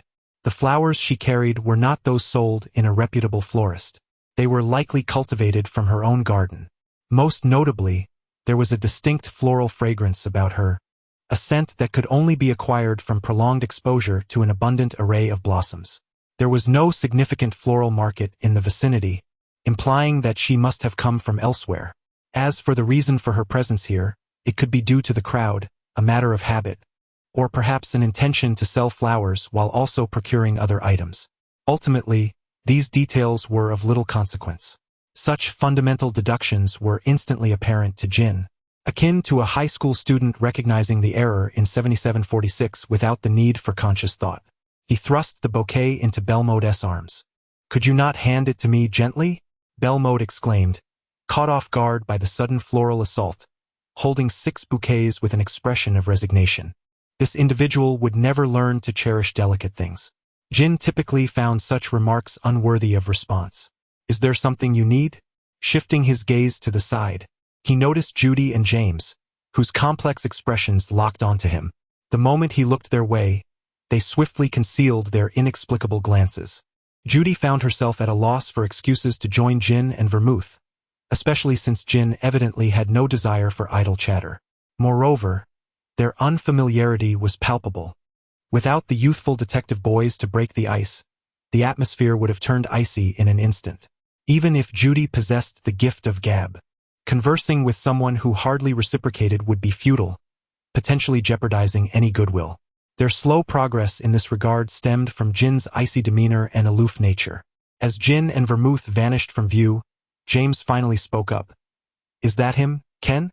"Yes," Judy replied, her arms crossed, her glasses reflecting light, obscuring her expression.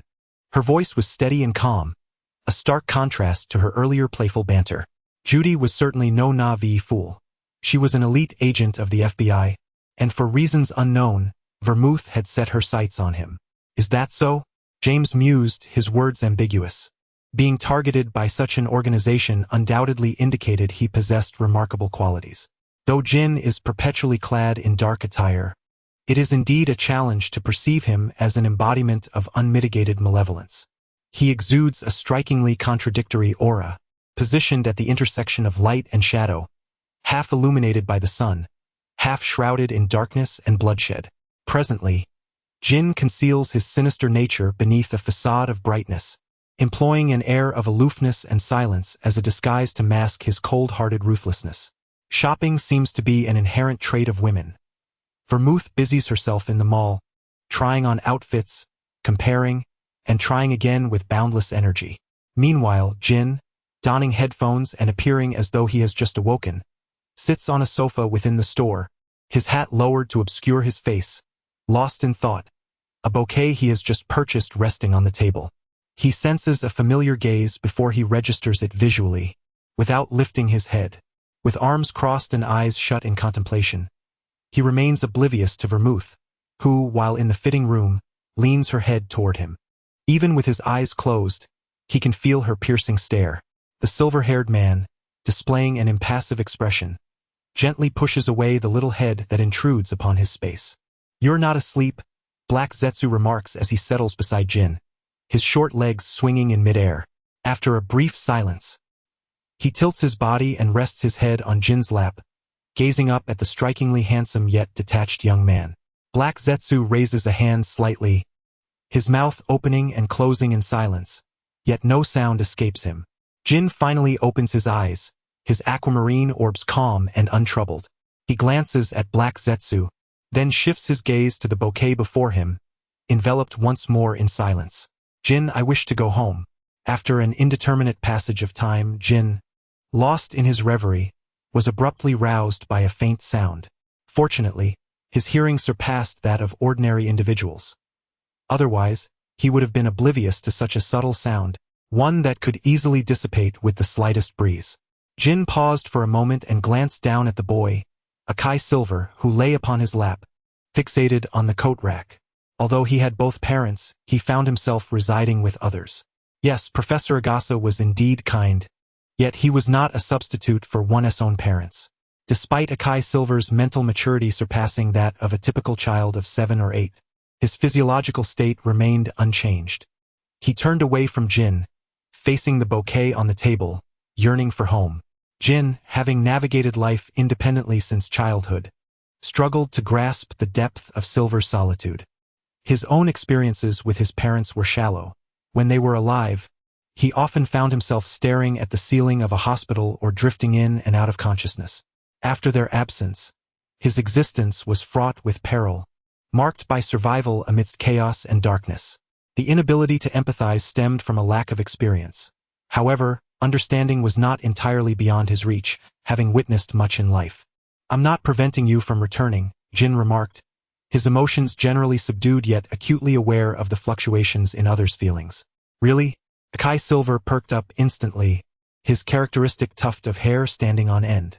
Jin reached out to press it down, but it sprang back up the moment he released it. "Little Silver?" Vermouth emerged from the fitting room and, upon seeing the golden-haired boy beside Jin, couldn't resist tousling his tuft of hair. "Are you here alone?" Conan and his companions were also present, albeit they mentioned that a murder case had occurred on their end. Haka's Jin protectively held onto his rebellious tuft of hair, pondering why both of them seemed to enjoy tampering with it. This stubborn tuft was a source of exasperation for Haka's Jin. No matter how he styled it, it remained defiantly upright. Disinterested, he decided to take a stroll. It was then that he spotted Jin, who was meditating with closed eyes, instantly deducing that Vermouth was also nearby. The subsequent events were well known to all. "You truly are something." Vermouth chuckled helplessly, somewhat speechless at the frequency with which Haka's Jin and his friends encountered murder cases. It seemed that every outing of theirs led to a myriad of bizarre incidents. Even when the young detective league ventured out to search for cats and dogs, they might stumble upon a corpse. "Would you care to join us? We're heading out for hot pot tonight." Vermouth disregarded Jin's opinion, her expression brightening as she turned to Haka's Jin, suggesting a day of fun outside the following day. "Where are we eating?" The tuft instantly perked up. "Osaka," Vermouth replied with a smile, gently pressing down on the tuft atop Haka's Jin's head, her eyes radiating genuine warmth, devoid of any pretense or falsehood. Chapter 48. Dragon Phoenix Hot Pot Restaurant. Black Xian decisively abandoned Conan and his companions, exchanging a brief word with Dr. Agasa before eagerly rushing off with Jin and Vermouth. Their demeanor resembled that of ordinary parents taking their child out for a day of fun, as Vermouth and Black Xian escorted Jin aboard the Shinkansen to Osaka, eschewing any ostentatious sports cars. Naturally, Vermouth had slightly altered her appearance. Nonetheless, the trio's distinctive aura set them apart from the crowd. Vermouth exuded an enchanting allure, Jin maintained an aloof detachment, and Black Xian radiated an adorable charm. Had they not deliberately muted their presence, they would undoubtedly have attracted complete attention. Jin, accustomed to discretion, lowered his hat's brim to obscure his face, while Vermouth remained unconcerned, as long as no one recognized her as Chris Vineyard. It was noted that an opening ceremony was scheduled for the following evening. By the time they arrived in Osaka, it was already past 7 o'clock, coinciding perfectly with dinner time. Vermouth casually glanced at a newly opened hotel nearby. What was peculiar about the opening of a hotel? Black Xian surveyed the area, seeking a restaurant, showing no interest in the new establishment. It was said to have been co-founded by several public figures, including former heavyweight world champion Ricardo, baseball pitcher McClory, and the formidable European goalkeeper Ray Caddis. Oh, Black Xian replied nonchalantly, his indifference evident. Where are we dining? Jin was equally uninterested, having never heard of these individuals, nor did their illustrious achievements hold any significance for him. Vermouth, while not particularly intrigued, acknowledged that those in the entertainment industry tend to have some awareness of renowned competitors. She had even glanced at them during her research tasks. As for Chinatown, Vermouth casually mentioned a newly opened hotpot restaurant. Let's go to Dragon Phoenix Hotpot. Jin promptly dismissed Vermouth's suggestion. She raised an eyebrow, her tones slightly teasing, and followed him as he deftly navigated to a somewhat secluded alley. At the end of the alley stood a restaurant named Dragon Phoenix Hotpot. From the outside, it appeared dilapidated, resembling a haunted house on the verge of closure, exuding an eerie atmosphere. Jin, are you certain this is a hotpot restaurant? Vermouth's lips twitched as she surveyed the seemingly bankrupt establishment, the sign above swaying precariously as if it could fall at any moment. The entrance bore tattered slogans, and while it looked as though it were on the brink of collapse, the area outside was surprisingly clean, devoid of mud or waste. Jin, unfazed, strode inside, traversing the dimly lit corridor before entering a small door, finally revealing the true nature of the hotpot restaurant. In stark contrast to the desolation outside, the decor of the hot pot restaurant exudes warmth and a natural ambience. The exterior is adorned with an array of flowers and plants, reminiscent of ancient towns in Huaxia. Inside, there are approximately a dozen small rooms, each featuring wooden doors and railings. Within these cozy enclaves are hot pot tables of varying sizes, accommodating 4, 8, 16, and intimate two-person settings nestled in wall recesses, ensuring a remarkable degree of privacy. Welcome, welcome. Although no one was visible, the cheerful greetings suddenly echoed through the air. Buyer Mode and Hyzian looked up to discover a cage hanging from the beams, home to 2 parrots, which had just been conversing with perfect articulation. You have graced us with your presence. A carefree man sauntered out, striding with an air of nonchalance, his nose adorned with sunglasses, accompanied by another individual. We have just introduced a new flavor. Would you care to try it? The man appeared entirely unfazed by Chinjio's frigid demeanor, ushering the trio toward a table designed for 4. We offer spicy, fragrant, dual flavor, 3 delicacies, and our latest seafood option. Which broth do you prefer? I believe you will opt for the 3 delicacies, he remarked knowingly. And what about these 2? He extended the menu toward Chinjio, his gaze, concealed behind the shades, scrutinizing the companions she had brought along. Hyzian spoke up. I would like the fragrant spicy. I shall have the dual flavor pot, added Buyer Mode, thoughtfully stroking his chin as he regarded Chinjio. Very well. The establishment was quite spacious, capable of seating approximately 50 to 60 patrons. Please take your time to order. Jin presented the menu to Heisei-in, who perused it for a moment without making a selection. After Heisei-in completed his doodles, he passed the menu to Bell Mode, and ultimately, it returned to Jin's hands. A brief glance at the offerings revealed that the 3 of them would have more than enough to satisfy their appetites, prompting them to hand the menu over to the waiter. The essence of hot pot lies in its ambience. Heisei-in slurped his drink while continuously indulging in shells and crayfish. Bell Mode, donned in disposable gloves, meticulously peeled shrimp and crabs, while Jin deliberately steered clear of any crustaceans. Do you not enjoy seafood? Bell Mode inquired, observing Jin's exclusive consumption of vegetables and beef, untouched by any crab or similar fare. Not at all, Jin replied languidly after swallowing his bite. clarifying that he was not particularly picky. As for the reason behind his avoidance of shrimp and crabs, Belmode's gaze flickered as she placed a peeled shrimp onto Jin's plate. Without hesitation, Jin consumed it, and likewise accepted the crab meat she offered. Belmode concluded, "You are simply too lazy to peel the shells." Jin did not contest this assertion. Indeed, he found the task tedious. "Is there a problem with that, Jin? If you persist in this manner, you shall never savor the exquisite delights of seafood," Belmode remarked, savoring the fresh shrimp meat, her every movement exuding elegance and charm. Hei-in remained silent, focused on his meal, momentarily reflecting on past lives. In those days, Belmode found joy in feeding Jin, indulging him without annoyance. Naturally, Jin had benefited from Belmode's generosity. At present, the relationship between the two is evidently not at that level. They are more difficult to manage than in their previous lives.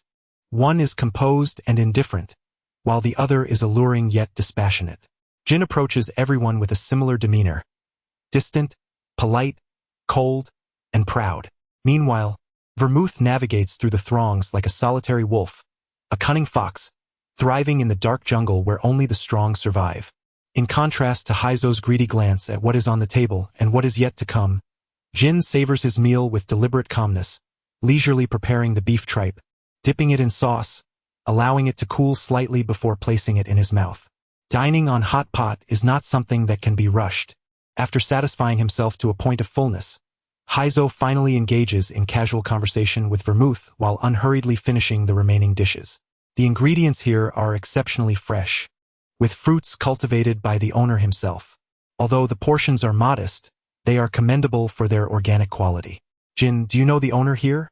As the conversation shifts towards Jin, it becomes apparent from the owner's familiar demeanor with him that he too is involved in the underworld. "Not really. I used to come here to eat." Jin anticipated Haizo's inquiry. This hot pot restaurant was a venture initiated by their group, initially intended to be a modest establishment. Given their busy lives, they opted to hire staff, and as for the profits, do they truly lack for money? The fruits are organically grown in their own estate, entirely natural and free from additives or pollution. In truth, they were simply too occupied with their own affairs, and only when one person is engrossed in work can others divert their energy to such pursuits. There is no ulterior motive. It is merely for amusement. Raising a few chicks in the vegetable garden to devour pests, cultivating lotus flowers to relish lotus seeds and harvest lotus roots, admiring the blossoms and plucking their leaves, while nurturing fish, shrimp, and crabs in the nearby river, and tending to bees in the garden to gather honey. Essentially, indulging in whatever brings joy. Although the area is modest and the numbers few, it is more than sufficient for 4 or 5 individuals to gather for feasting and merriment. A group of youths, no older than 33, revels in a leisurely lifestyle. After satisfying their appetites, Beer Mode strolls with Qingjiao and Haizian, letting their meal settle. The management of a celebrity's physique is notoriously stringent, and Beer Mode yearns to escape the life of indulgence that Qingjiao enjoys, while she toils away with cabbage and rigorous exercise. The weather is refreshingly cool. The evening breeze alleviates the day's heat, as the moon conceals its glow and the stars twinkle in harmony. They amble along a narrow alley, flanked by trees and devoid of crowds. Qingjiao removes his headphones, letting them dangle from his collar, his hands tucked lazily into his pockets, moving at a leisurely pace. Such tranquility is indeed rare. Haizian and Beer Mode share laughter, while Qingjiao silently accompanies them, his gaze seemingly void yet teeming with unspoken depth. Haizian, unaware of what he had said, elicits laughter from Beer Mode, who bends to ruffle Haizian's hair. Upon straightening, she catches sight of Qingjiao, and her expression falters, prompting Haizian to instinctively glance at him. Qingjiao maintains his usual cool demeanor. Sensing their gaze, he slightly turns his head, his pale skin appearing even more ethereal beneath the dim streetlights. Haizian looks toward Beer Mode, confusion flickering in his eyes, yet he says nothing. Belmode offered a soothing smile. Although she displayed no outward signs, the scene she had just witnessed lingered in her heart. Jin, clad in black, stood amidst the heavens and the earth, silhouetted against the light, a solitary figure apart from the crowd, as if he were a time traveler, indifferent to all that transpired in the world. Merely a passerby, a spectator. It was that profound sense of solitude that rendered Belmod momentarily speechless. Yet this feeling vanished the instant Jin turned his gaze towards her, as if that isolation had merely been a figment of her imagination. Was it truly an illusion? Belmod harbored a question in her heart, perhaps already possessing an answer, a heartbreakingly poignant answer. Happy New Year's Eve. Chapter 49. Departing together, Jinzhou remained as indifferent as ever, while Belmode appeared nonchalant, not mentioning the minor incident that had transpired. After spending a night at the inn, Belmode eagerly ushered Jinzhou and He-Zain out the door early in the morning. Their itinerary was packed with activities, amusement parks, hot spring towns, snack streets, and evening gatherings. The day was filled with joy as the two adults accompanied the child, who was thoroughly enjoying himself. Belmode draped her coat over He-Zain, effortlessly lifting him into her arms. He-Zain, drowsy, nestled against her neck and soon fell into a deep slumber. Jinzhou glanced at the sleeping child, confirming his unconsciousness before extracting a cigarette, placing it between his lips yet not igniting it. With his hands tucked into his pockets, he maintained an air of casual indifference, though his tone was somewhat ambiguous. "What are you planning to do?" Belmode responded, her aquamarine eyes reflecting genuine confusion. "What do you mean?" Not wishing to press further, Jinzhou did not insist on an answer. If Belmode chose to remain tight-lipped, no one could pry the truth from her. The silver-haired man inquired, "When are we leaving?" "Tonight," Belmode replied, a slight smile gracing her lips as she glanced at the peacefully sleeping He-Zain resting against her shoulder. She did not disclose when she would return, and Jinzhou did not inquire. The question seemed futile. Jinzhou was uncertain of Belmode's intentions, but he could surmise that whatever she was about to undertake was fraught with peril, so dangerous that Belmode approached it with a resigned heart. Casting a sidelong glance at the oblivious He-Zain curled up in the blanket, Jinzhou shifted his position and closed his eyes to rest. Jin and Silver spent a day in Osaka, and on the first night following Vermouth's departure, they stumbled upon a crime scene. Silver, with his keen half-moon eyes, recognized the familiar silhouettes. Indeed, it seemed that those favored by death met their demise wherever they went. Vermouth's absence did not significantly disrupt Silver's life, as that woman was inherently enigmatic. Although Jin had his suspicions, he refrained from broaching the subject with Silver. Everyone harbored their own responsibilities and desires, and it was not for others to interfere. Jin glanced at a new email, replied with a few words, and then deleted it. He had not seen Vermouth recently. Silver stored away the game controller inside. Jin, seemingly unfazed, continued to check his emails. Since their last parting in Osaka, it had been half a month without word from Vermouth, and Silver had been unable to reach her. "Jin, do you know what she is up to?" Jin remained silent, his gaze fixed on his phone, ignoring Silver's inquiry. After a moment of murmuring to himself, Silver shouldered his backpack, preparing to leave. "You will stay at Professor Agassi's tonight," Jin suddenly announced. Silver paused, immediately suspecting that Jin had a mission to attend to. Turning away from Jin, he feigned nonchalance. "All right, when will you be back?" "I will come to fetch you upon my return," Jin replied, offering no specific timeline, or rather, he simply could not. "Understood," Silver said lightly, as he changed into his shoes. He opened the door, but after a prolonged silence, he lowered his head and asked, "You will return safely, won't you?" Hakurazai is not foolish. With Vermouth silent for several consecutive days and Jin avoiding the topic, it is easy to infer that Vermouth is engaged in something perilous. Jin approached Hakurazai, assisting him in zipping up the outermost compartment of his backpack, urging him to leave quickly lest he be late. The question remained unanswered. Once a promise is made, it must be fulfilled. Yet, who can guarantee their safe return? A suffocating silence enveloped the air. Sensing Jin's movement to rise, Hakurazai tightened his fingers, whispering to himself, "I do not wish to become an orphan. Father." Jin paused momentarily, only to be followed by the sound of the door closing. The silver-haired man's expression darkened as he stood in silence for a moment before continuing to pack. Ensuring that no item capable of causing trouble remained in the villa, including but not limited to clothing. He entrusted the black cat to the pet shop and, clad in black attire with his hat pulled low, departed from the villa without alerting anyone. A tall man, adorned in camouflage and black boots, crouched atop a branch, cradling a sniper rifle and peering through a monocular at a dilapidated cabin nestled hundreds of meters away. On the surface, it appeared to be a decrepit structure, seemingly abandoned for decades, yet it merely served as a fa. The true secrets lay hidden within its walls. Jin had been stationed there for 3 days, but the cabin remained eerily still. He could not afford to force his way in, as he was unfamiliar with the internal layout, and such an intrusion would likely lead to failure. For now, he could only wait for the monthly supply drop. Jin has always been characterized by his patience. After crouching for 3 days, at 2:30 in the morning, he keenly detected an unusual sound, rousing from a feigned slumber. His exceptional night vision allowed him to effortlessly observe the group he had long been awaiting as they passed beneath him.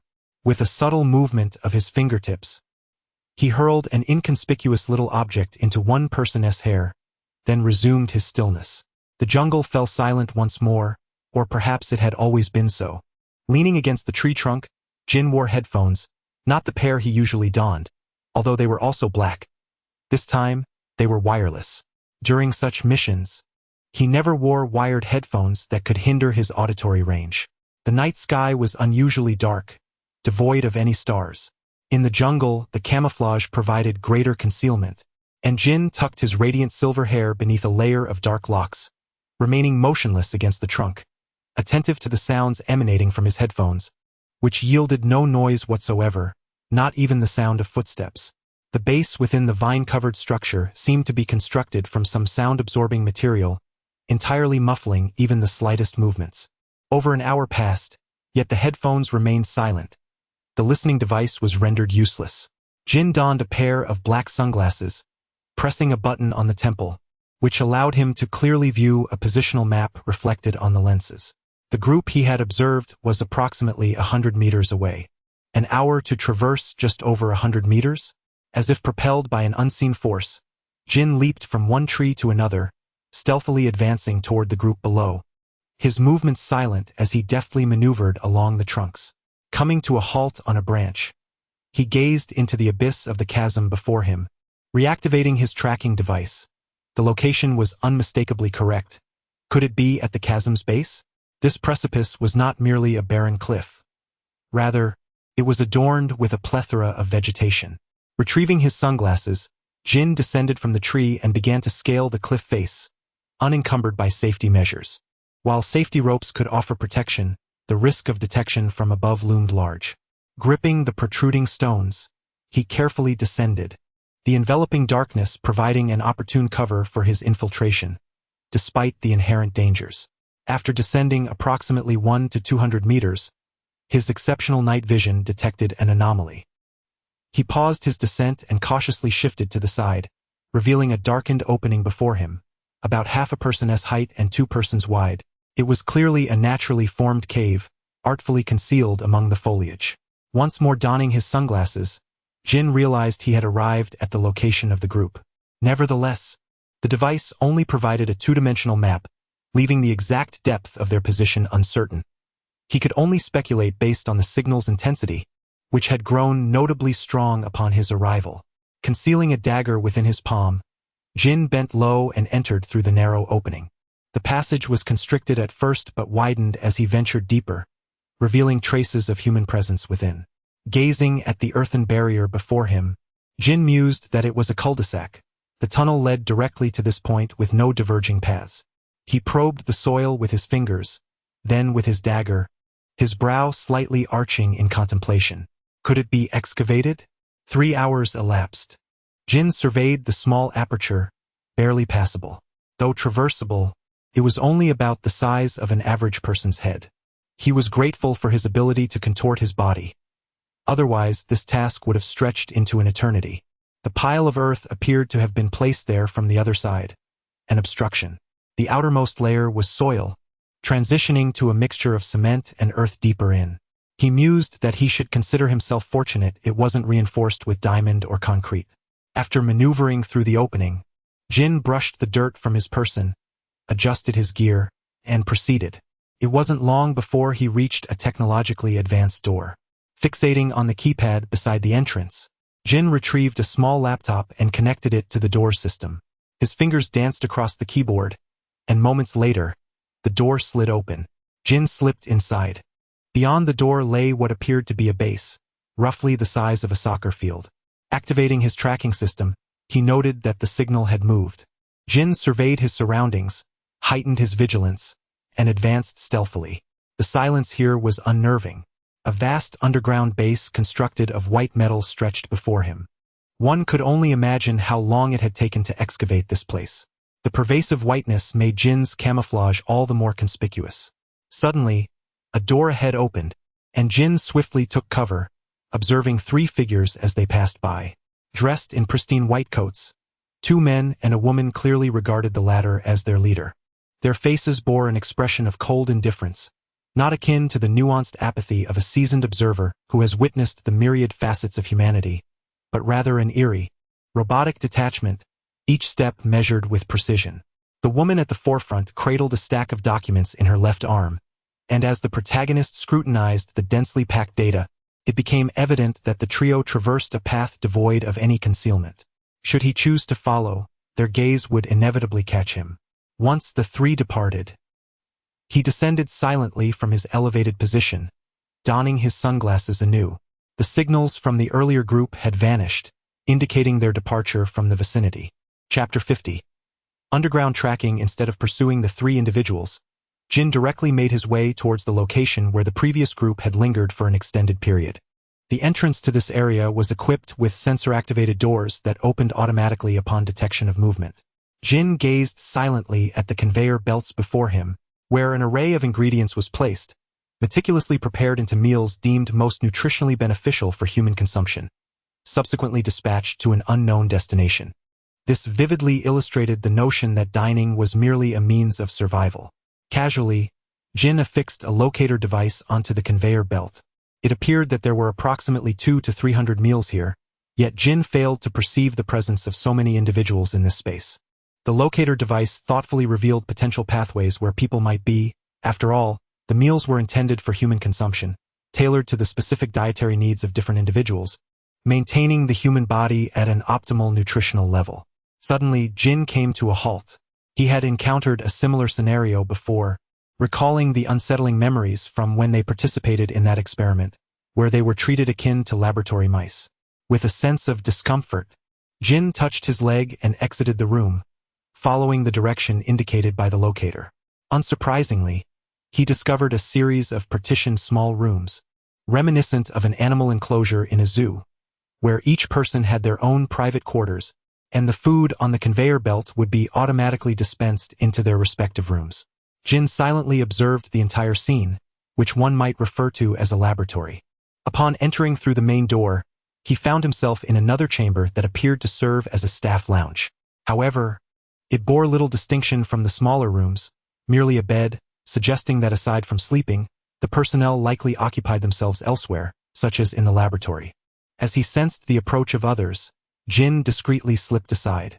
In addition to the 3 individuals he had encountered in the corridor, there were now a man and a woman. The newly arrived woman was evidently the leader, and unlike the other morose researchers, her gaze was sharp and vibrant, a slight smile gracing her lips as though she had just encountered fortuitous news. A 167's vital signs are normal, the additional man reported in a calm tone. The 5 individuals passed directly in front of Jin, completely oblivious to the presence of the elite predator concealed in the shadows. It appeared that they were heading to the laboratory, and Jin stealthily trailed behind. Given their capabilities, they were ill-equipped to detect him. After traversing approximately 20 meters, the 5 entered a room. Jin refrained from following, as it was likely a laboratory inside, and stepping in would only expose him to their scrutiny. It seemed they would not be emerging anytime soon. Rather than remain idle, Jin positioned a miniature probe directly opposite the main entrance and then meandered through other areas of the base, all the while keeping his primary objective in mind. Nestled at the epicenter of the entire establishment, the central control room stood desolate, devoid of human presence, save for the hum of automated machinery. Jin, his gaze fixed upon the expansive monitor before him, tugged at the corner of his lips, forming a distinctly unfriendly curve. He produced a sleek, rectangular case, opened it, and inserted a disc into the reader, proceeding to copy the soul file contained within onto the computer. As the progress bar inched forward, his verdant eyes remained impassive.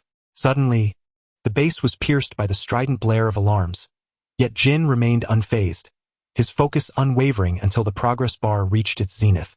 Only then did he retrieve the disk and dart out of the central control room. Presumably unaccustomed to external intrusions, the base's defenses proved surprisingly inadequate. Jin, confronted by 20 well-equipped armed personnel, halted abruptly, executing an aerial 360-degree pirouette against the adjacent wall. An unadorned, antique dagger materialized in his grasp. Rather than retreat, Jin surged forward, plunging directly into the midst of the armed contingent. The figure clad in camouflage moved with astonishing alacrity, wielding 2 daggers in ambidextrous strikes, swiftly neutralizing the 20-odd individuals in a mere 30 seconds.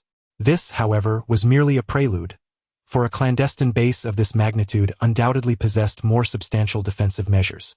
Instead of making a hasty departure, Jin redirected his course toward the laboratory that the initial 5 individuals had entered. Considering the additional defensive forces encircling the base, he estimated having approximately 10 minutes to obliterate the facility. Jin harbored no reverence for life, exhibiting a callous indifference to the fate of those within the base. Indeed, he desired their utter annihilation. Their demise was imperative. Jin regarded the individuals before him with a frigid demeanor, affording them no opportunity for explanation as he swiftly dispatched them. His attention was soon captivated by the figure lying on the laboratory table. She was an exceptionally beautiful woman, her skin as smooth as cream, her neck graceful and delicate. Her exquisite features were perfectly proportioned across her visage. Unlike the hundreds of experimental subjects he had encountered previously, this woman wore a thin white lab coat, which, in its transparency, elicited a sense of unseemly thoughts. Were it not for the peculiar environment, it would be difficult to fathom how such a stunning beauty, capable of captivating nations, could lie here unscathed. Nevertheless, regardless of her beauty, Jin's primary concern lay elsewhere. Why had Vermouth appeared in such a state? Confirming that the woman, missing for nearly a month, was indeed alive, Jin deftly lifted Vermouth, using the clothing from the lifeless bodies to provide her some semblance of modesty. He secured the unconscious woman to his back with the lab coat, as there was still refused to be cleared away. Having set the bomb and departed the laboratory, he found himself encumbered with an unexpected burden. The entrance through which he had arrived was now inaccessible. While he could contort his body, it remained uncertain whether Vermouth, in her current state, could do the same. Thus, he was compelled to seek an alternative exit, which only left the vine-filled structure.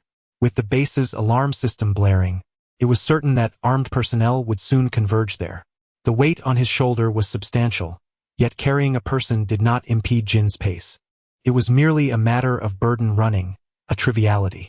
As he deftly evaded armed personnel while simultaneously rigging explosives, he knew that the information contained here must remain confidential. Dodging a barrage of gunfire, Jin wielded his firearm with precision, taking calculated shots. Whatever the circumstances, he needed to vacate the underground base. Otherwise, when the bomb detonated, they would be entombed. In a facility hundreds of meters below the surface, being buried would render any salvation utterly futile. Accompanied by Vermouth, Jin could not recklessly confront the multitude of armed adversaries outside. Ultimately, he chose to exit through the main entrance. The earth here was remarkably dense, requiring minimal explosive force. With a slight adjustment to the bomb's assembly, he placed it into a hole he had previously excavated, his mind racing with calculations. Moments later, a thunderous explosion echoed, yet Jin maintained his composure as he sprinted outward. It appeared his assessment of the situation had been somewhat flawed. This door was likely not part of the original base, but rather a clandestine installation by someone behind the scenes, for the armed personnel would not have been able to bypass this area so brazenly.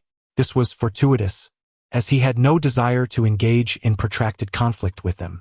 Upon emerging from the narrow opening, the sound of the wind rustling through the grass became distinctly audible. Above him, numerous armed figures were present. Jin cast a glance at the seemingly bottomless chasm beneath him and silently began his descent. He had spent 3 hours and 40 minutes inside, and it was now approximately 6:10. The sun was on the verge of rising. From the moment it peaked above the horizon to its full emergence, only a fleeting 2 minutes remained. He had to vacate the cliff before the sun completely appeared, for the woman on his back would render him an obvious target, a living bullseye. 2 minutes, a sheer drop of several dozen meters, indeed a considerable challenge. He ought to be grateful that this hollow was nearing the cliff's base and not situated too high. His fingers clutched the protruding stones as he cautiously maneuvered downward. The sun had begun to rise, casting a radiant glow over the lush, verdant forest. However, he had little inclination to appreciate such beauty. The continuous explosions above had triggered surface collapses, causing rocks to tumble down the cliff. The base's collapse had instigated a chain reaction, resulting in a seismic upheaval. Boulders were falling relentlessly. He had narrowly evaded several sizable stones, yet despite his efforts, he had sustained minor injuries from smaller falling debris. These were trivial concerns, but the cacophony of explosions and the ensuing chaos had rendered his ears sensitive. He was plagued by a throbbing headache. Upon hearing the sound of more rocks tumbling above, he glanced upward, only to witness a stampede of 100,000 llamas. A massive, irregular boulder, estimated to be 5 meters in diameter, was hurtling directly toward him. Should it strike, he would either perish or be left in a vegetative state. What manner of ill fortune was this? Chapter 51. A counterattack from the brink. The descent was precipitous, affording Jin no time for contemplation. In desperation, he propelled himself off a protruding rock ledge, swiftly veering to the side. His right hand sought to grasp another jutting stone but met with the sharpness of the grass, leaving him bloodied. As he plummeted, a dagger materialized in his left hand, driven forcefully into the cliffside, carving a gash over a meter long. The large boulder fractured and fell away, prompting a sigh of relief from Jin. Observing the mottled wounds on his right hand, he flexed his fingers, reassured that no nerves, bones, or major arteries were harmed, merely a trivial matter. With all this commotion, the sun had fully risen, and they were fortunate to be merely 10 meters from the cliff's base. No sooner had his feet touched the ground than he heard commotion above. With keen eyesight, Jin discerned armed personnel descending via ropes, yet his heart remained unperturbed. They believed themselves unchallenged, lacking support and equipment. With no time to tend to his wounds, Jin dashed into the forest, grateful for the lush underbrush that enveloped him. Like a monkey, he leaped among the trees, confident that the armed men would not catch up to him immediately. Once assured of a brief respite, he placed Vermouth upon a sturdy tree trunk and retrieved a bandage to tend to his injuries, allowing himself a moment to breathe. He, too, was not a perpetual motion machine. Prolonged, intense exertion had drained his stamina, necessitating time for recovery. His gaze fell once more upon the woman across from him. Jin carefully adjusted the clothing on Vermouth, ensuring she was properly dressed. Grasping her right wrist, he observed the puncture marks in silence, uncertain as to why Vermouth had appeared in that location, yet acutely aware of the purpose behind it. Nearly a month had passed, and Vermouth had noticeably lost weight. Even in her unconscious state, she retained her extraordinary beauty. Shielded by the lush branches of nearby trees, Jin leaned against the trunk to rest, having scarcely slept in recent days. Now, he could only close his eyes to rejuvenate, hoping to restore his energy while waiting for the buzzing in his ears to subside. The morning forest air felt distinctly chilly. Jin remained in his resting place for several hours, only reopening his eyes at 11 o'clock. He retrieved a small black medicine box he carried with him, administering a tube of glucose to Vermouth. He took a moment to nourish himself as well, leisurely passing the time. By 2 in the afternoon, Jin resecured Vermouth, utilizing his lab coat as a makeshift rope and draping a camouflage jacket over her. After confirming their position, he set forth without hesitation. "My task is complete. The rest is up to you," he murmured into the earpiece nestled in his ear, where he could hear the sounds of laughter echoing back. "All right, a trivial matter. No problem." Jin leaped down from the tree, placing Vermouth gently aside. He approached the riverbank to wash his hands and face, splashing some water onto Vermouth's visage, yet she showed no signs of awakening. With elongated fingers, he gently brushed a strand of Vermouth's hair, gazing into the sunlight for a moment, his expression solemn. Indeed, Vermouth's hair had lightened, lacking its former brilliance.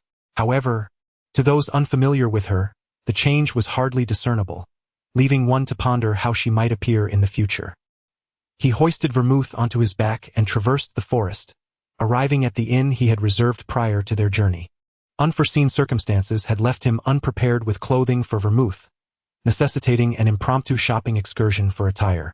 After taking a shower and changing into fresh garments, he meticulously erased his traces, ensuring that the others had safely withdrawn before he returned to RB Tokyo with Vermouth.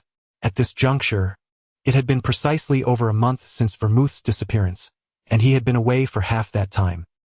He conducted a thorough examination of Vermouth, scrutinizing her blood and organs, and confirming that there were no anomalies before allowing her to rest in the organization's medical facility. He surmised the cause of her unconsciousness.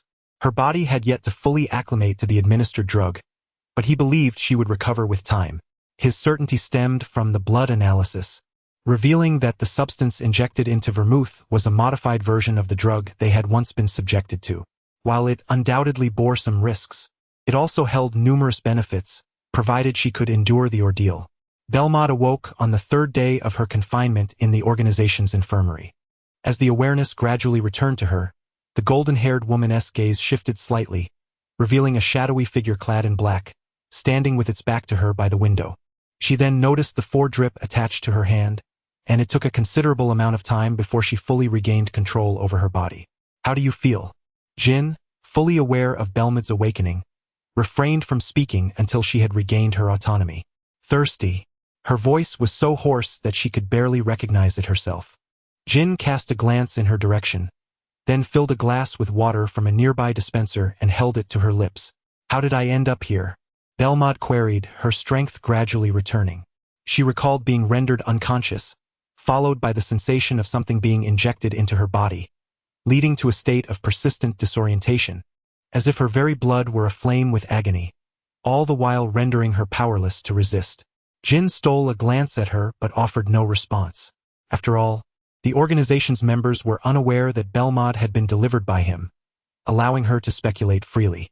However, he was uncertain about how much she knew regarding the experiment, and he had no intention of revealing the truth just yet. Aware that Belmont might be investigating it, Jin resolved to keep a watchful eye on her. Belmont, unwilling to remain in the infirmary any longer, followed Jin back to his apartment after the four was removed. This time, it was Belmont who extended the invitation for Jin to visit her residence. The apartment is kept tidy by scheduled cleaning services, and it remains quite pristine. Belmont has yet to fully recuperate. After addressing dinner briefly, fatigue overtook her once more. "I shall rest for a while." Belmont, unable to endure any longer, exchanged a few words with Jinjo before retreating to her own chamber. The bedrooms, though described as available, lack any spare beds. Belmont, like Jinjo, had never considered hosting anyone in her sanctuary, thus no additional accommodations were prepared. Given the state of affairs, it appears that Belmont frequently resides here. The floor is adorned with luxurious carpets, the furniture is meticulously chosen, and the design is impeccable. This is the uppermost level of a grand apartment, and Belmont has likely acquired all 4 units on this floor, merging them into one. The living room features a cabinet filled with an array of spirits and bartending tools. Some bottles are half empty, such as bourbon and vermouth. Jinjo swiftly located his designated code, but lacking an affinity for alcohol, he refrained from indulging in the expensive liquors. After leisurely exploring the apartment and familiarizing himself with its layout, Jinjo settled back onto the sofa, configuring his tablet for some purpose. With Belmont now under the influence of a serum, her physical capabilities are undoubtedly enhanced, and she must be put to the test. Bermude undoubtedly harbors such intentions. Otherwise, she would not have brought him directly to her apartment. Individuals of their ilk must possess a profound understanding of their physical condition. Ignorance of one's true capabilities can prove to be a fatal flaw. Furthermore, there is another matter. Jin's fingers glided across the tablet's surface, her gaze fixated on the door to Bermude's bedroom. She locked the tablet and set it upon the coffee table, striding purposefully towards the woman's quarters. The bedroom was not shrouded in darkness. It remained illuminated, revealing Bermude's peculiar sleeping habits. She preferred to sleep with the light on, albeit merely a small night light. The golden-haired woman was cocooned tightly in her blankets, resembling a silkworm. Jin gradually extricated the covers, allowing the silkworm to emerge from its chrysalis. Her icy fingers pressed against Bermude's shoulder, gently turning her over. Her gaze fell upon Bermude's neck, smooth as jade and fair as snow, akin to exquisite satin, irresistibly captivating. Jin. Bermude suddenly rolled over, pinning Jin's hand beneath her. Perhaps startled by the chill, her brows furrowed slightly, her voice sultry yet tinged with the hoarseness of recent slumber, laced with the mild reproach of being awakened. Disturbing someone's repose is indeed quite discourteous. Though truth be told, Bermude had not been sleeping soundly. Otherwise, she would not have been roused at the mere instant Jin opened the door. Have you been injected with a substance from behind? Noticing the clarity in Bermude's gaze, Jin switched on the bright overhead light. The sudden glare caused Bermude to squint uncomfortably. I do not know. My consciousness feels rather muddled. Belmod sat up, for sleep eluded her. Her aquamarine eyes fixated on Jin. What do you know? What are your intentions this time? Jin offered no reply to Belmod's inquiries. Disregarding any semblance of courtesy, he tugged down the delicate nightgown, his gaze landing upon Belmod's back. His icy fingertips glided along her spine, contrasting with the warmth and softness of her skin beneath. After a moment of silence, Belmod realized that unless she revealed some information, Jin would remain reticent. Yet, the individual behind her evidently possessed more knowledge than she did. This disparity in information left her at a disadvantage. If Jin chose not to speak, she would remain in the dark regarding the experiment, while he too would remain oblivious to the reasons behind her being used as a test subject. Jin did not press Belmod to divulge anything. He understood she was weighing her options. However, in truth, whether Belmod chose to speak or remain silent, Jin would incur no loss. Thus, he remained unhurried, casually caressing the exquisite satin. Are you familiar with Sharon Wynyard? Belmod ultimately broke the silence. The vast chasm of information left her with little choice.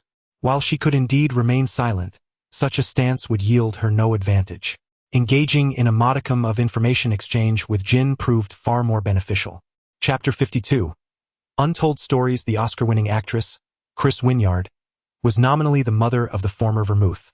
Jin reclined against the headboard, responding with indifference, realizing that mere touch could not reveal the precise differences. Only testing could unveil them. She had once been my guardian, and before you received your codename, she had involved me in an experiment. Vermouth hesitated before speaking, turning her back to Jin to conceal her expression. They referred to that mad experiment as a miracle, claiming that many subjects perished as a result. She intended to make my life a living hell, and she succeeded. Vermouth, wishing to shield her emotions from Jin, remained turned away, yet she inadvertently overlooked the fleeting strangeness in Jin's expression upon hearing the word miracle. The silver-haired man's gaze fixated on the woman before him, silently observing her neck. I was both fortunate and unfortunate to have survived.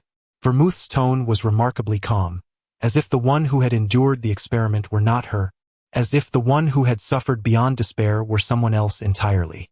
My body had been altered, and I had taken Sharon's place as the new generation of Vermouth. Sharon had deceived the one with rum and had feigned death to escape the organization. Not long ago, I received an email from Sharon. She expressed a desire to reveal the solution to the side effects of the serum, providing an address. You are already aware of what transpired next. Does Vermouth truly remain oblivious to Sharon's deception? Undoubtedly, she was cognizant that in all likelihood, she was being sent to her demise. However, for that minuscule 0.1 chance, Vermouth acquiesced. The ramifications were excruciating, a veritable living hell. So, she inquired, composing herself and pivoting to face Jin. Her aquamarine eyes placid yet restrained. Would you be so kind as to divulge what you know? Jin reached out, adjusting Vermouth's negligee with a tender gesture. The adverse effects of the elixir were insurmountable. Jin's comprehension of the drug's repercussions far surpassed Vermouth's own experience. Based on her account, she had been administered a derivative of the third-generation concoction. Conversely, Jin and his cohort had been subjected to a cumulative dose of the first, second, and third generations. What sensation did it evoke? It defied verbal articulation. Initially, An intense cold permeated the very marrow of one's bones, gradually infiltrating the bloodstream, subsequently freezing the organs, and ultimately the cerebrum. Consciousness remained acutely aware as one felt oneself gradually crystallizing. Upon the cessation of the freezing process, a profound emptiness ensued, originating from the innermost depths of one's being. One became devoid of joy, anger, sorrow, or pleasure, akin to a specter wandering the terrestrial realm. Imperceptible to others, incapable of physical contact, one was condemned to solitary peregrination, bereft of temporal or spatial awareness. Ultimately, one perceived oneself as undergoing dissolution, transitioning from an integral being to fragmented appendages, followed by epidermal detachment, organic decomposition, cellular division, and finally the genesis and demise of individual cells. As one experiences such feelings repeatedly, it becomes increasingly challenging to retain the emotions inherent to humanity. One does not feel affection, anger, rage, or sorrow. One exists merely as a puppet, acutely aware of one's own vitality. The torment of the spirit far surpasses that of the body. With every gain there is a loss. Jin subtly added, revealing no discernible change. My presence there was solely to fulfill a task. Are you deceiving me? Vermouth paused momentarily, then quickly realized that Jin had never claimed to possess knowledge of any experiment. He merely inquired if she felt the gaze of someone observing her from behind, leading her to assume he was privy to certain information, thus ensnaring her into revealing more than intended. Unable to sleep, one might as well conduct tests. Jin leisurely redirected the conversation, neither confirming nor denying. He was indeed privy to much information, yet deemed it unnecessary to disclose it to Vermouth. She smiled. Observing the damaged instruments, Jin sensed that Vermouth had taken her frustrations out on those testing machines, not only gauging her own strength through a bout of violence but also releasing pent-up anger. How was it? Vermouth gasped for breath, wiping sweat from her brow while peering at the tablet in Jin's hand. The data was impressive, having increased several-fold compared to before. After a brief respite and a change of attire, the two proceeded side by side toward the organization's training grounds. While shooting accuracy and reaction times could be assessed by machinery, hand-to-hand combat could only be truly understood through sparring with another. Vermouth wished to spar with Jin, but fortuitously, a suitable opponent was present at the training ground, Bourbon. The newly appointed superior called out to the dark-skinned man, who turned around to find Vermouth beaming at him with a radiant smile. Jin, holding a tablet, spoke in a nonchalant tone. Let us have a spar. Amuro Turu? I wish to fight you. Vermouth's smile was enchanting, yet concealed an undercurrent of menace. Unperturbed, Jin extended his right hand, wrapped conspicuously in white bandages, stating, I have an injury. Even without an injury, Jin would be reluctant to engage. He was unaccustomed to combat training and preferred the realities of life and death situations, where every movement was designed for lethal efficiency. Training would require him to hold back, which he found troublesome. The sparring between Vermouth and Bourbon was indeed well matched. Without weapons, their abilities were evenly matched. Vermouth excelled in agility and technique, though Bourbon was no slouch in that regard either. In essence, it was a captivating display of martial prowess. Jin stood casually to the side, his keen perception allowing him to discern the true capabilities of both fighters. Despite the absence of weapons, Vermouth clearly demonstrated her parity with Bourbon. Being one of the organization's 3 core members, her strength was not to be underestimated. Even if she preferred not to resolve matters through combat, it did not imply her fighting skills were lacking. As both combatants neared exhaustion, Vermouth was the first to call for a halt, massaging her sore muscles as she descended from the fighting platform. Though she was not fond of it, she had to concede that combat was indeed one of the swiftest ways to comprehend one's own abilities. You are truly watching the spectacle, aren't you? Bermode gazed at Jin with profound sorrow. After an intense testing session that had persisted for such a duration, coupled with a confrontation against Bourbon, she found herself in dire need of rest. Jin extended a tablet towards Bermode, suggesting that she could complete the remaining tests independently. What are you planning to do? Bermode hesitated, her suspicion directed at Jin, yet she did not take the device. There is a mission. Observing her reluctance, Jin retracted the tablet, his expression devoid of emotion, revealing no turbulence within. His return was solely to retrieve Bermode. He had other matters to attend to, and this was merely one facet of his agenda. Had he not encountered Burmode by chance, he would not have returned to RB at all. A peculiar voice emanated from the black headphones, a strange audio clip filled with unintelligible sounds resembling monstrous growls. The audio possessed a melodic quality, akin to a musical score, yet it was incomplete, recorded with subpar equipment, rendering the original pitch indecipherable. Jin was perplexed as to how this audio had been captured, nor did he comprehend the bizarre source of the sounds. However, it exuded an aura far from uplifting.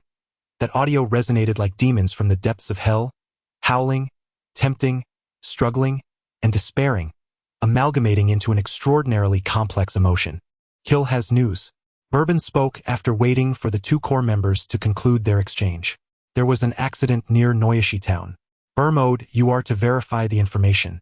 Jin commanded in a tone that remained calm, while he busied himself with his phone, adding, we shall discuss the rest upon my return. However, as Vermouth draped her arm over Jin's shoulder, a radiant smile illuminated her face upon seeing the recipient of Jin's new email. What reward do you intend to offer me? Perhaps a martini? No diversions, Jin retorted, dismissing Vermouth's playful banter as he pushed her aside and strode away with decisive grace. Truly heartless. Vermouth lightly touched her lips, not in a hurry to check her phone for the new email. Instead, she turned her gaze towards Bourbon, her eyes sparkling with mischief. How about you treat me to dinner tonight? It would be my utmost pleasure, Bourbon replied, far more amiable than Jin. His face adorned with a similarly bright smile as he leaned slightly forward. Though Jin overheard the exchange between the two, he paid it no heed. After sending a text, he skillfully powered down his phone and switched out the SIM card, ensuring he was not being followed before swiftly changing his attire to leave Tokyo. Clad once more in camouflage, with a fitted black combat suit underneath, he gathered his silver hair, rendering himself almost invisible amidst the yellow sands. His finger rested on the trigger, his gaze fixed unwaveringly through the scope, as if the sweltering heat of over 30 degrees was a mere illusion. In the desert region, the temperature fluctuated drastically between day and night, soaring to 40 degrees at noon yet plummeting to sub-zero levels at midnight. In such extreme conditions, Jin appeared utterly unaffected. Cloaked in the sands, his rifle aimed at a distant target, his breathing steady and serene. He was uncertain how long it would take to lure the other party over, ranging from a mere day to an entire week. Until the target arrived, he would have to remain here without any supplies. This was enemy territory. They were essentially plotting against the rival leader right under their noses. Although the sniper's accuracy had never faltered, it was prudent to stay close to ensure absolute security and to prevent any unforeseen obstacles.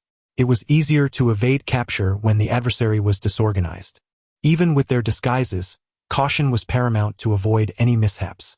Sniping truly tested one's patience, especially under such extreme weather conditions. Without extraordinary perseverance and patience, it would be inconceivable to remain motionless in the desert for several days, or even a week. Fortunately, he possessed an abundance of both qualities, each in peak condition. Chapter 53.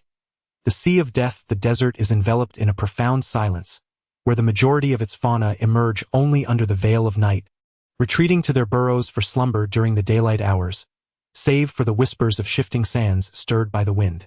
As the sun dips below the horizon, the temperature in the desert plummets, a chill seeping into the bones of any who linger, while creatures concealed beneath the golden grains stir to life. Snakes, for instance. What sensation accompanies a snake slithering before one's gaze? Or the fleeting passage of a mouse overhead? Such experiences evoke little response. For Jin, they are utterly inconsequential. With night vision goggles affixed, he peers through the scope, as if these creatures are mere figments of imagination. Jin is, without a doubt, an adept marksman, impervious to the biting cold and oblivious to the sweltering heat. He lies in wait beneath the sands, biding his time for the appearance of his target. An hour. 10 hours. A day. 3 days. On the 5th day, the winds finally carried an unusual scent. With his sniper rifle firmly in hand, his gaze remains unyielding and devoid of any murderous intent. Over the past few days, numerous drones have traversed the skies, yet Jin remains unperturbed, refraining from any movement. To do so could reveal his position.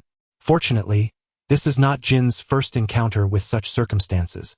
He has adapted to the rigors of such an existence, to the point where it has become instinctual. After enduring a prolonged period of torment post-injection, he has mastered the art of minimizing his physiological needs, allowing him to sustain high levels of combat efficacy without food or water for extended durations. As the target was driven closer, the sounds of gunfire and ammunition became increasingly pronounced. Jin observed a group of individuals through the scope of his rifle, locking onto his target, his finger poised on the trigger. Yet, an unforeseen tempest arose. The gentle breeze of a moment ago transformed into a fierce sandstorm, obscuring visibility. In mere seconds, a deluge of yellow sand heralded the onset of a dust storm. The wind battered his eyes, rendering them nearly unable to open, prompting Jin to shut them completely. The target was being herded in his direction, shrinking from hundreds of meters to mere dozens. With his finger still on the trigger, Jin discerned the cacophony of sounds surrounding him. The wind carried every minute noise to his eardrums. The shouts of men, the whizzing bullets, the friction of debris in the air, the crunch of sand beneath boots, the rhythm of breathing, and the cadence of his heartbeat. These sounds coalesced into a flat plane before swirling in the depths of his mind, materializing into a three-dimensional projection. Tactical shooting is first a matter of heart, then of intellect, and finally of sight. Wind speed, distance, angle, heartbeat, and breath. These elements must achieve perfect harmony in the calculations of a sniper. A slight miscalculation can lead to significant error. Thus, when pulling the trigger, one must rely less on sight and more on sound, tactile feedback, instinct, and sensory measurement. A sniper's proficiency does not stem from rote learning or static targets, and Jin undoubtedly exemplified an exceptionally skilled marksman. He pressed the trigger. The bullet sliced through the sand and struck the target's brainstem, extinguishing a vibrant life. With the target neutralized, Jin deftly secured his weapon to his back and departed towards the predetermined location. The gale unleashed its fury, and the yellow sand danced violently in the air, reducing visibility to less than 10 meters. Bending low, Qingjiao shifted his center of gravity downward as the sandstorm approached. The fine grains of sand would be swept high into the air, necessitating his crouched posture to keep his mouth and nose close to the ground, thus avoiding suffocation from the dust obstructing his airways. This principle mirrors that of escaping a fire. However, at present, he possessed neither water nor a damp cloth. The wind and sand were relentless, nearly lifting him off the ground, and the grit pelted his face like daggers. After an arduous trek, he finally reached a cluster of cacti, where he took a moment to retrieve the compressed biscuits and glucose he always carried, replenishing his strength. That sandstorm nearly swept me away, a hoarse male voice grumbled, as another man in camouflage brushed the dust from his face with irritation. Such weather in this region was notoriously capricious. A different voice chimed in. A man adorned in vibrant colors tossed a bag of compressed biscuits towards him. You truly are impressive. Managing a successful shot under those circumstances, the latter remark was clearly directed at Qingjiao. The four men, clad in camouflage, took refuge behind the cacti, consuming their biscuits and sipping on glucose while organizing their gear. By the way, Crow, is your intel reliable? The only man with a painted face shot a glance at the hoarse-voiced man. Blue Whale, are you doubting my information? Replied the man known as Crow, biting off a piece of his biscuit with a look of satisfaction reminiscent of the Buddha. My title as an information dealer is not without merit. Wouldn't you agree? White Wolf. He continued, next we must venture into the restricted zone. White Wolf ignored Crow's banter, his gaze fixed on Qingjiao. Silver Falcon, do you have a plan? Jin silently swallowed the compressed biscuits. In truth, they possessed no significant advantages. Few in number, limited equipment, and no reinforcements or supplies. The only commendable aspect was their unparalleled individual combat capabilities. Let us engage in guerrilla warfare, Jin mused, lowering his gaze as he sketched a rudimentary map in the sand. The core is here, you will plant the explosives and I will eliminate the evidence. Very well, Raven replied, having finished his glucose drink. He reclined on the sandy ground, gazing up at the sky, where a sandstorm raged, casting a gray pallor over the heavens. Once their task here was completed, they could enjoy a moment of respite. If one were to inquire about their deepest desires, aside from wishing for complete disappearance, it would be to lead tranquil lives, basking in the sun, listening to gentle melodies, sipping tea, a dream that felt perpetually out of reach. Who would not yearn for a normal life? Alas, they were destined from the very beginning to be perpetually displaced. The group fell into a contemplative silence, taking this opportunity to rest, for a great battle awaited them. Jin removed some of the thorns from a cactus and found a comfortable position to lean against it, breathing slowly and steadily, seemingly having drifted into slumber. The others maintained a tacit distance, neither too far nor too close, ensuring they did not awaken each other's sensitive nerves. Such individuals find it exceedingly difficult to trust another wholeheartedly. Outside, the yellow sand swirled in the air, the sky shrouded in darkness. Sandstorms were a common occurrence in the desert. Hours later, the sky cleared, and the oppressive clouds seemed to vanish like a fleeting nightmare. Upon awakening from this dream, the heavens remained a deep blue. Let us depart. The blue whale was the first to rise, meticulously readjusting its gear, its gaze sharp as that of an eagle. The white wolf and the raven brushed off the dust from their attire, shedding their previous nonchalance. Jin opened his eyes, exchanging a glance with them, and the four set off in different directions. Jin crouched on the sandy ground, employing a small telescope to scrutinize the base concealed deep within the desert, which spanned at least 4 standard football fields. Its walls were a sandy hue, seamlessly blending with the arid landscape. The quartet operated in pairs, switching every 2 hours. While the entrance was guarded by 2 snipers, the level of defense formidable. Infiltrating would prove exceedingly challenging, with the grim fate of machine gun fire awaiting any who were discovered. Goodness, the defenses are truly stringent. Guerrilla warfare is out of the question. Let us revert to our previous strategy, the raven muttered. His voice lowered as he vented his frustration, preparing to draw fire.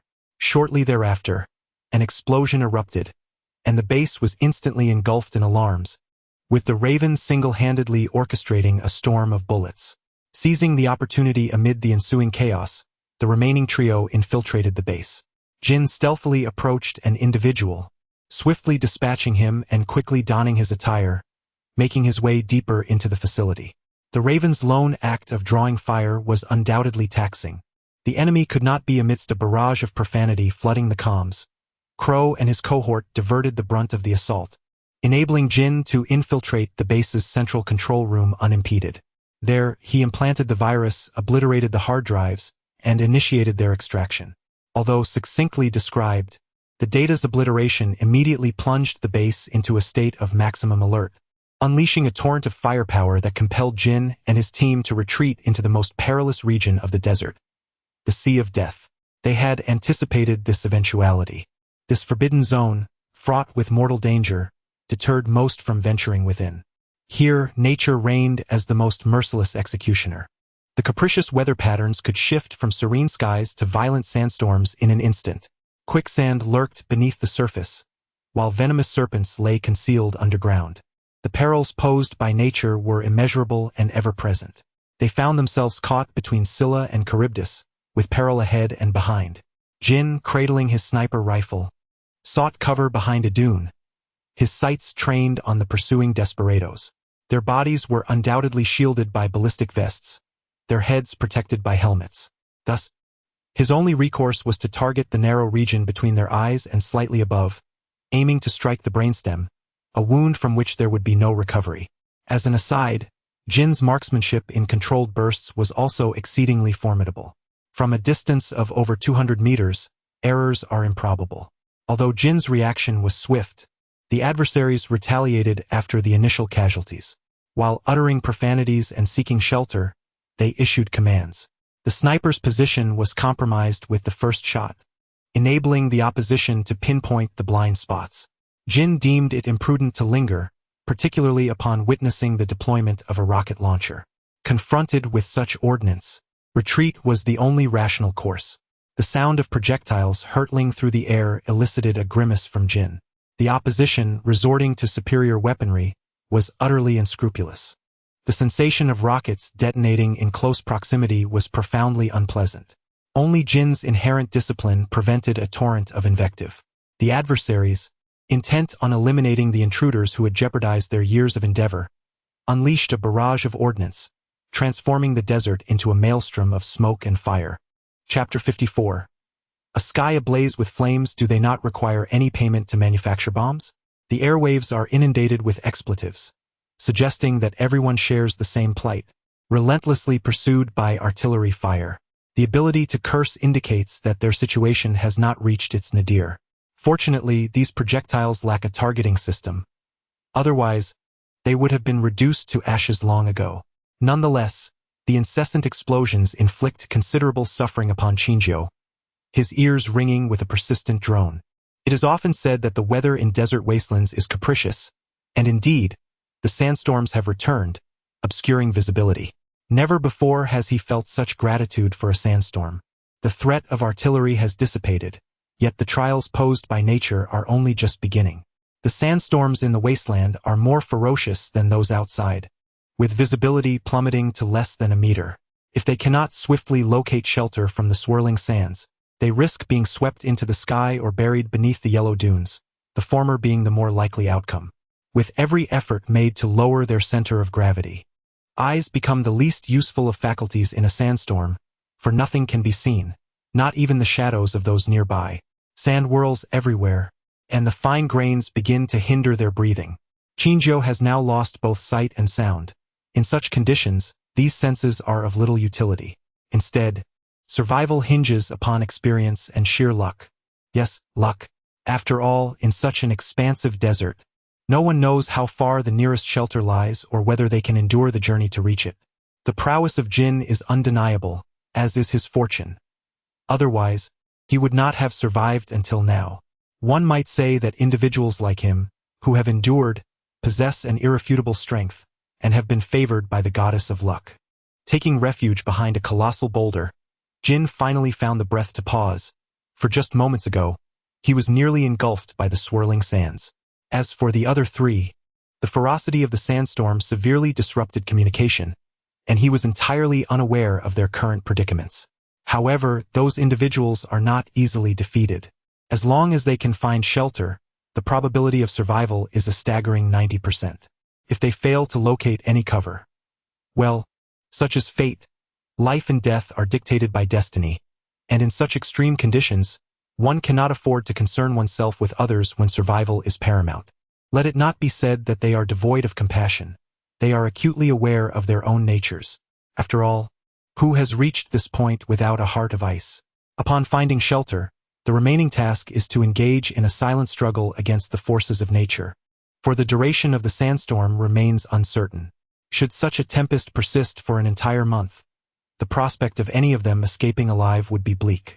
The boulder shielded him from the brunt of the storm, granting him a modicum of respite. Nonetheless, even so, Jin's legs lay buried beneath the golden grains. Shaking off the sand, he took a sip of glucose, for the endless weight is the most formidable adversary of the human spirit. One cannot ascertain how long this ordeal will last, perhaps hours, days, or even weeks. Yet, there lies no alternative. One must simply endure, for in the face of nature, humanity is but a mere whisper. The sandstorm persisted for an entire day, showing no signs of abating. Jin's hearing gradually returned to normal, yet visibility remained perilously low. He could not venture out recklessly, for to leave this refuge in such weather would be tantamount to courting death. Thus, he resigned himself to another round of waiting. While Jin awaited the storm's cessation, Vermouth donned her motorcycle attire to investigate the whereabouts of KIR. With her exceptional charm, she effortlessly extracted information about KIR from a child. "Who are you?" the little boy inquired, gazing up at the mysterious woman whose face was obscured by a hat. "Shu," Vermouth whispered, placing a finger to her lips, her voice low and enticing, reminiscent of a devil murmuring in the night. "A secret makes a woman woman." She deftly gleaned the information she sought, stretching her waist as she perused the email Jin had sent her prior to his departure.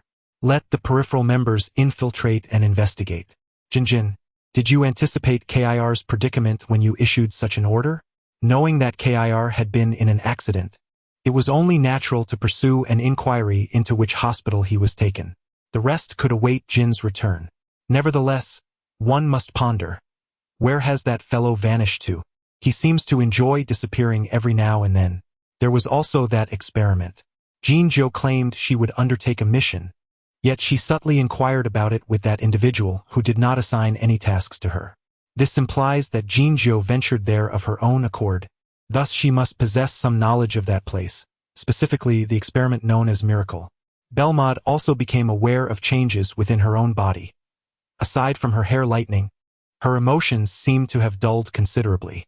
This transformation was so subtle that had it not been for her accidental realization of the shift in her attitude towards Jinzhou, she might have overlooked it entirely. Reflecting on Jinzhou's perpetually unflappable demeanor, Belmod began to grasp something elusive. The peculiar silver hair, the nearly non-existent emotions, the concealment of her whereabouts, and the act of saving her, who had been treated as a subject of experimentation. All these signs unequivocally suggested that Jinzhou had likely participated in the miracle experiment as well. So, the question arises, what is Jinzhou currently engaged in? Previously, Belmod found Jinzhou enigmatic, but now it appears that she is not merely mysterious. Jinzhou seems to embody secrets within every strand of her hair. Despite being a demon, she conceals her peril with utmost precision. Though a killer, she exudes an aura devoid of any murderous intent. Lighting a cigarette, Belmod's eyes brimmed with curiosity. Previously unperturbed, it now seemed evident that Jinzhou had buried herself so deeply that no one had noticed. Meanwhile, on the other side, Jinzhou sheltered behind a boulder to evade the sandstorm, her demeanor exuding a nonchalant indifference, an air of languid elegance that even the relentless yellow sands could not diminish. Jin was indifferent to how long the sandstorm would last, just as he was unconcerned about the prospect of his own demise.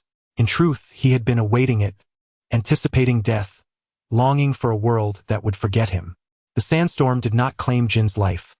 After 3 days of relentless turmoil, the fourth dawned clear and bright. Shaking off the fine sand that nearly buried him, he surveyed his surroundings, a vast expanse of yellow and orange, discerning his direction before shouldering his sniper rifle and departing from the spot. In the desert, the greatest folly is to sweat, for perspiration evaporates rapidly, leading to significant dehydration. Jin felt no such apprehension. His pace was swift. He had a bit of compressed biscuits left, yet his supply of glucose was dwindling. His foremost objective was to escape the sea of death, for peril lurked at every turn. Suddenly halting, he drew a dagger, his gaze fixed on the sand. Generally, animals do not attack humans, but in the absence of food, all that approached became prey. Unwilling to entangle himself with these creatures, Jin retreated while maintaining his defenses. His hearing, more acute than his sight, detected the sound of sand shifting. With a swift motion of his arm, he cleaved a snake that lunged at him in two. While dispatching a serpent was simple, the menace lay in the multitude. Even with his speed, he could not withstand a frenzied onslaught from a horde of snakes. He was no invincible being. After felling yet another group of snakes, Jin did not hesitate to toss a grenade into their midst, promptly retreating to safety. It is indeed fitting to refer to this place as the Sea of Death. With serpents ahead and quicksand behind, Jinzhou cautiously reclined upon the sandy ground, gradually extricating his legs from the treacherous depths of the quicksand before maneuvering towards a safer locale. Upon feeling the firm earth beneath his hands, Jinzhou collapsed onto the ground, having traversed the perilous desert. After a brief adjustment, he rose once more to continue his journey. Fortunately, Jinzhou was not one to perspire excessively. Otherwise, after such turmoil over the past few days, he would already be reeking, with the first order of business upon returning being a refreshing bath. As he advanced further, the terrain began to exhibit fractures, revealing a grand stone city before him. Descending from the dune, Jinzhou observed that these stones towered at least 10 meters high, appearing quite ancient.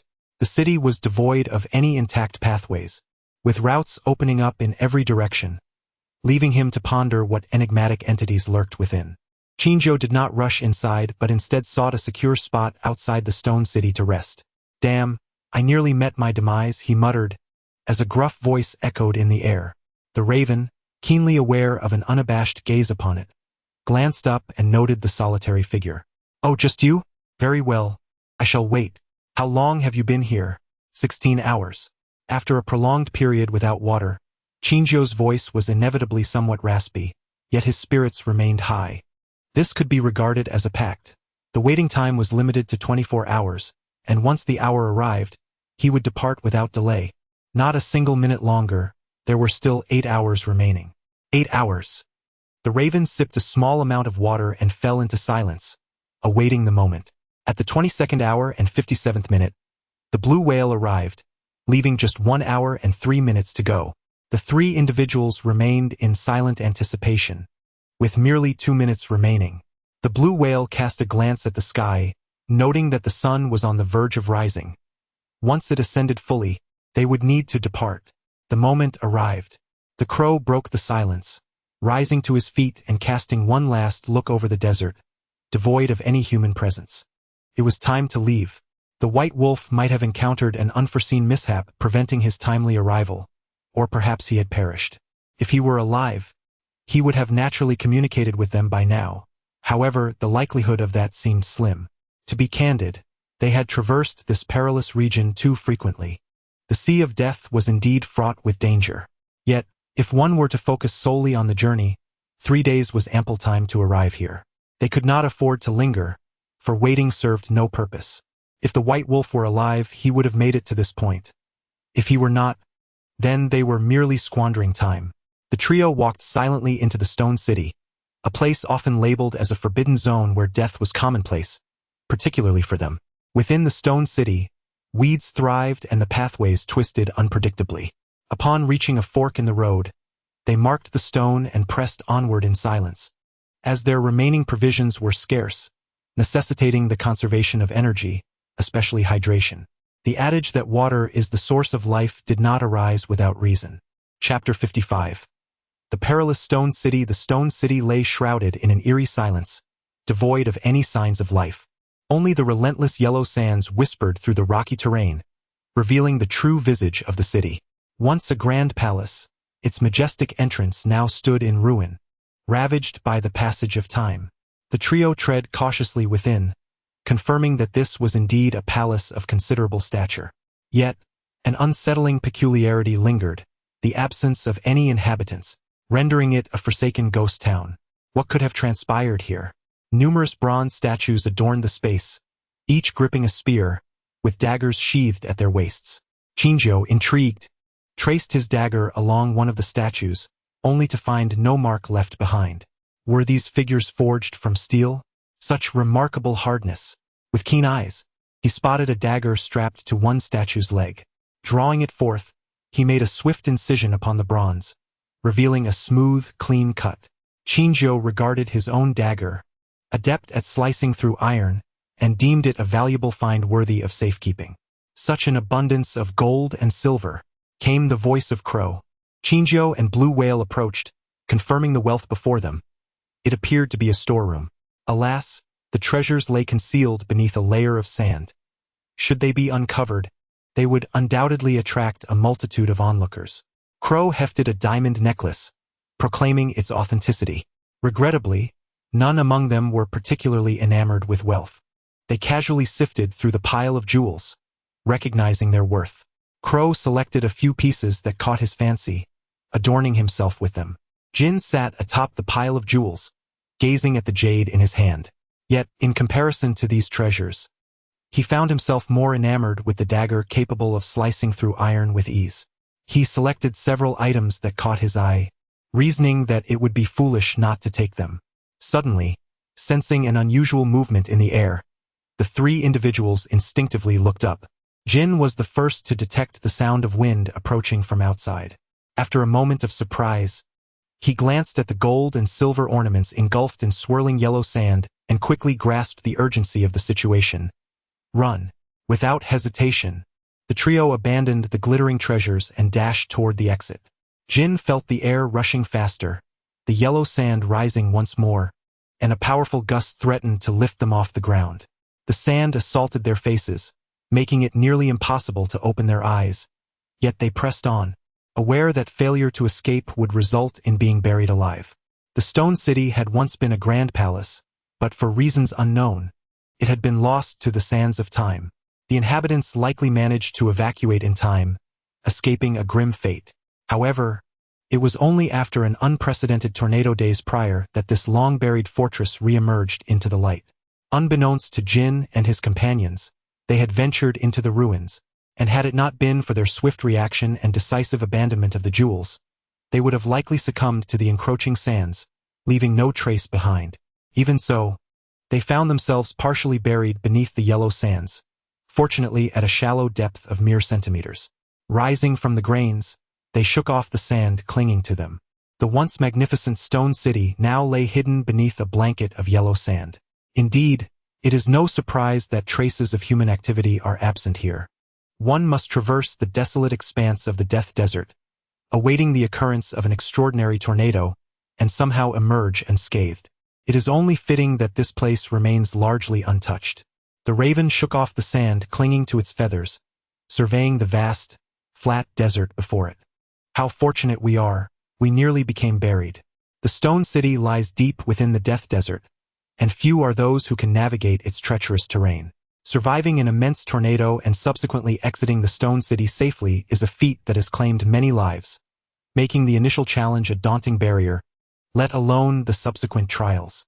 For wealth, men perish. For sustenance, birds meet their demise. The blue whale shook off the sand from its body, its tone laced with mockery. Should this place be revealed to the world, it is inevitable that some would venture here. Let us proceed. Our journey is not yet complete. After allowing a brief respite, Jin rose and continued deeper into the desert. Is it possible that a village exists in this remote region? The trio crouched on the sandy ground, peering through binoculars at a small settlement not far away. The inhabitants donned garments woven from leaves and animal hides, suggesting a primitive community cut off from modern civilization, and one that appears exceedingly unwelcoming to outsiders. Wooden structures adorned with bones, human skulls, animal remains, and pelts indicate the presence of a most primitive, cannibalistic tribe, untouched by contemporary ideologies. Such villages are rare today, yet they do exist. Deep within the ancient forests reside various indigenous peoples, living in isolation and subsisting on a diet of raw flesh and blood. They possess their own sources of sustenance. The blue whale surveyed the surroundings. Let us venture forth and explore. They have gone without food and water for quite some time. While it is bearable, having water is certainly preferable to having none. Given their capabilities, evading these primitive inhabitants is not particularly challenging. In this modern society, they are akin to the affluent. The raven observed the villagers' utensils used for drinking, eating, and resting, his lips twitching in disbelief.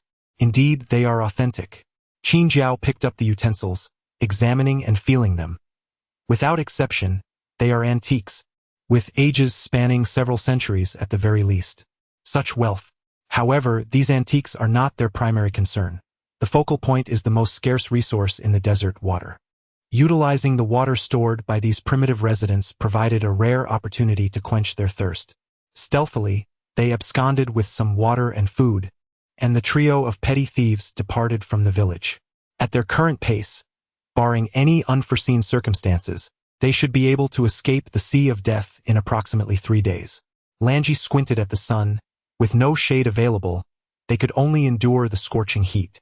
To leave the desert would require no less than 10 days, necessitating relentless travel day and night without incident. The raven quietly added that this desert is indeed insufferably vast, and without any means of transportation, they rely solely on their 2 legs. Once they exit the Sea of Death, finding a mode of transport will become significantly easier.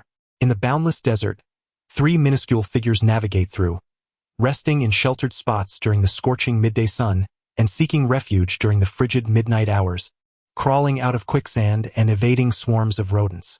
Truly, the Sea of Death lives up to its name. The crow lay sprawled on the ground, gasping for breath, nearly succumbing to the presence of a solitary mouse. 1 mouse is inconsequential, 10 mice pose little threat, and even 100 can be tolerated. However, what of 1,000? What of 10,000? The sheer multitude of mice looms ominously. Yet, these rodents dare not encroach upon this territory, for it is likely that something far more terrifying resides here. The blue whale tended to the wounds inflicted by the mice upon its skin. "I am grateful for your enlightening news," the crow remarked, rolling its eyes in exasperation. It was well aware of the situation, but could it not catch its breath first? The overwhelming tide of mice was a suffocating sight, invoking a deep-seated fear of density. It never wished to encounter mice again in its next life. What is that? Jin raised its head to gaze at a distant black speck. The crow and the blue whale jolted upright, peering through their binoculars towards the dunes. The small black dot gradually expanded, widening and clarifying. Ants. Indeed, they were minuscule creatures, no larger than fingernails. Yet when millions congregate, the spectacle is undeniably breathtaking, provided they are not advancing in your direction. What business do ants have in the desert? The crow felt a shiver run down its spine, for it had witnessed the horrifying sight of ants consuming a human. Hundreds of ants crawling upon a body, infiltrating through the mouth, nose, and ears. Such a notion was enough to conjure feelings of despair, for stumbling upon an ant nest would surely spell catastrophe. With an ant nest in front and a horde of mice behind, alongside the peril of shifting sands, it was indeed a most unfortunate turn of events. No wonder this place was dubbed the Sea of Death. Let us seek refuge in that village. As the formidable army of ants approached, the trio of Jin, Vodka, and Chianti reluctantly retreated. They truly could not withstand such overwhelming odds. In certain circumstances, the tactic of mass numbers proves exceedingly effective, as is the case now. No matter how renowned you may be, what use is it? Do you dare to confront them head-on? Can you endure it? Having just indulged in a brief bout of thievery, the three sought refuge once more in the primitive village. The residents appeared to have discovered the intrusion, expressing their outrage in a torrent of incomprehensible words, their voices a cacophony of indignant sounds. Although the precise content of their speech eluded understanding, it was evident that it was far from complimentary. Soon, an individual wielding a bone spear rushed forth, gesturing emphatically towards the outside and fervently chattering away. The leader, clearly identifiable by his demeanor, grew increasingly agitated, waving his hand as he continued to vocalize his displeasure. The struggle of communication was painfully apparent. Despite Jin's proficiency in numerous dialects, the language of this primitive village was utterly foreign. Each such village possessed its own unique tongue, devoid of any systematic linguistic documentation, and they harbored a profound hostility towards outsiders, rendering meaningful exchange impossible. Nevertheless, the situation was not entirely inscrutable. After all, Jin and his companions had been compelled to seek refuge in this small settlement. The villagers seemed accustomed to such occurrences. Though visibly anxious, they maintained an organized approach. Each individual clutched a bucket, from which they scattered a murky green liquid around the village, anointing themselves with the remnants. In a secluded corner, the trio exchanged glances and instinctively dispersed. Half an hour later, each bore the same enigmatic green substance upon their skin. The efficacy is secondary. The odor is undeniably repugnant, akin to having rolled in a cesspool. Here, water resources are alarmingly scarce, leading these indigenous inhabitants to perhaps forego bathing for a lifetime, having possibly only washed once at birth. Ultimately, they have grown accustomed to this scent and perceive no discomfort. However, for Chinjiu it is a torment, a trial for his sense of smell. He suffers from a compulsion for cleanliness yet endures all external conditions for the sake of his mission. Such resilience is a product of rigorous training, which was even harsher than this experience. The survival of these primitive residents in such an environment attests to their remarkable adaptability. The densely packed ants steer clear of the village, and even if a few intrude, they remain distant from the people. Chinjiu and his companions observe the orderly procession of ants in silence. For reasons unknown, these ants are of considerable size, marching in formation like unwavering soldiers towards their main troop. The encroachment of ants persisted for approximately 15 minutes. Once they departed, the villagers who had sheltered indoors emerged once more, resuming their daily lives while the unwelcome guests quietly retreated. This situation is truly unbearable. As they distanced themselves from the village, Crow finally displayed an expression of intolerable discomfort, as if he had tasted something dreadful. Silence, Blue Whale interjected decisively, halting Crow's words before they could fully escape his lips, sensing the need to tidy up. In a serendipitous rush, despite encountering various adversities, the trio successfully departed from the Sea of Death on the fourth day. Their provisions and water had long been depleted, leaving them with only a viscous, unsightly, and malodorous dark green substance clinging to their bodies. Remarkably, it had been yet another fortnight since Jin's mysterious disappearance. Surely, Vermouth had gleaned information regarding Kears's whereabouts by now. Jin briefly contemplated the organization's affairs, only to realize that, in contrast to his covert undertakings, the organization's operations resembled a game, devoid of significant environmental disturbances, extreme weather, or perilous creatures, and bolstered by ample support, supplies, and equipment for retreat.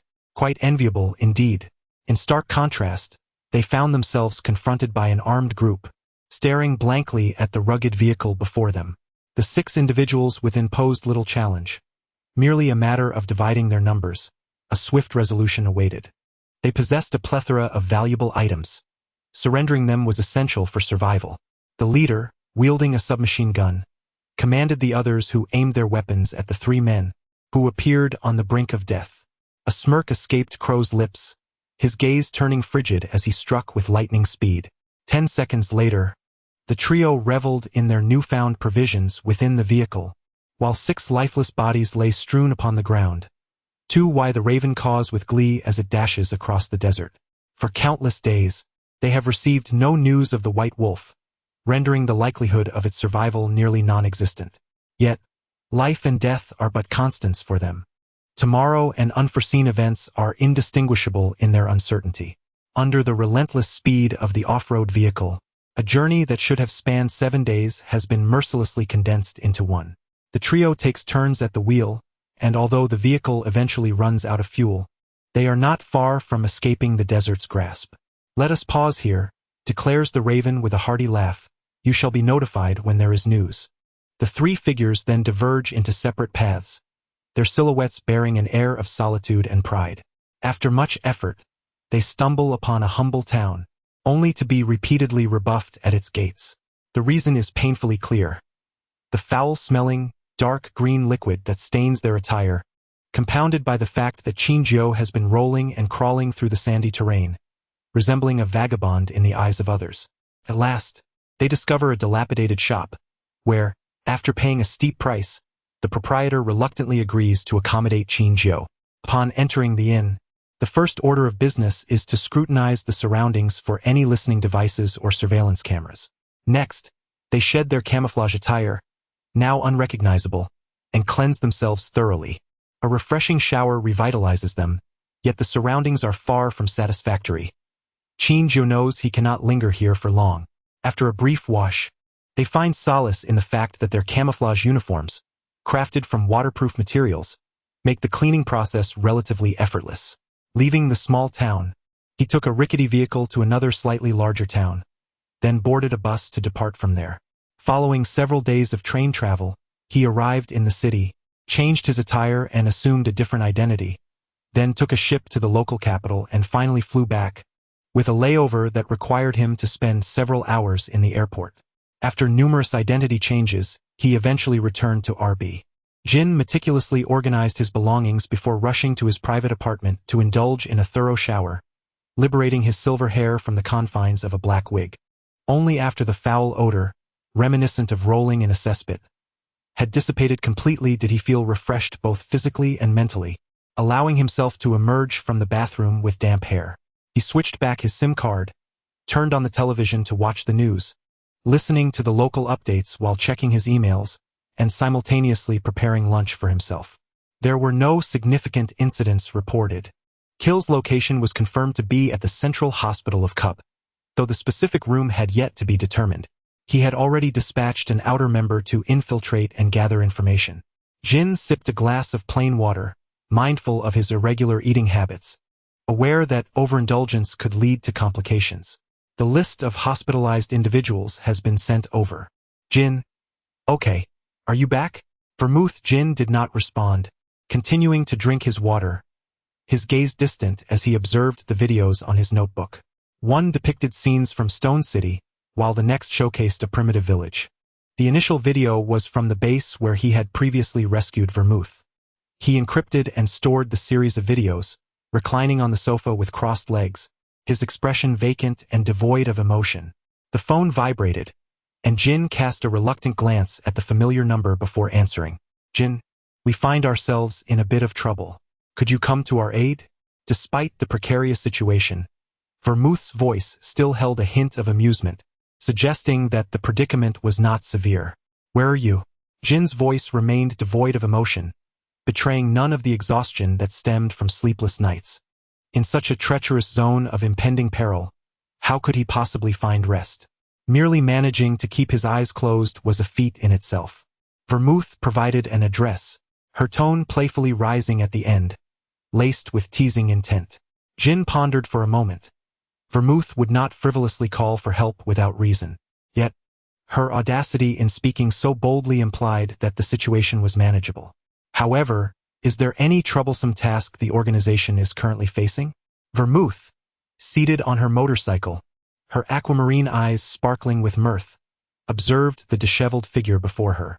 Bourbon stood not far away, his outward demeanor calm, concealing the fury that simmered within.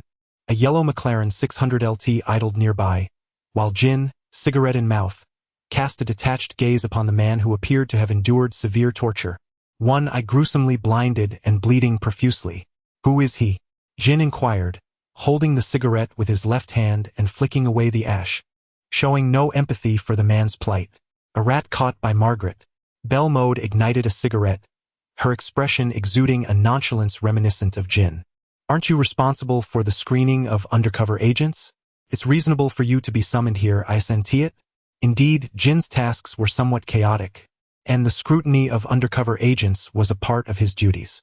Nevertheless, it was rare for Jin to personally investigate an individual. Should he truly embark on a serious inquiry, the organization would undoubtedly descend into a tempest of turmoil. Interrogation is not my responsibility. Jin did not approach the man whose limbs had been grotesquely twisted. Have you resorted to torture? Jin, do you harbor some misunderstanding about me? Belmode's lips twitched slightly. She was not so bloodthirsty or cruel as to leave someone in such a state. The individual, codenamed Sidecar, had originally been Margaret's boyfriend, but upon being discovered as a rat, he had ended up in this pitiful condition by the time she arrived. Dispose of him with Finny. Jin raised an eyebrow, signaling that it was time to withdraw. Lingering here was no longer prudent. The question loomed, who would escort him away? Belmode's motorcycle was an option, but Jin was reluctant to soil his own vehicle. Bourbon. Finny had a public identity, making it inconvenient to have Bourbon take him directly. A suspicious vehicle approached. The voices of Colin and Chianti echoed in his earpiece. Jin cast a glance at the nearly lifeless man on the ground and tossed a bomb onto him. Someone's coming. We must retreat.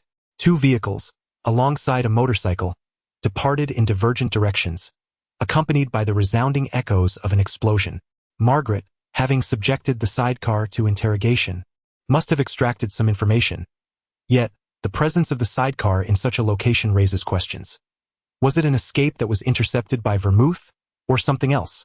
Meanwhile, within the white Mazda RX-7 FD3S, Toru Amuro no longer concealed his grim expression. His violet-gray eyes blazed with fury as he regarded his colleague, Saito Shun, a deep-cover agent of the RB Public Security, being mercilessly tortured by those fiends. Amuro struggled to suppress his wrath. Any indication of his agitation could lead to an unexplainable predicament for him as well. While Ryugamine Zero did not fear sacrifice, he was unwilling to face it without cause. He was prepared to die, but only if it bore significance. A motorcycle appeared beside him, and as Amuro turned his head, he recognized Vermouth. Fortuitously, the privacy film on his car window concealed his fury, allowing Amuro to transform his demeanor in an instant, donning a gentle smile. He lowered the window, inquiring, "Is there something you need? Do you have time this evening?" Vermouth's voice, muffled by her helmet, was difficult to decipher. "Would you accompany me to the mall?" "Certainly," Amuro replied, maintaining control over the steering wheel. "But isn't there a mission tonight?" "Then forget it," Vermouth amended, her helmet obscuring her face, rendering her expression unreadable. Though her tone was laced with regret, the enigmatic woman alone knew her true thoughts. Perhaps another day. After exchanging greetings, Vermouth rode away on her motorcycle, while Toru Amuro repositioned the car window, his expression inscrutable. He did not believe that Vermouth had forgotten about the mission scheduled for the evening. So why had she inquired whether he had time? Was she probing for something? Chapter 57. unexpected circumstances regardless of what Bourbon and Belmod, those enigmatic figures, might be contemplating. Jin remained indifferent to the evening's assignment. After a fleeting glance at the task briefing, he cast it aside, turning his focus to a peculiar audio segment. If analyzed by a computer, it would likely reveal a coded melody. However, due to the audio's degradation, the precise tune remained elusive. Yet, what weighed most heavily on Jin was the unsettling familiarity of the melody. It felt as though he had encountered it before, though the memory was shrouded in obscurity. This was rather unusual for Jin, as all his indistinct recollections were from a time preceding his induction into the organization, a period marked by darkness and oppression. There was a time when he languished in a haze induced by substances, unable to discern whether he was ensnared in dreams or ensconced in reality. His consciousness dulled, and his memories somewhat nebulous. It was a time he was most reluctant to revisit. Upon completing the audio analysis, he commenced modeling, employing his computer to reconstruct the palace hidden within the Sea of Death in 3D. The palace was vast. He had not conducted a thorough exploration at the time, merely meandering through its halls and absconding with a few treasures of gold and silver. After meticulously clearing the fine layers of sand from the jewels, their true forms emerged. One pure white, another pitch black, and a third of vibrant green, glistening with vitality. After securing the 3 gemstones, Jin glanced at the waning light. It was time to dine before embarking on yet another mission. Recently, a series of troubles had beset him, leaving little room for proper rest. To be frank, Jin could not comprehend why a task he could accomplish alone required the orchestration of a multitude. There were individuals collecting intelligence, others keeping watch, and still more attending to the aftermath, a seamless operation. The assignment bore little technical complexity. Throughout the endeavor, Jin remained seated in the vehicle, directing from afar. He had merely delegated the tasks, after which he found himself with little to do, yet he still managed a remarkably perplexing blunder. Was there trouble on Vodka's end? Reflecting briefly on the mission he assigned to Vodka, he recalled that the burly figure was slow to react and lacked prowess in close combat. Thus, he had simply instructed him to retrieve the documents. How could any issues possibly arise? It was baffling to him that someone had set a trap. Vermouth furrowed her brow slightly. She and Bourbon enjoyed a relatively easy time, given their formidable combat abilities, yet Vodka found himself in dire straits, uncertain of the identity of the assailants. The true instigator, Toru Amuro, was as usual. The recent demise of his partner played on a loop in his mind. While Amuro was presently unable to act against Vermouth or Jin, he could certainly vent his frustrations by dispatching Vodka along with a few peripheral members. Jin remained oblivious to Bourbon's thoughts, feeling only a throbbing headache. "You all retreat first," he stated. Stepping out of the vehicle, his expression was devoid of emotion, yet an inexplicable sense of helplessness emanated from him. "Are you going over there?" Vermouth interjected, blocking Jin's path. The situation had drawn attention, and soon they would be surrounded. For the sake of a mere Vodka, it is hardly worth the risk. Vodka is merely an ordinary high-ranking individual, proficient in IT and driving, whereas Jin is one of the 3 core members, a trusted confidant. From any perspective, Vodka does not warrant the peril that Jin is about to undertake. Ignoring Vermouth's counsel, Jin pressed the earpiece, commanding Chianti, Colin, retreat. Vermouth donned her helmet and revved the engine, acknowledging, "I know I cannot stop you. Do take care." Amuro Toru, seated in the driver's seat, quietly sent an email to his subordinate. Initially, his intent was simply to apprehend Vodka. Now that Jin had presented him on a silver platter, what reason was there not to seize the opportunity? Once out of Bourbon and Vermouth's sight, a slight smirk played upon Jin's lips as he darted towards his objective like a cheetah. Meanwhile, Vodka was struggling valiantly, his body riddled with wounds. He was acutely aware that among the organization's elite, he possessed no distinct advantages. He was neither astute nor obsequious, and lacked any exceptionally advanced skills. Should any misfortune arise, he would undoubtedly be cast aside. Nevertheless, he was unwilling to succumb to despair. His reactions were indeed slower than those of others.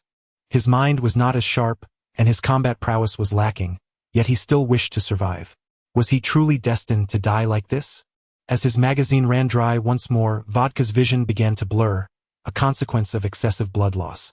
Gazing at the wave of adversaries emerging from seemingly nowhere, he suddenly surrendered. He was outmatched, devoid of ammunition, and it was utterly impossible for him to confront 5 opponents single-handedly. However, after an extensive wait, the specter of death remained elusive. Vodka lifted his gaze to behold a tall, slender silhouette cloaked in darkness standing before him. One hand casually nestled in a pocket while the other wielded a firearm, effortlessly extinguishing the lives of several individuals before they could even react. The silver-haired man regarded him from a position of superiority, his expression tranquil as he seized Vodka by the collar and dragged him away, departing before the RB public security, tipped off by Toru Amuro, could arrive. Although Jin harbored no fear of the authorities, he preferred to avoid unnecessary complications. When Vodka regained consciousness 3 days later, he found himself ensconced in the organization's medical facility, his body swathed in bandages. The room was nearly devoid of personnel. Within the organization, one could hardly expect the presence of any benevolent white-coated angels. The primary objective was to ensure survival, with service quality being of little consequence. Vodka shifted his gaze, his eyes alighting upon the keys to a Porsche 356A resting on the table. Having largely resolved recent troubles, Jin finally indulged in the luxury of rest within his apartment. Though he had lost a yellow McLaren 600 LT, it was of little significance. After all, it was merely a supercar, and wealth afforded him the ability to procure another. Indeed, due to Vodka's severe injuries leading to his unconsciousness, Jin had to assume the role of a driver, managing to escape with only one vehicle while the other was destined for destruction. Ultimately, he chose to preserve Vodka's Porsche 356A, sacrificing his own supercar, for Vodka's vehicle held a certain sentimental value, while his own was merely a means of transportation. After Jin had comfortably settled into a slumber, he leisurely took a shower, changed into a fresh outfit, and sat before his desk, fixating on the sleek black wired headphones for an elongated moment. The earphone's head revolved in his grasp, his fingertips applying a slight pressure. A pair of high-tech headphones ultimately met their demise in Jin's hands, along with the connecting box. It is undeniable that wearing the headphones brought him a sense of ease, yet that comfort zone was ill-suited for him. Accustomed to tranquility, the moment he removed the headphones, he was compelled to readjust to a cacophonous environment, which could induce headaches due to his disorientation, akin to a nearsighted individual who rarely dons glasses, suddenly confronted with a world rendered crystal clear, leaving the mind struggling to recalibrate in a fleeting moment. For an ordinary person, this adjustment may be trivial, merely requiring a bit of time to adapt. However, he was not afforded such luxury. In the realm of skilled confrontation, every second counts, and he lacked the time to acclimate. Thus, rather than indulging in the comfort of the headphones, it was far preferable to exist amidst the clamor from the outset. With a decisive act, Jin obliterated the headphones, reclining in his chair as he acclimated to the raucous world that was both intimately familiar yet somewhat foreign. He sluggishly donned his shoes and descended the stairs, leaving the apartment. Without the muffling effect of the headphones, the city's sounds were amplified. Jin remained as nonchalant as ever, draped in black, meandering along the roadside. He stood under the shade of trees in the park, observing a nearby group of children frolicking, couples deeply engaged in one another, and elderly individuals stretching their limbs. His gaze was placid. Though he stood amidst the clamor, he felt utterly out of place within it. During the day, Jin wanders through the bustling streets, and by night, he conceals himself within the lively bars, adapting to the clamor while simultaneously melding into the crowd. Though he possesses a fondness for tranquility, he finds himself drawn to the din daily, leaving one to ponder whom he is truly tormenting. Yet, regardless of the tumultuous journey within his heart, when he resolves to rescue Kir, he maintains his characteristic nonchalance and aloof demeanor. He orchestrates the placement of small explosives near the station by the Mihua Central Hospital, while simultaneously deploying poison within a shopping mall, meticulously packaging parcels addressed to various patient rooms, details surreptitiously captured by an infiltrator from the hospital's periphery. In an instant, throngs of people surge into the hospital, while Jin occupies the passenger seat of a Porsche 356A, his gaze languidly fixed upon the red dots on the computer screen. As for why it is a Porsche 356A, one must inquire with Vodka. From the onset of this mission, Vodka, in his naivety, called Jin to confess he had inadvertently cost him a vehicle and offered to compensate with the Porsche 356A. Upon hearing Jin's dismissal of the need for a car, he eagerly assumed the role of chauffeur.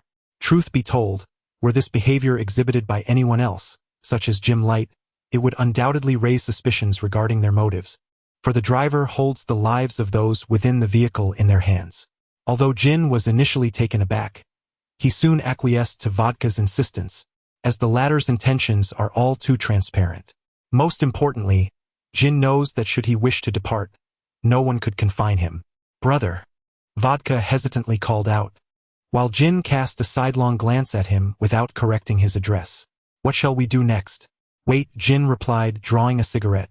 As throngs of people surged into the hospital to deliver packages, the FBI lacked both the resources and personnel to scrutinize each parcel, thereby allowing for potential opportunities to arise. Handing over a floral arrangement concealing a bomb to the FBI would undoubtedly heighten their vigilance towards such packages. If the FBI failed to detect the bomb, it would certainly be rather dull. Watching as the red dots on the computer screen began to shift, Jin nonchalantly flicked the ash from his cigarette. This marked his first genuine engagement with the FBI since his return. Prior encounters had merely involved reviewing mission reports and the previous remote sniper incident with the Bureau. As the majority of the red dots on the screen commenced their movement, Jin tapped on the computer and uploaded a video to the website. Instantly, an interview appeared on the hospital's computer screen. "Hello everyone, I am Mizunashi Rina. Thank you for your concern." Chapter 58.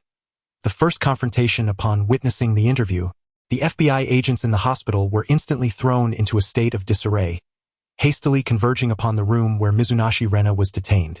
Meanwhile, Jin observed the multitude of red dots on the computer screen with his characteristic calmness, betraying not a hint of agitation. Inside the Porsche 356A, he was alone. Vodka had gone in search of a motorcycle. On the other side, the FBI had come to the realization that they had been outmaneuvered and were deliberating an urgent transfer, engaging in fervent discussions. Yet, their ace agent had already devised a strategy alongside a first-grade student. 3 vehicles emerged from the hospital. Chianti's voice crackled through the earpiece as Vodka donned his helmet and rode off on his motorcycle. Seated in the driver's seat, Jin observed the Porsche 256A with an air of indifference, resembling a ferocious beast lurking in the depths. His gaze was fixated on the thermal imaging display revealing the distribution of human bodies. The first 2 vehicles tracked by Chianti and Conan contained 7 or 8 individuals sprawled within their trunks, while the occupant of the first vehicle was devoid of a locator. The third vehicle monitored by Vodka had only the driver and the front passenger, both equipped with tracking devices, yet the rear compartment remained empty. Jin remained silent as he scrutinized the X-ray view. If he were to conceal a person, none of these vehicles were genuine. If the individual in question were they would not initially choose to hide within such conspicuous cars. Instead, they would opt for a hospital, specifically the morgue, as it is seldom frequented by anyone seeking a living person. Although it would entail some inconvenience for if the intention were to depart from the hospital, one might employ less conspicuous vehicles. With numerous private cars exiting the hospital, pinpointing one would prove challenging. By crafting a false visage and affixing it to their face, one could be bound with non-reflective thread to their limbs, resembling a marionette. With the slightest movement, they could evade detection while appearing unconscious. Alternatively, a speaker could be positioned near their mouth, ensuring that any sound would preclude suspicion regarding their state of consciousness. Further, the rear seat of a vehicle could be modified to conceal an individual beneath it, or a pickup truck's bed could be discreetly adjusted to allow auto lie flat while employing camouflage. Those searching for a would not conduct meticulous inspections, easily deceived by mere appearances. Even with thermal sensors in play, one could procure special materials in advance. Moreover, utilizing a police vehicle could facilitate a ruse, as a contingent of officers escorting an injured criminal to the hospital could swap with an impersonator once inside the ward. It would be a stroke of luck, as criminals typically do not engage the police without cause. After all, who would willingly place themselves in the presence of law enforcement? Long wait, Jin. A voice interrupted his reverie. I have finally located it. Akai Shuichi's Chevrolet. Following the second vehicle tracked by Colin, which one should we pursue? Belmode, riding a motorcycle, observed a Chevrolet nimbly weaving through the traffic ahead. It certainly should not be the one I am trailing, Vodka thought, glancing at the dark blue vehicle with privacy film, which only had occupants in the driver's and front passenger's seats. Hurry up, Jin. Chianti's tone was somewhat irritable. She was not known for her patience. My gun is nearly about to misfire. It must be the third vehicle Vodka is following. Jin tapped the side of his notebook. He had never engaged directly with the FBI, but based on Jim Wright's previous mission reports and the completion of tasks during Akai Shuichi's undercover work, Akai was not the type to follow someone brazenly, risking exposure of the target. Yet, how could he have been located so easily? Although Jin was now aware that KIR was in the front passenger seat of the third vehicle, he felt as if he were a high school student suddenly faced with a math problem. A box of apples costs 35, a box of pears 40, and a box of oranges 27. After calculating the total for 3 boxes of apples, 2 of pears, and 1 of oranges, he could not shake the doubt that he might have made an error or overlooked some hidden condition. Yet, he found no reason to dispute his conclusion. Jin felt an unsettling similarity. The individual in the front passenger seat of the third vehicle appeared decidedly abnormal, with their head bowed for an extended period, an uncomfortable position that would surely cause neck pain, especially in a car. Are you certain? Shouldn't we pursue the second vehicle that is under the protection of Akai Shuichi? Vermouth inquired, her skepticism evident. Until now, it had always been Jim Light who engaged in a battle of wits with these individuals. Jin had never intervened. Was it possible that he misjudged the situation due to inexperience?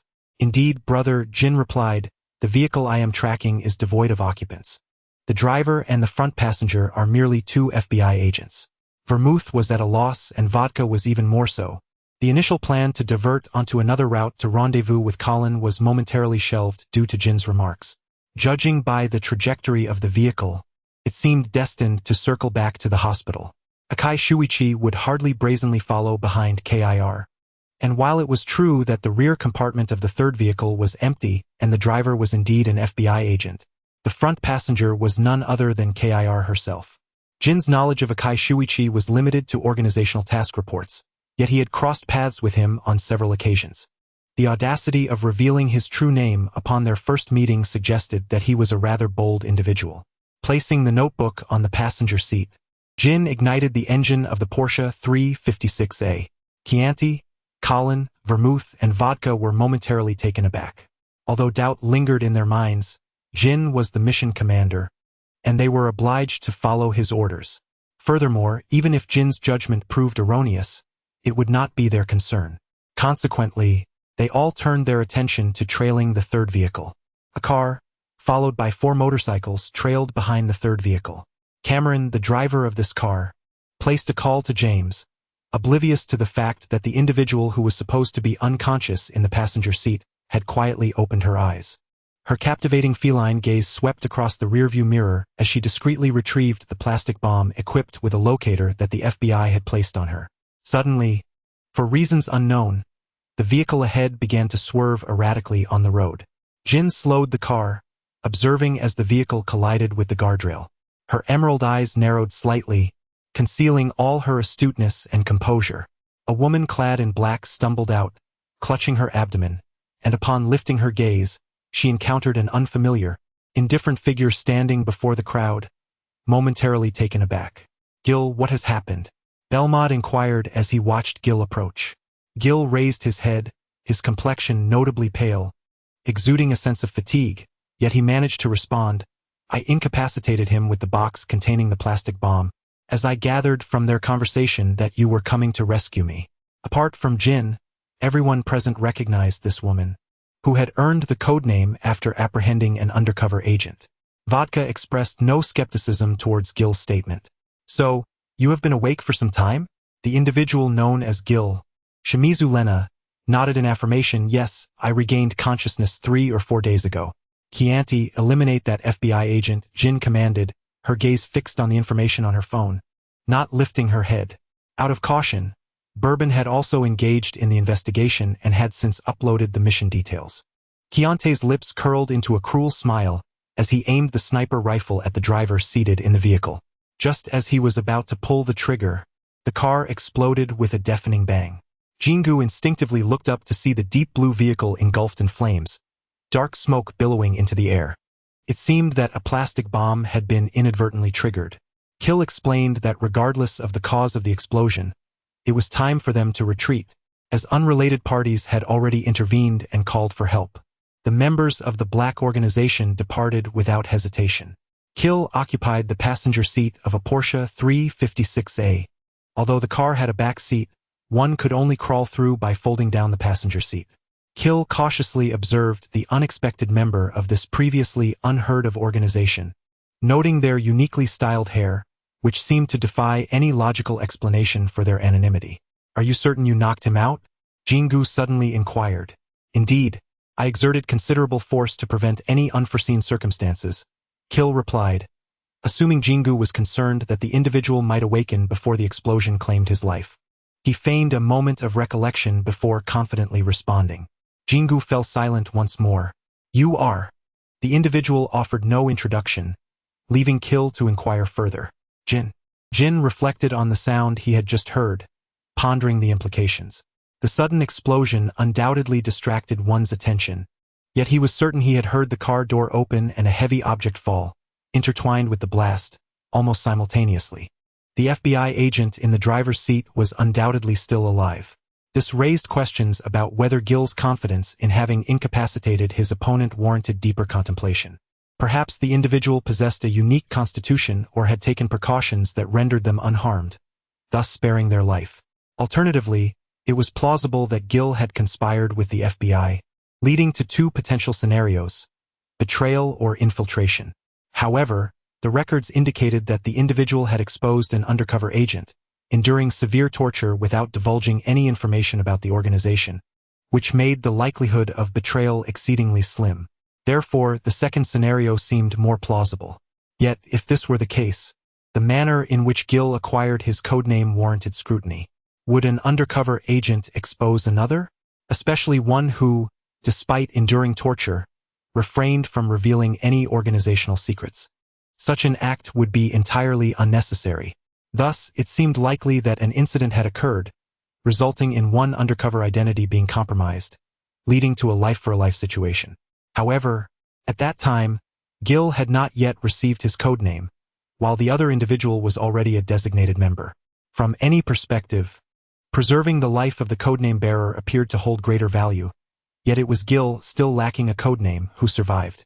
This suggested a significant connection between Gill and the deceased undercover agent, compelling the codename member to sacrifice themselves to protect Gill. Were they lovers?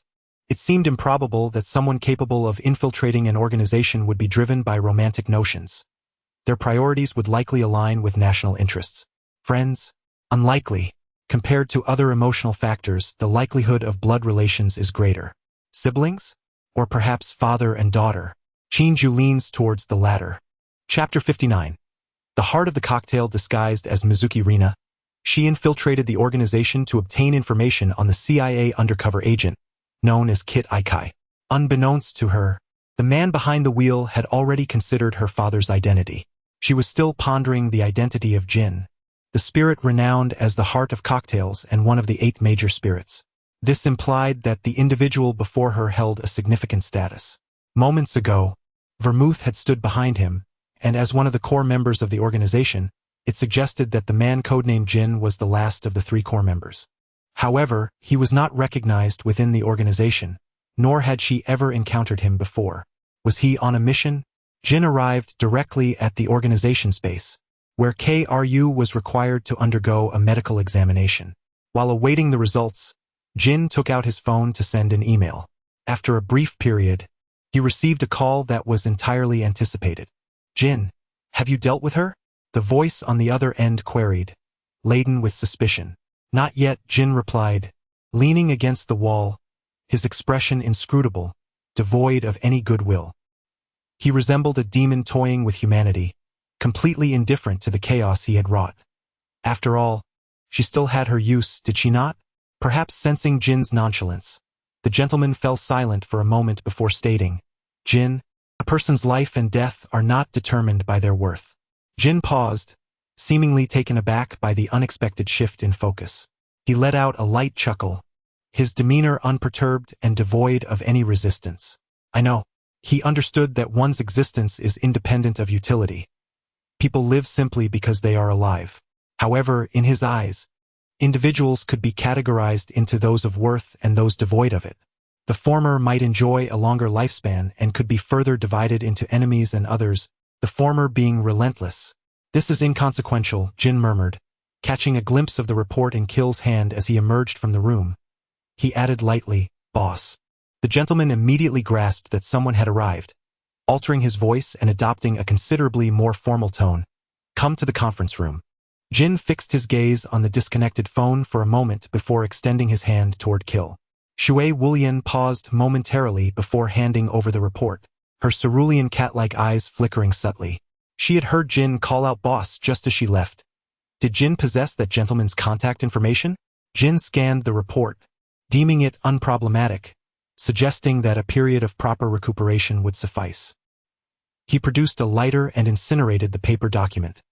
The crimson flames reflected ominously in his pine-green eyes, adding an air of eerie danger.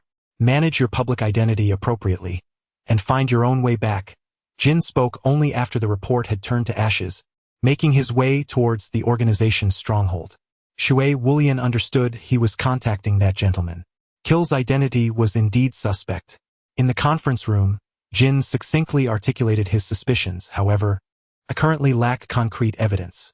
On the large screen, a refined and amiable man reclined in his chair, a stack of documents piled before him. Let us not concern ourselves with that for now. After all, Kill's capabilities are commendable. What was it like to confront the FBI for the first time? Jin fell into a contemplative silence, reflecting on the myriad of absurd behaviors exhibited by the FBI in their attempts to provide cover. Although their intention was to retrieve KIR, the execution of their plan seemed exceedingly haphazard, rendering him a fool for having envisioned countless methods of concealment. Perhaps sensing Jin's quietude, the gentleman chuckled lightly, stretching his body, and remarked that one would soon grow accustomed to it. Moreover, I have another task to assign to you, the gentleman's demeanor shifting from casual to serious. Jin rose from the conference room chair, standing tall and firm like a pine tree.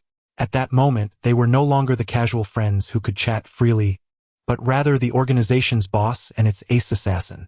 As Jin exited the conference room, his expression remained composed, yet his mind was preoccupied with the confidential mission assigned to him. This task was not urgent. It required finding the right person, for executing it otherwise would be futile. Outside the conference room, Vermouth stood, delicately holding a slender lady's cigarette, exhaling a ring of smoke while her aquamarine eyes glimmered subtly. You suspect KIR, don't you? Jin did not respond to the inquiry. Lacking concrete evidence at the moment, he had nonetheless nearly confirmed KIR's undercover identity through his deductions. As for obtaining proof, it was merely a matter of whether he wished to pursue the investigation. Indeed, Vermouth's eyes reflected a hint of complexity before returning to her usual charming smile. Jin cast a glance at Vermouth, harboring a vague suspicion. The two core members of the organization were seated on the sofa in Vermouth's apartment. After a moment of silence, Vermouth finally spoke regarding the matter of Akai Shichi. Her concerns revolved around the safety of Akai, for both she and Jin dwelled in the shadows. Should anyone uncover information about Akai, it could pose a threat to them both. Moreover, with both Jin and Vermouth engaged in the organization's missions, they had attracted the attention of other members and the FBI, casting a significant shadow over Akai's safety. Jin swirled the red wine in his glass, his eyes half closed, his tone remarkably calm. What do you intend to do? Or rather, what can you do? Sever all ties with Akai? Setting aside whether that little brat would agree, such an action would only further illuminate Akai's identity. Change Akai's identity? That would condemn her to a life of perpetual disguise. Have organization members discreetly protect her? Unless reliable individuals are available, this would merely expose Akai's existence to the eyes of the organization's members. In any case, it was impossible to completely shield Akai from danger, especially considering that the little brat wasn't exactly safe in her everyday life. She was not someone devoid of skills or understanding. Such a notion was unnecessary. In contrast to Vermouth, Jin exhibited a greater degree of rationality, or perhaps indifference. This current state of affairs was not without merit. Vermouth was merely indulging in unfounded fears. Setting down his untouched wine, he remarked coldly, "Speculating about the future is futile at this juncture." Bermude sighed, a glimmer of amusement dancing in her aquamarine eyes as she held her wine glass enticingly towards Jin, her voice sultry and beguiling. "Will you stay the night?" Jin, expressionless, pushed away the face that had leaned close to his ear and departed, prompting Bermude to shake her wine glass, leaving traces of the liquid on its rim. The golden-haired woman, adorned with exquisite beauty, bore a smile in her eyes. Standing at the roadside after leaving the apartment, Jin found it was already past 11 in the evening. The streets were nearly deserted, with scarcely any vehicles in sight. The streetlights remained illuminated, casting light upon the encroaching darkness. Dressed in black, Jin walked towards his villa, traversing the asphalt road lined with elegant architecture, flourishing flora, and the pulse of urban life. The streetlights, though not particularly bright, sufficed to illuminate the path ahead. For a fleeting moment, Jin glimpsed another realm, one marred and ravaged by conflict, shrouded in smoke, devoid of vibrant passers-by, filled instead with ragged refugees, and lacking the splendor of magnificent structures, replaced by desolate ruins. It was a world engulfed in the chaos of war. Perhaps due to an unstable current, the streetlights flickered momentarily, snapping Jin back to reality, where he found himself once again in the serene yet prosperous world. After a prolonged silence, he resumed his steps. Jin possesses an almost uncanny memory, retaining every experience with an unyielding grip. In other words, he cannot forget. This is a terrifying and painful reality, as he passively and actively absorbs all external information. Initially, his mind was overwhelmed, plagued by incessant headaches that rendered him incapable of leading a normal life. Yet, despite the anguish, he remained unable to master the art of forgetting. In time, Jin learned to store memories and embraced the virtue of silence. Meow. Upon entering the pet shop, a small black cat incessantly mewed, its large eyes brimming with tears as it clawed at the cage. The moment the staff opened the door, the little creature leaped into Jin's arms, its tearful gaze more sorrowful than 2 months prior, as it appeared to have lost weight. After calculating the boarding fees, Jin took the black cat back to his villa. The cat trailed closely at Jin's heels, while the silver-haired man absent-mindedly scratched its ears, spending the entire night on the sofa. Perhaps having left the cat at the pet shop for too long, it now followed Jin closely, never straying far. Jin rapped on the counter, his gaze indifferent. The shopkeeper, engrossed in the television, casually handed Jin 2 packs of cigarettes with one hand while accepting payment with the other, never diverting his attention from the screen. Jin, devoid of curiosity regarding the shopkeeper's viewing, tore open the plastic, extracted a cigarette, lit it, exhaled a smoke ring, and proceeded to check his emails on his phone. After flicking the ash from his cigarette, Jin deleted an email and sent another to a different recipient, who struggled to comprehend why the designated Keel was tasked with this assignment. After all, regardless of the outcome, the endeavor bore little benefit for the organization. Recently, Keel had come under intense scrutiny, monitored closely with a tracking device affixed to his person, his phone equipped with listening devices, and the watchful eyes of fellow members observing his every move. Jin refrained from revealing to the individual that his suspicion of Keel being an undercover agent was based on certain inferences, as there were matters he preferred to keep private, such as his memories, his senses, and his past. The true essence of Jin was largely unknown to that gentleman. All information regarding Jin within the organization was a narrative he had meticulously crafted for himself. 7 parts fabricated, 3 parts genuine. Could be said that, apart from Jin's own admissions, the remaining data was a tapestry of truths and falsehoods, woven from the experiences of various individuals. Jin did not exist in the realm of the virtual. Chapter 60. A new adversary that evening. When Jin arrived at the location indicated in the message, he found KIR waiting for him. KIR produced a newly configured Beretta M92F, its chamber empty, and silently approached from behind, the muzzle aimed at the back of her head. It was evident that the woman before him momentarily faltered in surprise. To prove your innocence, lure Kai Shuichi out and eliminate him. Jin spoke with a calm demeanor. He had never directly engaged with Kai Shuichi and was puzzled as to why the members of the organization held such apprehension toward that FBI agent. Jim Wright had suffered losses and Vermouth had too. That gentleman even referred to him as a silver bullet. Kai Shuichi? I am a member of the organization. How could I possibly draw him out? Kir appeared astonished, clearly distressed, though what occupied her thoughts remained a mystery. Simply claim that you can no longer endure the organization and wish to defect. Offer him the intelligence you possess about the organization, and he will protect you from their discovery. The directive was merely to instruct Kir to deal with Akai Shuichi. The specifics of how to accomplish the task were left to her discretion. However, the most crucial question lingered. Why was Kir specifically chosen? It was well known that she was likely an undercover agent. Were they not orchestrating a ruse to deceive him by sending an infiltrator to handle Akai Shuichi? Yet, do not make me repeat myself. The figure of Jin remained unchanged, his grip steady on the firearm, choosing not to ponder the intricacies of that gentleman's mind. After all, that individual had numerous personal matters to attend to, some of which were intertwined with his assignments. Such tasks were typically shrouded in silence, a tacit agreement wherein the gentleman neither inquired about Jin's origins, nor did Jin question the rationale behind the mission. Hello, it's me, Mizunashi Rina. I managed to reach Akai Shuichi. Are you available to talk? Is anyone else with you? Just myself. Akai Shuichi's voice resonated through the phone, reaching Jin's ears, causing the silver-haired man to glance slightly aside. You didn't expect me to call, did you?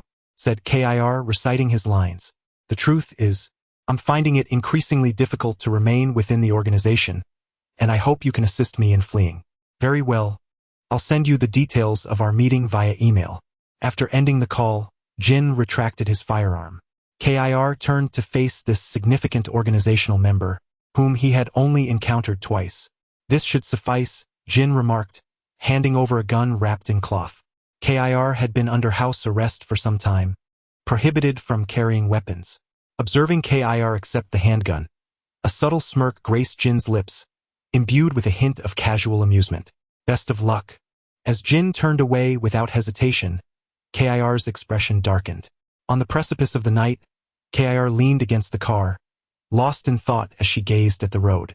From her execution of the assassination plan to the car accident that led to her capture by the FBI, and ultimately her return to the organization, the only unexpected element in this intricate web was her new superior, Jin.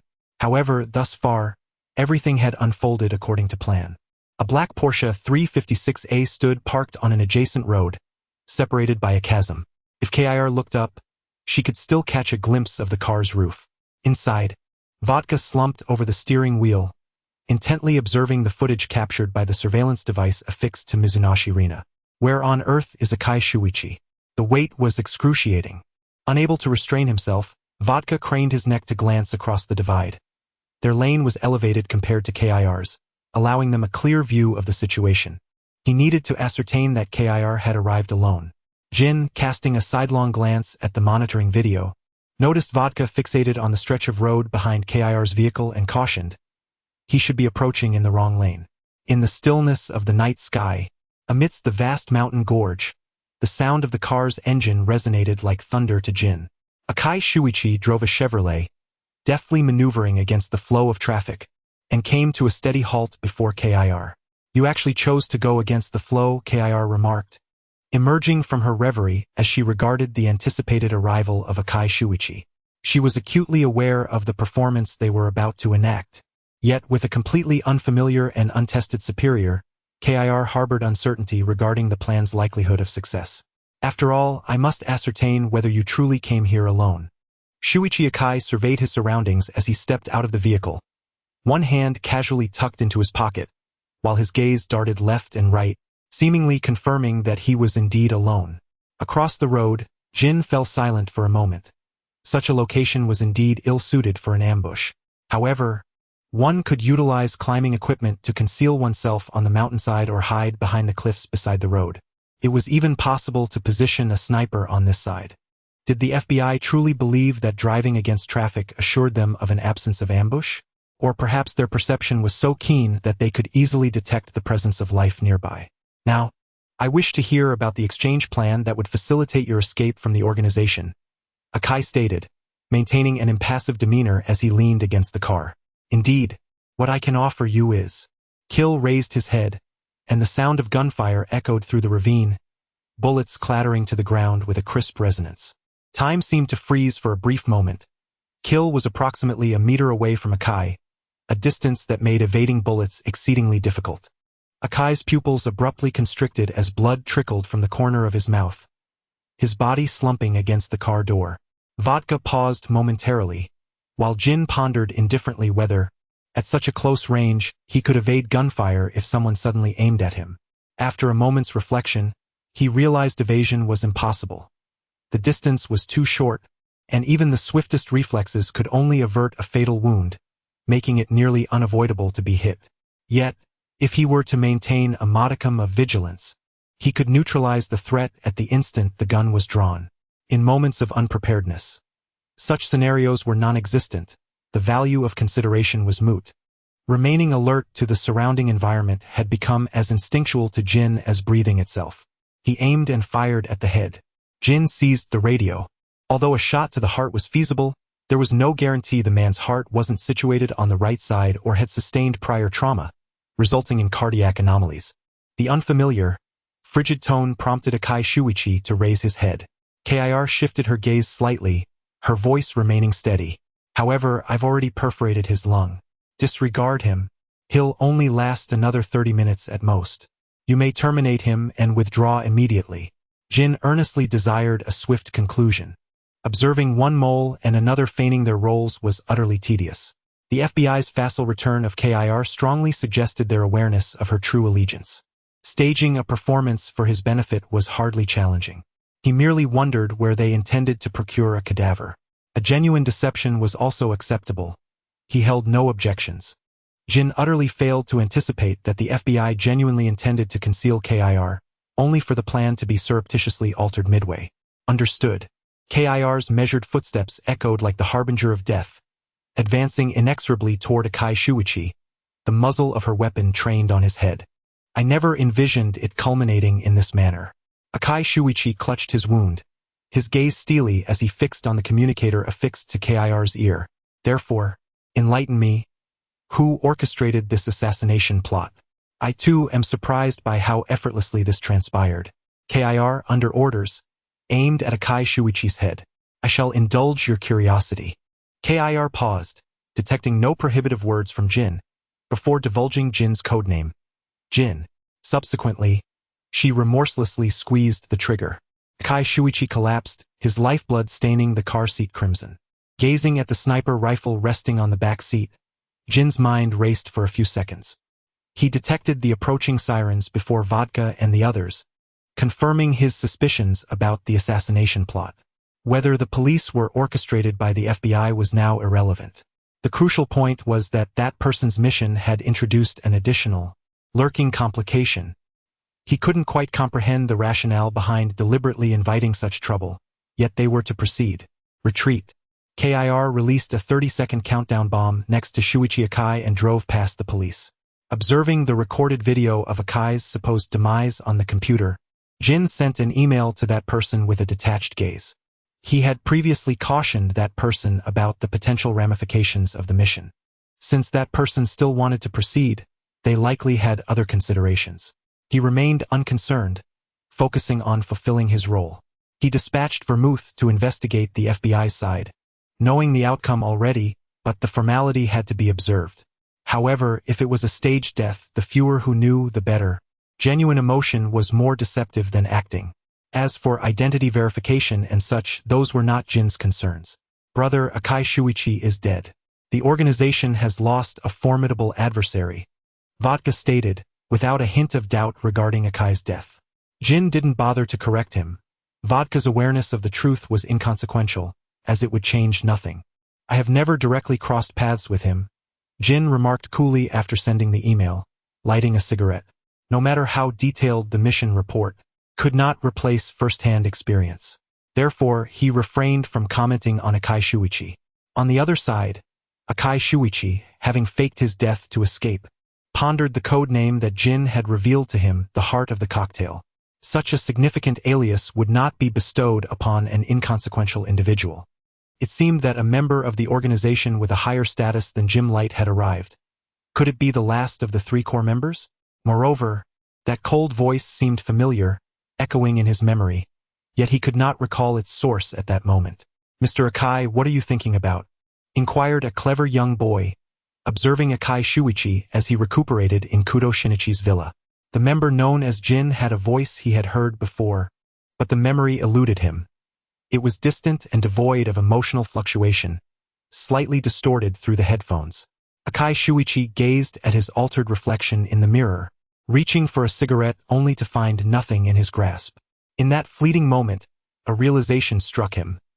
It was the man named Jin, whose voice bore a striking resemblance to Jin's. What? Jin remained oblivious to the fact that his disguise had been compromised.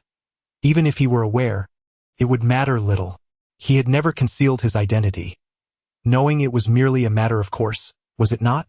Gil's act of proving his innocence through the assassination of Akai Shuichi raised questions about his identity.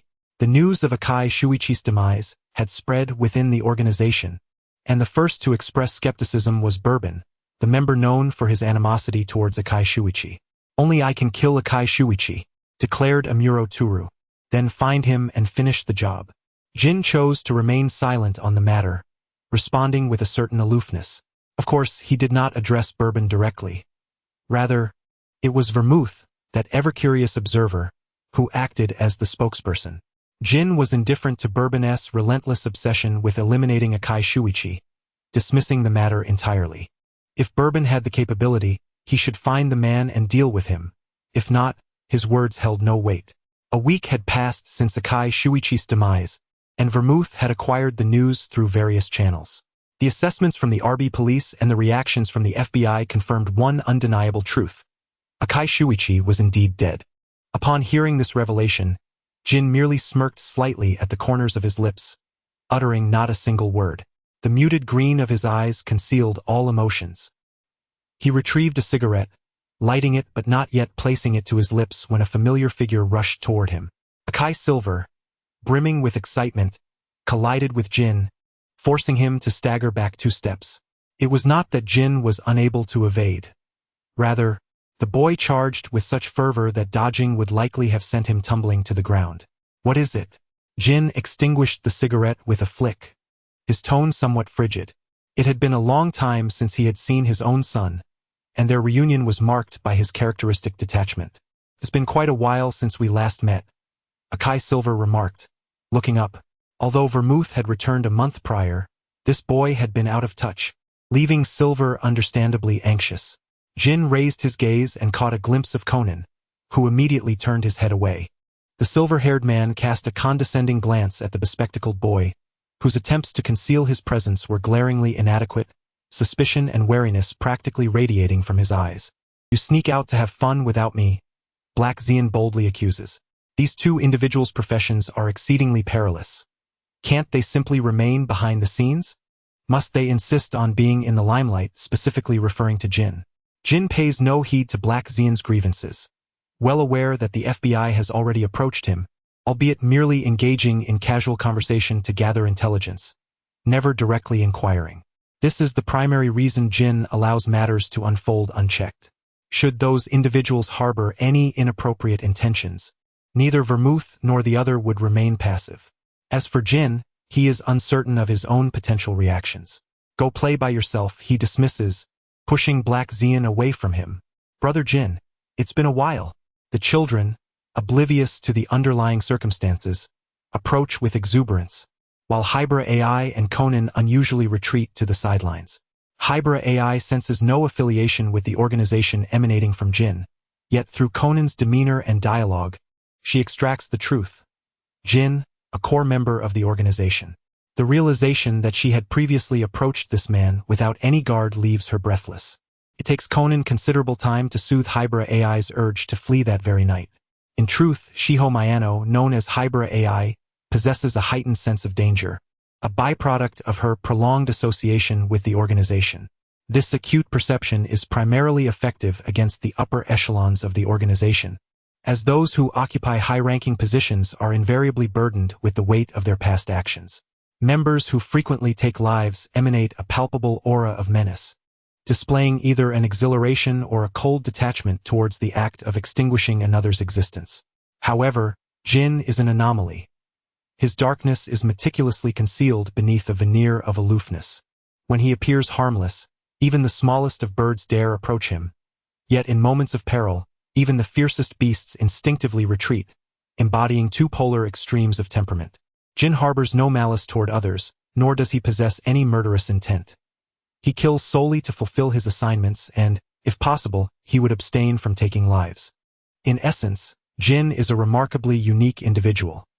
His distinctive experiences have forged an equally distinctive persona, and the absence of any single element would preclude the existence of the Jin we recognize today. He cast a fleeting glance at them, a subtle acknowledgement that sufficed as a greeting, one they had grown accustomed to. "Brother Jin, where have you been lately?" Conan feigned childish curiosity, probing for information about Jin's whereabouts, having not seen him for quite some time. "Business," Jin replied, completely disregarding such rudimentary inquiries. His demeanor remains consistently impartial towards others, irrespective of age or status. As long as one is not his adversary and does not unwittingly provoke him, Jin extends the same indifference to all. Conan intended to inquire further, but was abruptly pulled aside by Hybera AI, who was clearly gripped by fear. Noticing her trepidation, Jin averted his gaze. He was not responsible for the research team's affairs and thus had not paid much attention to its members. When the organization was active, Shiho Mayano had not yet been assigned a codename. By the time Jin returned, she had already defected. By mere chance, Jin was entirely unaware of what the codename Sherry referred to, nor had he been tasked with investigating her, resulting in his indifference. However, Conan's unusual vigilance and Hybera AI's inexplicable dread drew Jin's attention to the pair. "Brother Jin, what is your occupation?" The children, unburdened by the same concerns as Conan and Hybera, chattered incessantly. "I work for someone," Jin replied with a precision that left those in the know momentarily speechless. The question remained. Was there anything wrong with this answer? Not at all. So, Brother Jin also works for someone? The three children exchanged glances and sighed. Jin raised an eyebrow slightly. What else would it be? He twirled the smoldering cigarette butt in his hand, which had been extinguished just moments after being lit. Given Brother Jin's cool demeanor, the children imagined he must be a significant figure, commanding many others. Ayumi glanced at the aloof Jin, pondering how such a striking man could be merely an employee. But what exactly does Brother Jin do? She mused aloud. Why do you ask this? Under the watchful gaze of Jin, his attention shifted downward. Despite numerous encounters with these youthful spirits, he had never witnessed them posing so many inquiries. Just moments ago, after his voice had been exposed at the FBI, he was apprehended for questioning. We simply wish to understand Brother Jin, Bume chimed in, her smile radiant and devoid of any guile, her eyes sparkling with the innocence characteristic of youth. Brother Jin is always so solitary. Such isolation is rather disheartening. We yearn to befriend him. Indeed, indeed, Kagami and Motoda eagerly chimed in, inching closer. Jin, maintaining his composure, subtly retreated, pondering what sort of enchantment Kurosawa had cast upon these children. He refrained from commenting on their naive declarations. Casually lifting his gaze, his attention abruptly fixed upon an individual across the street. Their eyes met momentarily before the person swiftly melded into the crowd. Edagawa Conan instinctively followed Jin's line of sight, scanning the bustling pedestrians, oblivious to whom Jin was truly observing. Take care of yourselves. I have matters to attend to, Jin remarked nonchalantly, retracting his gaze and dismissively shooing the children away. With long strides, he commenced his journey across the street. Conan hastily sought an excuse to extricate himself, ostensibly sprinting in the opposite direction from Jin, yet secretly aiming to trail him. Unbeknownst to him, after merely a few steps, Jin had already sensed his presence. The silver-haired man adjusted the brim of his hat, his pale green eyes casually sweeping the area, effortlessly identifying the child who relied on his physical stature to conceal himself within the throng. His eyes narrowed slightly, though he had no desire to squander time on the child at this moment. In the fleeting moment, Conan, who had been fixated on Jin, found himself unable to locate the latter's silhouette. He hurriedly advanced, scanning the surroundings, Yet that tall figure seemed to have never existed, vanishing into thin air. Distanced from the underage, Jin reignited his cigarette, standing in the corner, his gaze fixated on the ground. I found the white wolf. The voice of the crow echoed from the opposite corner. His corpse had been taken away by a band of cannibals, and it was among them that I discovered the remnants of the white wolf, a USB drive. The crow tossed it casually, while Jin regarded the small object in silence. If it were merely this, the crow would not have risked coming to find him. There must be more to the story. After hearing the click of the lighter, and after a silence that lingered for nearly a minute, the crow rasped. He left behind a photograph, the size of a fingernail, concealed within his ever-present lighter, featuring a young girl. The crow took a deep drag from his cigarette, choking and coughing violently, muttering curses about the smoke that irritated him so. This smoke is truly unbearable. It nearly brought tears to my eyes. You should have seen this girl. She is that fellow's sister. Speaking of which, your relationship with him seems rather amicable. Silver Falcon, he continued, do you think our struggle in this endeavor holds any significance? Perhaps it is simply the end of a cigarette. The lighter flickered to life once more. I am dead. Who the hell remembers who I was? They would merely cheer, reveling in my demise, for I have committed numerous wrongs. I am finally gone, yet no one ever cared to ponder why I acted as I did. Chinjo carefully stowed away the USB and placed the cigarette, but into a small box he carried, already filled with numerous remnants. He listened quietly to the crows lamenting, for they were the very essence of humanity, struggling for survival in the crevices of darkness, traversing an uncertain path while engaging in actions reviled by the multitude. A band of fools, they presumed I willingly partook in these endeavors, were it not for the absence of alternatives. From the moment they chose to resist, they forfeited all other paths, condemned to tread a singular road into oblivion. Silver Falcon, you ponder, what have we endured for so long, and what are we truly awaiting? The shattering of our hopes? The embrace of death? Chinjo flicked the ash from his cigarette and gazed skyward. The heavens were a brilliant blue, yet utterly out of reach, as if waiting for the world to forget them. What they awaited was merely the world's oblivion, a state where they would be neither remembered nor acknowledged. Chapter 62. The deepest loneliness. Having relinquished everything, the raven strode away. With a fierce swipe, it cast aside all negative emotions, reverting to its carefree demeanor. Such sentiments, after all, are best expressed in moderation. The deceased have departed, while the living must persist. It was as if a stranger fortuitously appeared in the same place. The raven melded into the crowd, while Jin inserted a coin. Emotions require an outlet. Stifling them for too long can lead to turmoil. It could be said that their quartet, now reduced to a trio, was the most understanding of one another, bound by shared experiences that rendered them misfits in a world that felt foreign. The raven, exuding a sense of carefree arrogance. The blue whale, silently observing the shifting tides. The silver falcon, wandering in solitude. They would not linger in one place for too long, traversing the globe to evade the discomfort of feeling lost. Presently, the raven continued its aimless journey. The blue whale watched the storms brew, and the silver falcon vanished into the shadows. Jin did not linger outside. Having ensured he was not being followed, he returned directly to his apartment. Connecting the USB to his computer, he awaited the file transfer. To his surprise, the contents revealed a few photographs, seemingly from many years past. The paper was slightly yellowed and worn, yet the text remained legible, and it was precisely this clarity that made Jin's pupils constrict in sudden alarm. Jin sat on the sofa, fixated on the screen for an extended period. Before him lay a fragment of a diary, chronicling an astonishing event from 66 years ago.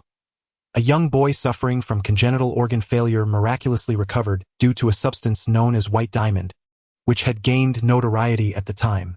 This rumor precipitated an explosive surge in the value of white diamond.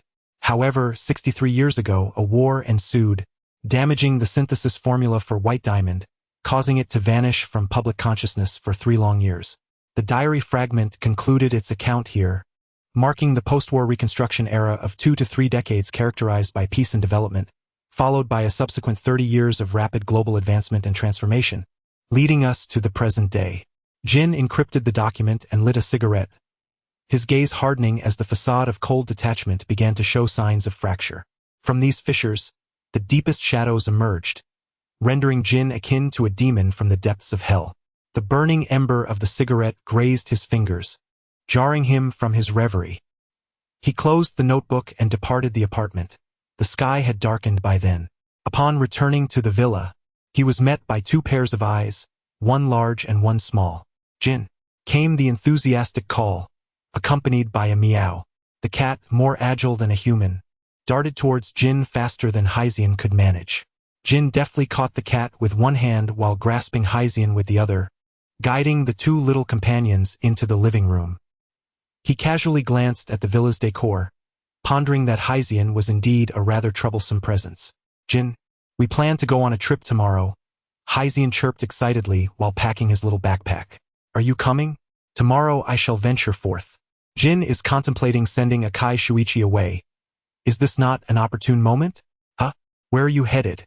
Akai turned back, inquiring with a sense of alertness. Can I accompany you? No, Jin replied succinctly to the second question. If by chance we happen to cross paths, that would be a different matter altogether. With such a vast expanse as RB, the likelihood of being in the same vicinity, let alone the same locale, and coincidentally encountering one another is exceedingly slim. Jin tossed a compact medical kit to Akai, palm-sized yet replete with essentials, encased in waterproof material, containing disinfecting swabs, bandages, adhesive plasters, and gauze. Everything one might need. By the way, Bourbon and the others also wished to take Kuro along. Akai dashed to the bedroom to gather his belongings, only to return moments later, a cat carrier in tow. Jin, fixated on his phone, responded absent-mindedly, knowing full well he could not take the black cat with him. It would either end up at a pet shop or be entrusted to Akai. Early the next morning, Akai rushed out with the cat carrier, and they had arranged to meet at Professor Agasa's residence before embarking on a cruise to their destination. Meanwhile, Jin, having dealt with a few complications, set off toward his own destination. This location is a semi-secluded island, boasting an environment that remains relatively untouched by modernity. The structures here are constructed from local materials, making it an ideal haven for health and wellness. Jin's purpose for visiting is certainly not for leisure. He has come to uncover certain personal matters. Given the nature of these issues, it is imperative that he handles them himself, as some things are best kept from the knowledge of others. Moreover, Jin's gaze wandered idly, sweeping over an off-road vehicle on the road, suggesting that there were likely other secrets hidden here. Otherwise, it would be improbable to have drawn these individuals here. Inside the SUV, a man seated in the back seat perceptively turned his head to glance outside, observing only the ebb and flow of passers-by. Master, where to next? The driver respectfully inquired of the man in the rear. First, let's find a hotel, replied the gentleman in the back seat, exuding an air of sophistication as he caressed the Buddhist bead bracelet adorning his wrist. From now on, refer to me as young master. Very well, young master. This is merely a small island. Even the finest lodgings here are akin to ordinary accommodations, with sea view rooms available for a week.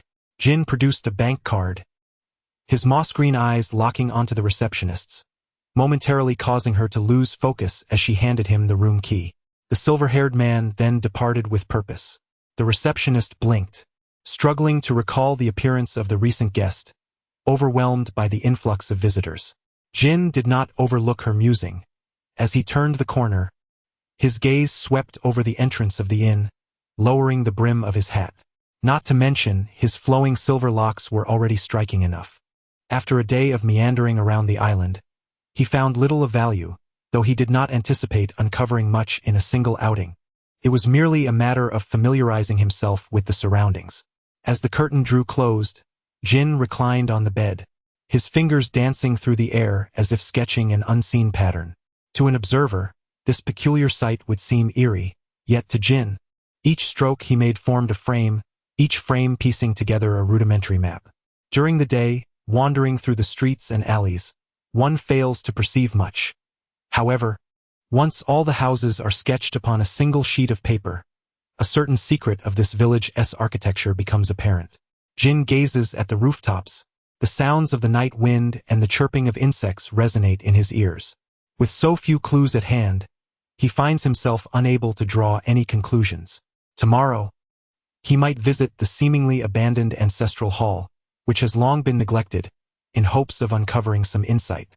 In the dead of night, Jin turns over, his emerald eyes scanning the doorway before he casually shuts them once more. As dawn breaks, clad in black, he departs from the inn, coinciding with the movements of another group residing there. The ancestral hall is nestled deep within the mountains. It was once a site for the residents to pay homage to their deities. A wide path, capable of accommodating 5 or 6 people, had been constructed, but now only a narrow, overgrown trail remains. The once magnificent hall now lies in desolation, devoid of visitors. Navigating the small path reveals the hall hidden among the trees. The main entrance, though broad, lacks grandeur. Yet, in terms of architecture, it is undeniably exquisite. Each wall is adorned with various motifs depicting the lives of the residents, their houses, and the picturesque landscapes. The base of the hall is constructed from meticulously arranged stones, embellished with relief carvings that resemble birds, marked by wings. The deterioration of these carvings is quite severe, rendering their original forms unrecognizable. The ancestral hall comprises 6 temples, with the largest and tallest situated at its center, while the remaining 5 are dispersed around it in the cardinal directions. These 5 temples lie concealed within the embrace of the woods, where nature has ravaged their original structures, leaving traces of serpents that have slithered by. Within the main temple rests a grand bell, now entwined in creeping vines, and the ground is adorned with nameless grasses. At first glance, it indeed appears to be a shrine long forsaken. Black boots tread upon the overgrown grass, as one's gaze scrutinizes the deity within the main hall. The once resplendent figure has succumbed to decay, yet the altar before it remains remarkably pristine. Before the altar lies a somewhat antiquated mat. Though worn, it retains an air of cleanliness. Is this deity still venerated by anyone? Suddenly, the sound of a cane echoes from outside the main hall. Unfazed, the figure of Qin-jo leaps onto the altar, concealing herself behind the statue and perching upon its head, peering down at the elderly man who enters. The man, seemingly in his twilight years, approaches the deity with a slow but practiced gait, kneeling upon the mat with his hands clasped together in murmured supplication. His face bears the indelible marks of time, and as moments pass, his frail form struggles against the weight of age. Though merely 40 seconds have elapsed, he resolutely maintains his posture for a full minute before, leaning on his cane, he rises unsteadily, nearly stumbling several times. From her vantage point atop the statue, Qin-jo observes with an air of superiority. This may well be my final moment to pray, for I am nearing my end. The elderly woman tilted her head back, her gaze clouded, seemingly struggling to see clearly. Her tone was a blend of inquiry, resignation, and uncertainty. If deities truly exist, why do they not come to the aid of those children? Each one merely 7 or 8 or 11 or 12 years old, displaced by the ravages of war. Why do you not save them? Qin-jo's previously indifferent demeanor faltered momentarily as her gaze returned to the elderly figure, as if attempting to glimpse the visage of her youth through the lines of age. Grandmother, why have you come here again? A young man's voice broke the silence, his expression one of annoyance as he regarded the elderly woman. This place has been abandoned for quite some time. What if you were to fall alone? He supported her, his complaints tinged with concern. After all, the day after tomorrow marks your centenary. A true treasure you are. As the two conversed, the elderly woman, heedless of their admonitions, continued to chatter. Once they departed the temple, Qin-jo leaped down from the statue, her gaze fixated on their receding figures, shrouded in mystery. Chapter 63. Encountering the Azura in the Azura field. Although these two occurrences were unexpected, Jin discerned certain peculiarities. Behind the sculptures lay numerous hidden compartments, each containing bags of enigmatic substances. Though devoid of labels or instructions, a discerning eye could easily surmise their concealed nature. By chance, Jin unearthed the temple's secret and ventured into several other temples, where, as anticipated, he discovered similar hidden compartments behind each sculpture. While the contents of each compartment were modest, the cumulative weight undoubtedly exceeded several hundred pounds. Should these items be unleashed upon the world, they would surely wreak havoc upon countless families. This abandoned temple had transformed into their reserve storage. No wonder that individual had come here, though it may well be someone else's domain, and he had come merely to trade. Jin leapt down from the central sculpture of the side temple, adjusting the brim of his hat as his gaze swept the surroundings. With a cold snort he declared, "Do not hide." Clap, clap, clap. Truly deserving of the title top killer, his acuity was remarkable. The man who had been seated in the back of the SUV applauded, entirely unperturbed by the realization of being followed. A paragon of virtue, he exuded an aura of serene grace. If Jin represented a glacier impervious to time, this man resembled gentle and tranquil spring waters. Yet, such descriptions merely skim the surface. Beneath the iceberg and the spring water lies a depth of secrets. The Buddha states, "It cannot be spoken. Mr. Mills, I harbor no ill intentions. I merely wish to propose a transaction." The gaze of Jin slightly shifted, and the warm-eyed man followed suit. A man with a scar over his eye approached, flanked by bodyguards. "Oh, isn't that the infamous Duanmu the Lame?" Jin's attention shifted to the warm-eyed man, who sat in a wheelchair, his legs slender and feeble. The sudden appearance of the man caused the warm-eyed gentleman to momentarily clench his fist, but he quickly relaxed, maintaining an outward demeanor of gentleness, square K. Indeed, it was a grand scene of conflict. Jin wore a semblance of a smile, his expression exuding a hint of languor, yet his body remained poised for action. He stood before a sculpture, with Duanmu's entourage to his right and Square K's group to his left, both accompanied by bodyguards, while Jin stood alone. What a coincidence!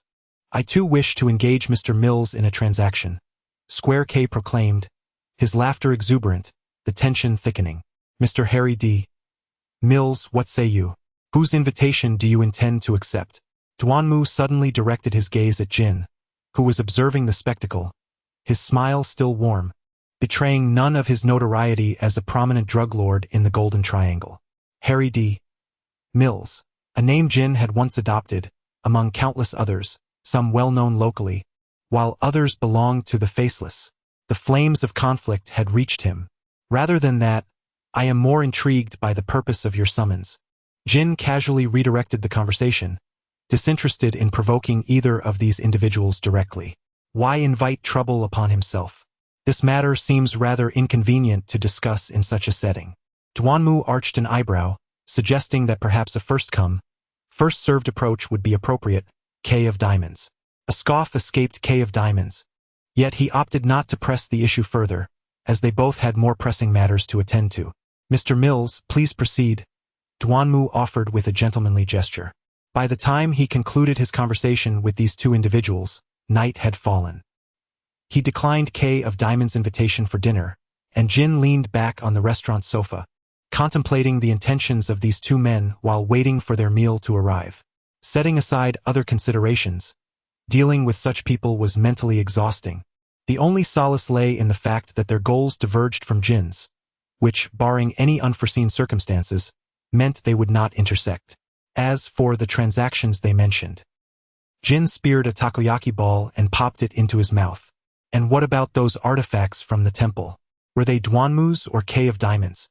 Or perhaps a third party was involved? This teriyaki sauce is truly delightful. Indeed, I feel I could easily devour another generous bowl. Don't overindulge. Be cautious lest you upset your stomach. A chorus of youthful voices chimed in. Jin's gaze shifted slightly, revealing a cluster of people of various sizes seated at the center of the restaurant, quietly dining beneath the brims of their hats. He had no desire to invite any unnecessary trouble upon himself. Having Duanmu and K of Diamonds around was already quite a headache. In light of the fact that the group led by Akazuki was blocking the entrance, Jin could only settle his bill and depart once they had vacated the area. The gentle evening breeze, imbued with the unique scent of the seaside, coaxed him to ignite a cigarette as he stood by the railing. The sea wind tousled his silver hair and swayed his garments, yet it could not dispel the shadows that lingered in his eyes, nor the darkness that dwelled within. The night sky was resplendent, adorned with twinkling stars. Truly, it was a rare and splendid evening. Jin returned to the inn, carrying the essence of the sea breeze with him. Behind the inn lay a vast garden, and on such a delightful day, most guests would not retire to their rooms too early. A raucous laughter abruptly shattered the tranquility of the night, emanating from a man with a small mustache, his face flushed from the wine he clutched. Shadows danced about, and Jin chose to settle in a dimly lit corridor, where the lush foliage provided a natural barrier. This corner of the corridor, encircling the garden, lacked illumination, hence it was seldom frequented, offering a clear view of the scene illuminated by the spotlight. What a fortuitous encounter. Mr. Mills. The sound of wheels rolling disrupted the silence as Duanmu approached in his wheelchair, accompanied by a woman clad entirely in black, her demeanor devoid of emotion, resembling more a sentinel than a mere bodyguard. Would you care for a drink? Duanmu held a bottle of red wine and gestured to the woman, who promptly fetched 2 glasses. The wine cascaded down the sides of the glasses, filling them to a generous 7/10. Duanmu set down the bottle and, with both hands, presented 1 glass to Jin. Please. Jin accepted without hesitation, raising the glass to the light. The wine's hue was exquisite. Leaning back in his wheelchair, Duanmu took a sip and gazed toward the boisterous crowd. Mr. Mills, would you not indulge in a taste? Jin nonchalantly withdrew her hand, taking a mere sip of the 1869 Chateau Lafite Rothschild. Indeed, it seems that Mr. Mills possesses a certain knowledge of fine wines. Duanmu cast a glance of mild surprise at Jin, following which both fell silent, observing the crowd with detached interest. The 1869 Chateau Lafite Rothschild, in 2010, commanded a staggering price of $230,000 USD at a Sotheby's auction in Hong Kong, far exceeding its initial estimate of $65,000 HKD, thus setting a record for the most expensive standard bottle of wine sold at auction. Notably, there were only 3 bottles available, all acquired by a single buyer, adding to its commemorative significance. Mr. Mills, the operation commences in 2 days. Jin and Duanmu consumed the exquisite bottle of red wine, with Duanmu partaking more generously, while Jin merely savored her initial sip. As Duanmu departed in his wheelchair, his final words lightly floated into Jin's ear. The silver-haired man watched the pair fade from sight, a chill flickering in his gaze, as his bony fingers gripped the glass, wrist twisting, observing the wine cascade down, saturating a patch of earth. With only 2 days remaining before the operation commences, his preparation time is dwindling. Casting the cup in his hand into the trash, Jin grasped his phone to send an email. Neither Endymion nor Square K could divulge the ultimate objective to him. However, the fact that 2 titans had personally come forth indicated that the matter at hand was undoubtedly of great significance. Upon clicking send, Jin fixated on the notification of successful transmission, suddenly struck by a realization. That night was tranquil. On the 3rd day of his arrival at the island, Jin sought out the elderly figure, the solitary centenarian who prayed in the abandoned shrine. The elder sat in a wheelchair, basking in the sun, while the young man who had previously come to escort her was engaged in conversation with a group of children. Jin's gaze settled upon the elder, and under the sunlight, he could discern her features more clearly than before, which caused his pupils to involuntarily constrict. The elder seemed to sense something amiss and turned her gaze towards Jin. Though her vision had grown hazy and her hearing dulled, and her body had long since lost its youth, she still retained a faint awareness of her surroundings. "Grandmother, what is it?" The young man noticed her unusual behavior and paused his chatter, while the children looked on with concern. "He is still alive," the elder murmured, as if striving to peer through her murky eyes to discern the figure concealed behind the tree. "He has grown up." "What?" The elder's voice was barely a whisper. Even leaning in close, it was impossible to ascertain her words. "Ingi, is there someone behind that tree?" The elderly man pointed towards the tree where the Jin was concealed. A group of children exchanged glances, and the bespectacled boy led the charge towards the tree, only to return shortly, shaking his head. "Grandma, are you seeing things?" The young man, observing the children's comings and goings, scratched his head in confusion. "Perhaps." The old man did not dispute, his gaze fixed upon the tree, as if he were not merely looking at it but penetrating its bark to glimpse something beyond. Jin sought to remain elusive. How could a mere group of children possibly locate him? The tall, silver-haired man watched as the young man escorted the elder away, a rare ripple of emotion surfacing in his emerald eyes before it swiftly subsided. Leaning against the trunk, he gazed through the lush foliage towards the azure sky, which was unmarred by clouds.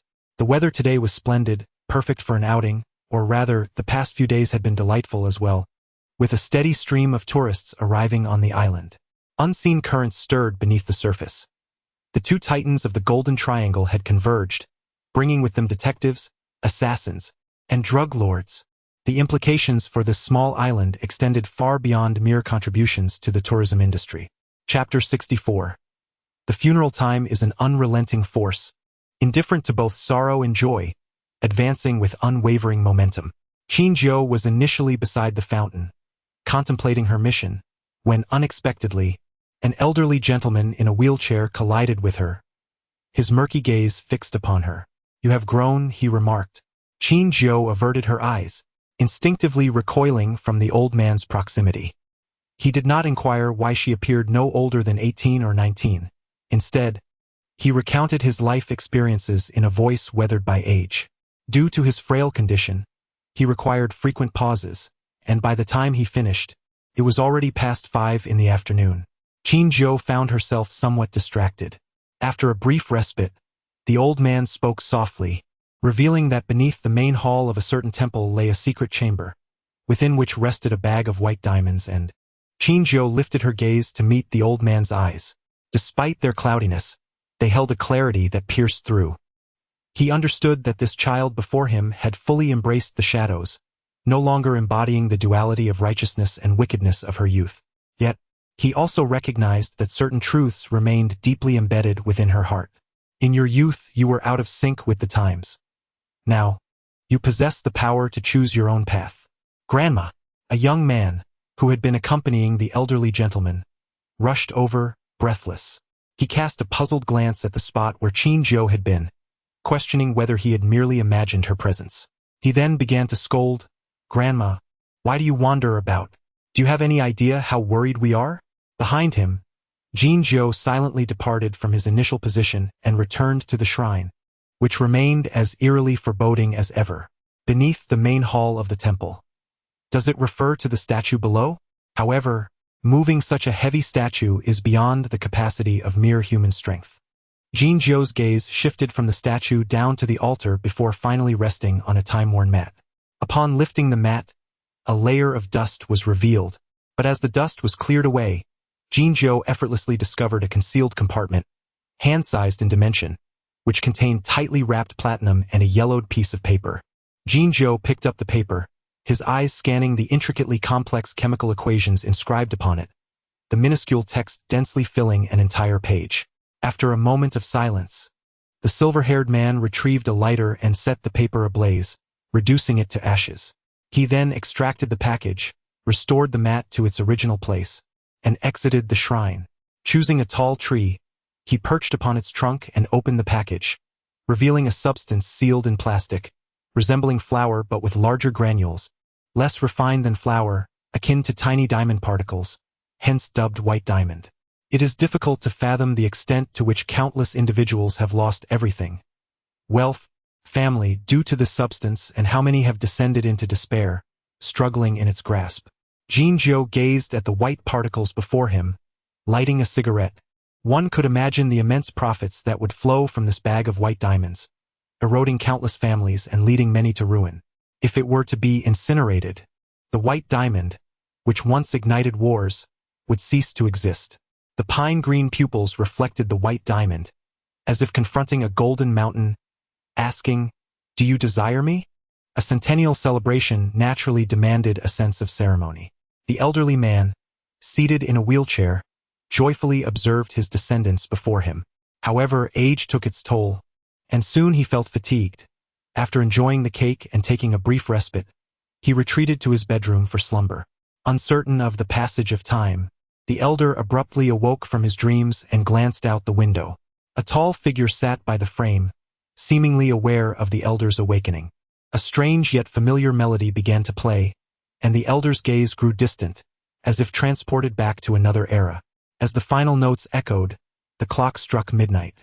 The elder beheld the tall young man, recalling how he had matured from an innocent child to an adult, traversing the river of time from the past to the present. Standing before her, "Thank you for visiting me, Xiaojin," Qin observed as the elder's breaths gradually weakened until they finally ceased. The leaf in his hand was carried away by the breeze, disappearing among the bushes. He stared blankly at the elder for several moments before closing the window and vanishing into the courtyard. It was not until someone quietly approached to check if the elder was asleep that they suddenly realized. Grandmother had passed away. The centenarian departed in the early hours following the conclusion of her 100th birthday celebration. Whether one chooses to believe it or not, life is indeed fragile. A person who was conversing just hours ago can, within a mere few hours, depart from this world. The old man's funeral was quite simple, in accordance with his last wishes. His body was cremated, and the ashes were buried in the earth. No one noticed the last figure in the funeral procession, a man clad in a black trench coat with his hat pulled low. He stood quietly, observing the burial, and was the first to arrive and the last to depart. The sun shone brightly today, illuminating the clear sky. What splendid weather it was, indeed. Perfect for murder. Jinzhou halted before the individual blocking his path, his gaze indifferent. Mr. Mills, I believe we need to converse. Duanmu maintained his gentle demeanor, yet his tone brooked no argument. There is no necessity. I never acquiesced to your demands in the first place. With Duanmu ahead and Square K behind, Jinzhou found himself besieged. Nevertheless, he remained unperturbed, his tone unwavering. I have never dabbled in such matters. Mr. Lame, do not be so hasty, Square K said with a smile. Mr. Mills, are you familiar with number 4? The new generation extracted from plants, Square K elaborated without regard for whether Jinzhou was aware, indulging in his own explanation. It is said that someone on this island knows how to extract it. I am quite curious. I have not encountered it. Indeed, Jinzhou had heard of number 4, but his lack of interest in such affairs left him with scant knowledge of this new menace. It seemed only natural for these two to venture here if they were unaware of the extraction process. The atmosphere lingered in silence for a few seconds before Square K broke the stillness. I was abrupt. Well then, Mr. Mills, I look forward to our next collaboration. K-Card led his entourage away forthwith. S expression momentarily stiffened, seemingly taken aback by K-Card's unconventional departure. Until we meet again, Mr. Mills. Jin's taut posture remained unyielding, even as they receded from view. Regardless of his inner thoughts, an outward semblance of amity had been maintained. He traversed the secluded alleyways toward the inn, his verdant eyes placid, before veering onto a woodland path, hands nonchalantly tucked into his pockets. Where are they? Where did they run off to? Behind him, a sextet materialized into view. Perched atop a treetop, Jin expressionlessly raised his hand, depressed the trigger, and a bullet, muffled by a silencer, pierced through a person's brainstem, extinguishing their life before they could even react. Jin's gaze shifted, and he swiftly vacated his position, as the spot he had occupied was instantly riddled with bullets. Machine guns. 2. Jin darted through the woods, the bullets unerring in their trajectory. The disparity in numbers and weaponry made things difficult for Jin. They're not afraid of attracting the police, are they? Though in a backwater place like this, even the police would be of little consequence. It would take a while for the riot squad from the Metropolitan Police Department to arrive, and that would be enough time to obliterate any trace. What does it feel like to have bullets whizzing before your eyes? Their tactic of maintaining distance and suppressing with ranged firepower was infuriating. Jin's ammunition was finite, and even a bulletproof vest could not withstand the relentless barrage. TCH. Jin narrowly evaded yet another barrage of gunfire, his body coated in dirt and marred by several bullet grazes. He retrieved the grenade secured at his lower back, removed the safety pin, and hurled it directly into the area of heaviest fire. He was not one to exhibit mercy. Should he be provoked, one would soon discover the true ferocity of Jin. The explosion of the grenade would undoubtedly attract attention, and with little time to spare, he dashed forward while the chaos ensued. The silver-haired demon appeared before them, and once he closed the distance, death was imminent. His sharp dagger would sever arteries with ease. The opponents, numbering perhaps 11 or 12, had only managed to gain the upper hand through their remote firepower.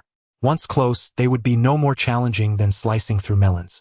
After cleansing the blade of blood, the sound of an explosion resonated behind him, followed by an inferno. The corpses of these individuals could not be allowed to fall into the hands of the authorities.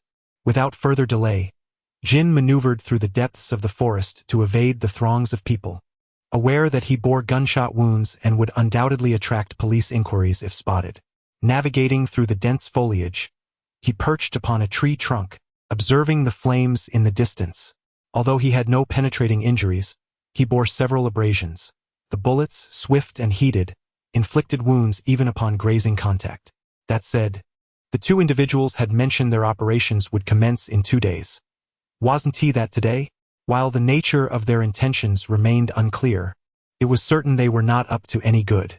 Jin circled around the shrine, and without surprise, he witnessed the standoff between Endo and Block K. Concealed amidst the trees, it was nightfall, and the absence of light rendered Jin, clad in black, nearly invisible among the leaves. Lame one, the power you wield is already substantial. There is no need for you to vie with me any longer, is there? Square K, do not overstep your bounds. It appears they have all come here in pursuit of the treasures concealed within, yet it was Chinjo who first stumbled upon them. Thus, it seems there is another party hiding items here. Who could it be? It seems reasoning is futile. A sinister smile crept across Square K's face as his hidden subordinates, armed and ready, surrounded Duanmu and the others in the shrine. Prepare to meet your demise. The flames of conflict are poised to ignite. Chapter 65. The smoke of battle, regardless of the intensity with which Square K clashed with Duanmu, it bore no relevance to the silver-haired man, who observed the melee before him with an impassive expression. While it was somewhat peculiar for Square K to instigate the fight, who could fathom the thoughts of such a character? As Square K charged forward, brandishing a dagger, Duanmu's pupils dilated in sudden realization. He abruptly leaped from his wheelchair and deftly kicked away Square K's dagger, incredulous that he was not, in fact, a cripple. Square K raised an eyebrow in slight surprise as the two factions engaged in a fierce gunfight. From his perch in the tree, Jinjo raised his pistol, his gaze indifferent. It was evident that Square K held the upper hand, and Jinjo did not rush to fire, merely following their movements with the barrel of his gun. Observing the dwindling number of his subordinates, Duanmu's expression grew increasingly ruthless, his strikes becoming more severe. Square K, I believe I have not wronged you. Why then unleash such brutality? Square K responded with a punch to Duanmu's face, leaving a large bruise at the corner of his mouth. I simply find you displeasing. Clearly prepared, Square K soon gained the upper hand, and though Duanmu was cornered, he fought back with the ferocity of a trapped beast. Jinjo watched as Square K seized Duanmu by the throat and pressed him down onto the ground, slowly adjusting the aim of his gun. Duanmu, feel I have taken note of this debt of gratitude. Regardless of the rationale behind Jin's actions, the fact remains that he saved the life of Square K. As for the subsequent repercussions of Duanmu's death, what connection does it hold with Jin? With Duanmu resolved, Jin departed without hesitation, and Square K would not linger in this place any longer. The recent gunfire had already drawn attention, necessitating their swift retreat. As for the items concealed within this shrine, they hold no significant value. A simple fire would suffice to eradicate them. This shrine was, after all, designated as a burial site for Duanmu. Square K, however, was unprepared for the revelation that this shrine indeed housed treasures of immeasurable worth. Thus, it came to pass that, by mere coincidence, Jin stumbled upon the drugs, yet due to their meticulous packaging, he was unable to discern their true nature, mistakenly believing this locale to be the domain of Duanmu and Square K. Moreover, the presence of that elderly gentleman led him to uncover the gold hidden within the shrine. Ironically, this shrine had been meticulously prepared by Square K as a resting place for Duanmu over many years. The disparate intentions, compounded by a lack of information, led Duanmu to assume that Jin possessed the extraction method number 4. Concurrently, Square K believed that Jin had come to assist Duanmu, while Jin presumed that the two were in search of the formula. Duanmu, unable to acquire the extraction method, sought to eliminate Jin. In turn, Square K, intent on disposing of Duanmu, spread rumors of the non-existent number 4. Jin, having ventured to the island in pursuit of the diary, found himself besieged. With such a vast chasm of misunderstanding, it is no wonder that chaos ensued. Jin, taking refuge in a hotel, disposed of his soiled garments stained with mud and blood, tended to his wounds, and donned a fresh outfit, ready to face the world once more. As he reclined upon the bed, He reflected on Duanmu's demise and Square K's hasty departure. It seemed that the island would not bear any further turmoil. Tomorrow he could finally return home. It has become evident that Qinjiu has underestimated the situation. Good day, Mr. Mills? Or should I address you as Mr. Qinjiu? An elderly man, twirling his prayer beads with a smile, approached Qinjiu, who had just finished his breakfast. Casual, Qinjiu replied, his expression impassive. Compared to Duanmu and Square K, this elder inspired a greater sense of caution in Qinjiu. It was not merely the power behind the old man that posed a threat.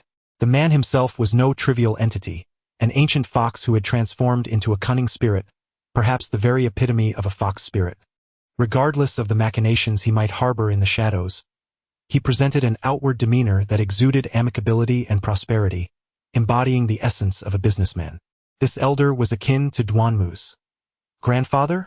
Truly, the new generation is surpassing the old, each wave stronger than the last.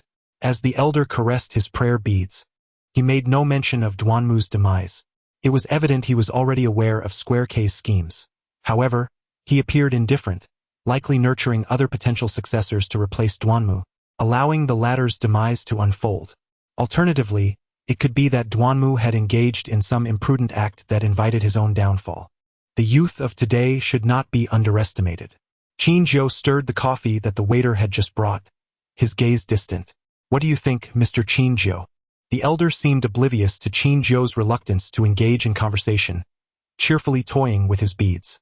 You flatter me. Despite his inner vigilance, Qinjiu maintained a facade of aloofness and indifference, much like the ordinary populace, devoid of any exceptional talents or gifts. Yet, there will always be a select few endowed with extraordinary capabilities, will there not? The elderly gentleman took a sip of tea, slightly shaking his head in disapproval of Jin's words, casting a meaningful glance in his direction. Every era possesses its own peculiarities. Jin remained unfazed, lamenting the fact that he was no longer youthful and lacked extraordinary talent. Mr. Jin was far too modest.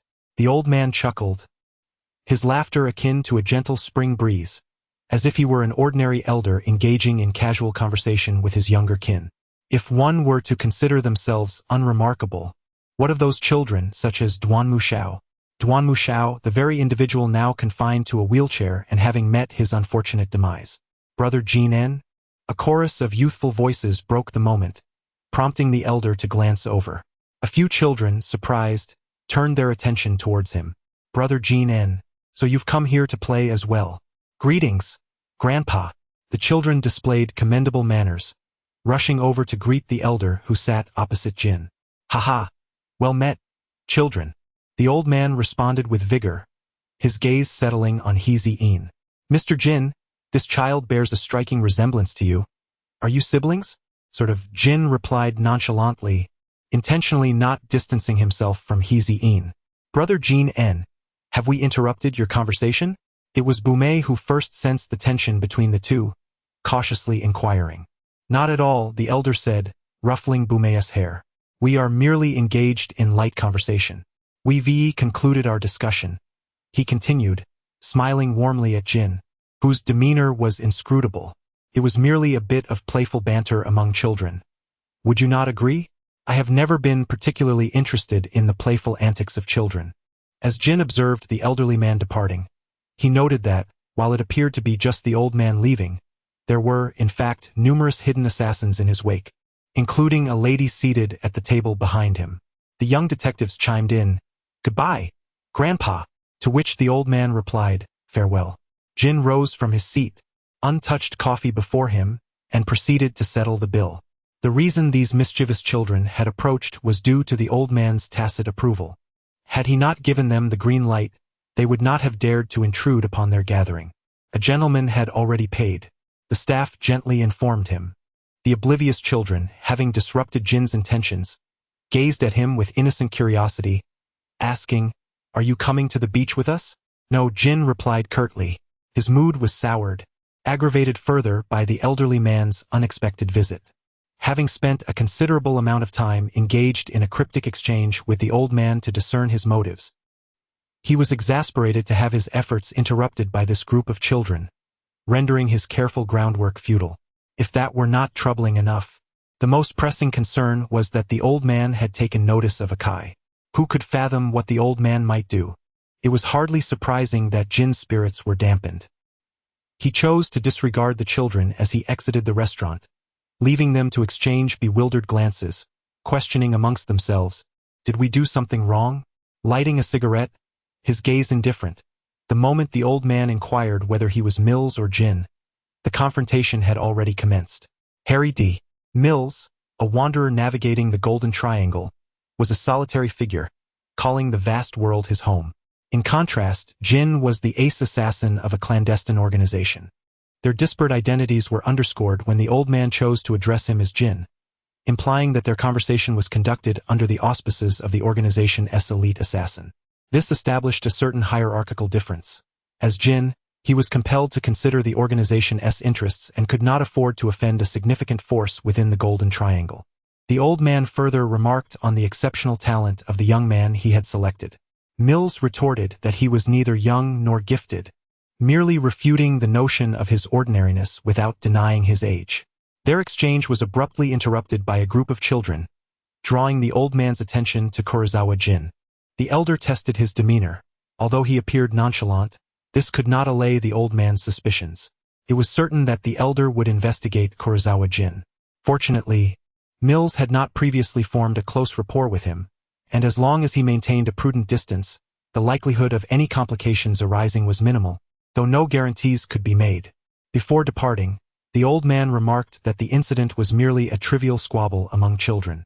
Coupled with his earlier refusal to deny Millsage, it suggested that the elder was either advising or warning him against meddling in the affairs of the Golden Triangle. Mills, in turn, expressed his disinterest in such matters. The elderly man approaching could not possibly be solely there to issue a warning. Undoubtedly, he harbored ulterior motives. Yet, due to the interruption by the group of children, Jin was unable to extract any inquiries, although the likelihood of uncovering anything meaningful would have been infinitesimal even if the conversation had continued. Regrettably, not only did he fail to obtain any valuable information, but he also inadvertently exposed Hake's Jin to the old man, rendering the endeavor fruitless. Ultimately, Jin chose to disregard the children and depart, a decision aimed at establishing a certain distance. Although he was not particularly acquainted with the group, the presence of Hake's Jin among them rendered the situation precarious. The most favorable outcome now would be to maintain the status quo. It was essential for Jin and Hake's Jin to avoid becoming too familiar, as distance was paramount for safety, unless, of course, the old man were to perish. However, judging by his demeanor, it was evident that, barring any unnatural circumstances, the old man was likely to thrive in the coming years. Chapter 66.